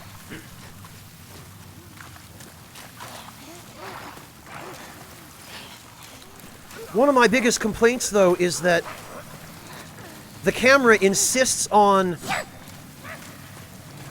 putting your player character directly between you and the enemy that you're fighting, which makes it a lot harder to see the enemy and respond to its attacks. That's my major complaint so far, my one major complaint. I have a few minor ones, like how incongruous the HUD is, and how it looks like very little effort was put into it compared to the rest of the visuals.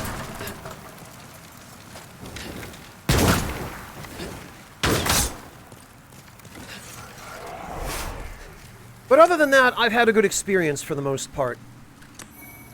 There's the blessed mace. Okay, Ginger, good night. Have a good one. Thank you so much for hanging out.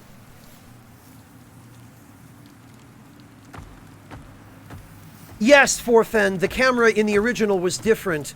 When you were locked onto an enemy in the original, the camera would hover about 30 degrees above your the back of your character, so you could see over your character and see what the enemy was doing.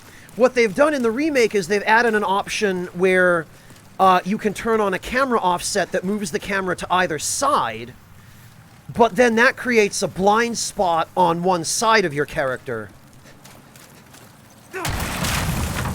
which is worse.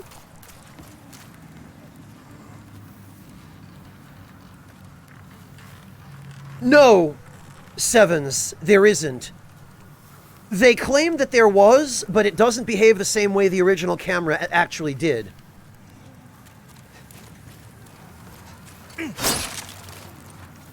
This is where the rats are, but... Damn it, and there, of course...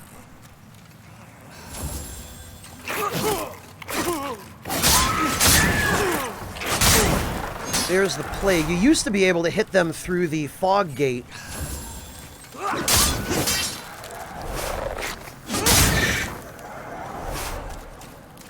Alright, let me just head upstairs.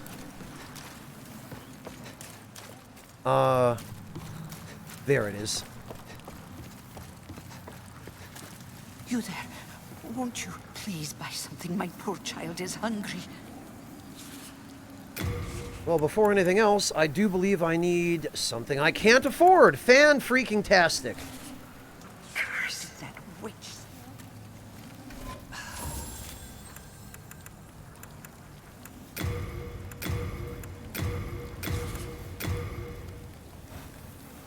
Please buy more.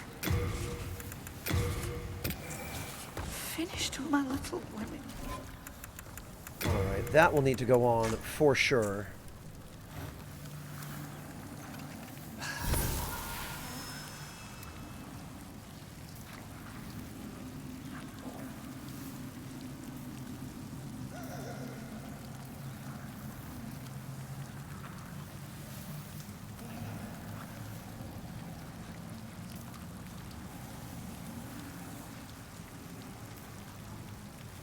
Oh, yeah, Trash Dove.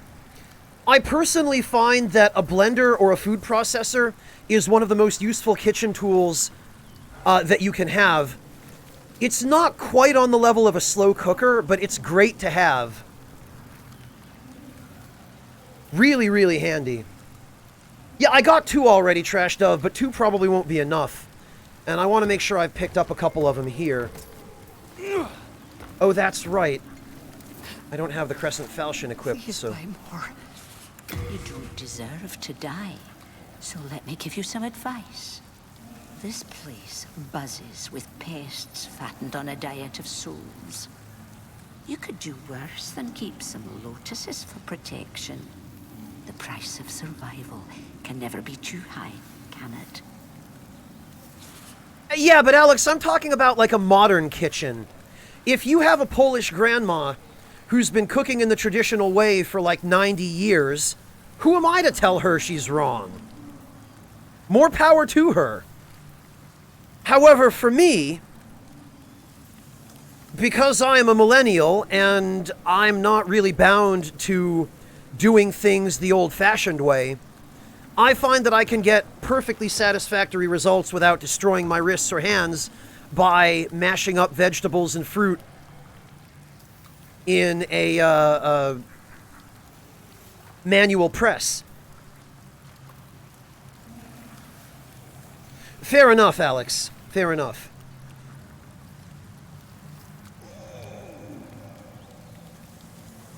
Agreed on that, Trash Dove, and I actually do have a wok and a cast iron skillet, and I use them quite frequently. The wok I use for stir fry, the cast iron skillet I use for... what don't I use it for? Steak, pan-seared vegetables, chicken. I made some pan-seared Brussels sprouts the other day with that cast iron skillet, in fact. How many years has it been since that witch Astraea came to this valley with that squid-headed knight? Those ridiculous white robes of hers. I swear I caught her glaring at my son in disgust. Yes, it's true. She's as nasty as they come. And she's a demon to boot. Not that it surprises me. This one definitely has a new voice actor. Yeah, Handsome, you avoid Teflon that way, too. Ras jelly. Recover some HP over time? Local recipe of various medicinal herbs. Recover some of the user's HP. Has a mild, slightly bitter taste. Interesting. Okay, so her inventory has definitely changed a little bit. There are the rotten arrows. No, Andrew, by squid-headed, it's a figurative insult. She's calling him myopic and unpleasant. No, she actually sounded a little bit older in the original. I think she had a slightly older voice actress, Sagari. Ha! Yeah, Alex, I actually just did a bunch of grocery shopping a couple of days ago, and since all the Christmas specialties are on sale now, I ended up picking up a couple of things. I got some potato latkes at a local market, which I haven't had in quite a long time. Okay,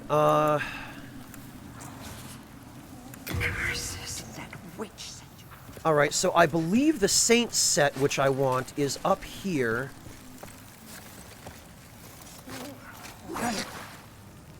Yeah, Alex, I knew you'd be able to appreciate that, because so much Jewish food has its origins in Polish and Russian and German and Ukrainian and various other Eastern European cuisines.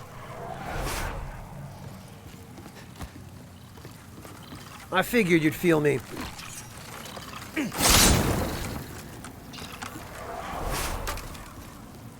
What the heck is that glowing blue thing down there? Oh, it's a spider? Hang on. Oh, no, it's sort of like a firefly type bug. That's neat. I thought that was a rogue particle effect, but I guess not. Yeah, I think I remember it, Alex.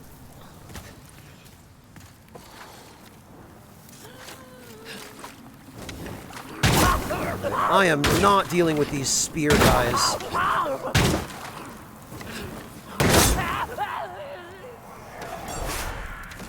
There is, however, I believe, one more guy back here. What the? Oh, okay. Yeah, and I think as soon as you pick up the Saint set... Yeah, it's this jerk. I hate that you can't kill them while they're inactive. As soon as you walk back here... Or you might actually have to take the Saint set. No, there he is. Get out of here. I know you're there.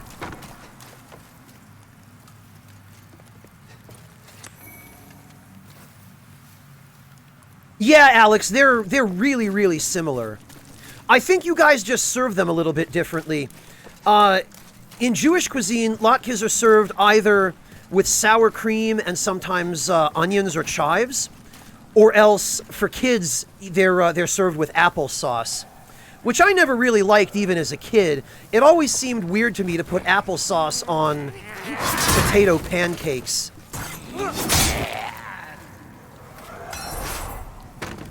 It might be Trash Dove. I'd have to... Let me see if I can get a closer look at the large tick model. No.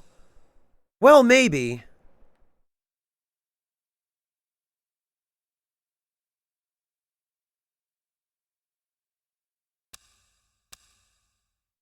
And no, it looks a little bit different.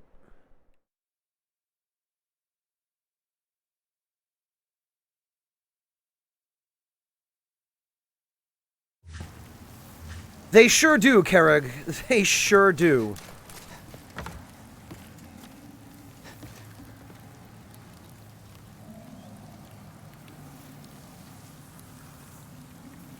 Yeah, Alex, when my grandmother used to make latkes, she would serve them with griven, which is fried chicken skin. I don't know if that exists in Polish cuisine, but... And I imagine you probably heard of it. And,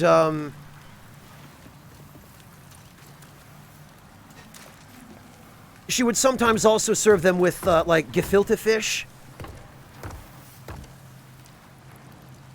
What am I hearing? Oh, I'm hearing the guys up above me in the White World Tendency area. That's what that is. Not really, Famine. The only NPC or source in the game that has any dialogue whatsoever related to the crystal lizards is the merchant in Stonefang.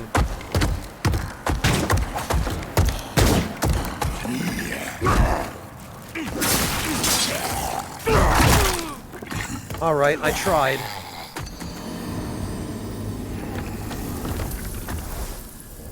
Yeah, Alex, there are. There are quite a few, in fact.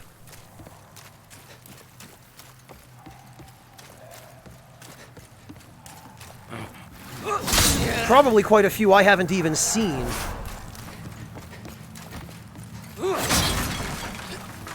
Oh, Jeruzic, I was just examining a detail in the environment, because I originally thought the blue bug was a particle effect that wasn't behaving the way it was supposed to. I didn't realize it was an actual bug, like part of the environmental detail, until I looked much more closely at it, rather.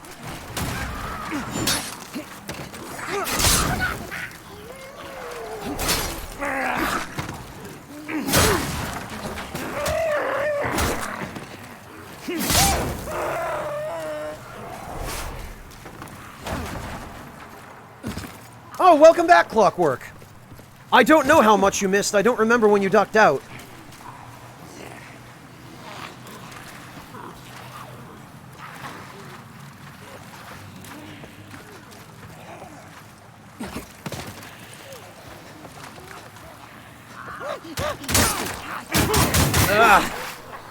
Man, that shove, even the Goomba Stomp doesn't stun them long enough to avoid the shove.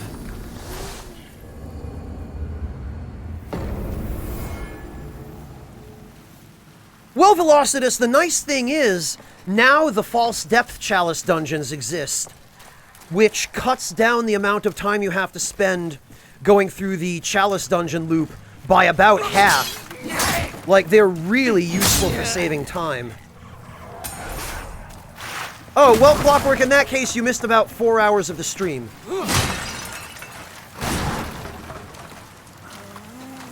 Yeah, Velocitus, Zuli, and everyone else who worked on them, because they were a collaborative effort. As I understand it, there were a bunch of people who were involved with creating them.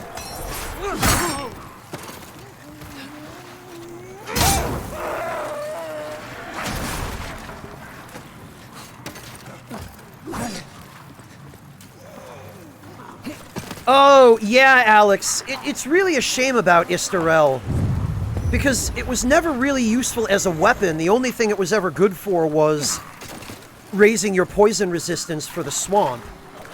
And no matter how much you raise your resistance, you're going to get poisoned in the swamp anyway. So you have to carry lotuses anyway, so there's really kind of no point to Istarel. The only reason... The only reason there's any point in poison resistance at all is because if you stack enough of it, if you get up to 999 poison resistance, you can actually become immune to poison.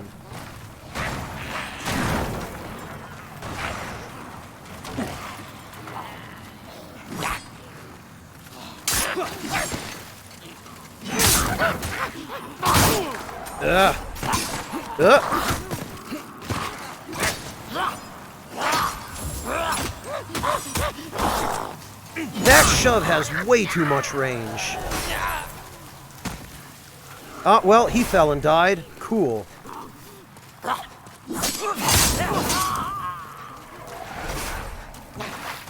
Hi, guys.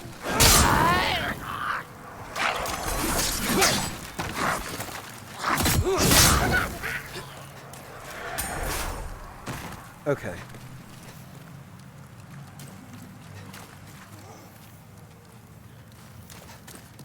Yeah, Velocitus, there was actually quite a lot of work by several people that went into the False Depth dungeons. They were definitely a team effort.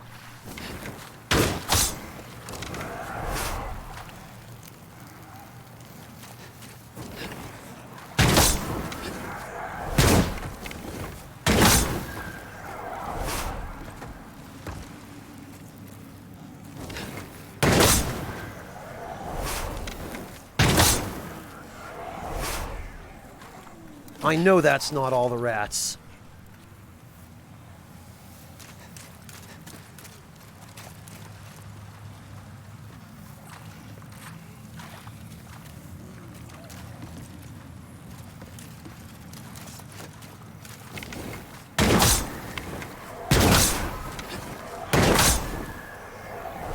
that all of them? I think there are 9 in total. Did we get all 9? No.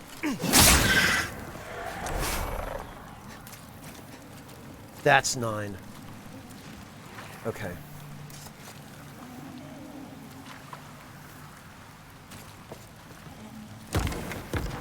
What, Velocitus? The Lloyd's Talisman equivalent?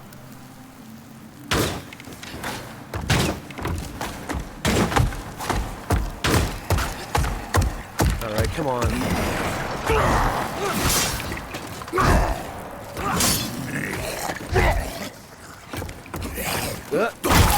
Blast it!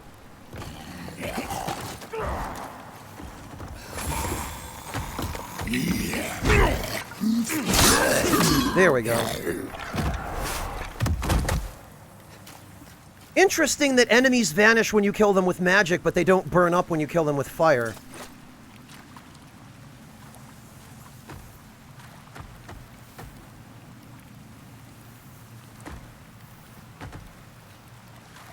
Oh, yeah, Alex. Marcus does a fantastic job with those. These days, I just don't have the energy to, you know, make anything like that. Because it is a lot of work. Oh, no. Blast it. I totally forgot those jerks from the White World Tendency area drop down behind you.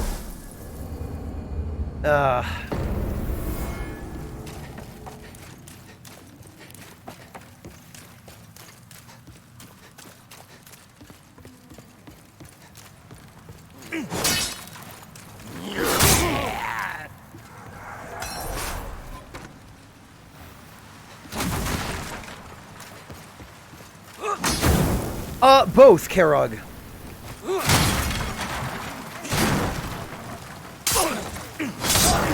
They're basically wearing Plague Doctor masks, but there are implications that their faces underneath the masks are also deformed.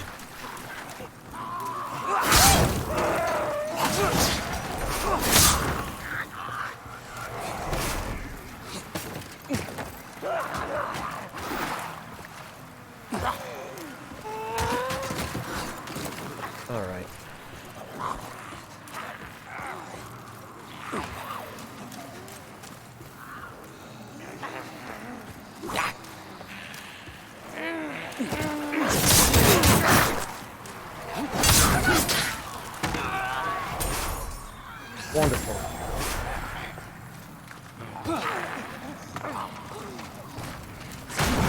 Alright.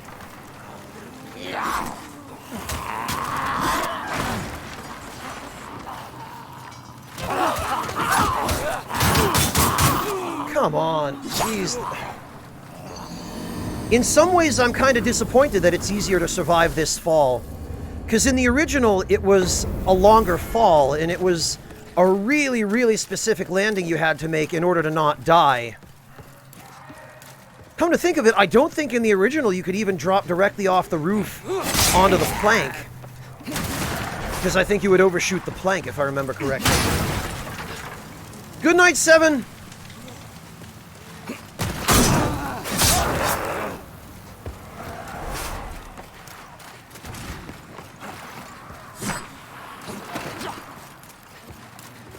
Alright, let's just speedrun this. I'm sure they'll never catch up.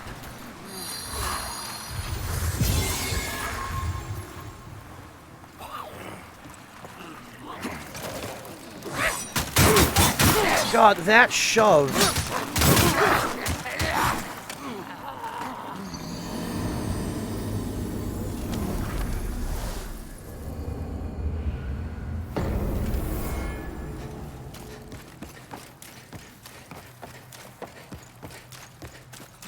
The silly thing about this zone is the boss isn't even all that difficult. It's the pretty much everything else leading to the boss.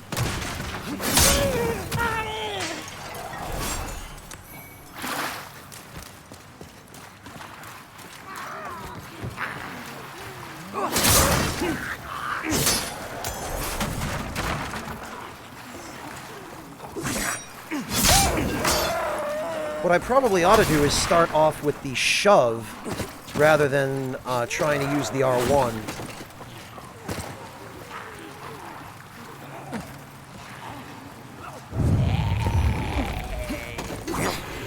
Or actually, you just ignore these guys altogether.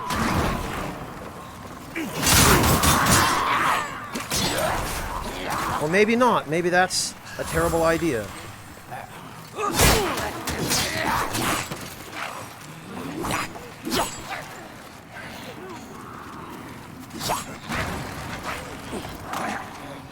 Sheesh.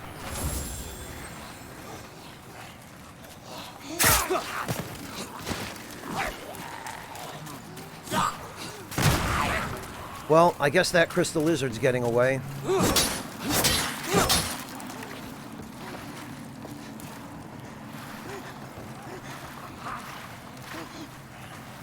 Gee, I sure wish I had some fire bombs right about now.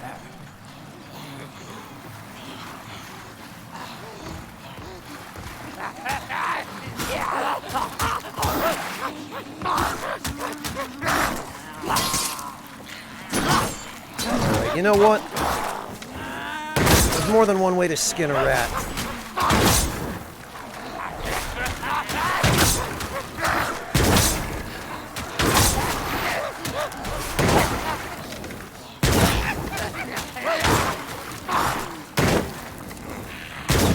Come on.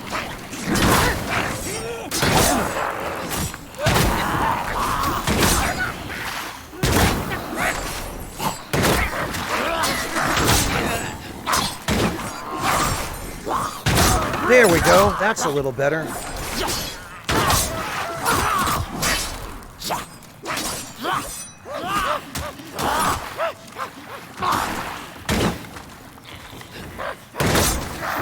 This poor merchant is sitting here watching me going, what the actual hell are you doing?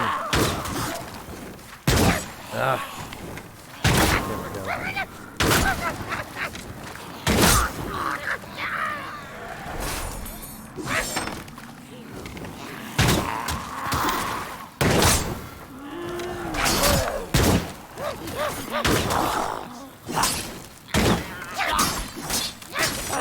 The worst part is, all the enemies here give you crap for souls.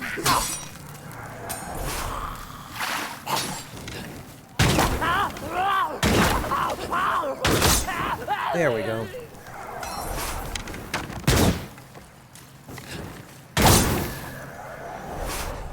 All right. Now then.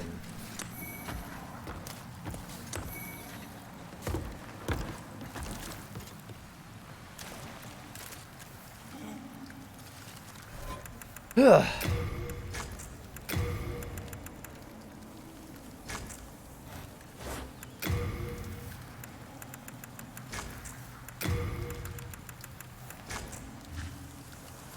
Let's try this one more time.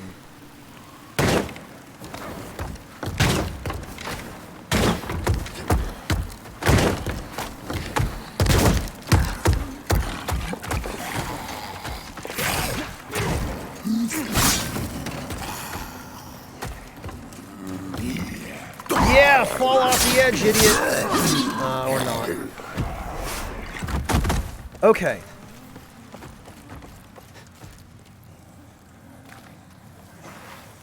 There they are. Now they've seen me. So now I wait here.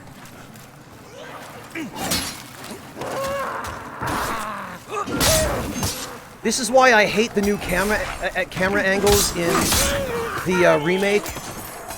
Because it forces the camera behind you so you can't see your enemies. I know I say this all the time, but... Right, who else? Anybody else? Looks like there's one other guy up there. Yeah, I know you're there. Come on. The cat's out of the bag now, buddy.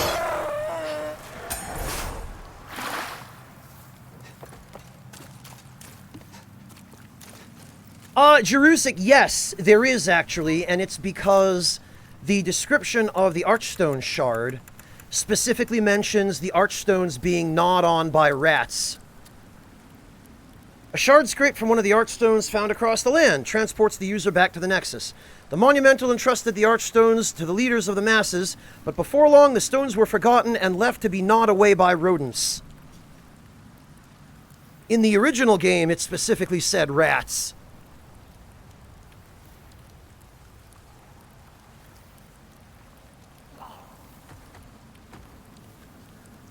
Yeah, Alex, I haven't been to Latria yet, and I haven't gotten the Morian Blade, although now that I've beaten the Flame Lurker, I probably should.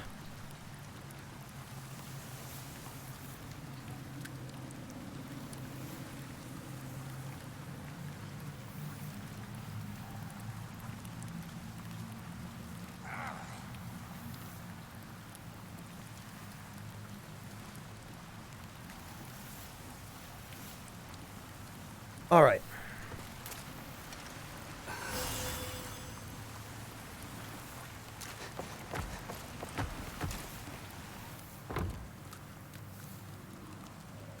Man, I'm constantly hearing footsteps, so I'm afraid that there's somebody I've missed. I guess it was just these guys, though.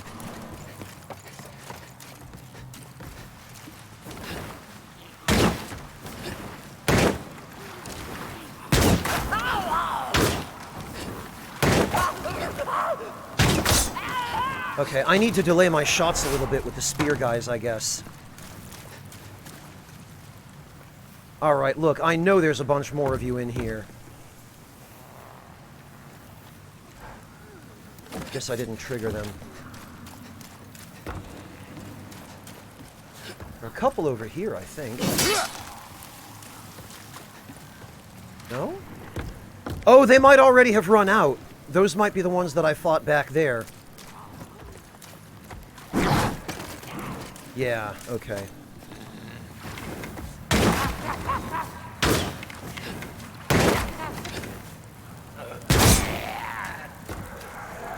Okay, I guess I really need to hold my shots for those guys.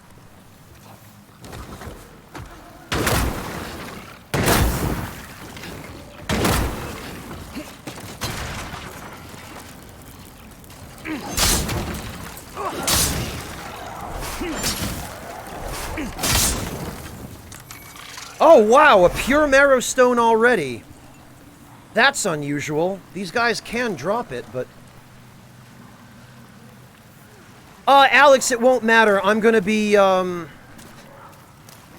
soon as I beat this boss, I'm going to be making a trip back to, the Shrine of Storms anyway, for more.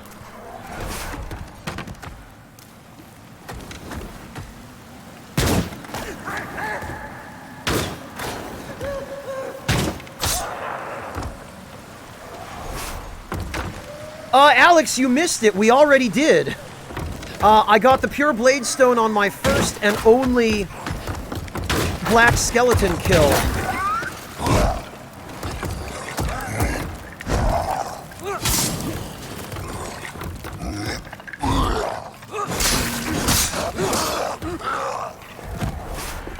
Which I'm going to chalk up partly to the fact that they did increase its drop rate, but partly to the fact that we were overdue for a meme drop. And since then, we've actually gotten a couple.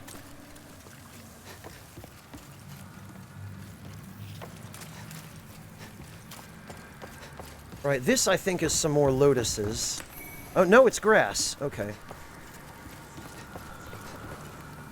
Yeah, Alex, it was pretty silly. I'm not gonna lie. Yeah, Carrick, I remember.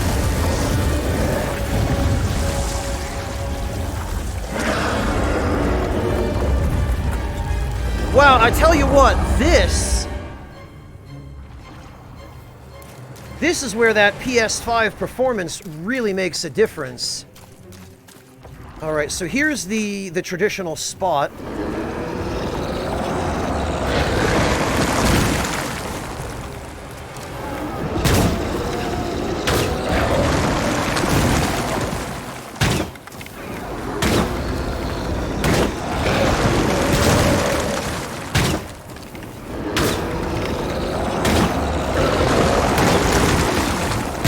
course, I'm not going to have enough arrows to finish him, but... Oh, I'm going to highlight it, Velocitus, don't worry.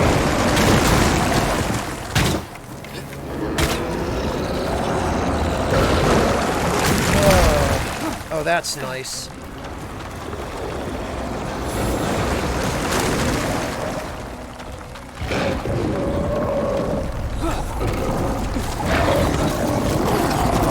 No, you are not going to heal.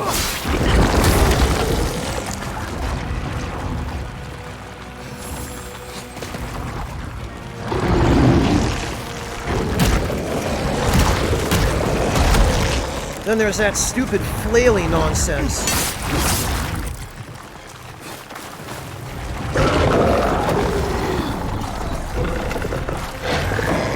Oh, he's recovering.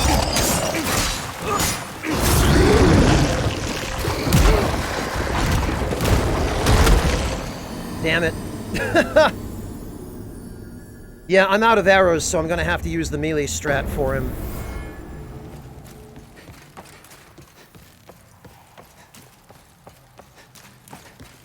It's not easy to speedrun this, but... now that I've gotten everything I need item-wise, and I have no souls really to lose...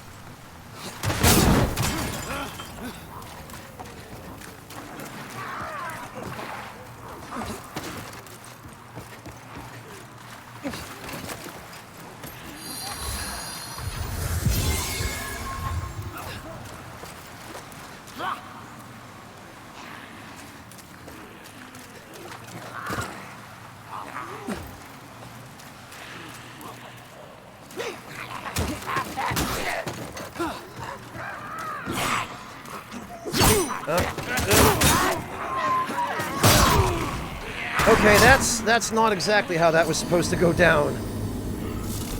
+4, Trash Dove. It'll be more than enough for the remainder of this area. I just don't want to spend a pure dragon stone on the longsword.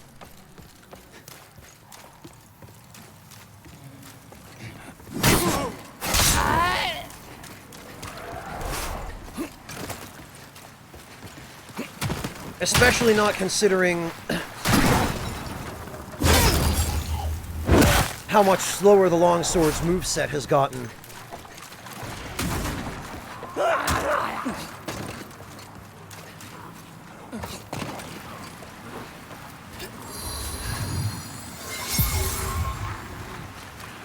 Ebawera, if we're only talking demon souls, the Tower of Latria, hands down, no contest.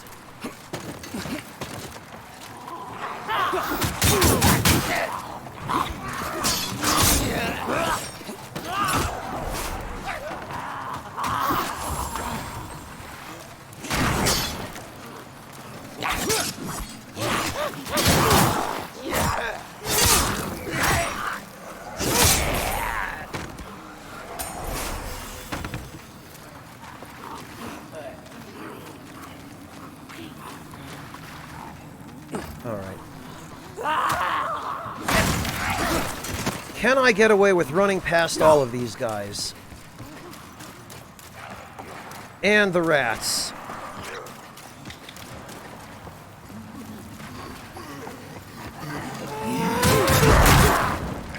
Not quite like that. I guess if I spam roll, I might be able to. Regen build, Alex. Something I can use at low levels to do co-op.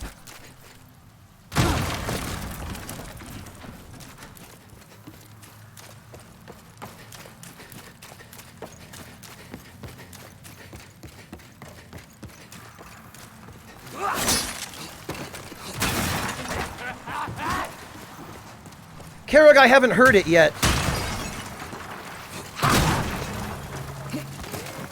I haven't actually even been to Latria yet.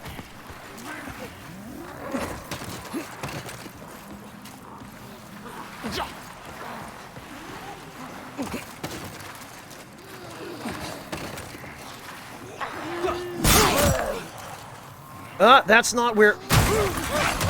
That's not quite how I wanted to do that.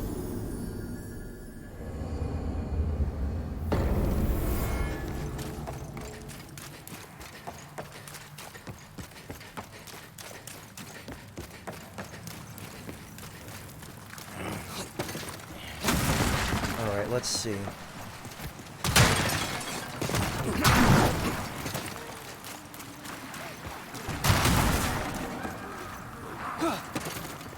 Because it would be handy to know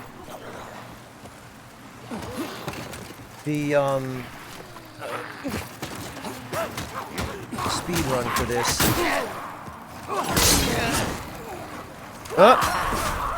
Okay, well, that's interesting. This didn't used to be possible. Get off my cliff. Very interesting indeed.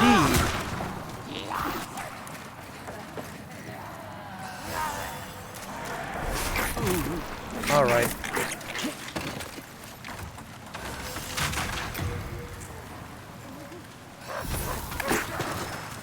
Let's see.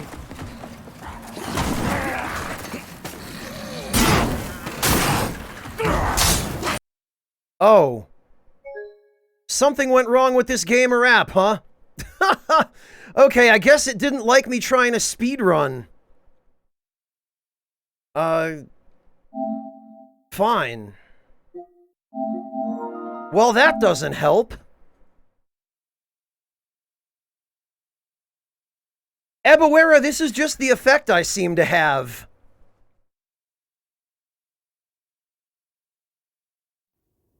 For some reason, this is just what happens.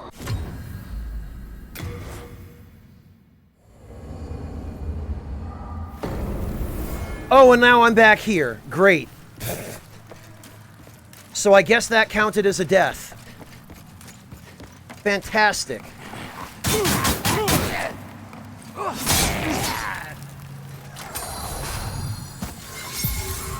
Seems not, Karog. I guess they really don't want you running by all the enemies.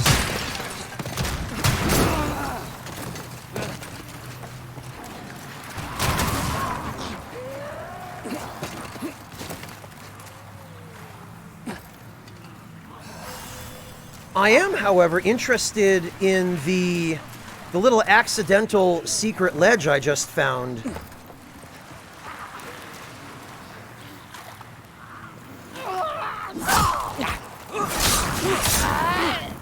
I think I would like to take a little bit more opportunity to explore that.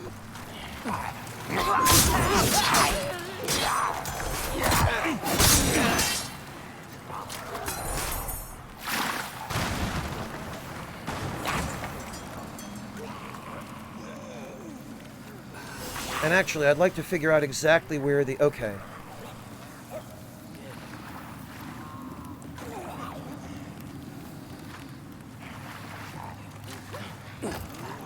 So actually, let's see. Okay, so you can't stand on that portion of it.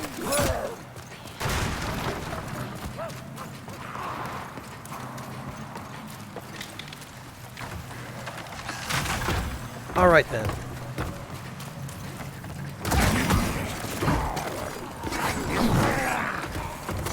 There we go.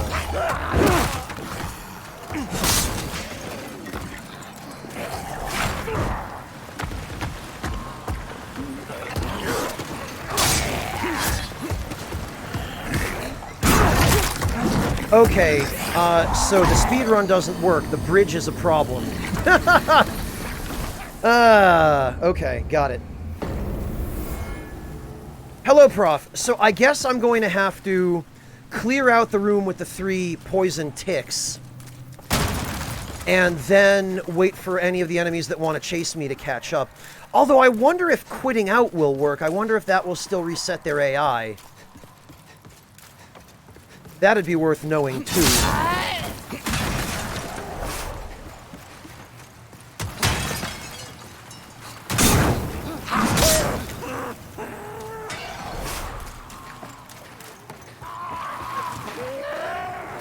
Yeah, Alex, that enemy hasn't changed too much from the original.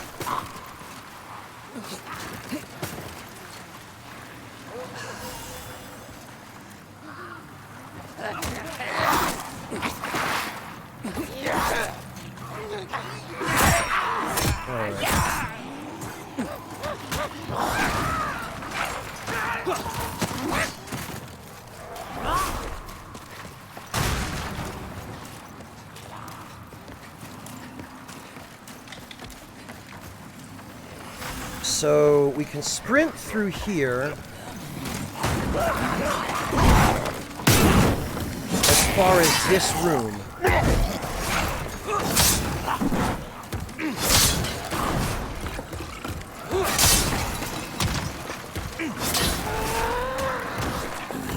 And actually, let's see. Let's see if quitting out resets their AI.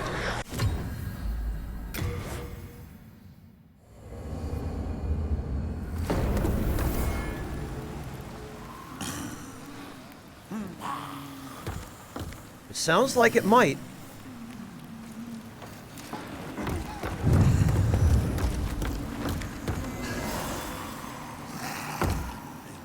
I hear someone stomping around down there. Noabad, thank you so much for the resub. Welcome back.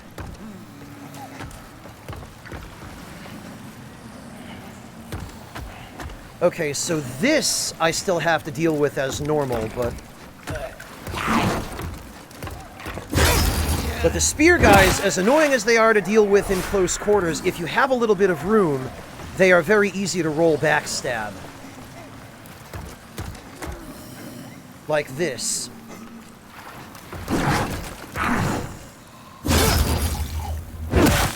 Yeah, Velocitus, quitting out is an old trick that, it did work in the original Demon's Souls, but it became more common in, Dark Souls 1. Because it was, really useful in Dark Souls 1 for situations like the archive skip.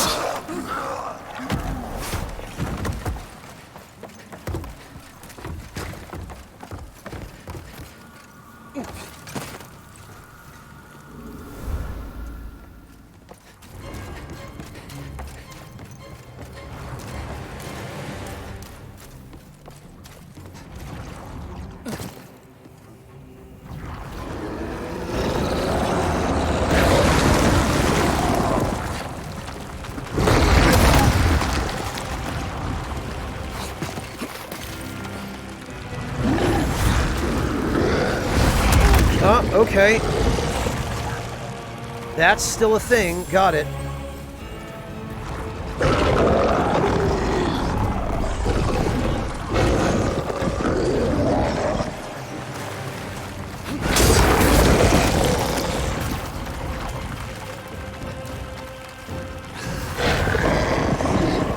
Alright, this...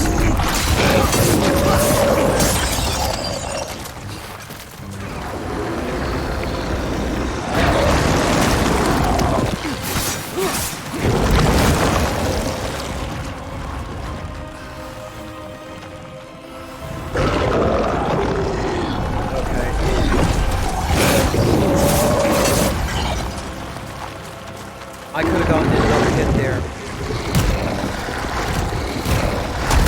This flaily nonsense.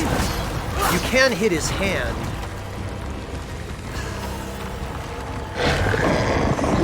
That's the heal.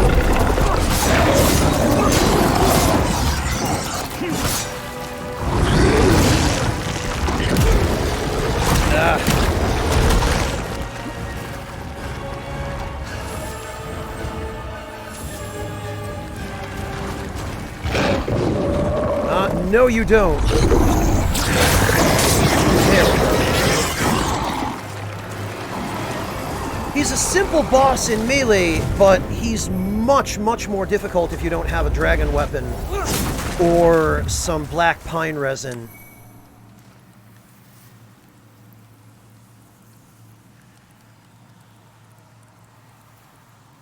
Yeah, Alex, I don't have a problem with most of the orchestrated versions of the soundtrack. Some of them are even a little bit difficult to hear at times. Alright, now that we've got that...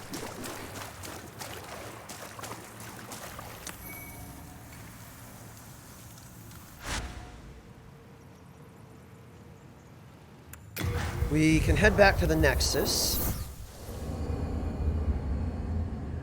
Nothing in the Valley of Defilement likes fire, Alex. Everything in there is super, super weak against fire. I can forge weapons for you.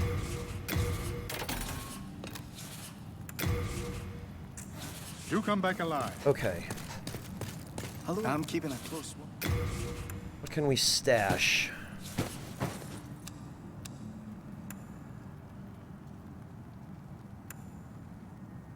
The Blessed Mace I'm going to use. Yeah, Alex, it looks like this. It's a little bit difficult to say for certain, but I think maybe I can see a leech or two in there.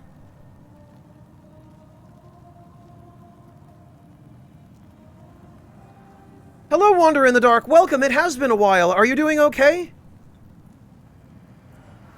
Flame Lurker's soul just looks like fire, which I guess stands to reason.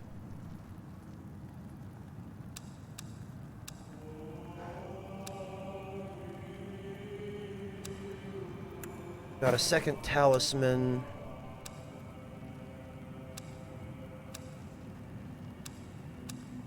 Okay.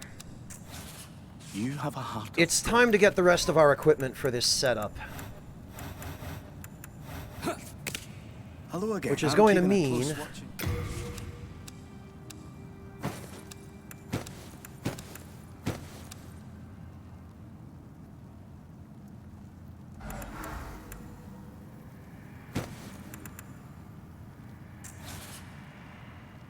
You have a heart of gold.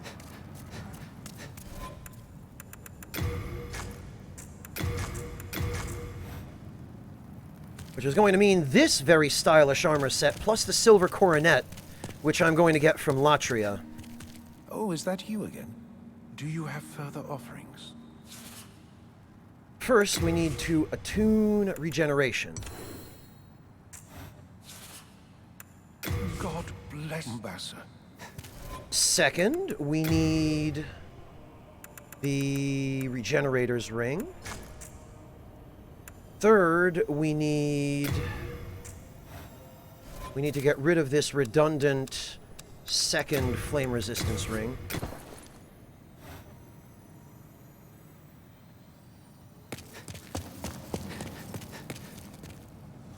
Ah, very good, Wander in the Dark. Are you taking your classes online now?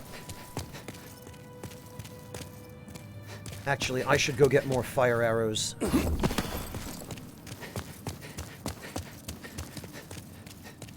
And at the same time, we can drop this body form in the Shrine of Storms and get that area back to pure black, which will make soul farming a lot more convenient.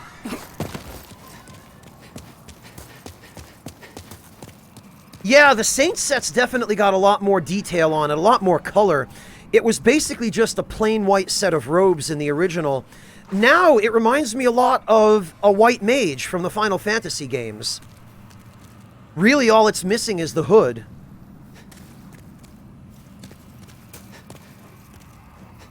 Oh, hello. Alright, so... 146 fire arrows ought to be enough for 5-2. Ah, good, Wanderer. I'm really glad to hear that.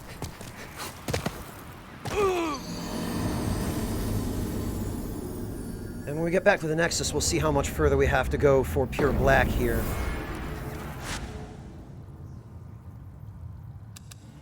Actually, I think we can just as well go straight to Latria.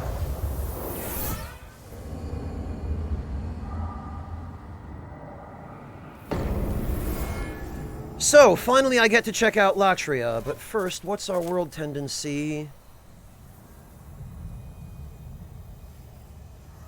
It looks like it's gone back to neutral at the Shrine of Storms.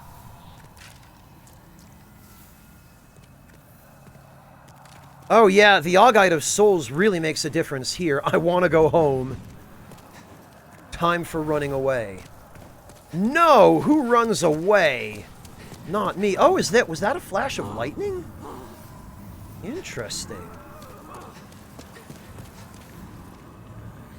Yeah, it's definitely weird that you can see the moon now. That was definitely a flash of lightning. The moon did not used to be visible in the PS3 version of this area, and moreover, the sky was not yellow, it was more of that color, that weird, oppressive kind of green.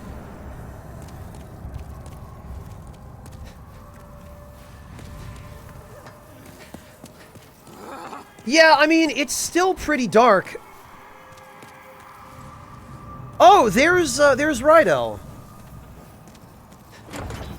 Right, we need the key first. That, I think, is where the silver coronet is. What about these incense burners?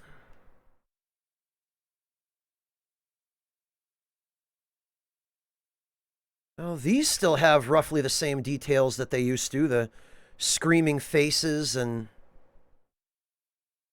There's never any mention of what these are supposed to be, whether they're,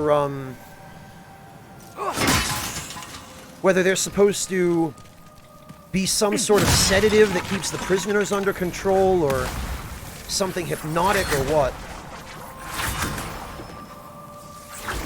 Come on.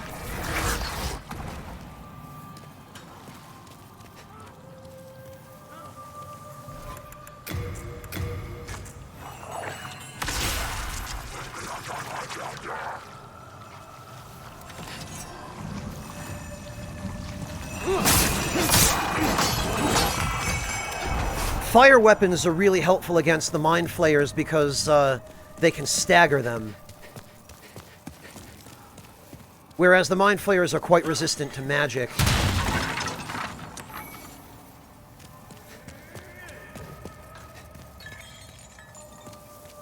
Yeah, Wanderer, there's definitely a lot more variation in the color palette here.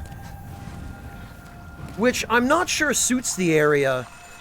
Part of what created the oppressive atmosphere in the original was that the color palette is fairly monochromatic in the PS3 version.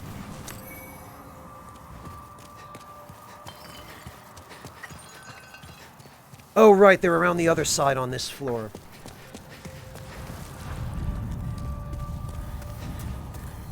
Ha! True enough, Velocitus. Oh, that's interesting. They've even made the little detail of putting the statues of the Queen in a cage. Boy, the old monk really hated her.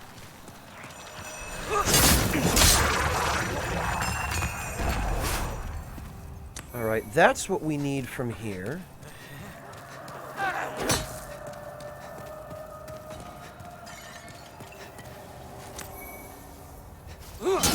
Okay, and that's blocked, but pretty much all of the chests, or the what do you call it? The cells on this floor just have junk in them. And there's no reason to open them, because if you do, it'll just release a bunch of prisoners, some of whom are hostile, and then they'll just chase you around the floor and try to stab you. I am using the classic filter, Wander in the Dark. This is it. You're looking at it.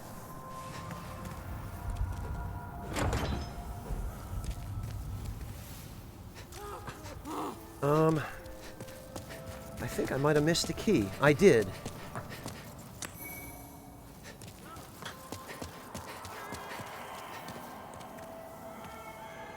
No, Jerusik, I can't hear her from here.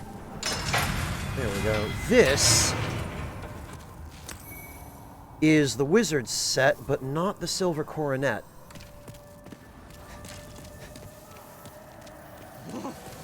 The silver coronet's in a different cell, I guess.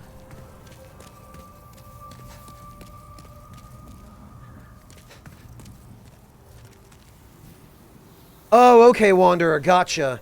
Yeah, I don't blame you. I'm having to stream in a much lower resolution than this is, You can barely hear her, Esper, but I can't distinctly hear the tune she's singing. Because she's too far away. I hear her voice in the distance, but I can't make out a melody.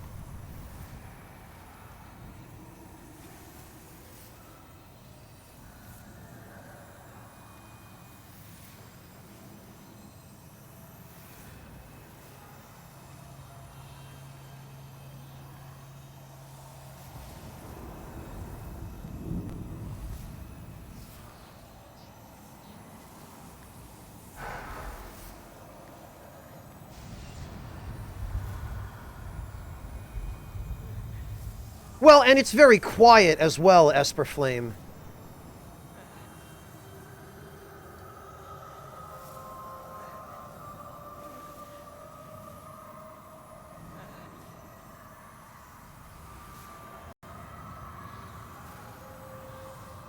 Alright, let's see about that, let's see about that silver coronet.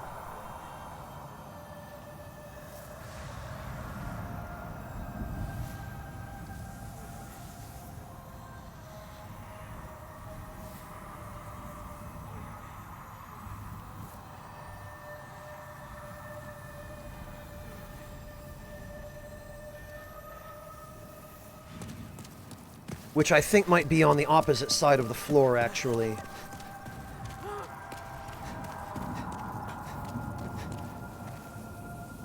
Yeah, I believe it is. No, the animal. The only reason people think Bloodborne is a sequel to Demon's Souls is because Father Gascoigne has a cut line of dialogue where he says Umbasa. There are no other references to Demon's Souls in Bloodborne, either in the retail game or that I know of that were cut. I think it might be this cell. There it is.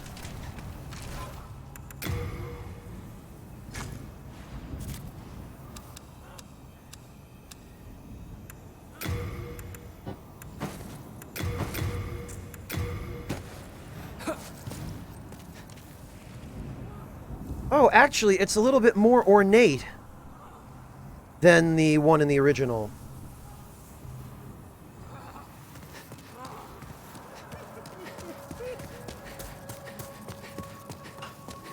Yeah, the animal, it's a totally separate universe. Totally separate stories. Mind you, Bloodborne does use a lot of the original program code that was adapted and evolved from Demon's Souls. And if you want to learn more about that, go ask Lance, or Zuli, or any of the other people who do data mining or cut content. Because they'll be able to tell you in more detail what exactly is the same, but as far as the story, they have nothing to do with one another.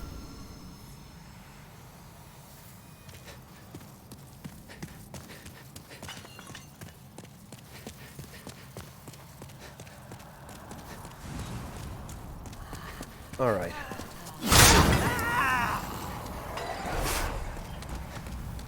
So, I need to go get the Clever Rat's ring before anything else. Those guys need to die, because they'll just try to stab me.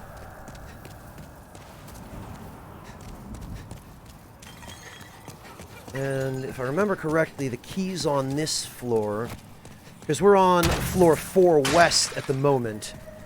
The keys to this, this next floor are through here. This, I believe, has an enemy in it. Yep, filthy. Damn it! I didn't mean to open it, I was trying to read the message. Well, I guess that does indeed prove that it had an enemy in it. The others have items, and there's a... I think the set of leather equipment is in here, the black leather stuff. Yup. And this, I think, is just an ephemeral eye stone. Oh no, it's a soul.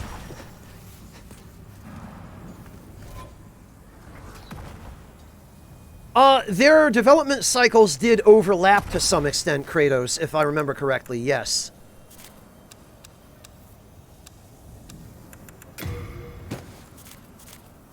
Whoops, come on.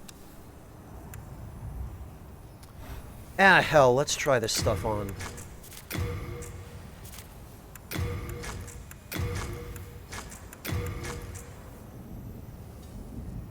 Eh...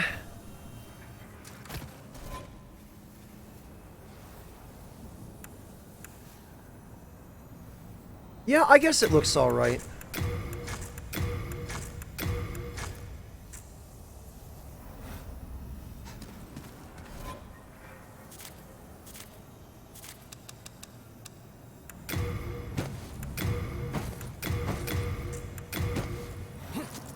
Yeah, Velocitus, for the most part, that's true. Alright, and on this floor, I think yes, both keys are over here because there's a hole in the balcony over that direction. And if you try to run over there, you just fall. And you end up back at, I think, 3rd floor east. So now that we have the keys, we can start opening cells on this floor, but there's no real need to. We just open this, then there's a mind flayer around the corner.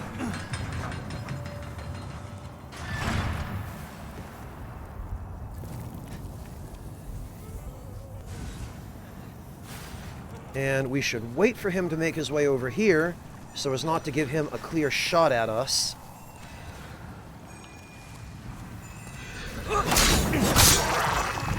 And the reason fire weapons are important for these guys is that as long as you hit them before they start a casting animation, you'll stagger them long enough that you can follow through with another couple of hits and finish them before they have a chance to do anything really dangerous. And let's be honest, everything they do is dangerous.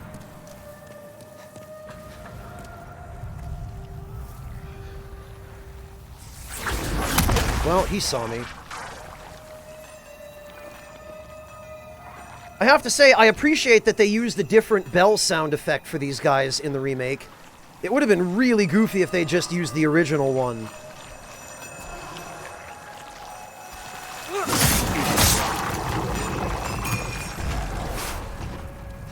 Alright, let's see. The merchant should be in here. There she is.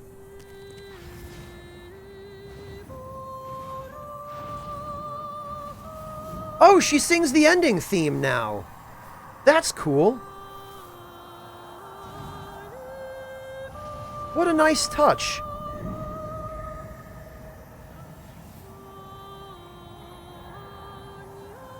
Yeah, Log, now that I can actually hear it clearly. This is the ending theme that plays if you get the good ending. There's a different theme that plays for the bad ending. Well, I say good and bad. It's all relative in FromSoft games. Now what I'm really curious about is her face. Because in the original... Damn it. In the original, she looked like she was wearing some kind of mask. But actually here, it appears as though she's just really old and decrepit.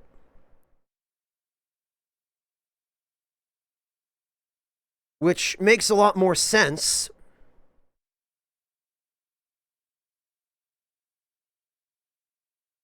Looks like she's got quite a pile of loot, too. Of course, we all know she was once the wife of royalty. But I don't know who she thought she was going to trade any of this stuff with.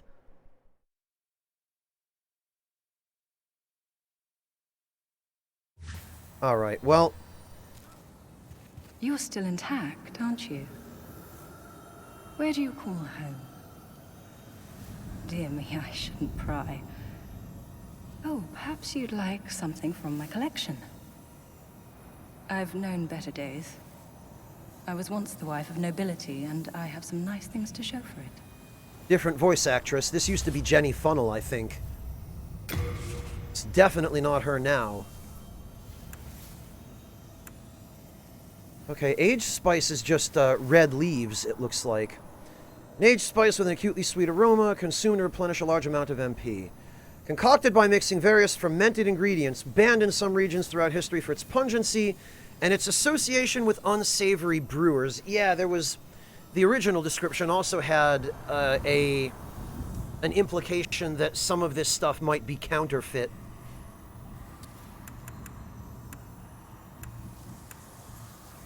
Interesting. Dark Moonstone had its name changed, but for some reason Moonlight Stone didn't. I wonder why.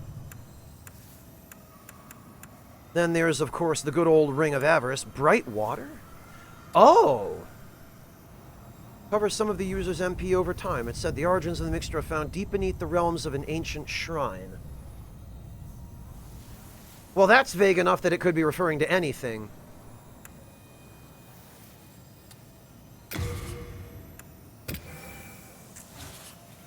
Before, there were many others trapped here, but they were driven mad and ventured above of their own volition. I knew she sounded familiar, Log. There exists no such thing. Right, Jerusik? Wouldn't it be funny if placebos actually restored magic?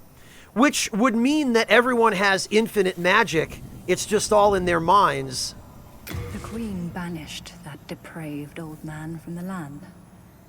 He returned in strange golden garb with foul demons in tow. They pillaged great Latria, land of the learned, and shut us away in this prison.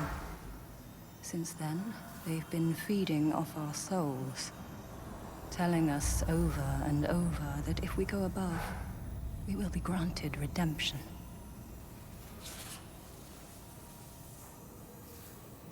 Well, the point was, Log, she was formerly the wife of an aristocrat.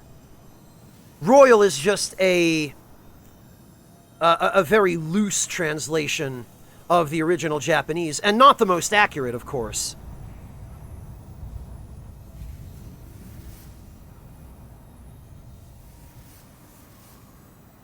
Yeah, Alex, if you turn her hostile, that dagger is actually the weapon she attacks you with.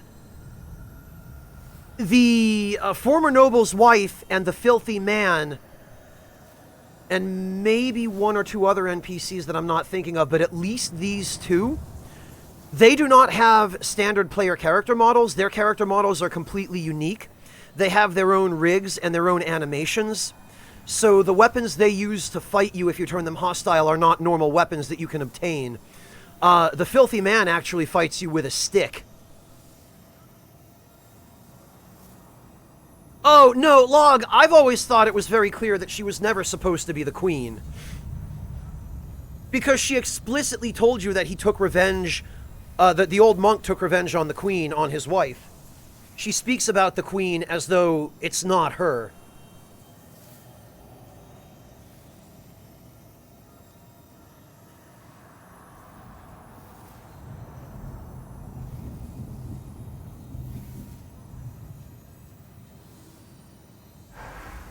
I know the truth. The church goddess may die, but never for long.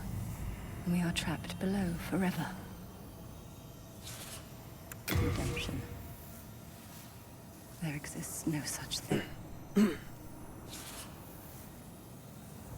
So I've heard, Kratos, and it's something this game desperately needed. Telling us over and thank you. Now I can stay here for a little while longer.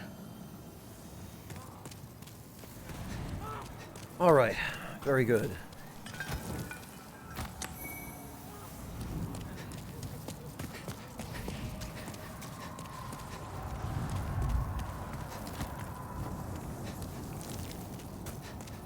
Okay, the stairway down is on the east side.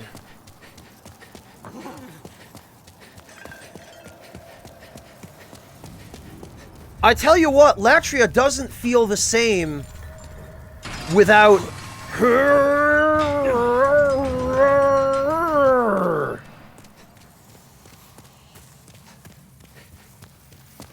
It's neat that you can still kind of distantly hear him. Always trust a false god. Amazing.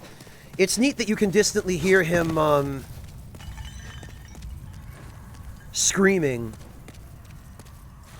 But it's nice that his scream is now modulated according to your distance from him.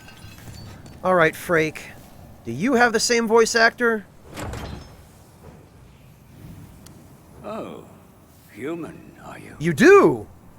I am Frick. I have been trapped here for an age. Wait, no, that's Petrus. Perhaps you could help me out of here. That is not the same I am a Frake. sage, and I can lend you my power in return. Oh, but take heed of those tentacle-headed guards.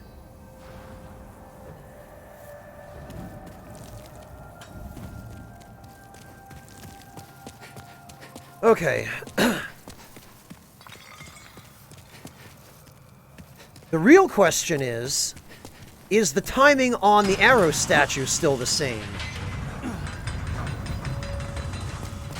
So actually, for anybody who was wondering this, because I get this question a lot, several people have asked me just during this stream if rolling through the statue's arrows is the only way to get past it. No, it's not. There are two different ways. You can either roll through the arrows, or you can come down here to this hallway where there's a key ring on the wall in between two locked doors. And in order to open these doors, you get a key from the very edge of the danger zone where the statue's arrows are shooting across. And then you come back up here and unlock these doors, and you go through the area behind them, and it gets you to the statue. Well, OCD, then I'm definitely going to get it, because that's my plan. Rydell should be over here, and...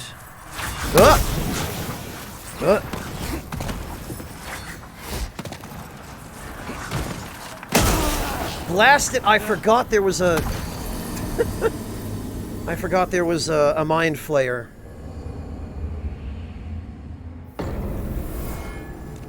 Well, that's fine. I know Latria very well. I know this place like the back of my hand because I've spent so many hundreds of hours here.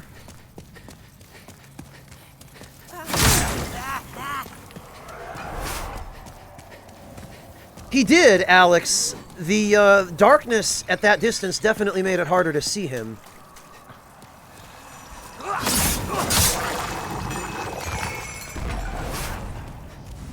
Boy, now it sounds less like they're carrying a bell and more like they're carrying chimes.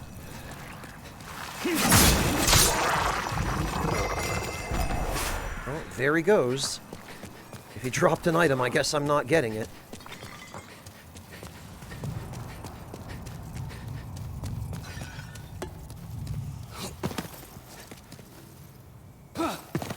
Yeah, Carrick, they definitely added a lot more splorchy sound effects in the remake, didn't they? Alright, let's try this again. That corpse right there has a heavy crossbow and a few black bolts, which, frankly, are worthless if you're not planning on doing PvP. And even if you are, their applications in PvP are very situational.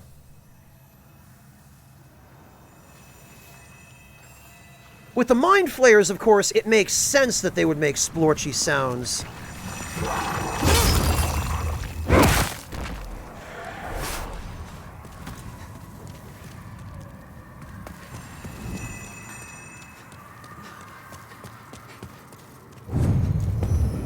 I think there might be one more over here. Let me get rid of him first. No? I guess not. Okay. So that's World Tendency. There he is.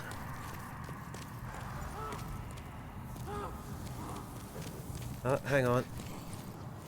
Oh, he goes back to banging on the cell. You're a ghost! Walk through the bars, idiot!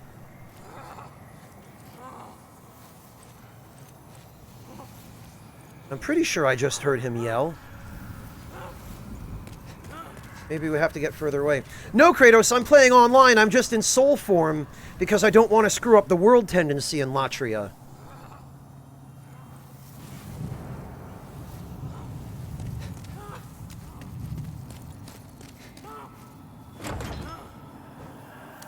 Well, you are a sane one, are you not?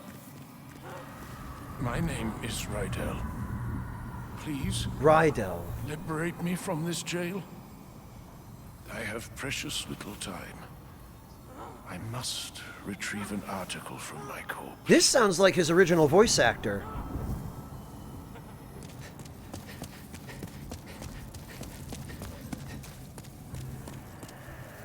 Yeah, Log, it sounds like he's the same one.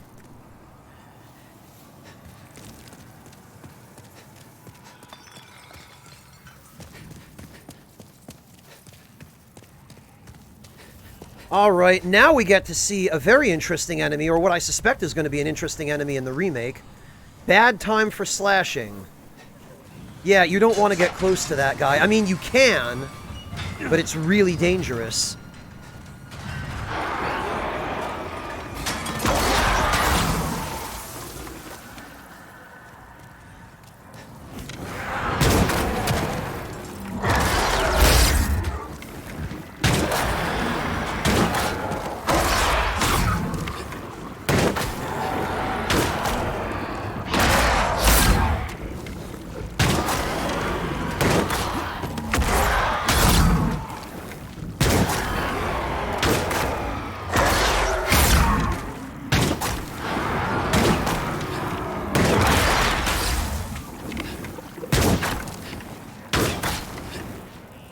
If you have the option not to log, you probably shouldn't.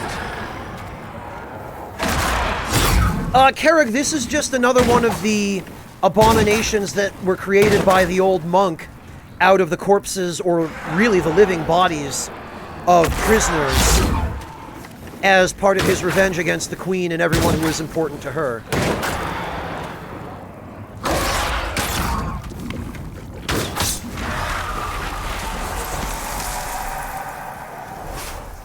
This is just basically the old monk going nuts doing terrible experiments on people because he could. Now, this crystal lizard leads you to a trap, so you have to... You have to kill it before it gets to the end of this pathway, because if you just blindly chase it, you see all these messages here warning us. You end up walking right off this ledge and dying. And the lizard goes right in first, so...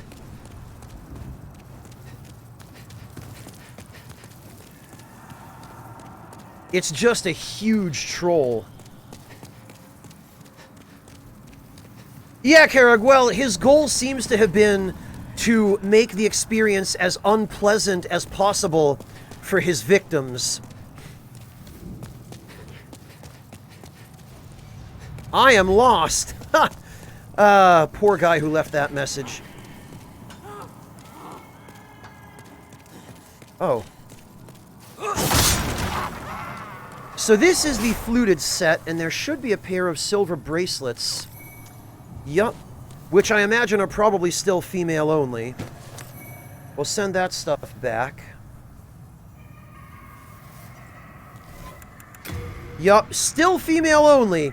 This, of all pieces of equipment, is the stupidest thing that it's still female only, because this increases the amount of souls you get. So as a female character, you actually have more equipment that increases your soul acquisition than you do as a male character, which is utterly asinine. Gender-locked equipment has no place in a game in 2020. It doesn't add anything. It doesn't make the game better in any way. Alright, let's see. How's the old statue looking in the remake?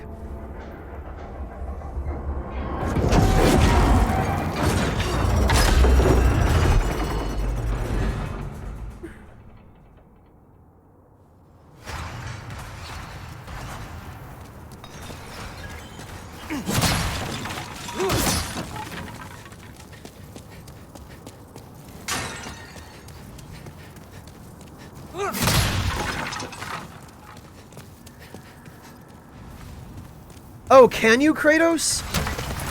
Interesting. Alright, so this corpse right here...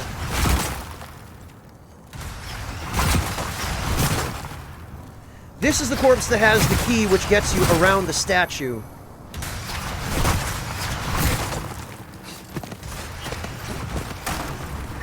But first, we're going to come over here because there's some loot. Try nothing.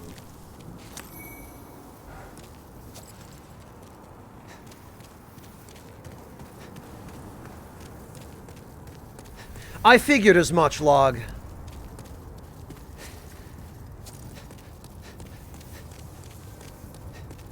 Alright, and actually there's a...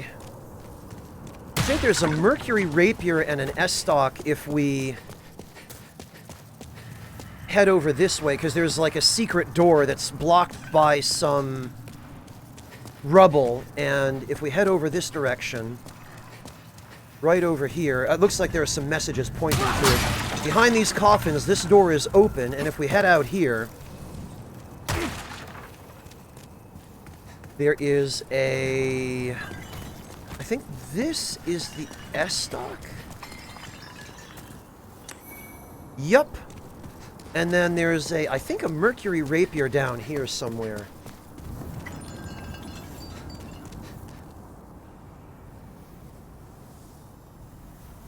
Really? Velocitus. It seems like Blue Point missed a few stinkers.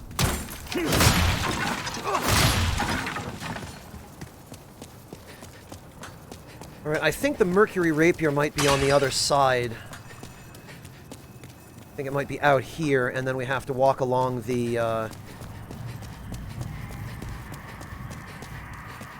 railing on the outer edge.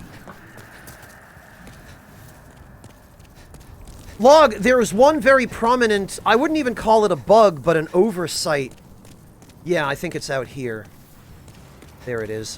Where if you leveled up your intelligence or faith on a base level character enough to gain 2 spell slots, and then you equip a spell that costs more than 1 spell slot, like God's Wrath or Firestorm, and then you level back down, as long as you still have 1 spell slot of that type at base level, you still get to equip that spell, even though you don't have enough slots for it.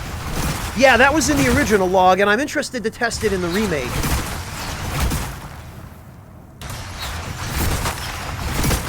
Alright.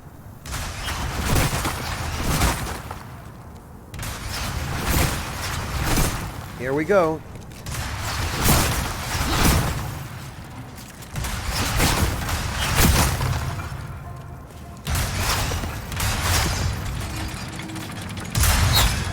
And there we are. Old Franz has still got it.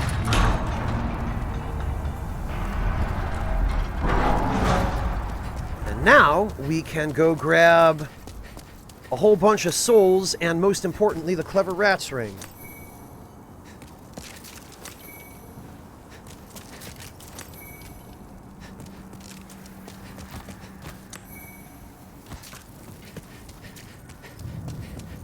So, this lets you bypass the Warden's Hall, which I personally like because there are a bunch of mind flayers in the Warden's Hall, especially if you're in pure Black World tendency. This is legendary. Oh yeah, out the door I suppose it is. You never really used to be... Oh, you can't really see out here, and you can't clip the photo mode camera out either, I guess. This area was never accessible in the original version of the game. However, we head back out here. Over that direction, there's an entire other prison building. Like, there's that building over there. The church over that way. So that's the prison that we just came out of. And then over there, there's another prison where there's the collapsed bridge leading to it. And in the original, it looked a lot more like an area that they had originally made to be explored, but that they had to cut it because of time constraints, which is the same reason they never finished the Northern Limit Archstone. And in the original, they use tiles of areas that can explicitly be walked on. So it looks like that whole building over there was originally meant to be explorable, but at some point they just decided they didn't have time to make it, and they ended up scrapping it. There is a lot of stuff in the original that's very clearly been dummied out or made inaccessible, but that was originally probably explorable. In 3.2, in fact, up above us there in the next zone, in the original version of the game, there was a whole third tower with a chain that you never got to explore, and where the chain gets knocked down when you knock down the second chain. So they kind of cleverly rearranged the path through these levels so that you never went anywhere near those areas, but it looked like originally you were meant to be able to explore them. What do you want? I am but a humble servant. I do not wish to interfere. I won't cause you trouble. I won't. Yeah, you sure won't, huh? You're sure not doing anything suspicious.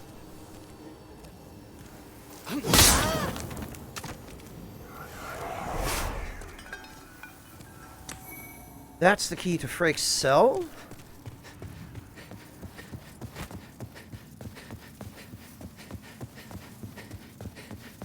Ebawera, if he didn't give his approval to Bluepoint to do it, then there's no way he's going to do it himself. Because remember, Miyazaki is done making Souls games. He's made that much very clear.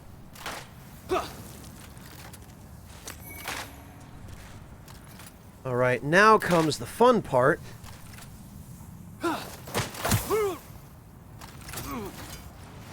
Immediately getting shot on landing.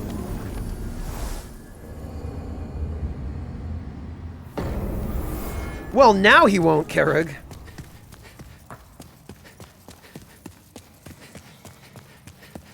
Fortunately, the run back is fairly simple. And it's just as well that we have to do it, because it saves me some time and trouble running all the way back to rescue Frake. Yeah, that Phantom is a lot more trouble than the dude who revives the boss.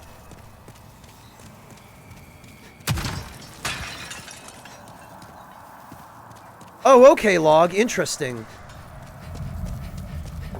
Whoops, that's not the way I'm supposed to go. I'm on autopilot going the wrong direction.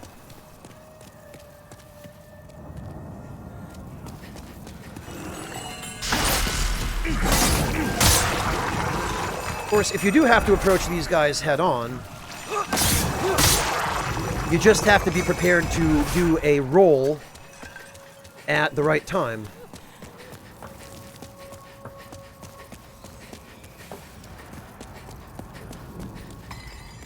Yeah, Ebawera, in an interview, Gavin Moore explicitly addressed that point. Like, he addressed the fact that he was asked if they had finished the Northern Limit Archstone, and he said they hadn't, and his reason was that they wanted to keep the game as true to the original as possible. But there's another reason he didn't mention, which I suspect is also the case, which is that the Northern Limit Archstone was never finished. And I highly doubt that FromSoft would even have given Bluepoint a build of the game where they could access it.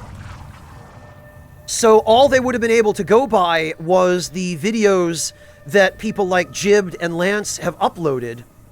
And even if they had used those, there's no clear original plan for the area unless FromSoft would have sent it to them. And it's highly unlikely that FromSoft would have done that. So they basically would have had to wing it with large portions of the design of the Northern Limit Archstone, because those assets just don't exist. And yeah, Kratos, that's kind of what I'm getting at, is it's not really Bluepoint's place to just make that stuff up, because they would be taking creative liberties with that area that they pointedly refuse to take with the rest of the game. Magnificent. I never expected I might escape alive. My name is Frick. I am known as a sage.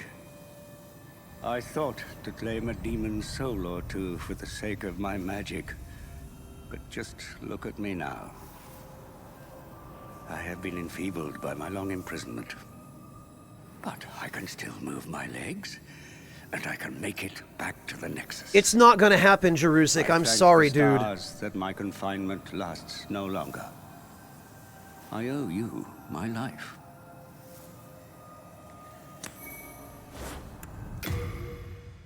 Let's see. Yeah, I mean, I guess he looks about the way that I would expect him to look. Nice to see the sage's attire is pretty much the same. Are the amulets still on the back, I wonder? It's difficult to see.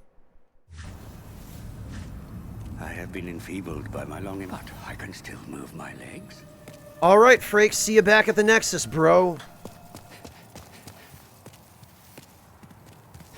Well, no, Karag, and I am certain that FromSoft probably no longer even has the source code for Demon's Souls. I have to wonder what exactly Bluepoint was working with.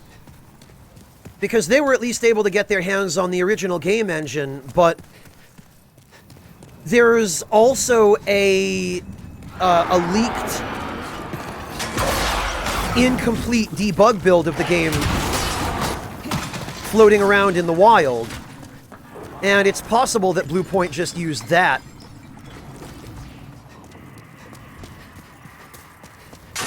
I don't know exactly what assistance, if any, FromSoft gave Bluepoint with this. If they even sent Bluepoint any original game assets, I have no idea. It seems unlikely that they would, since it's... From what all the interviews have said, it sounds like FromSoft was totally hands-off with this game.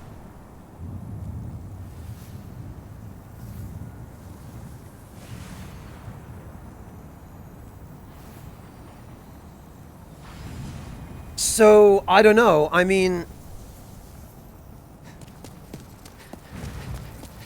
Alright, for starters... Let's deal with,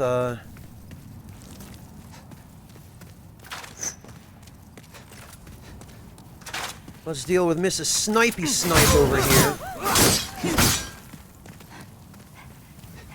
She can parry, and she will try.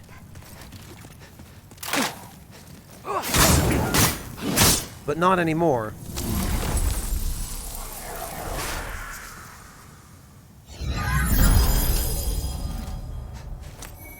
I have to say, I do like the miracle casting animation in this game. It's nice and clean.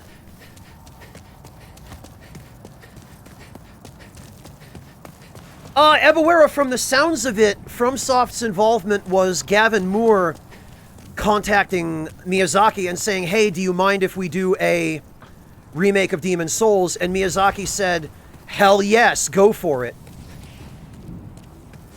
There are multiple accounts from both Bluepoint's end and FromSoft's end where they've talked about it.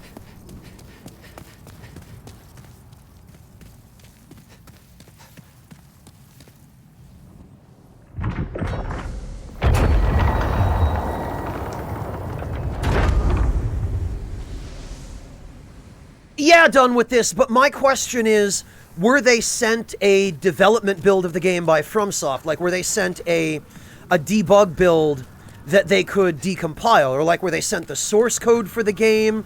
Were they sent a retail copy of the game? Because that would have a significant impact on how much Bluepoint would be able to do. Yeah, Alex, exactly. Oh, they added a little bit of music.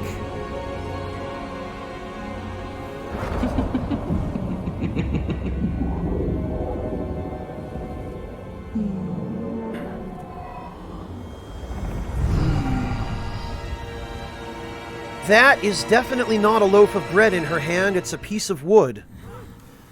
And here all these years I thought she was carrying a loaf of bread.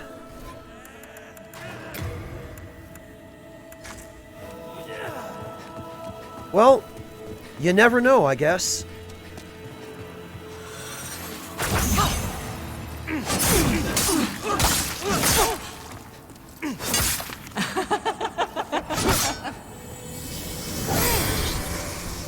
There's the baby's nail. We'd better grab that first.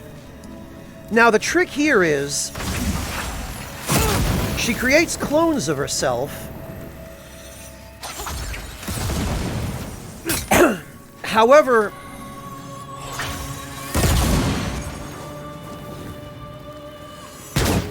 you can tell from the projectile whether the clone is real or not.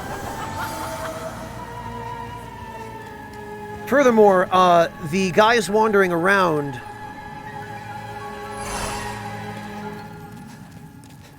will show you the locations of the traps on the floor.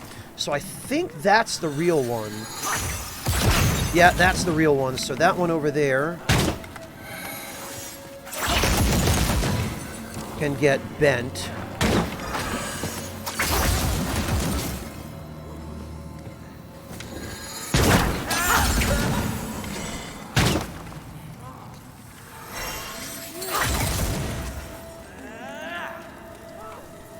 BP, Jerusik?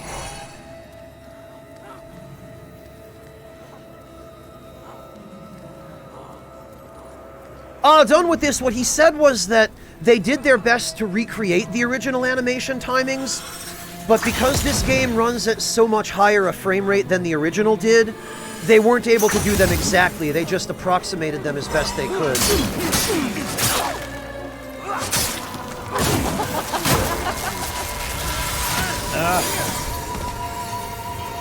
Artemia Arts, thank you so much for the raid. Greetings and welcome. Is this the real one? I think it is. No, it's not.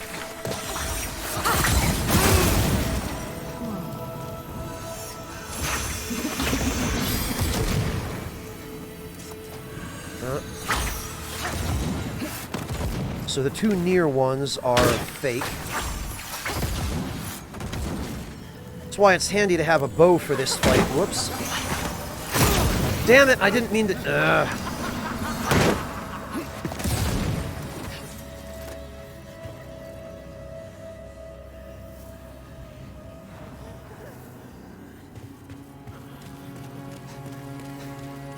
You know what?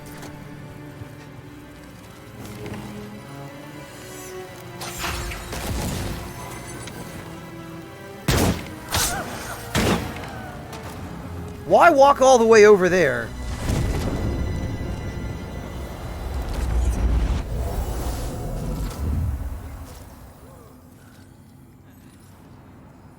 Porcupine effect. These guys wandering around here, when you first enter the boss room, the Fool's Idol will set a bunch of hex traps on the floor. You saw me walk into one in the process of trying to attack her at the end. I thought I'd be able to finish her before I stepped on it. But what happens is, these guys wandering around the room, if they walk over the traps, they will temporarily trigger them and highlight their locations. So they'll show you where the traps are that normally are invisible on the floor. And that can tell you where you're safe to walk and where you shouldn't walk.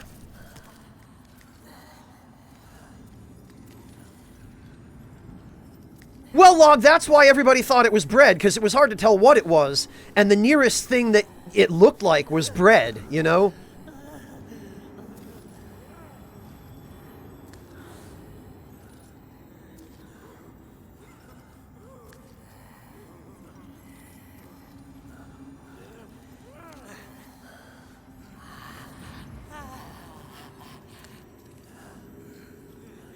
Well done with this. That is a strong indication that they had access to the source code. My suspicion that they didn't stems from the fact that game developers in general, but Japanese game developers in particular, because of the Asian attitude toward things that are no longer new, Japanese developers tend to throw away the source code for their games not all that long after the games go gold. Because the mentality is, well, why would we ever need this again? And in more recent years, gaming culture has changed so that remakes and remasters are now a thing. But that's what happened with a bunch of other games. I believe it happened with the Final Fantasy X remaster. And if it wasn't the remaster I'm thinking of, then there are a few other games that could not be remade. Final Fantasy VIII was one of them. That the original source code for the game, for like Final Fantasy VII and 8 and 9, was gone. And that's why we got a bunch of crappy mobile ports and nothing else, because Squaresoft threw away the source code for those games. So, my speculation that Bluepoint might have done the same is based on the fact that Japanese developers in general just tend to do that, or that, rather, that FromSoft might have done the same. It does stand to reason that if Bluepoint had the game running on a PS5, that it was likely they did have the source code, but they've never specifically mentioned what level of support FromSoft gave them, and they have explicitly said that FromSoft was more or less completely hands-off. So, I'm not making claims or statements done with this. I'm just posing questions, I guess,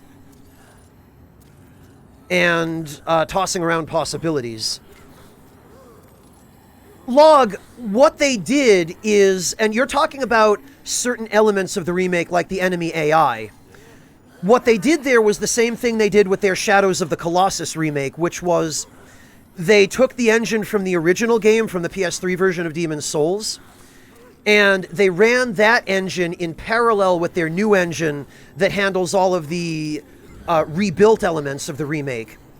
And they have the old engine just basically running its original code for stuff like enemy AI, which is why the AI of the enemies in the remake is one-to-one identical, at least in most cases. The Flame Lurkers might have been tweaked a little bit, but every other case I've seen so far, it's one-to-one identical to the original game, because it's actually running the original code in the original engine.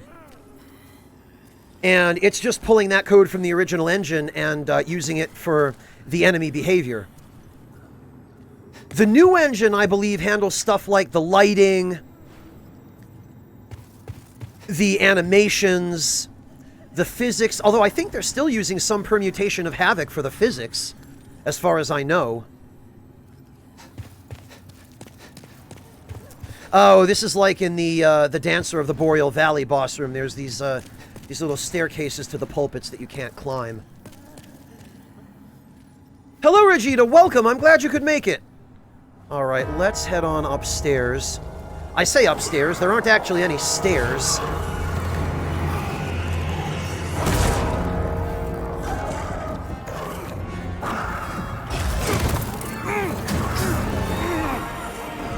Thanks for the lift, guys!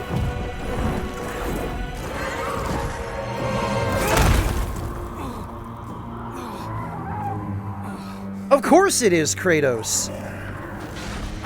No third-person action game is complete without Havoc physics.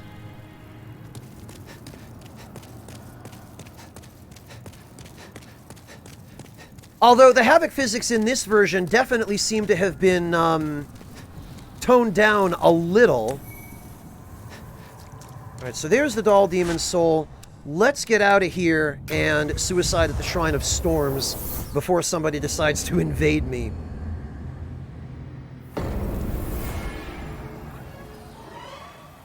Log, I don't know for a fact whether it's true, but it's highly likely that it is.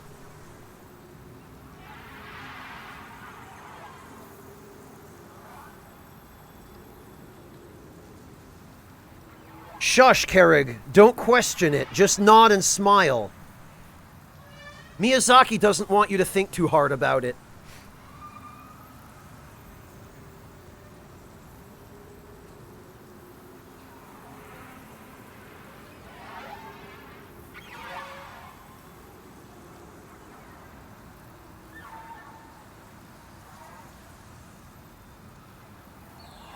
Alright, first things first. Suicide is badass. Only in video games. Kids, please don't commit suicide. It's bad.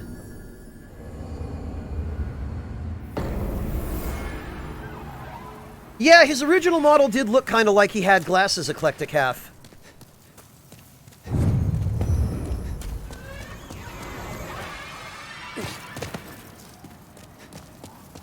But at the very least, they made some effort to change his original model in the remake so that it's more like his PS3 model. Actually...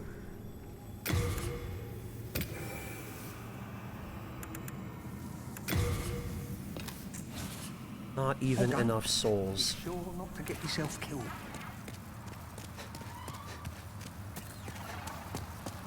Carrag, because he wants people to speculate and make stuff up, so that he doesn't have to make so much effort writing a big script.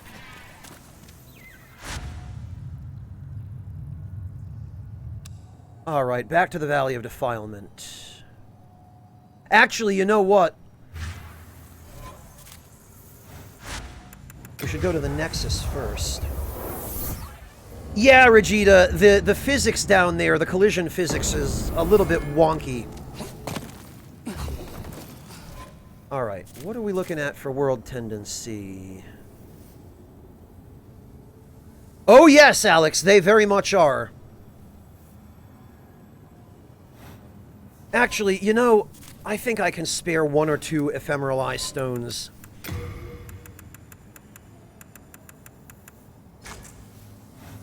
To get the shrine back down to pure black. Because now that we've done all the world tendency events there, I can just use it for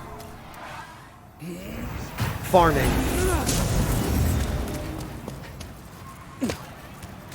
We should only need to do 1 or 2 more suicides here in order to get it to pure black. For farming log, because the Shrine of Storms is the best and most convenient place to farm souls. Hello, my foxy grandpa. Welcome. This playthrough is going to be a low soul level regeneration build so that I can do co-op with people who have just started the game. Because I enjoy that more than high level co-op. And thankfully, Bluepoint did not decide to add the asinine, community-dividing, weapon upgrade-based matchmaking restrictions that FromSoft shoehorned into Dark Souls 3, or the soul memory-based ones that they had in Dark Souls 2, which were similar sort of deal, but just as bad. Actually, I need to go update world tendency before I start killing Reapers. Actually, we might be able to... Can we just warp to the same Archstone and update it, I wonder? Log, they did, but only when you have a password set. Yes, okay, it did update it. We are in pure black. I was really worried about it too, Digital Chainsaw, but that is not the way to solve that problem. In fact, it's about the worst possible way to solve that problem. Because it doesn't actually solve the problem.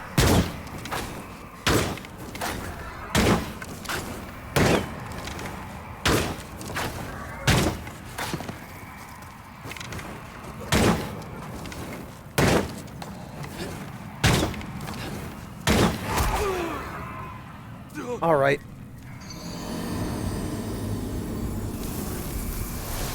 Yeah, Kratos, I did intend to mention Dark Souls Remastered. And yes, it's an even more terrible implementation of it. Because that game was never designed for it.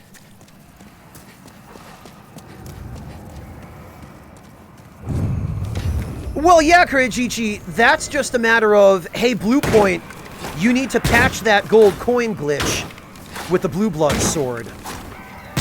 It seems like there are a few things Bluepoint missed that they need to patch, but I imagine they're more than aware of those things by now. There is no way that Bluepoint does not know about the Blue Blood sword exploit by now, and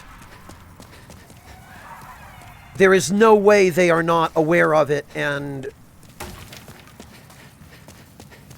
working on a patch. The only question is when the patch is going to be, and that's anybody's guess. Oh, they already made an official announcement, Kratos. Okay, well, even better.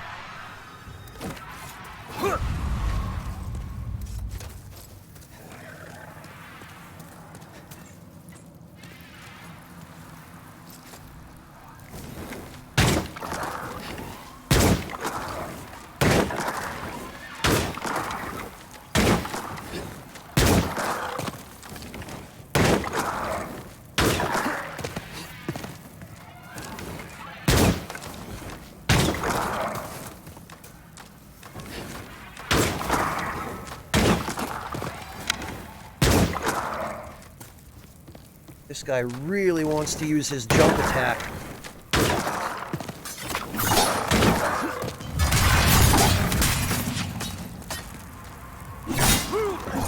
Okay,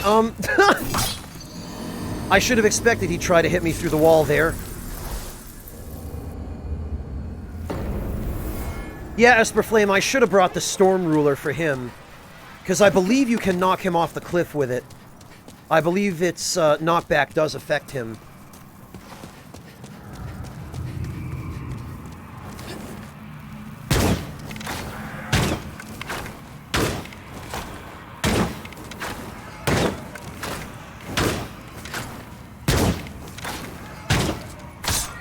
Eight shots exactly in pure Black World tendency to kill the Reaper. Very good. I guess I'll have to come back with the Storm Ruler and try it out. Then again, I could just headbutt him off the edge.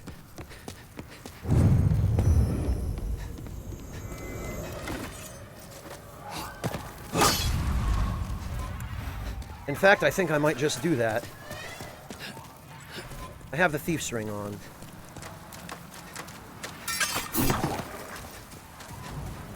So we'll just lure him out here.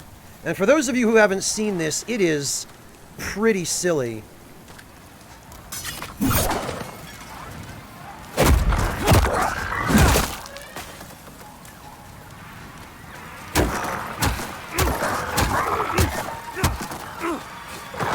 Later!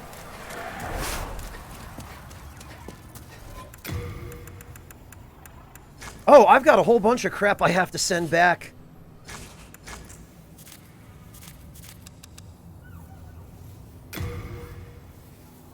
The baby's nail I would like to upgrade, but it requires colorless demon souls.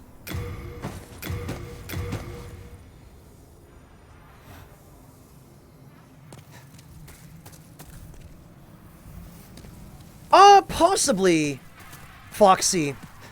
Possibly, but then again, Foxy, you say with all the noobs getting the game, but nobody can get a PS5 because of the damn scalpers.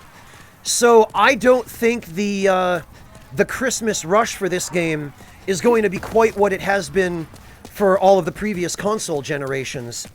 Because scalping for those generations was never quite this bad.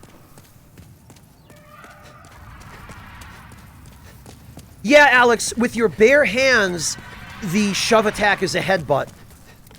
It's different depending on which weapon you have. With a straight sword, it's a shove. Although this one looks a little bit more like it should do damage. In the original version of the game... Oh no, there we go. Okay, yeah. I guess that is a little bit more... Okay, it's the same. Yeah, that's true too, Kratos. Oh, hello. Alright. That puts us at 25 of those, I think.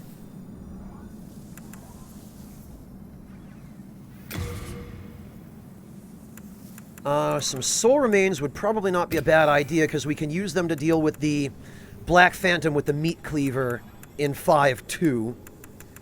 And I definitely need some more fire arrows. Trash Dove, I believe that's still a thing. I believe the dual katana push lock still works in the remake. I seem to recall hearing a couple of my friends who do PvP mainly saying that it's still viable. This is where the ancient barbarians offered their honored heroes to the storm. To seek storms in life and meet storms in death. That was the warrior's code. But all that's left here now is a fine pile of dust. I've never been so wrong about a dig. Call myself a grave robber? I'm a disgrace. What? You thought there'd be all sorts of treasure here? Silly Blige, I already took it all. Ah ha ha. Ah ha ha. I've never been so wrong about a dig.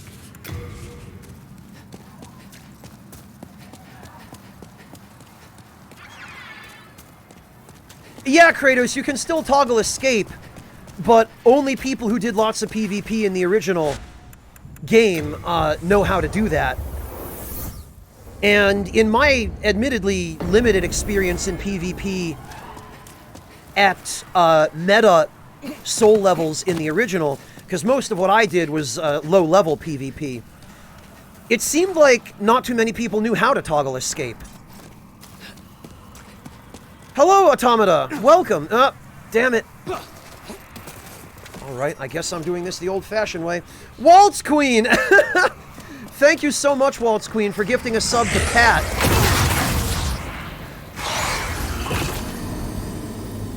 That isn't quite how I envisioned that going. I guess he's got a wind-up on his dead finger spell. How are you doing, Waltz Queen? It's good to see you. He didn't used to have that much wind-up in the original. It was much faster to cast.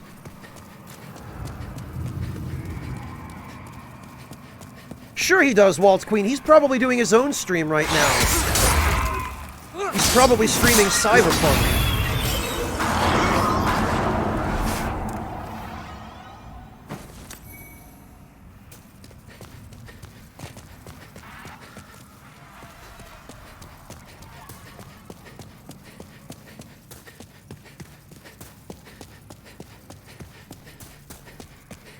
All right.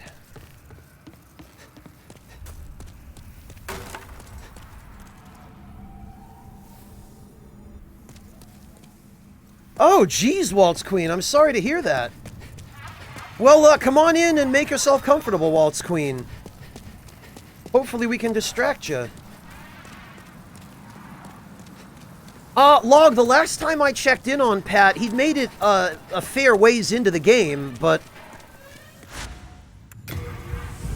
he was having trouble getting it to run well, even on his roided out PC.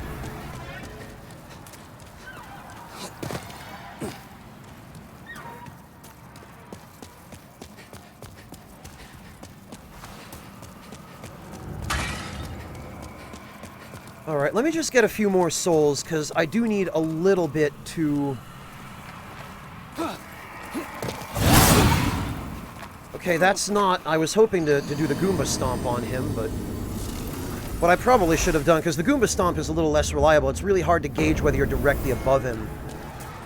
I should have just rolled as soon as I landed and done the rolling attack. Yeah, Waltz Queen, I don't blame him.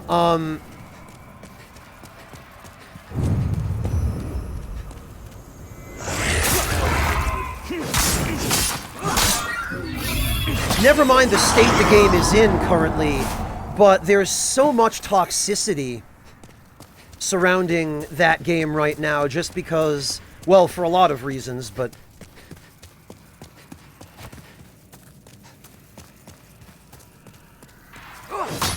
Kratos, from what I've been hearing, unless you have a super high-end PC, it's borderline unplayable.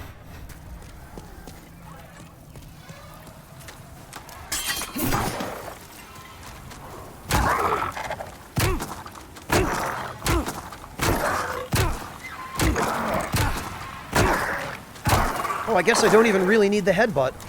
Cool.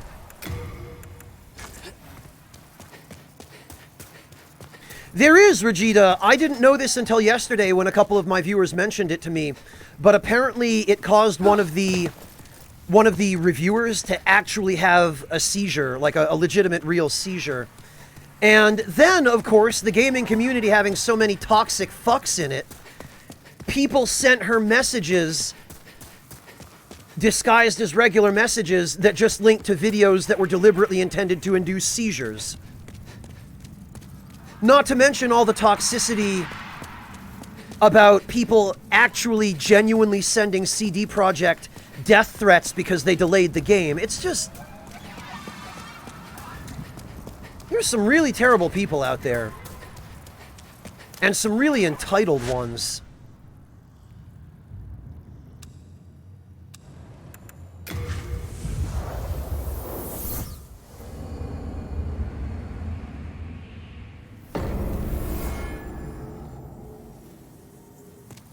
So, after everything I've seen surrounding Cyberpunk, I had originally been planning to play it on release, but after everything I've seen, I think I'm gonna wait.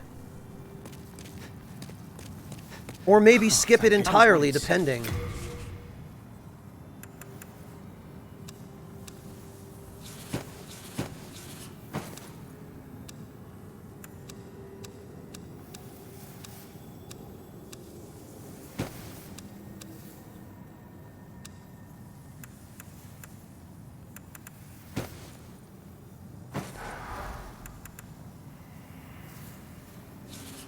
All right. Oh, you still have to... are indebted to you. For you fighting. I was worried sick. Well, Alex, at this point, I'm convinced that it's a very good idea to skip it. And you'd better believe that is what I am going to be doing.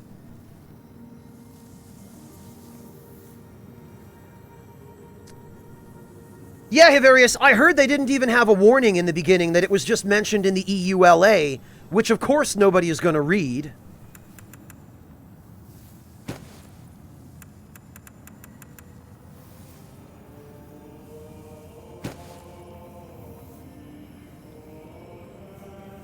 Yeah, Hivarius, I saw that tweet too. I found out about that because I saw Pat respond to it. Yeah, Clockwork, but even if you were, if you're streaming the game, even the...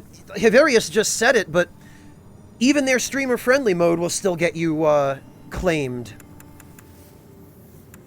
So it's just a mess. It's just a minefield. And until CD Projekt gets their shit together and updates it and fixes some of those issues, I'm gonna leave it alone. I mean, I don't think there'd be much point in me trying to play it now anyway, because my PC is pretty powerful, but I no longer am running a next gen or a current gen card, because the 1080 Ti is no longer considered really current gen. It's a good card for games up to like 2016, 2017, but anything super new, you really need a newer card. No, not really, Esperflame. Well, exactly, Clockwork. And there's just so much else surrounding that game that just is a needless risk. And that would be courting elements of the gaming community that I frankly want nothing to do with.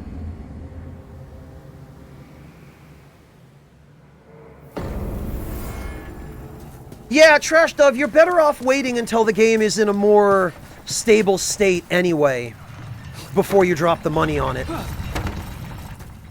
I would give you that advice about any game that launches in the state that Cyberpunk has. What be it if it be a blacksmith? Demon souls. They're like powerful spirits. Some can even bless weapons. But doing so requires a powerful flame, invigorated by a demon soul of scorching heat. Yeah, Hivarius, but again, you have the same problem with the 3080s and the 3090s that you have with the PS5s, is the damn scalpers.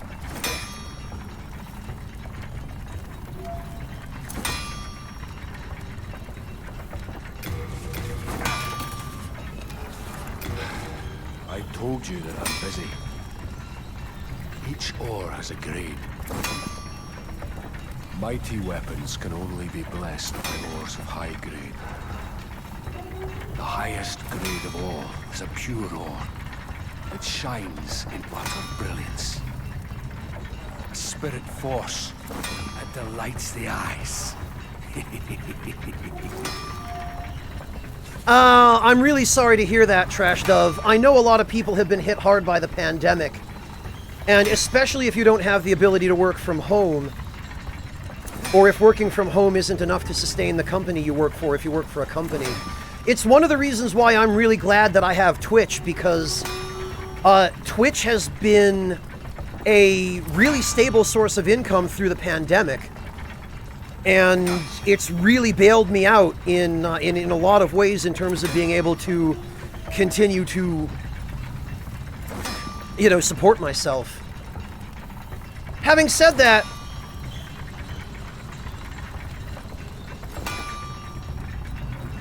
I do hope, Trash Dove, that you will accept a complimentary sub to the Ragtime Lounge.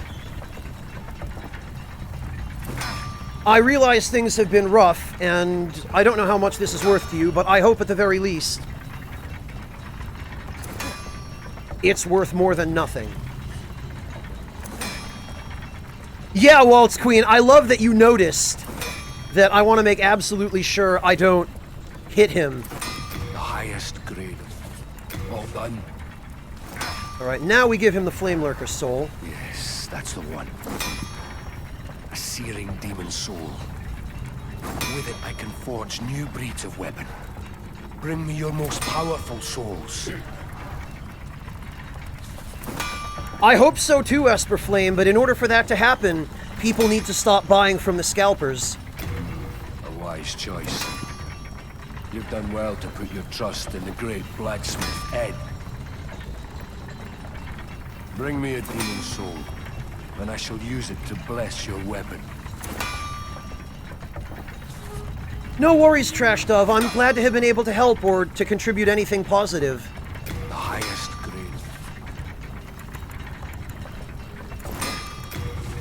Alright, so I need a straight sword for the Morian Blade. I'm pretty sure I can just go back to Baldwin and buy a short sword. That should work. Yeah, Automata, I just wish it were easier to be successful on Twitch. It's really a shame that the market is so saturated, and especially that the big platforms are getting so greedy, and that the laws governing the gray area in which content creators like me exist are becoming more and more unfavorable towards us. I wish that weren't the case.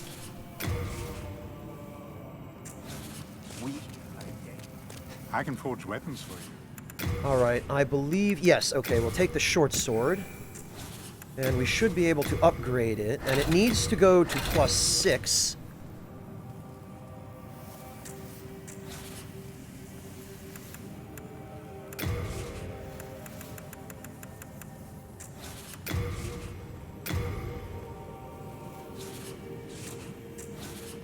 You come back alive. Which I guess we can just do by buying some hardstone.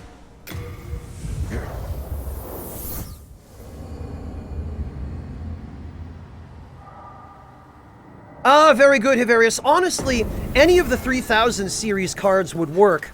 But for my money, the 3080 seems like the best deal.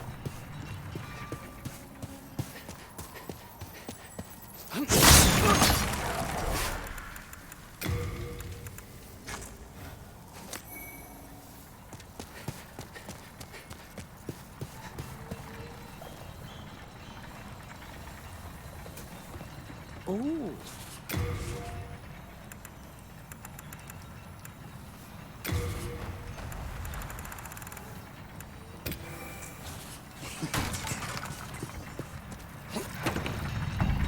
All too true, Waltz Queen. All too true. If it be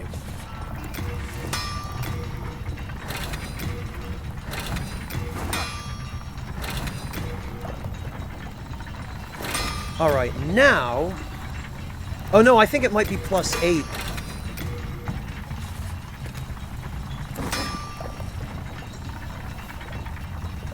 Oh, thank goodness. Okay, I just need a couple of chunks of hardstone. Those I can just buy.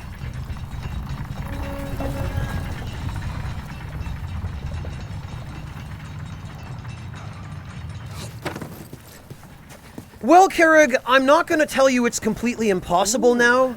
It's just an awful lot harder than it used to be.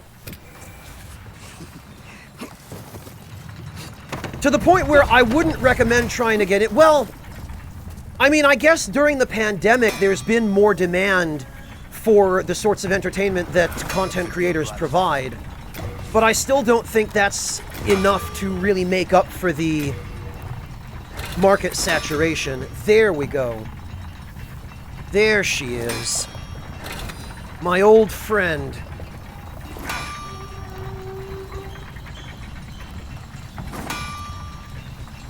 Like, Kerrig, my channel is highly unlikely to get much bigger than it currently is on Twitch.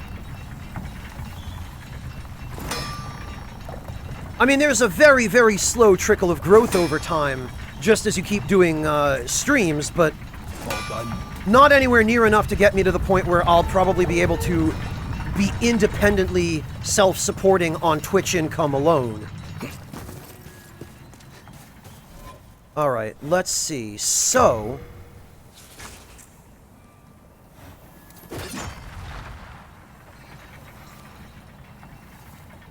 there it is. That's pretty much the exact same. Nice to see that this hasn't changed.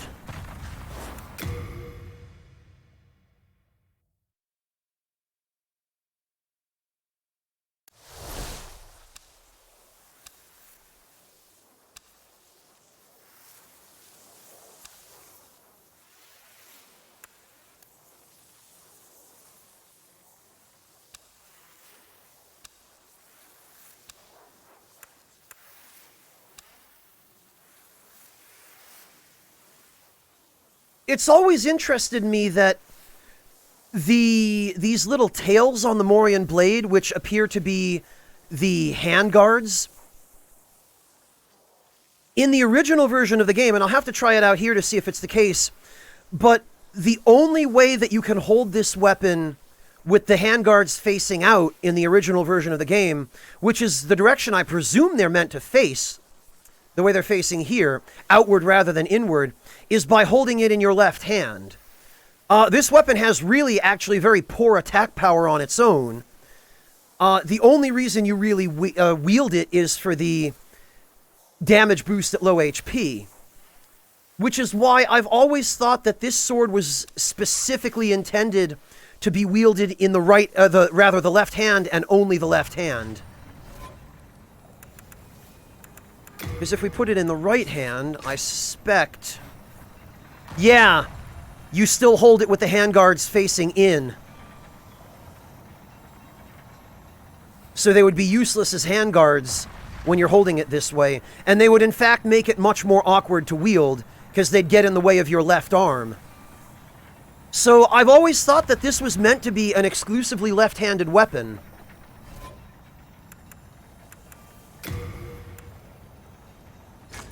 And it seems logical that it would, considering how its special effect works. Because you would want your casting implement in your right hand. Yeah, exactly, Trash Dove. You'd be full of holes.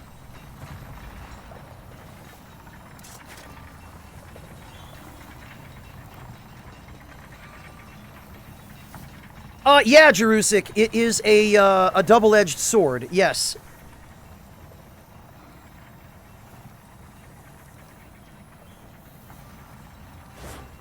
Oh, it does, Kirug? Oh, this, yeah. I think that's just a coincidence, Kirug.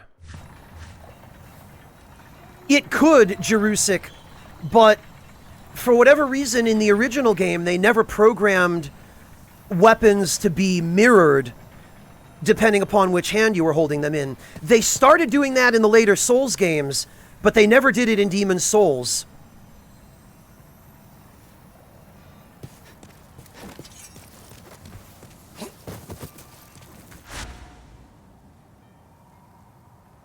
Alright,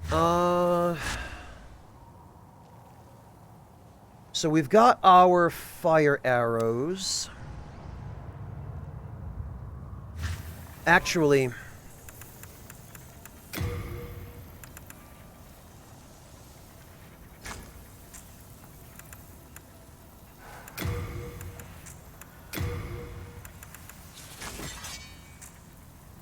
we can put that there for the moment because this is temporarily going to become a hyper mode build.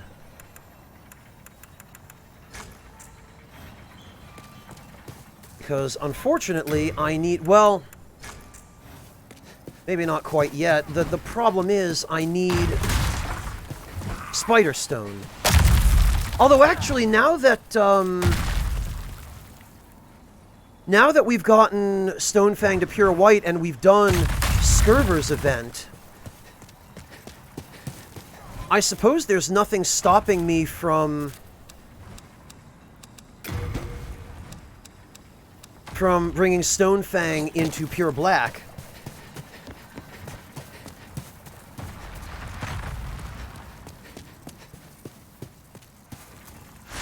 So what we could actually do is, if we go back to the Nexus, grab some Ephemeral Eye Stones. I believe 7 will be required from pure white.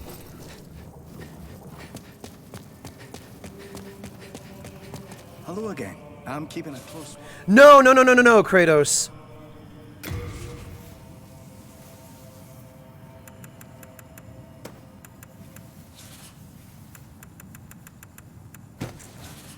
You have a heart of gold. No, I'm going to suicide in body form in Stonefang and get Stonefang to pure black world tendency so that we get a better drop rate on Spider Stone.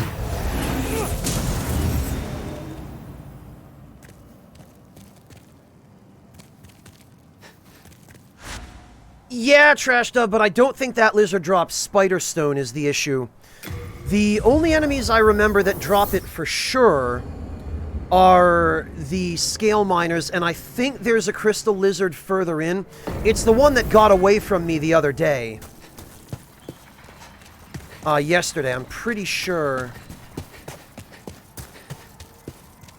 Does it, Trash Dove? I've already exhausted all of its spawns, unfortunately, so I'll have to use the other Crystal Lizard further in. Let's see, now that I get a good look at the Morian Blade when we're not a Phantom, let's get a proper... There we are. They definitely added some detail to it, which I appreciate. It's definitely a more organic-looking sword now. Because it's actually supposed to be made out of the marrow, or I guess the cartilage of the Storm Beasts. I'm saying cartilage because I presume the Storm Beasts work the same way that actual rays do, where they are cartilaginous fish. They don't actually have any bones. They just have hard cartilage.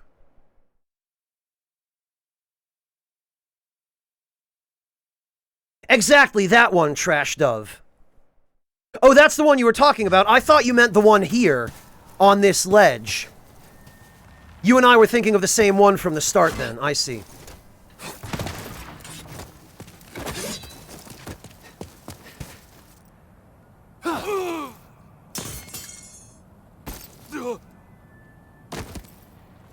Well, it is definitely stylish, Alex, but if you use it the way that the developers seem to have intended for you to use it, which is in your left hand, it's not really as... Well, I guess I shouldn't say it's not dangerous, but it's not as dangerous. Because the handguards face out the way they're supposed to, rather than facing inward. And you can actually block with it in the left hand. And you'd think that those handguards would provide a little bit of extra protection since they're so long. They'll certainly prevent a blade from hitting your arm, because it would just slide off. Then again, it's difficult to know how hard the material is that the Morian Blade is made of.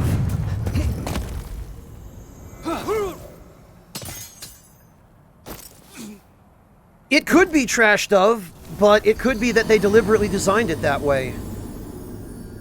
It does, Alex, but they extend behind you.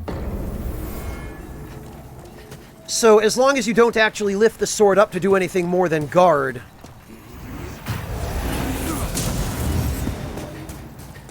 Yeah, Famine, it would be pointless against a piercing attack. But without a shield, you're screwed against a piercing attack anyway, unless you're really good at parrying.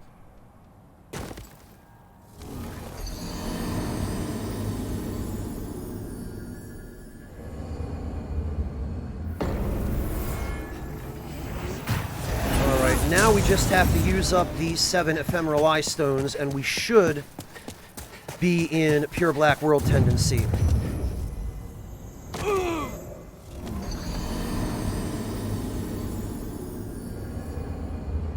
It is Akime, but that's because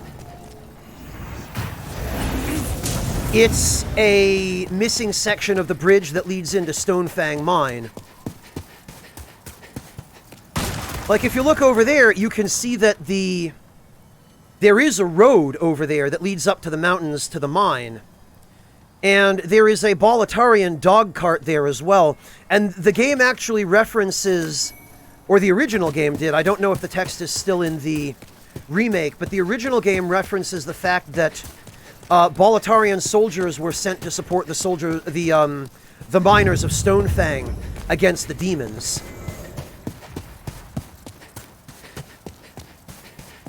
And I guess this is how they got here.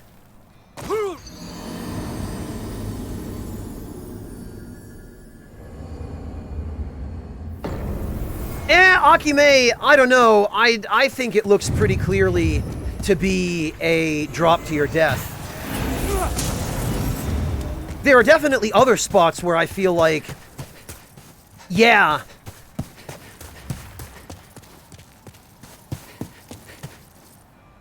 Some other spots could be misconstrued as being safe, but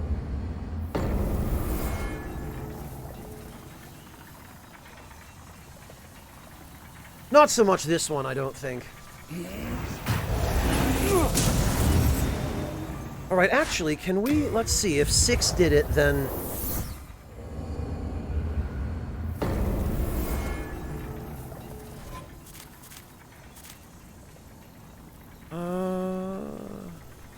It does indeed look as though 6 deaths here was enough. Which now means I can go kill the primeval demon, and there he is.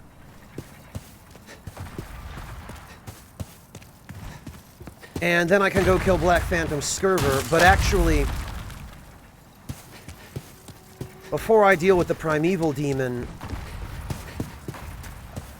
because if I kill either the primeval demon or Black Phantom Scurver, I will then have to do more suicides here to get the area back to pure black. Because every time you kill a primeval demon or a named Black Phantom, you move 3 levels toward white.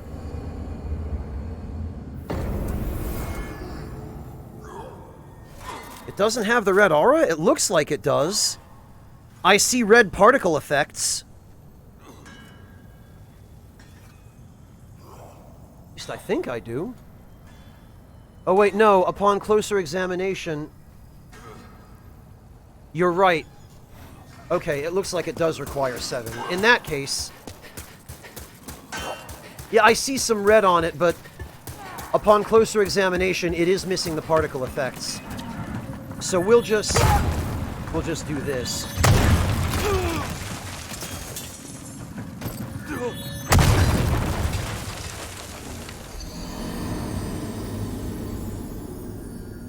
Yeah, it is really subtle. It's kind of difficult to see.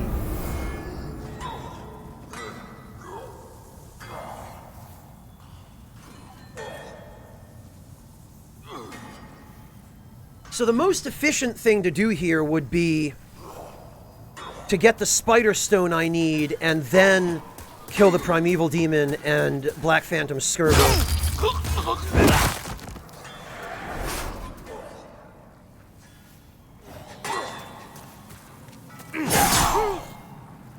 I keep forgetting these guys have hyper armor.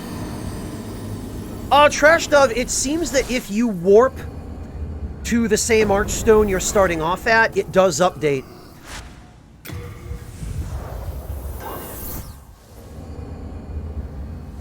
Yeah, Kratos, but it's not all that much easier even in the remake.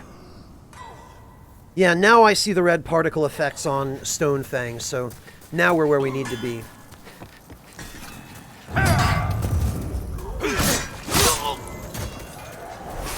And Pure Black World Tendency ensures the highest item drop rate. Although, on these enemies, it's still going to be pretty abysmal.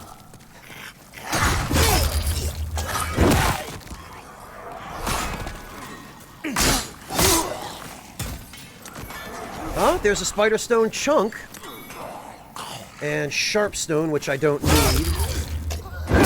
The chunk is good. Oh, you know, I should go deal with that crystal lizard, because I think we have a few more spawns of him. Yeah, Trash Dove, it's really handy, especially considering how fast the load times are in the remake.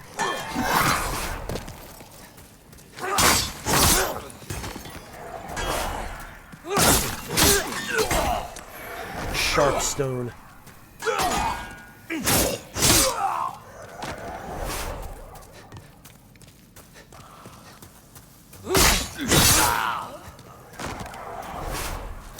And Spider Stone. It's the shards I really need. But I should go deal with that crystal lizard up there, because I know he drops some.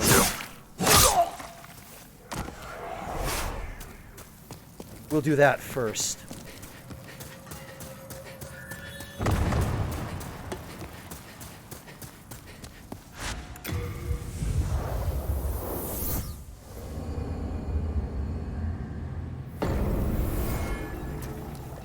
The trick is going to be... Okay, I do have the Thief's Ring on. The trick is going to be...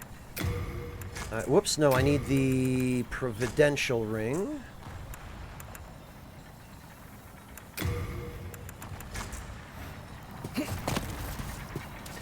The trick is going to be that I can't let that lizard see me. Which is going to also mean I'll need to get rid of most of the other enemies near it first.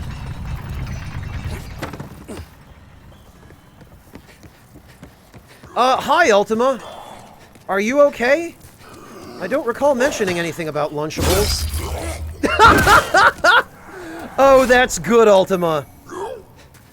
Of all the random comments you could accidentally make in this chat, Ultima, a comment about food. I remember Lunchables.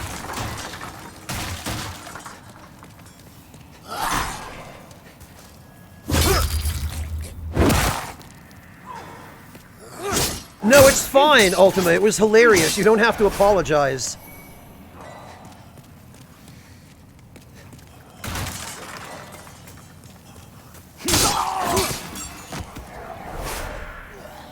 Oh, you made pizza for dinner from scratch? Well, why didn't you come to my stream and tell us that, Ultima? I would have liked to know.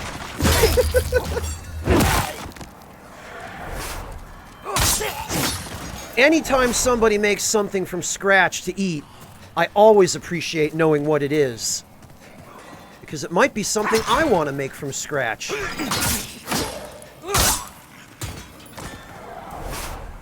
Oh, okay, Ultima. You know what? That's fair. I can't even be mad at you.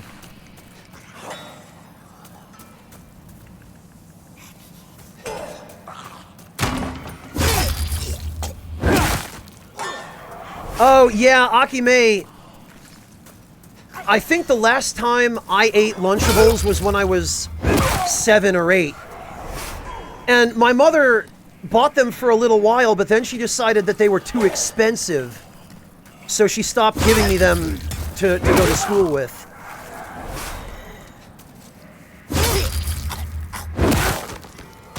Oh, the leavening, Ultima? Yeah, Ultima, actually, you should message Amateur Sniper on my Discord, Ultima, because he has been making his own pizza dough from scratch for quite a while, and he's been perfecting the recipe. So he'd be able to give you some really good tips on what to do to leaven it properly. So if you talk to him, he'll probably have some good advice for you. Well, Sokar, you still have to pay for it. Yeah, be proud, warrior. You're one of the lucky ones.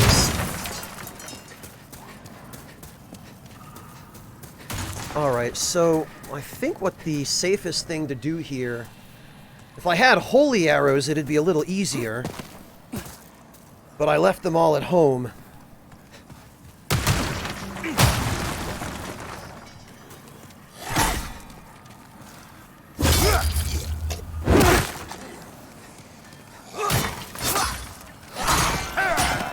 Okay, I'm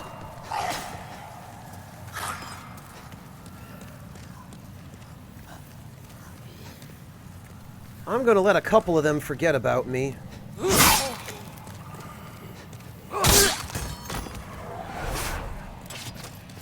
problem is, these guys are very, very resistant to fire. They take very little damage from it. And holy arrows would be much more effective.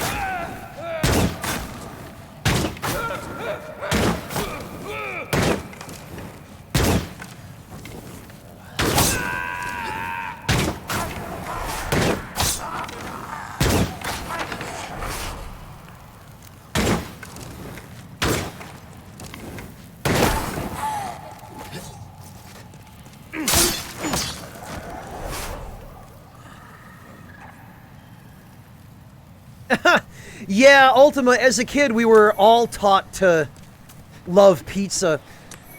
Man, I used to watch the Teenage Mutant Ninja Turtles as a kid. And I always wondered why kids in my generation loved pizza so much.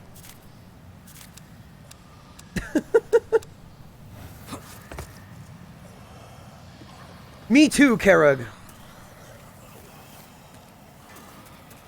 Well, when we would go out for pizza at a pizzeria log, we had proper pizza. But my parents were never willing to spend money if they could get something cheap and disgusting.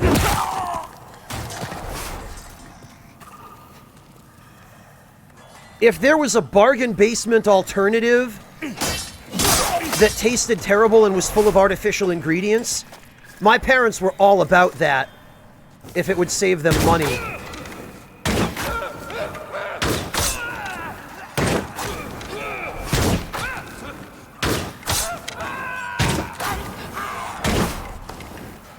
No, Ultima, this is actually Urbane's equipment. This is, the Saints set. Alright. Now, what you can do with this lizard is you can run him into the cart and he'll get stuck. Spiderstone shards and chunks. Excellent. Now, unfortunately, I don't believe you can just quit to the title screen and get these guys to respawn anymore. I believe you have to actually reload the zone.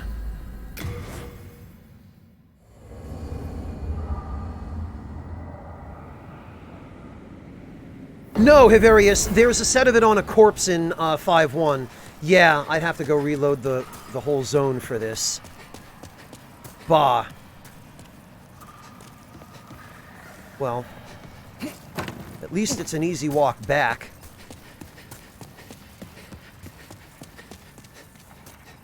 Yeah, Akime, I keep a bunch of frozen pizzas on hand for if I run out of fresh stuff and I don't have time to go grocery shopping for a few days.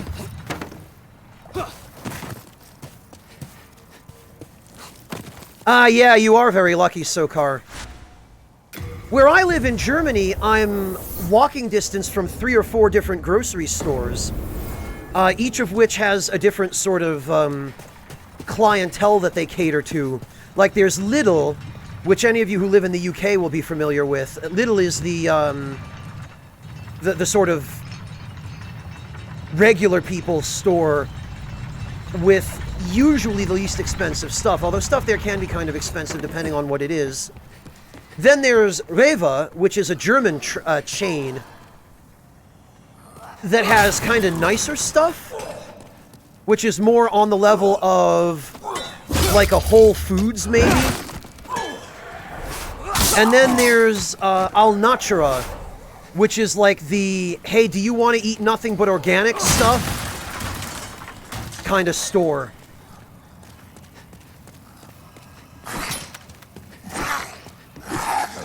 Yeah, these guys have a really weird combo that they get a little bit dizzy after they do it, which is funny.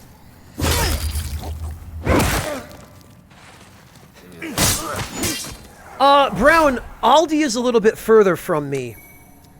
Aldi, if I want to go there, I have to take public transit. But yes, Aldi is a German chain originally, Brown. I'm just talking about the ones that are within walking distance of me. Aldi is also kind of a bargain grocery store. You can get some really good stuff there, actually, for very little money. But they don't always have the same stuff in stock. Their inventory does change periodically. And you have to make sure you get there right after they stock their shelves, because everybody knows the kinds of deals you can get at Aldi. And if you get there too late, all the good, cheap stuff will already be bought out.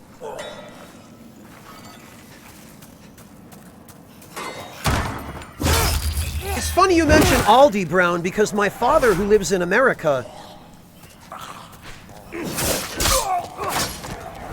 also shops at Aldi, because there's an Aldi in a town near where my parents live.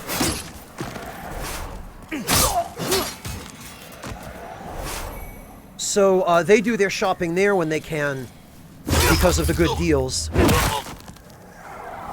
Really, Akime, I hear that as far as grocery stores go, Aldi is not one of the worst to work at. Like, I hear they treat their employees at least somewhat well.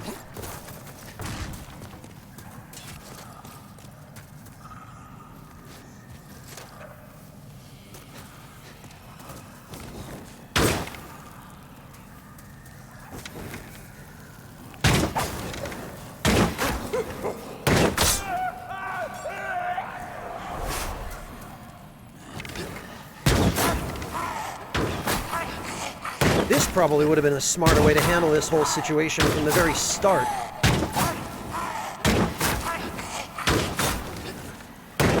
Well, log by my standards like a 15-minute walk. Because if I have to walk much more than 15 minutes to get somewhere, it's... especially if I have to carry a bunch of groceries back with me, then it's not walking distance.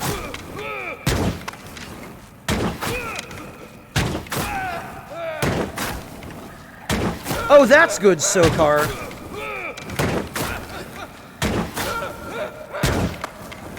Akime, Aldi sells a few different frozen pizzas.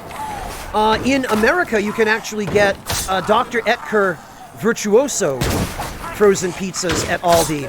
And those, I mean, they're not made with super primo ingredients, but for the price, they're really good. They're like $5, and they're fairly decent size.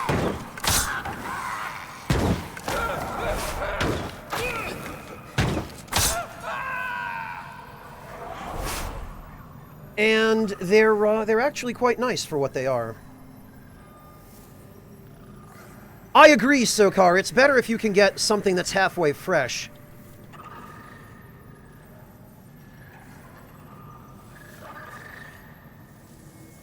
But actually... oh, Regina, you should check them out. They do have some really good stuff sometimes. Akime, they're,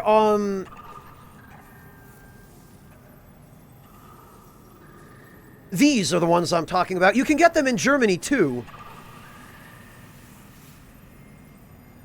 And you can get the Virtuoso pizzas at other places besides just Aldi. I know in America I've seen them at Stop and Shop before. And if you want a decent quality frozen pizza that actually tastes good and doesn't cost a fortune, the Virtuoso ones are a really good bet.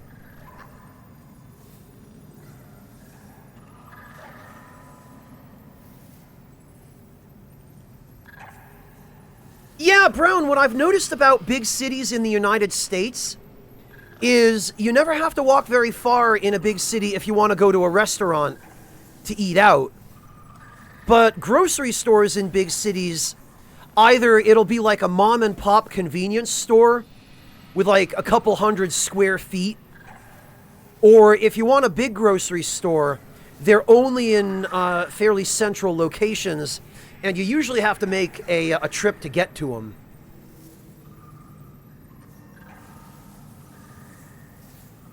And that's not necessarily the case in Germany, because in Germany, in the cities here, you don't usually see the, like, enormous 50,000 square foot grocery stores. Usually places are much smaller, and they're more evenly distributed throughout the big population centers. which is why I have 3 of them within walking distance of me in Berlin.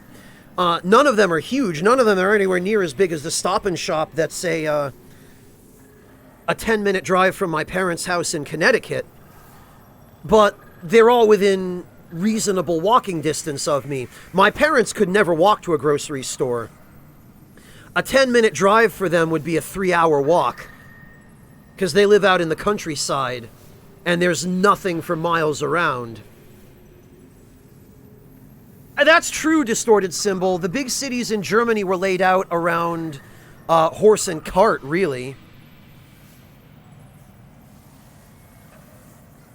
And most of the big cities in Germany now have trolleys or trams. Like Essen and Bonn and Cologne and some of the bigger cities, they have like light rail. But yeah, Lexi, exactly. That's about how far away the nearest grocery store is from my parents.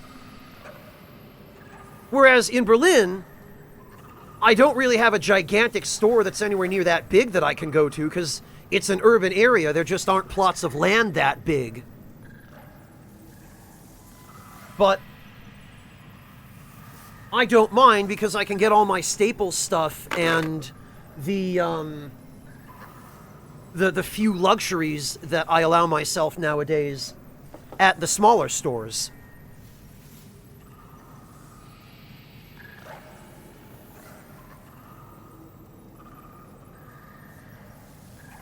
Well, Lucky May, in bigger cities in America, I've often found that cars are impractical. Like, whenever my mother and I would drive into Boston to visit her side of the family for the Jewish holidays, or even for Thanksgiving, we would always park at my cousin's house or somewhere in the city where parking was free, because we'd go in on the weekends. And we would take the trains. We just use public transit. We take the trolley. Oh, there's another pure spider stone. Wow, I guess the drop rates really have gotten more generous. I don't remember getting this much even in pure Black World Tendency in the original game.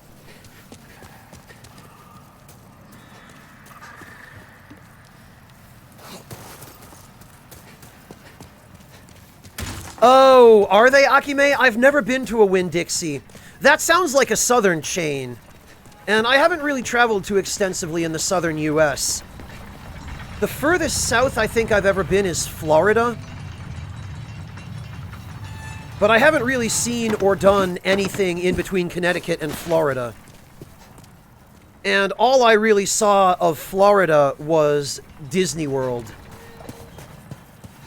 Because my mother... well, I've told that story before. My mother decided she was going to bend the rules a little bit on a sweepstakes, and we ended up winning a trip to Disney World because my mother would go to Stop and Shop where the contest was being held, and she would fill out literally every entry form and stuff them in the entry box. So when the sweepstakes ended, surprise, surprise, we got a letter in the mail. Mrs. von Eisenheim, congratulations, you have won a trip to Disney World for 4 people, all expenses paid. If it'd be a it was the stupidest, but it was a fun trip. I was 9.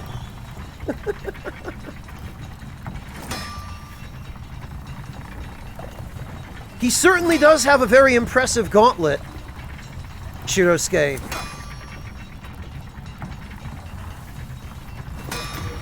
Alright,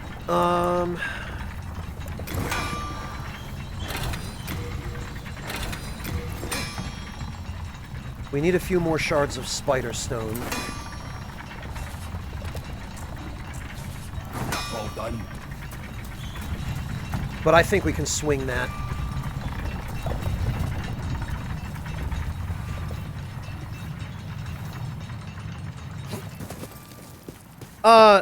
There's a Phoenix in New Jersey, Warrior? I thought for a minute you were talking about Arizona.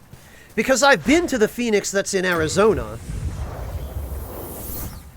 Not Spider Stone shards, I don't think, Trash Dove. Only Dragon Stone, if I remember right.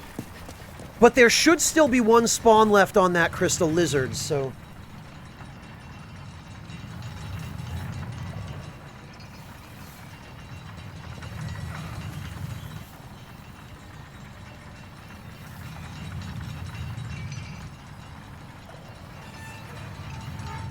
Yeah, Kia Elf, actually, I got quite a lot out of it.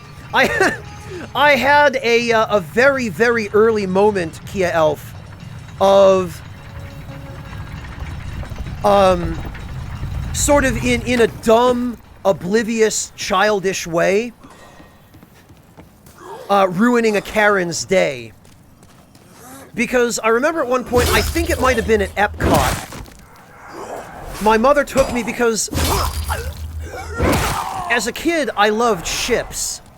And I still do. I still think that ships in the ocean are really cool.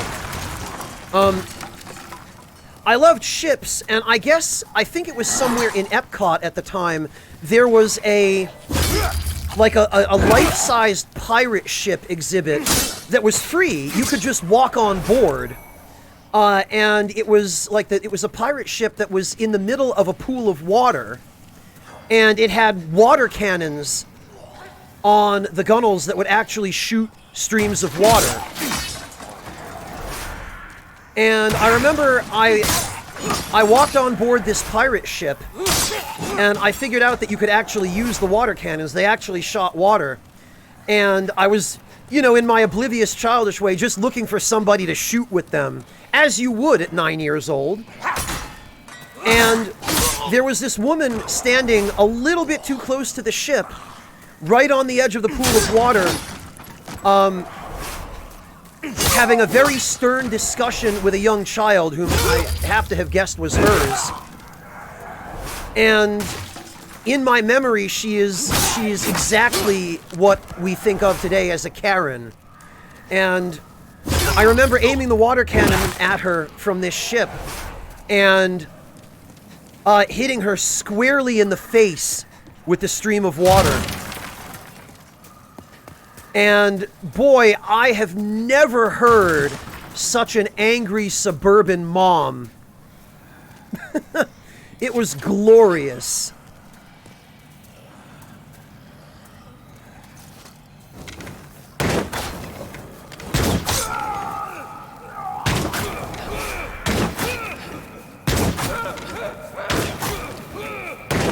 I felt really badly about that for most of my life until a few years ago, well, a couple of years ago, when I realized, oh yeah, that woman was totally a Karen. She probably took the kid, too.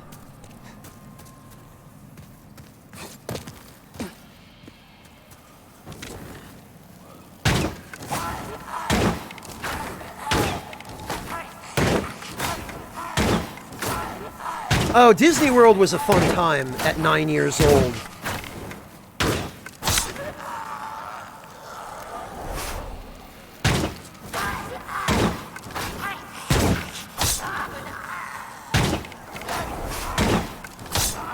And actually, I remember this is probably kind of sad, but it speaks volumes about how little money my parents were willing to spend. Is that I remember at the age of 9, because the trip that my mother won to Disney World was all expenses paid. It was airfare, accommodations, everything. And I remember we stayed at, I believe it was the MGM Grand Hotel. It was that big triangular, like, A-frame hotel that the monorail runs directly through. I know that hotel has a name, and I know it still exists today. I just don't remember exactly which one it was. But we ended up staying there, and the breakfast buffet, which was incredible, was included in the vacation package. And I remember that was the first time in my life that I'd ever had expensive food. And I remember thinking, wow! Like, my world was completely turned upside down. My mind was blown. That food so good even existed, because I'd never known. Because my parents would always just buy what was cheap. And most of you who've been around here for a long period of time have heard me say many, many times over what kind of cooks my parents both were. Was it the contemporary Kia Elf? Okay, I'll have to take your word for it. My memory of the name is very fuzzy. It was, 24 years ago. Yeah, Hivarius, it was. And the food throughout the rest of the parks was crazy, too. Like, I remember, I think it was also somewhere in Epcot, there was a stand that was selling turkey legs. Not chicken legs, like, I'm talking turkey drumsticks off of, like, 30-pound turkeys.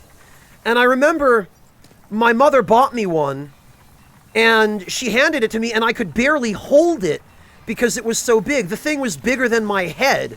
It took me half the day to finish eating it. It was, I think, the biggest single poultry drumstick I've ever had in my life, in hindsight. No, Two. It was, I remember it being a regular buffet. Like, it was, the contemporary Two, I think, is geared more toward rich people. Maybe more than it is toward park goers. At least it was then. Because there wasn't any of the gimmicky Disney park stuff going on at the contemporary. It was just a regular, super lavish, rich people buffet. Oh, do they still sell them, Kia Elf? I guess some things never change. I hate to think what kind of genetic modification was done to those turkeys to get them that big. Because, or maybe it was just that my parents would always buy the small turkeys, I don't know. Maybe my experience is somehow skewed. Oh, Two, I've actually been to the Grand Floridian, but not to stay. I remember I was visiting a high school friend of mine who was going to film school in Florida, and we had lunch at the Grand Floridian. This was actually back at the time when I was playing Final Fantasy XI, and we met up with a member of my Link Shell at the time, at the Grand Floridian, a guy who lived in Florida. So that was an interesting experience. But no, it wasn't the Grand Floridian. Yeah, Distorted Symbol, I've seen them at, like, county fairs. But I'm kind of surprised that they were selling them at Disney.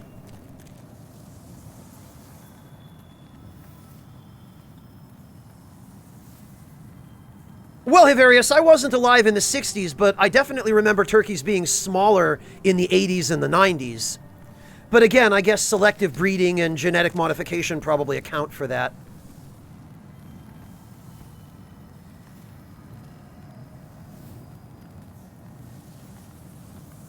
Yeah, Lexi, that sounds right. I remember reading about it at some point in the past, but it was a long time ago, and I'm sure stuff has changed, and the stuff I read is no longer totally up to date.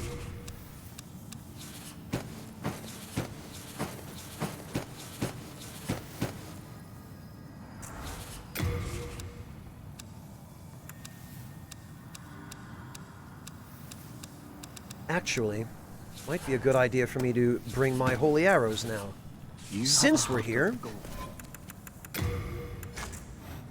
Because we might actually need one more spawn of that crystal lizard. We might be one shard short.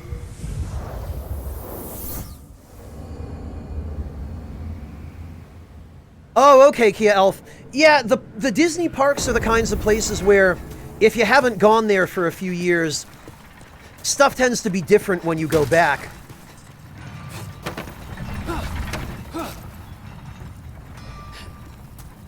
Yeah, Hivarius, it makes sense that it would take from the 60s to the current era, you know, the current decade. Yeah, Distorted Symbol, the same is true for chickens. They're bred, unless they're free range, they're bred for one purpose and one alone. Alright, do we have enough? We do! Perfect.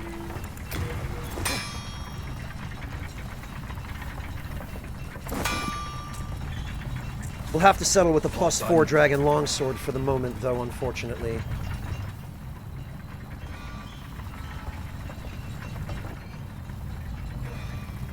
Well, that's what some people say, Kia Elf.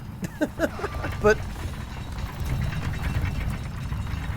I'm not sure I necessarily share that level of laissez-faire. Oh, I see, Kia Elf. Gotcha.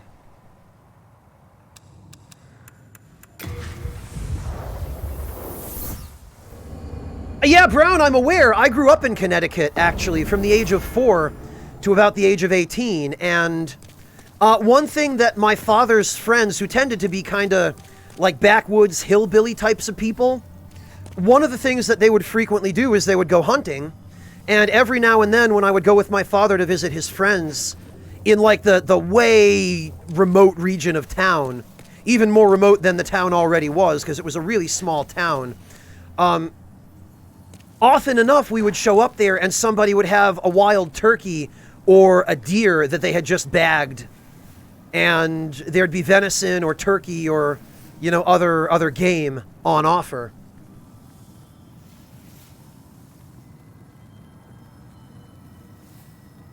Yeah, Trash Dove, original watermelons were orders of magnitude smaller than the massive agro-industrial ones that you see in grocery stores now.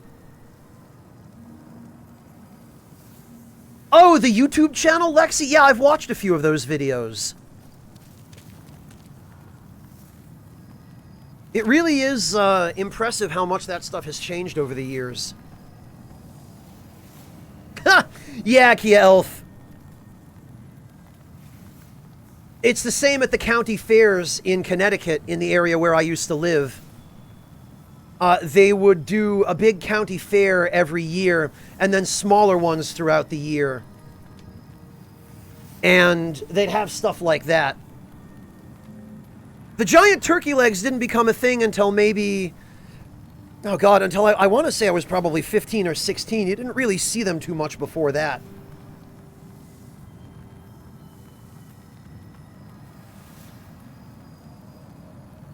Mostly it was stuff like cotton candy or fried dough. I always used to be very fond of fried dough. And I think I would still probably eat it today, even.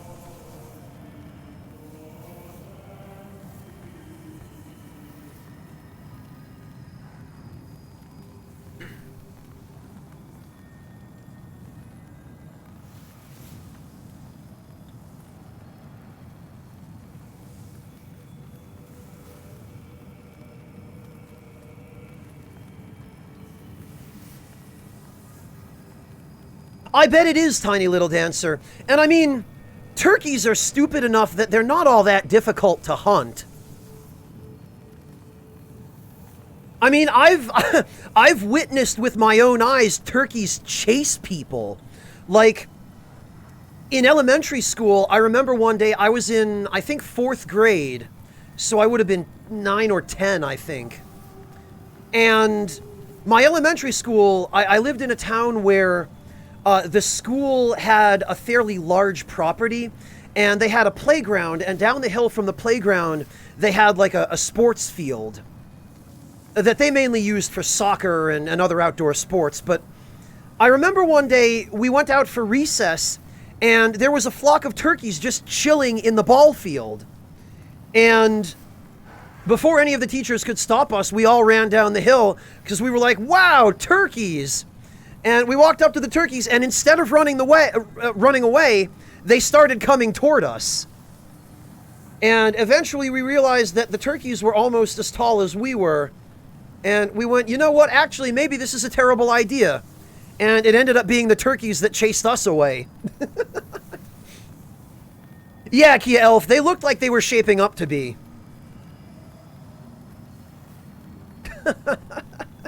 So we ended up having to book a hasty retreat, and the turkeys won that round.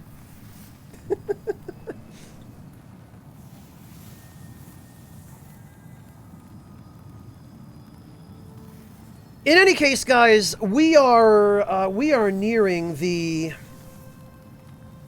Holy hell, we are nearing the 10-hour mark again, and I'm pretty hungry, so I think I'm going to pack it in for today.